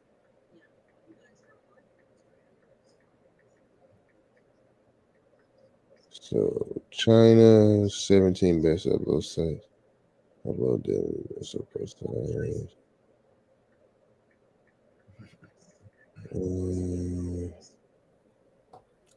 More science. Okay, so I think it might be this one.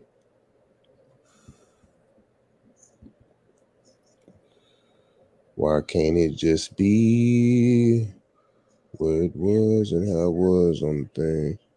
All right. I might just read this. Let's see if this is it. All right. Ancestry DNA review. 5 things to know before buying. An Ancestry DNA review by Ancestry experts, background, sample results, user reviews, costs, and more. Everything you need to know before you buy.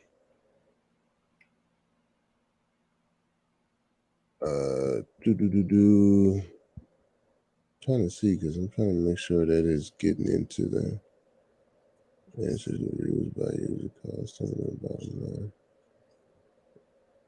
Yeah, this is for some reason it's not the same thing. I'm just gonna read it from my phone, but I'm gonna keep it on the screen. All right, so how far back does Ancestry DNA go? So yeah, that doesn't say the same thing. Yeah, it's the same thing, but it's a different blog. Yeah, this was 2022. Yeah, so it's not the same article. I wonder why it's not popping up. Oh well, I'll just keep this in the background. I can't find it. It should just, I don't know why it ain't popping up. What site is it on your phone? It's on the same site, blog.genomelink.io. But for some reason, when I click on it, it's not going to the same one. Let me see if I could find it in the article that way I go. If you read it, I probably can find it if I just like type in keywords of what you're saying. All right, let's try this one last time. Let me see if I can find the match. Okay, here we go.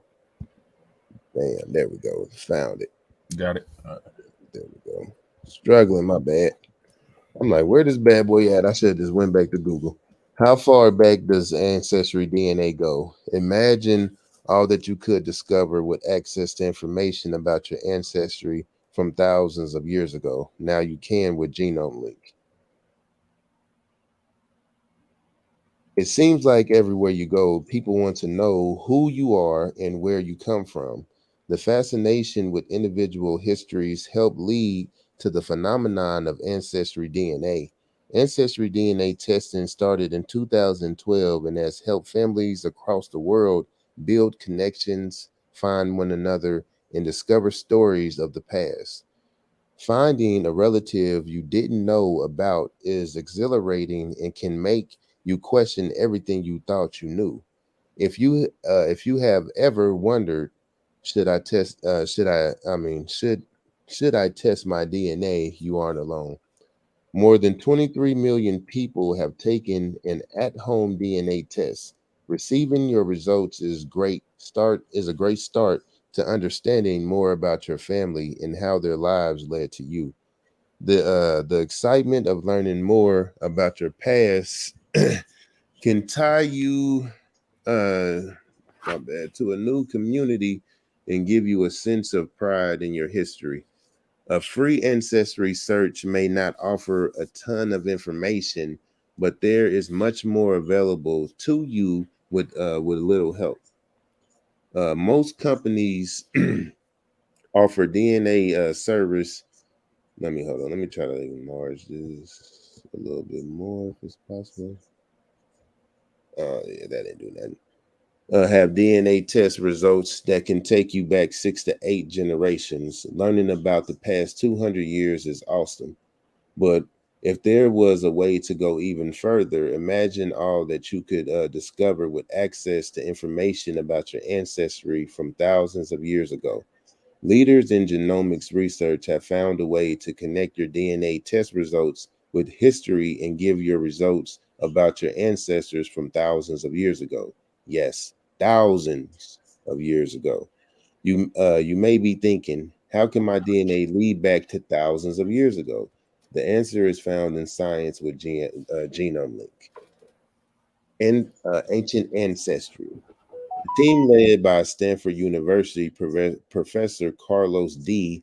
Uh, Bustamante created an algorithm based on ancient and modern DNA samples. This algorithm creates connections between your ancestry information and attributes of hunter-gatherers, farmers, indigenous Americans, West Africans, South Asians, and etc. Your ancestry DNA can go back more than 5,000 years ago with Genome Link.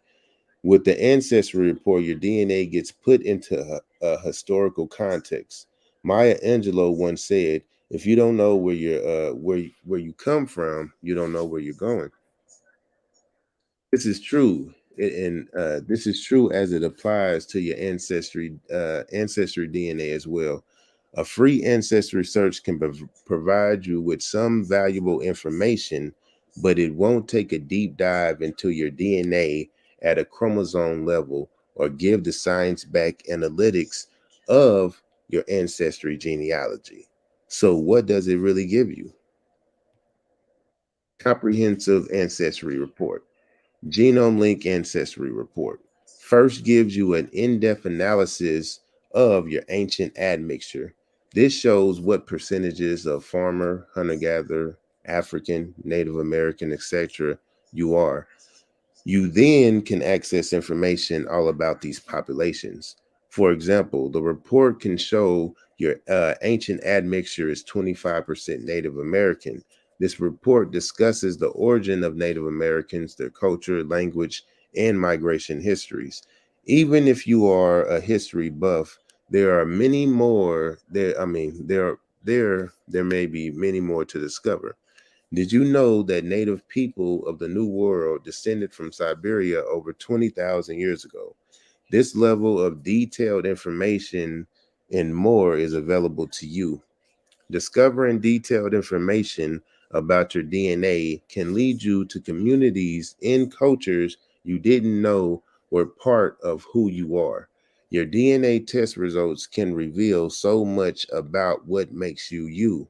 This report provides information about each part of your admixture that makes you who you are. Learning about struggles and paths your family has taken can give you a whole new appreciation for your ancestors. This can also help to build your family history and identify more about where you come from. Starting as far back as 5,000 years ago can help you uncover so much more about yourself and give you access to much more than some free ancestry search. The stories and lives of your ancestors are important to who you are. The comprehensive ancestry report takes your DNA test results to the next level. You can learn almost everything you have ever wanted to know about your personal history and how it intertwines with the past. These reports are an excellent way to bring history to life and give access to more than you could have ever imagined. Does my DNA hold answers to the past? Have you ever thought, does my DNA hold answers to the past? It does.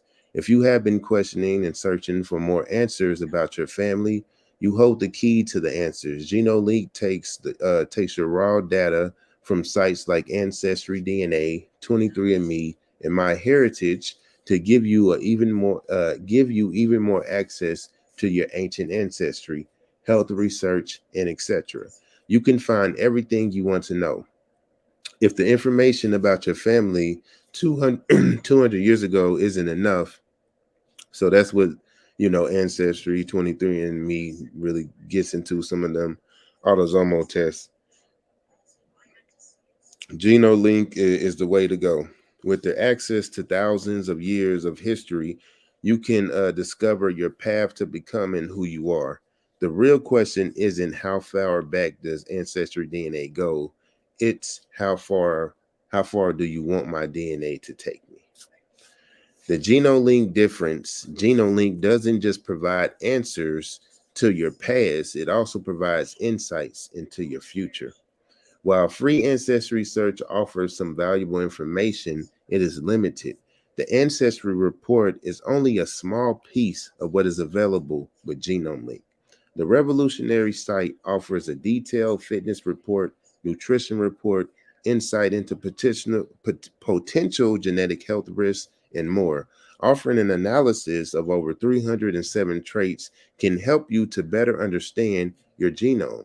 Consider all the ways this information can impact your life. Not only do you have the ability to learn from your ancestors from thousands of years ago, but you also have the opportunity to learn from yourself today. Taking an active role in your health and fitness can change your future. The reports and valuable information provided by GenoLink are truly noteworthy. If you are ready to take an active role in your life through science with your DNA test results, GenomeLink is the place to go. All right, y'all. That don't look like a white man to me. Right. Co-founder right there. European. The Anything you don't like is European. I know I got some more bosoms. Get into how all this ties into African Americans, because this is, the main thing,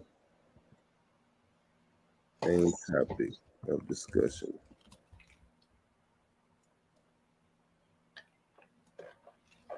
So everybody talk about the genealogy, so that's what we're getting into right now.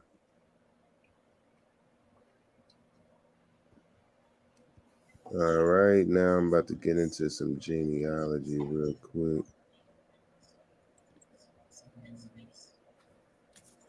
Shout out to the chat. So this is from Legacy Tree Genealogist. DNA transforming African American genealogy. Are you interested in learning more about your African American heritage? Advancements in African American DNA testing may provide answers when historical records don't exist. In 2006, PBS aired a television program called... Wait, hold up. You ain't got nothing up there. Oh, it ain't nothing up? Mm-mm. Oh, what? Oh, dang. I hit the...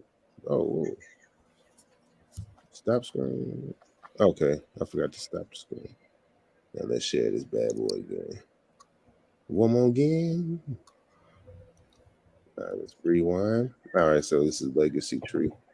DNA transforming African American genealogy. Are you interested in learning more about your African American heritage? Advancements in African American DNA testing may provide answers when historical records don't exist. Hold on, it still ain't up there. Port. I think Port probably stepped away. You got to put it up there. Oh, okay. Okay, my bad. I'm back. Oh, it's Gravy in the Navy. All right, you good? You good? Yep, we good. We all gravy. All right. DNA transforming African American genealogy. Are you interested in learning more about your African American heritage? Advancements in African American DNA testing may provide answers when historical records don't exist. In 2006, PBS aired a television program called African American Lives, in which Henry Louis Gates Jr., the true GOAT, they need to bow down to him. I know they hate on him because he just be busting their head open like a coconut, explored the genealogies of prominent African Americans. In this miniseries, Gates used traditional genealogical research in combination with DNA analysis to reveal secrets about his guests' family histories. So he used a combination, and I've been posting these videos. You had one celebrity in which her DNA, ancestry DNA, completely matched her genealogy as far as like showing, European and, African ancestry.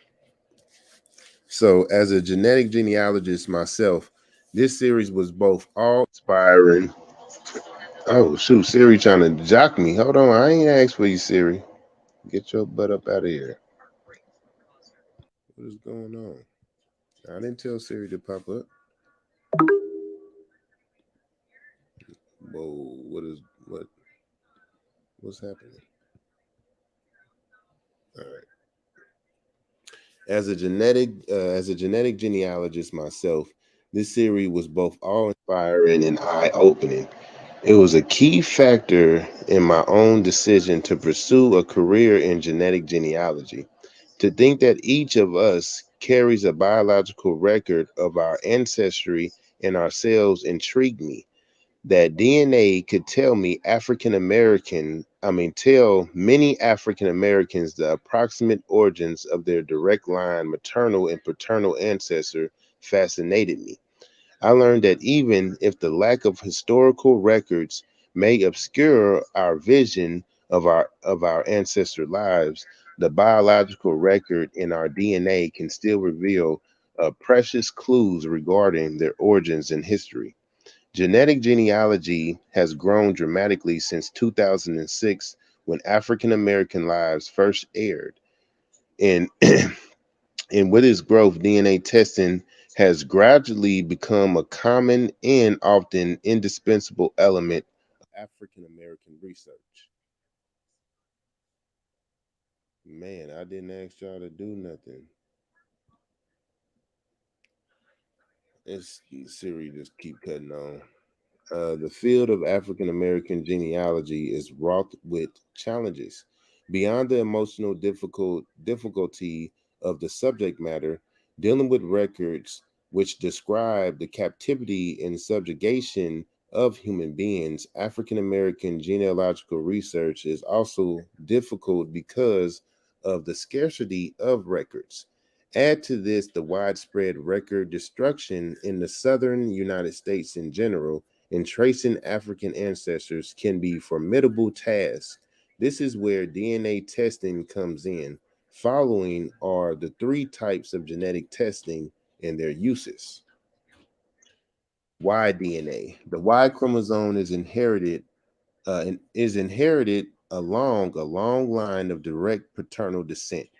Males receive this type of DNA from their father, who received it from his father and grandfather in an unbroken chain.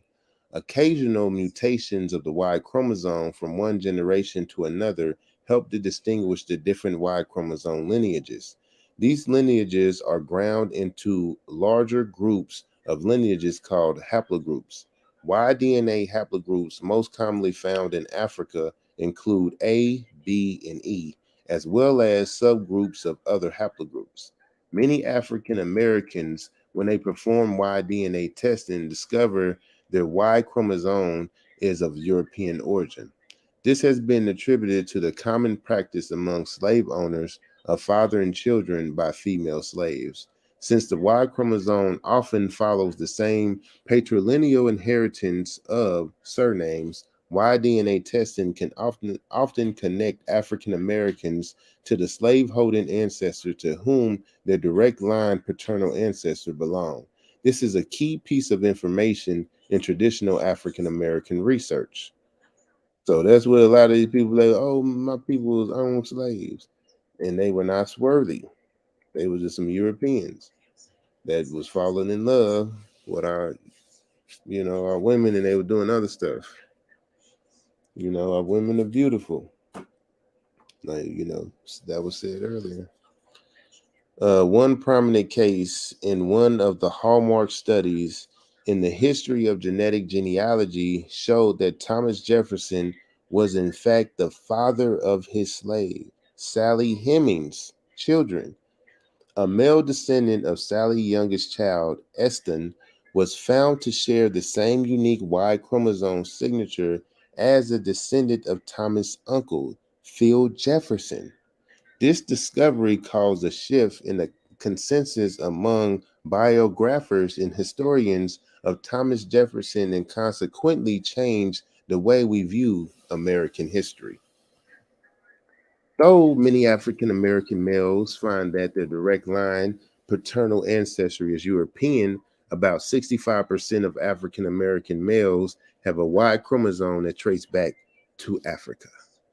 Subgroups of common African haplogroups are more frequently found in specific African populations and can sometimes be used to identify the likely origins of an individual's direct line paternal African ancestors. Africa.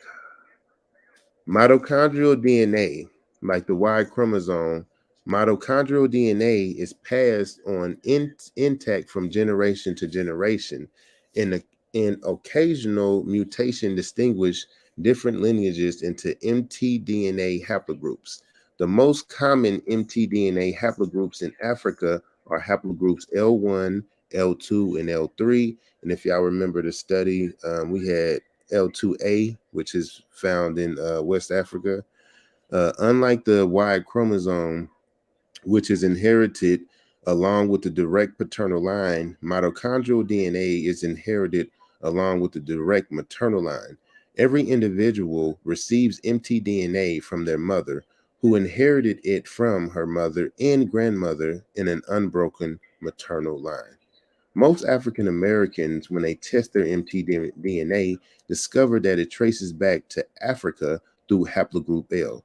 Some find it traces back into Native American lineages, including haplogroups A, B, C, or D.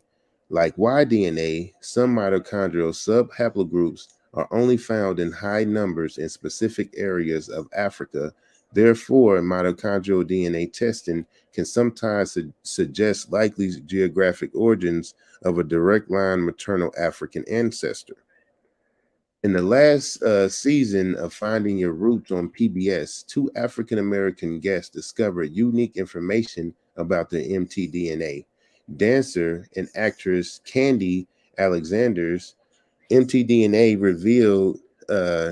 revealed shared direct line maternal ancestry with individuals living in modern day Ethiopia and Eastern Africa. A very unique result for someone with African American ancestry, since most slaves came from West Africa. Political activist Ben Jealous discovered that his mtDNA had two mutations that were very specific to individuals living in Madagascar. From this result, it was determined that his direct line maternal African ancestor was most likely a woman who was brought on one of just 17 slave ships which transported slaves from Madagascar to Virginia and New York between 1678 to 1721 for the people who be looking for the ships.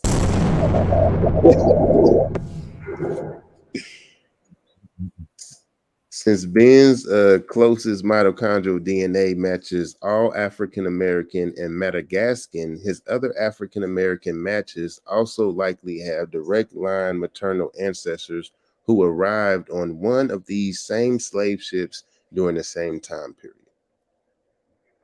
Autosomal DNA. Each person receives half of their autosomal DNA from their mother and half from their father. And about half the previous amount for each subsequent generation. When individuals test their autosomal DNA, they are given a breakdown of ethnicity estimates. So this is where the ethnicity estimates come in, and this is why in most DNA companies do autosomal DNA testing. So that's why they were saying with some of the companies you have to plug it into Genome Link so you can go further back.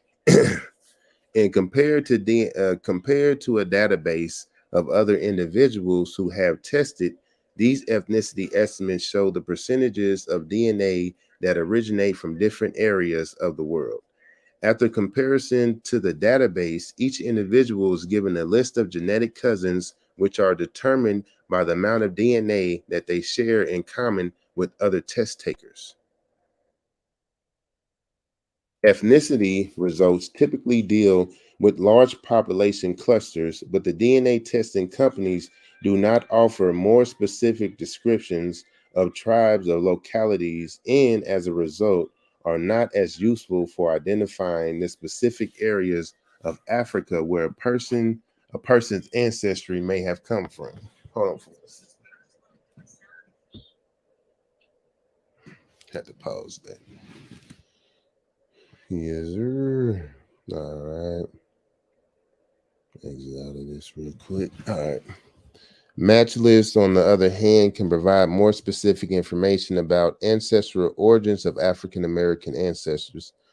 Through lists of genetic cousins, it is often possible to identify the slave-holding European families who may be among an African American's own ancestors. As more individuals test and as DNA testing becomes a worldwide phenomenon, African Americans may begin to see more matches who still reside in Africa.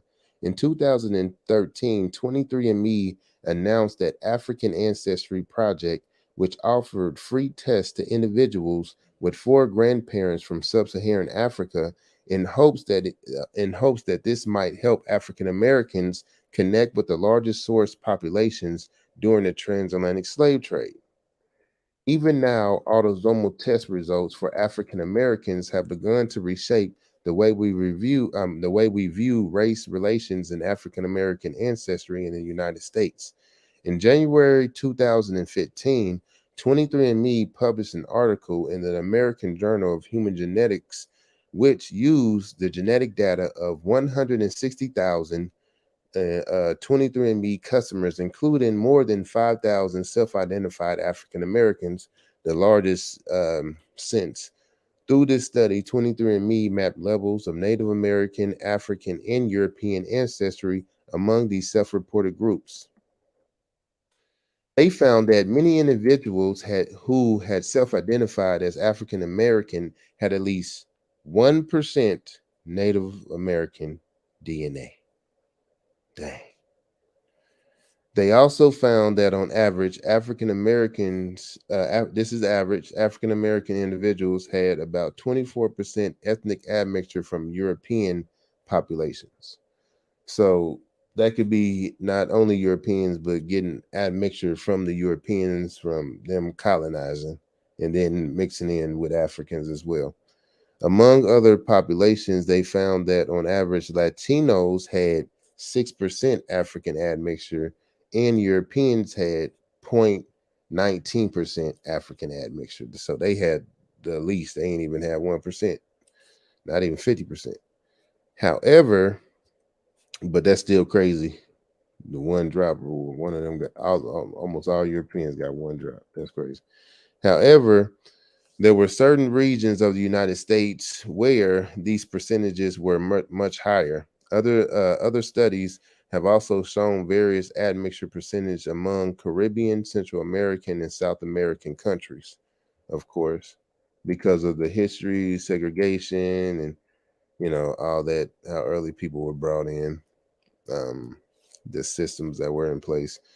These results and other nuance our views on racial identity in the United States. For example, Henry Louis Gates is in the last season of Finding Your Roots discovered that one of his own European ancestors was a white man by the name of William Mell, I believe, who immigrated to Virginia from England in 1826. he emancipated and publicly married his slave Nancy.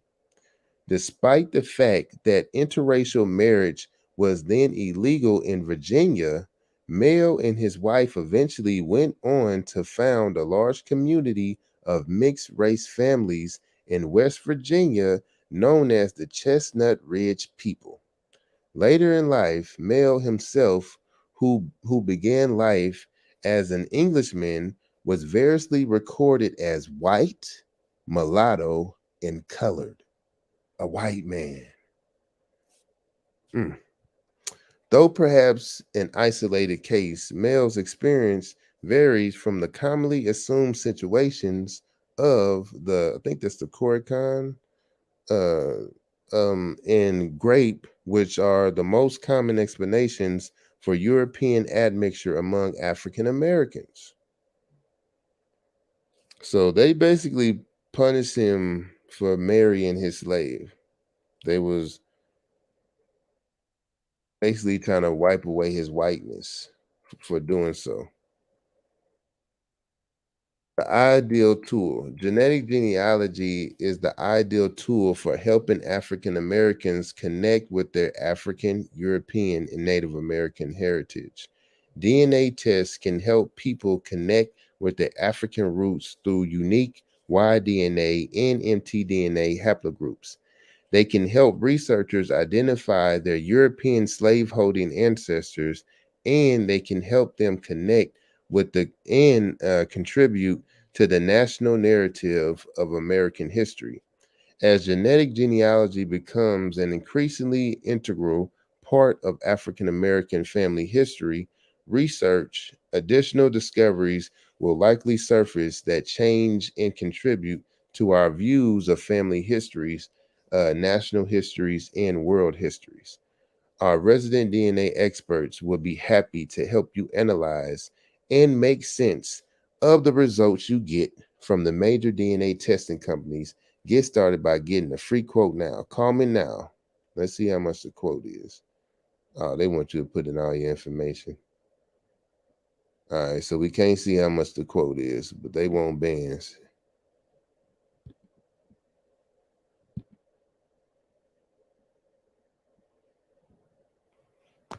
Man, so yeah. Let me see. So now I know they be hating on Henry Louis Gate, but he got the ancestry and the genealogy. He dropping on boys nuggets. I might just read one more and then I'll be done. None of these are really too long. I wanted to hit him with the headshot. Yeah, y'all. Rob is dangerous, y'all. That nigga found the article. Which one? The stuff I was presenting. Oh. Got him. I want to see if I can find a sickle cell thing. No, that's not the one.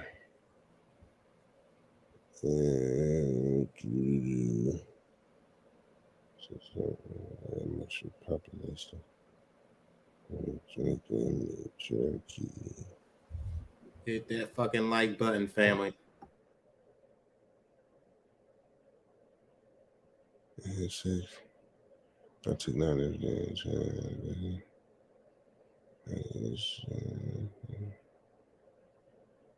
Oh wow, how did that happen?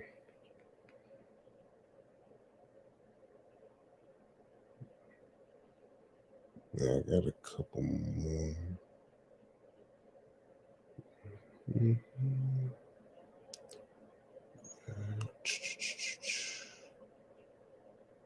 Trying to see where.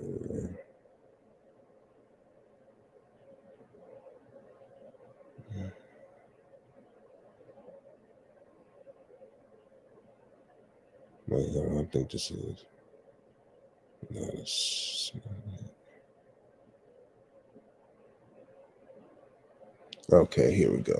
All right.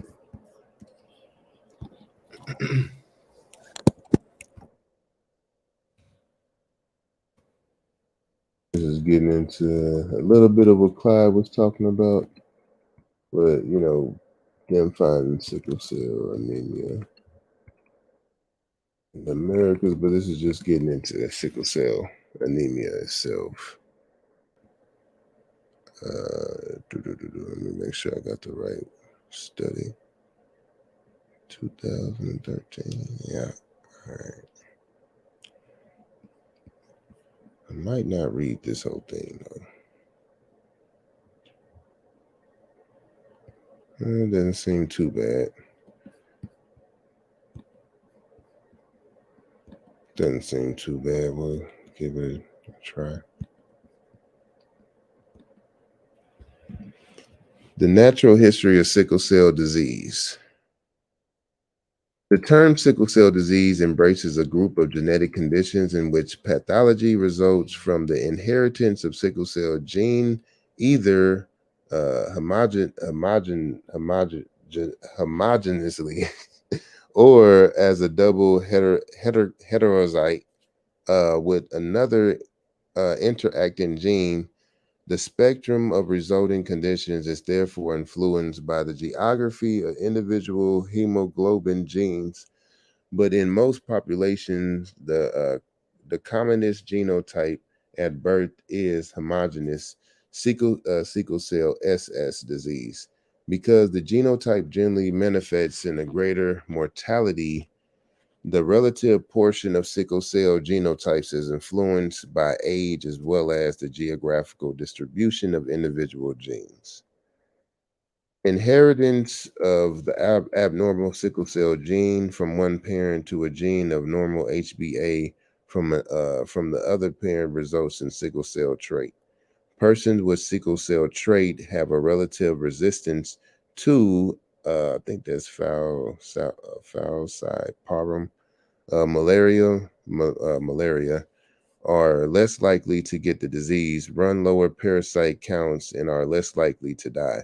This survival advantage is most marked during a window in early childhood between the loss of passively acquired maternal immunity and the development of active immunity. But the length and timing of this window may vary between communities and be influenced by the pattern of malarial transmission. The survival advantage relative to the normal individuals with the HBA has contributed to the high frequencies of sickle cell traits in areas with the history of malaria. The prevalence of sickle cell trait varies markedly between different regions, but reaches level as high as 40%. In some areas of sub-Saharan Africa, eastern Saudi Arabia, and central India, persons with sickle cell trait have both HBA, HBS, with HBS levels between 20 and 45%, which are largely genetically determined. The level of HBS in the sickle cell trait are not enough under normal physiological conditions to cause the problems relating to sickling, except in the renal, the medulla, where vascular damage causes an inability to concentrate the urine and a tendency to painless. What is that? Hematuria, I believe. Other features possibly associated with the trait include pulmonary embolism and an increased risk of sudden death under unusual physiological conditions. But these events are rare, and the sickle cell trait under normal conditions is considered generally harmless and must remain outside the definition of sickle cell disease. Populations of African origin. The sickle cell trait is widespread throughout Africa with the low frequencies greater than 1% to 2%. In the north and south of the continent, in high but variable frequencies throughout much of equatorial Africa, characterizations of the DNA structure flanking the B-globin locus of HBS suggest that the mutation has arisen on at least three independent occasions in Africa, in the African continent. referred to as the B globin haplotypes and named after the areas where they were first described: Benin, Senegal, and Central African Republic or Bantu, where they believe we're from. The HBC trait is believed to be relatively recent mutation limited to West Africa, where it occurs at high frequencies at less than 20%. In central Ghana and Burkina Faso, and only 2% in Nigeria, and does not occur except in peoples of West African origin. In East and Central Africa, only limited data are available on the type and distribution of A and B thalassemia genes in the African continent. The most comprehensive data on population of West African origin derived from the Americas, and particularly from the United States and from the Caribbean. Screening of 100,000 consecutive non-operative deliveries in Jamaica cohort study found the sickle cell trait in 10%, in the HBC's trait in 3.6%, and the relative frequencies among Afro-Americans were 8% and 2%. In South America, these genes are largely confined to Brazil, where they may occur in up to 7% of peoples of African origin. The B thalassemia trait derives from many different molecular mutations, but their clinical significance depends on the degree of B chain synthesis and hence HBA. Most common among Jamaicans are the mild B thalassemia mutations, which occur in about 1% and are usually owing to mutations in the perimeter region. The more severe BO thalassemia mutations occur in 0.5% are usually owing to mutations in the intervening sequencing. When inherited with the HBS gene, sickle cell B plus thalassemia generally results in 15 to 25% HBA in a mild clinical course, whereas sickle cell BO thalassemia has no HBA and is often clinically indistinguishable from homogeneous sickle cell disease.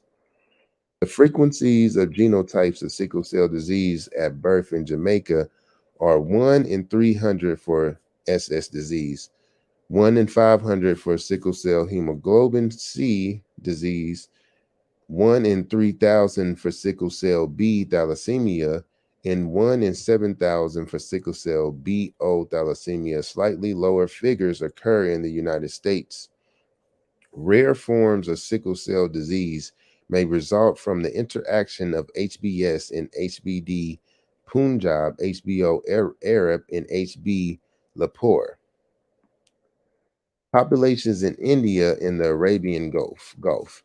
In Saudi Arabia, the sickle cell trait is widespread, but reaches its highest prevalence in the eastern province in India. The trait occurs most commonly among tribal peoples in central India, southeast. I'm not going to read those names. With smaller focus in the south of the country, with the northern Tamil, the Nadu, and the Kerala, I believe. And the trait frequencies as high as 40% have been described in some groups. In these areas, the DNA structure flanking the B globin locus differs from that in African peoples, suggesting that this is a fourth independent occurrence of the HBS mutation and is referred to as the Asian haplotype. This haplotype is often associated with high levels of fetal hemoglobin and frequent A thalassemia, both of which tend to inhibit sickling and ameliorate the clinical course. Sickle cell disease in the Arabian Gulf in India is predominantly sickle cell disease. Comparison genotype. So as you see, like you have certain sickle cell diseases that actually originate not only in Africa, but in Arabia and in India. So it's subcategories of sickle cell. There's different types, yeah. You have different versions with less severity So let me get to the different ones again. You got the HBA, B plus thalassemia mutation. They have the BO thalassemia mutation, and then the HBS, B plus thalassemia, HBA as well, and then sickle cell BO thalassemia, no HBA. So yeah, there's a lot of different ones. All right, because I think a lot, even myself, I thought that for a second there that if you had it, it had to be just of African origin, or you have to be someone of African descent, but that's not correct. It depends on which one you have. But like I said, we have to get a comprehensive understanding first, then we can get to the debunking. Sickle cell disease and sickle cell BO thalassemia are most severe clinical in I think that's the hematologically. Although both genotypes may vary markedly in severity, SC disease in general, SC disease is generally mild but more prone to proliferative sickle. I think that's retinopathy, I believe, PSR. Sickle cell B thalassemia presents a very wide clinical spectrum depending on the molecular mutation for the B thalassemia gene and the amount of HBA produced. In peoples of West African origin, the sickle cell B plus thalassemia gene is associated with a mild reduction of normal B chain synthesis, HBA levels of 15 to 25%, and generally a mild clinical course. Although this genotype is also more prone to PSR, the increased risk of PSR is generally milder forms of sickle cell disease. The SC and the SB plus thalassemia remains largely unexplained. In Indians, the common B plus thalassemia gene occurring in association with the HBS produces only 3 to 5% HBA in a generally severe clinical course. The frequency and severity of clinical complications varies between the genotypes, but there is a pattern for symptoms to be more marked in their generally severe SS in SBO thalassemia and more mild in the SC disease in the West African form of the SB plus thalassemia, with with the notable exception of the PSR. Much of the subsequent presentation will focus on the features of the SS disease and be presented by patient age because this is a major determinant of clinical features. So I just wanted to get into that. We really don't have to read the whole clinical thing. I don't think it's that long. Well, just not to bore people to death with all that. But I just wanted to showcase that it's not that clean and cut, or you don't just sickle cell. Like, you're not playing a little simple match. You got to be more specific with what type of sickle cell that is that they found. And did it come from Indians? Did it come from African? Right. So yeah. So when it comes to the sickle cell, right, the trait, what is it found in? Africans, Asians, and Europeans? I mean, not African Asians in the native. Arabians. The natives, they believe that they got it from the natives. I thought I had that in my thing, but it's not in here. I'm gonna have to look it up again. But yeah, they believe Native Americans. Europeans don't carry the trait? Yeah, I think they can if they have, if they get it from, African or Indian or Yeah, they can have it now today, but like the old bodies that they looking at, that's what they trying to figure out. Because I think how old are the bodies he's talking about? I might have to go back. I think to it was that boy. Damn, was it 13? I can't remember. I ain't gonna say the number, but it's some old ass body. So it's only but so much. Dang, I miss mixing they would have back at that time. But yeah, today a whole bunch of people carrying that shit. Yeah. Even if they don't have the symptoms, they still carrying that shit around. So today is different. How many different types was it? It's a lot, man. Mild, severe. Definitely gonna have to go through it once again. I didn't know. I thought sickle cell was just one thing. Yeah, I did too at first until I ran into this. I'm gonna have to definitely break it down a little bit more, but I just wanted to show people when they just be like, "Oh, sickle cell," we gotta break it down a little bit more.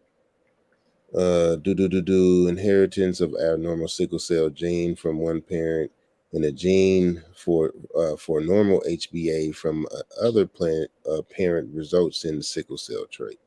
So inheritance of an abnormal sickle cell gene from one parent and a gene from another HbA, from a normal HbA, my bad, from the other parent results in sickle cell.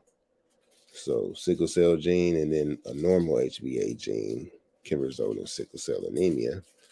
Persons with sickle cell trait have a relative resistance to I forget how to even say that, falciparum malaria, but yeah, it's just another form of malaria. Are less likely to get the disease, run lower parasite counts, and are less likely to die. So it was sickle cell disease came about to try to fight malaria.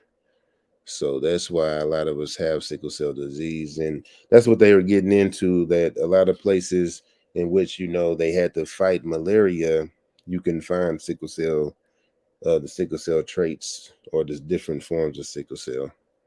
The survival advantage relative to normal individuals with HbA has contributed to high frequencies of sickle cell trait in areas with history of malaria. What I just said, the prevalence of sickle cell traits varies markedly between different regions, but reaches levels as high as 40% in some areas of sub-Saharan Africa, eastern Saudi Arabia, and central India. So once again, the prevalence of sickle cell traits varies markedly between different regions, but reaches high levels as 40% in sub-Saharan Africa, Saudi Arabia, and central India. Persons with sickle cell trait have both HbA, HbS, with HbS levels between 20 and 45%, which are largely genetically determined. The levels of HbS in the sickle cell trait are not enough under normal physiological conditions to cause the problems relating to sickling, except to the I think that's the renal medulla, where the vascular damage causes an inability to concentrate the urine and a tendency to painless. I think that's the hematuria, I believe. Other features possibly associated with the trait include pulmonary embolism and increased risk of sudden death under unusual physiological conditions, but these events are rare, and sickle cell trait under normal conditions is considered generally harmless and must remain outside the definition of sickle cell disease.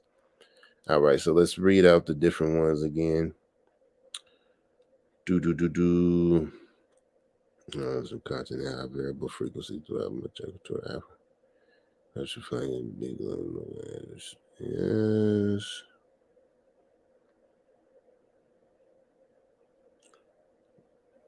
All right. So HBC trait is believed to be relatively recent mutation limited to West Africa. So you have HBC in Central Ghana, Burkina Faso, Nigeria.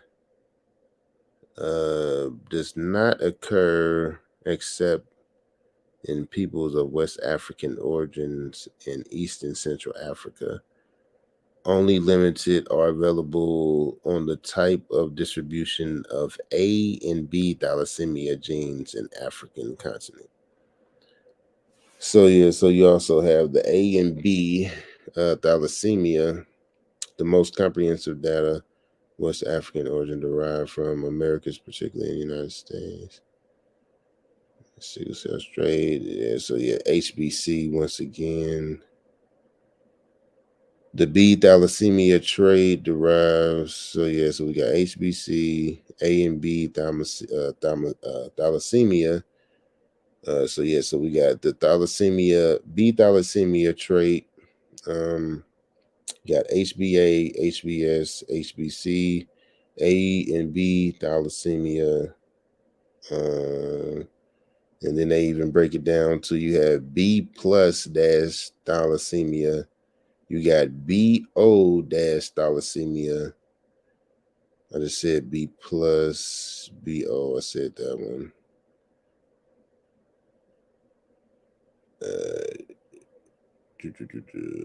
Yep.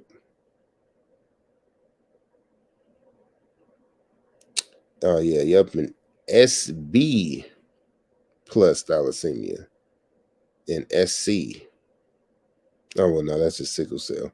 But yeah, SB plus thalassemia as well. Oh well, you got SBO and SB plus. Yeah, so yeah, it's a lot of them.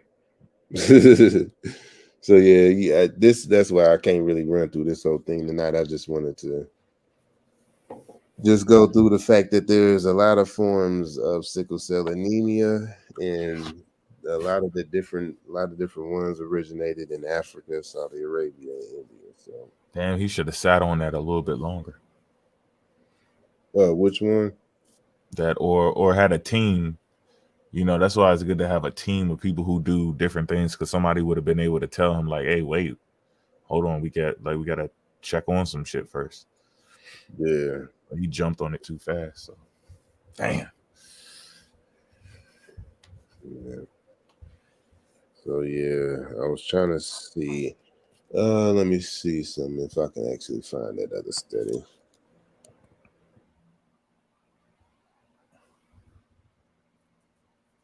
It's not that long at all. Damn, Yusuf, that rope getting tight.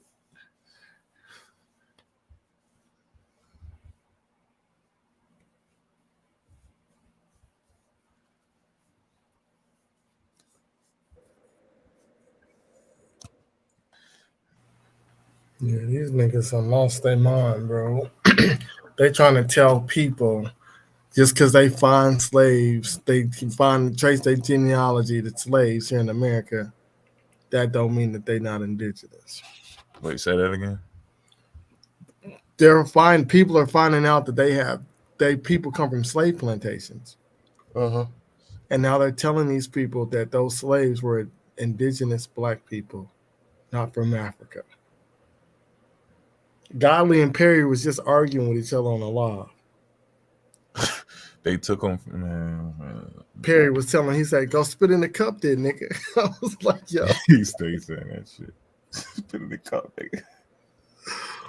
Oh, golly, pushing. Hey, Perry, the only one I gave a pass. Yeah, I already knew, because when I got in one talk, you know, when we used to cruise around, I was like, got one. And then I started talking to him. I was like, nah, I'm gonna leave him alone, because he good. He know what it is. He almost there. Now that shit ain't important. That shit get a nigga lost. Some people get there through the Hebrew Israelite shit. Yeah, they talking about that shit too. Albert Perry DNAs go back to Adam. It's the oldest DNA because he's 15-strand genome. I was like, they got that from that Tartaria book. The Bangla person is older than Albert Perry. He's the new basal lineage. Yeah, they said his bloodline is the oldest known human. I was like, y'all made that shit up. These people is wild, yo. He was the most. It would have been the TMRCA, but yeah, that Bangla sample came through and knocked him down. Oh shit, Antoine done got up there. Antoine need to just sit on the side. Just look. Yeah, he needs to step to that crypto, whatever shit he on. Because that man believe in too much mythology. He on that Moorish paperwork shit.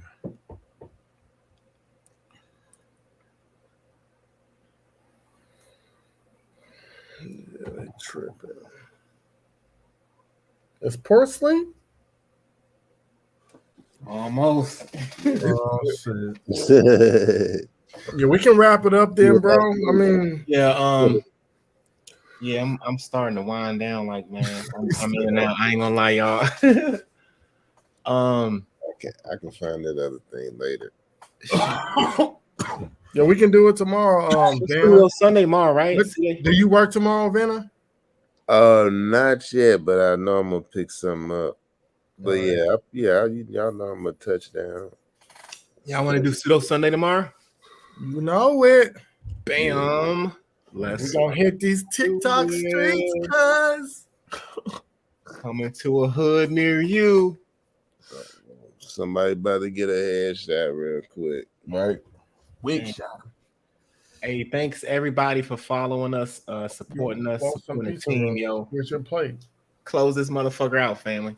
Hey, y'all, thanks for showing up, being patient, soaking it up. Make sure that y'all, whatever lane you in that you can do, whether it's genealogy, getting those slave records, just printing it off, whatever, anything that you can do, make sure y'all doing your part, because the kids you got, the family members you got, the people who ain't being educated, this is what happens.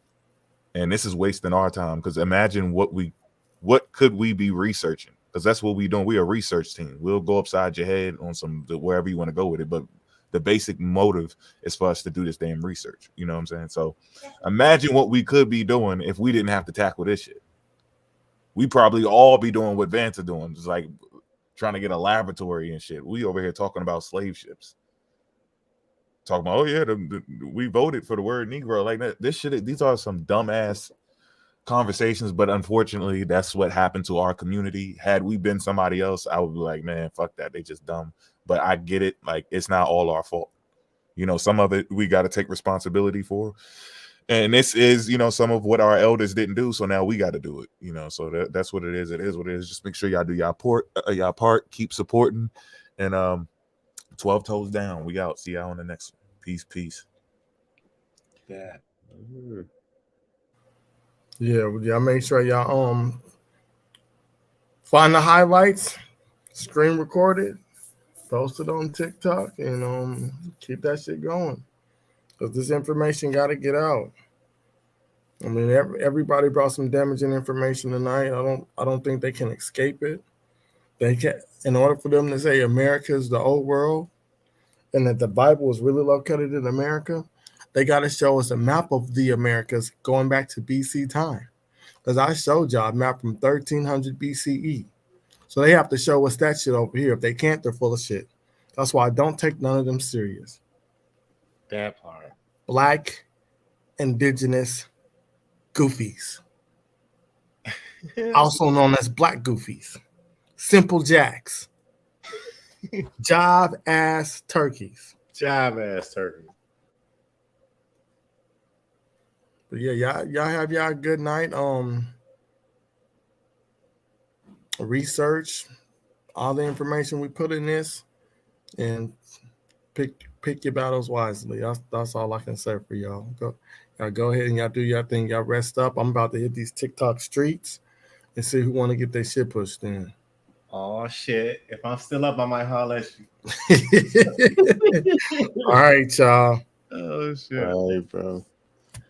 Yeah, I might give somebody some work too on the TikTok screen eats real quick myself, or I might just read a couple more studies before I go to bed. But peace out, y'all. Yeah, thanks for clocking in and listening to me read these boring studies. Man, get it in. All right, y'all. All right, bro. All right, brother. Peace out, man. Brother Vant, man, always coming in with the fucking knowledge. Hey family, volume 6, yo. We made it. We made it again. We made it. We put a lot of fucking work into this. So go ahead and catch the replay and watch this in its entirety. And I appreciate if you guys watch all of them in its entirety. Go ahead and look back at the videos. We appreciate it. And of course, if you want to support the team, go ahead and get you something nice at portcityvibe.com. Pick you something out. The necklaces that I wear, I sell. And thank you for the support with the Cash App and everything else as well. Thank you, family. I appreciate y'all. I'm gonna close out with the intro music as well. So thank you, man. I appreciate it. Shout out to the chat. Yeah, the replays. Y'all gotta catch the replays, y'all. Thank you, man. Thank you, everybody, y'all. We really appreciate you guys. I'm gonna close out with this music. We put 9 hours in. I about faded out on the fellas, y'all. You know when I get quiet, I'm all like tapped out. But peace, family. Shout out to everybody in the chat. Love y'all.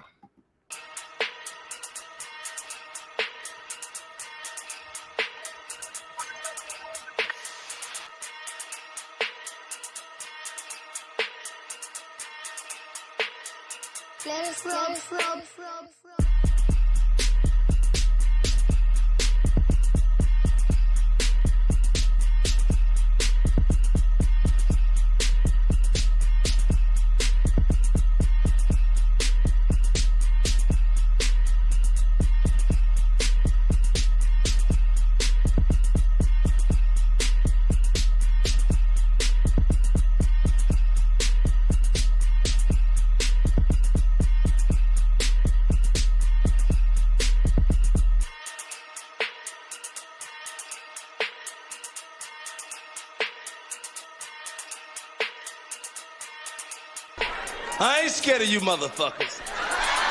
I'm gonna tell you something straight off the motherfucking press. I ain't coming for no foolishness.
I ain't scared of you motherfuckers.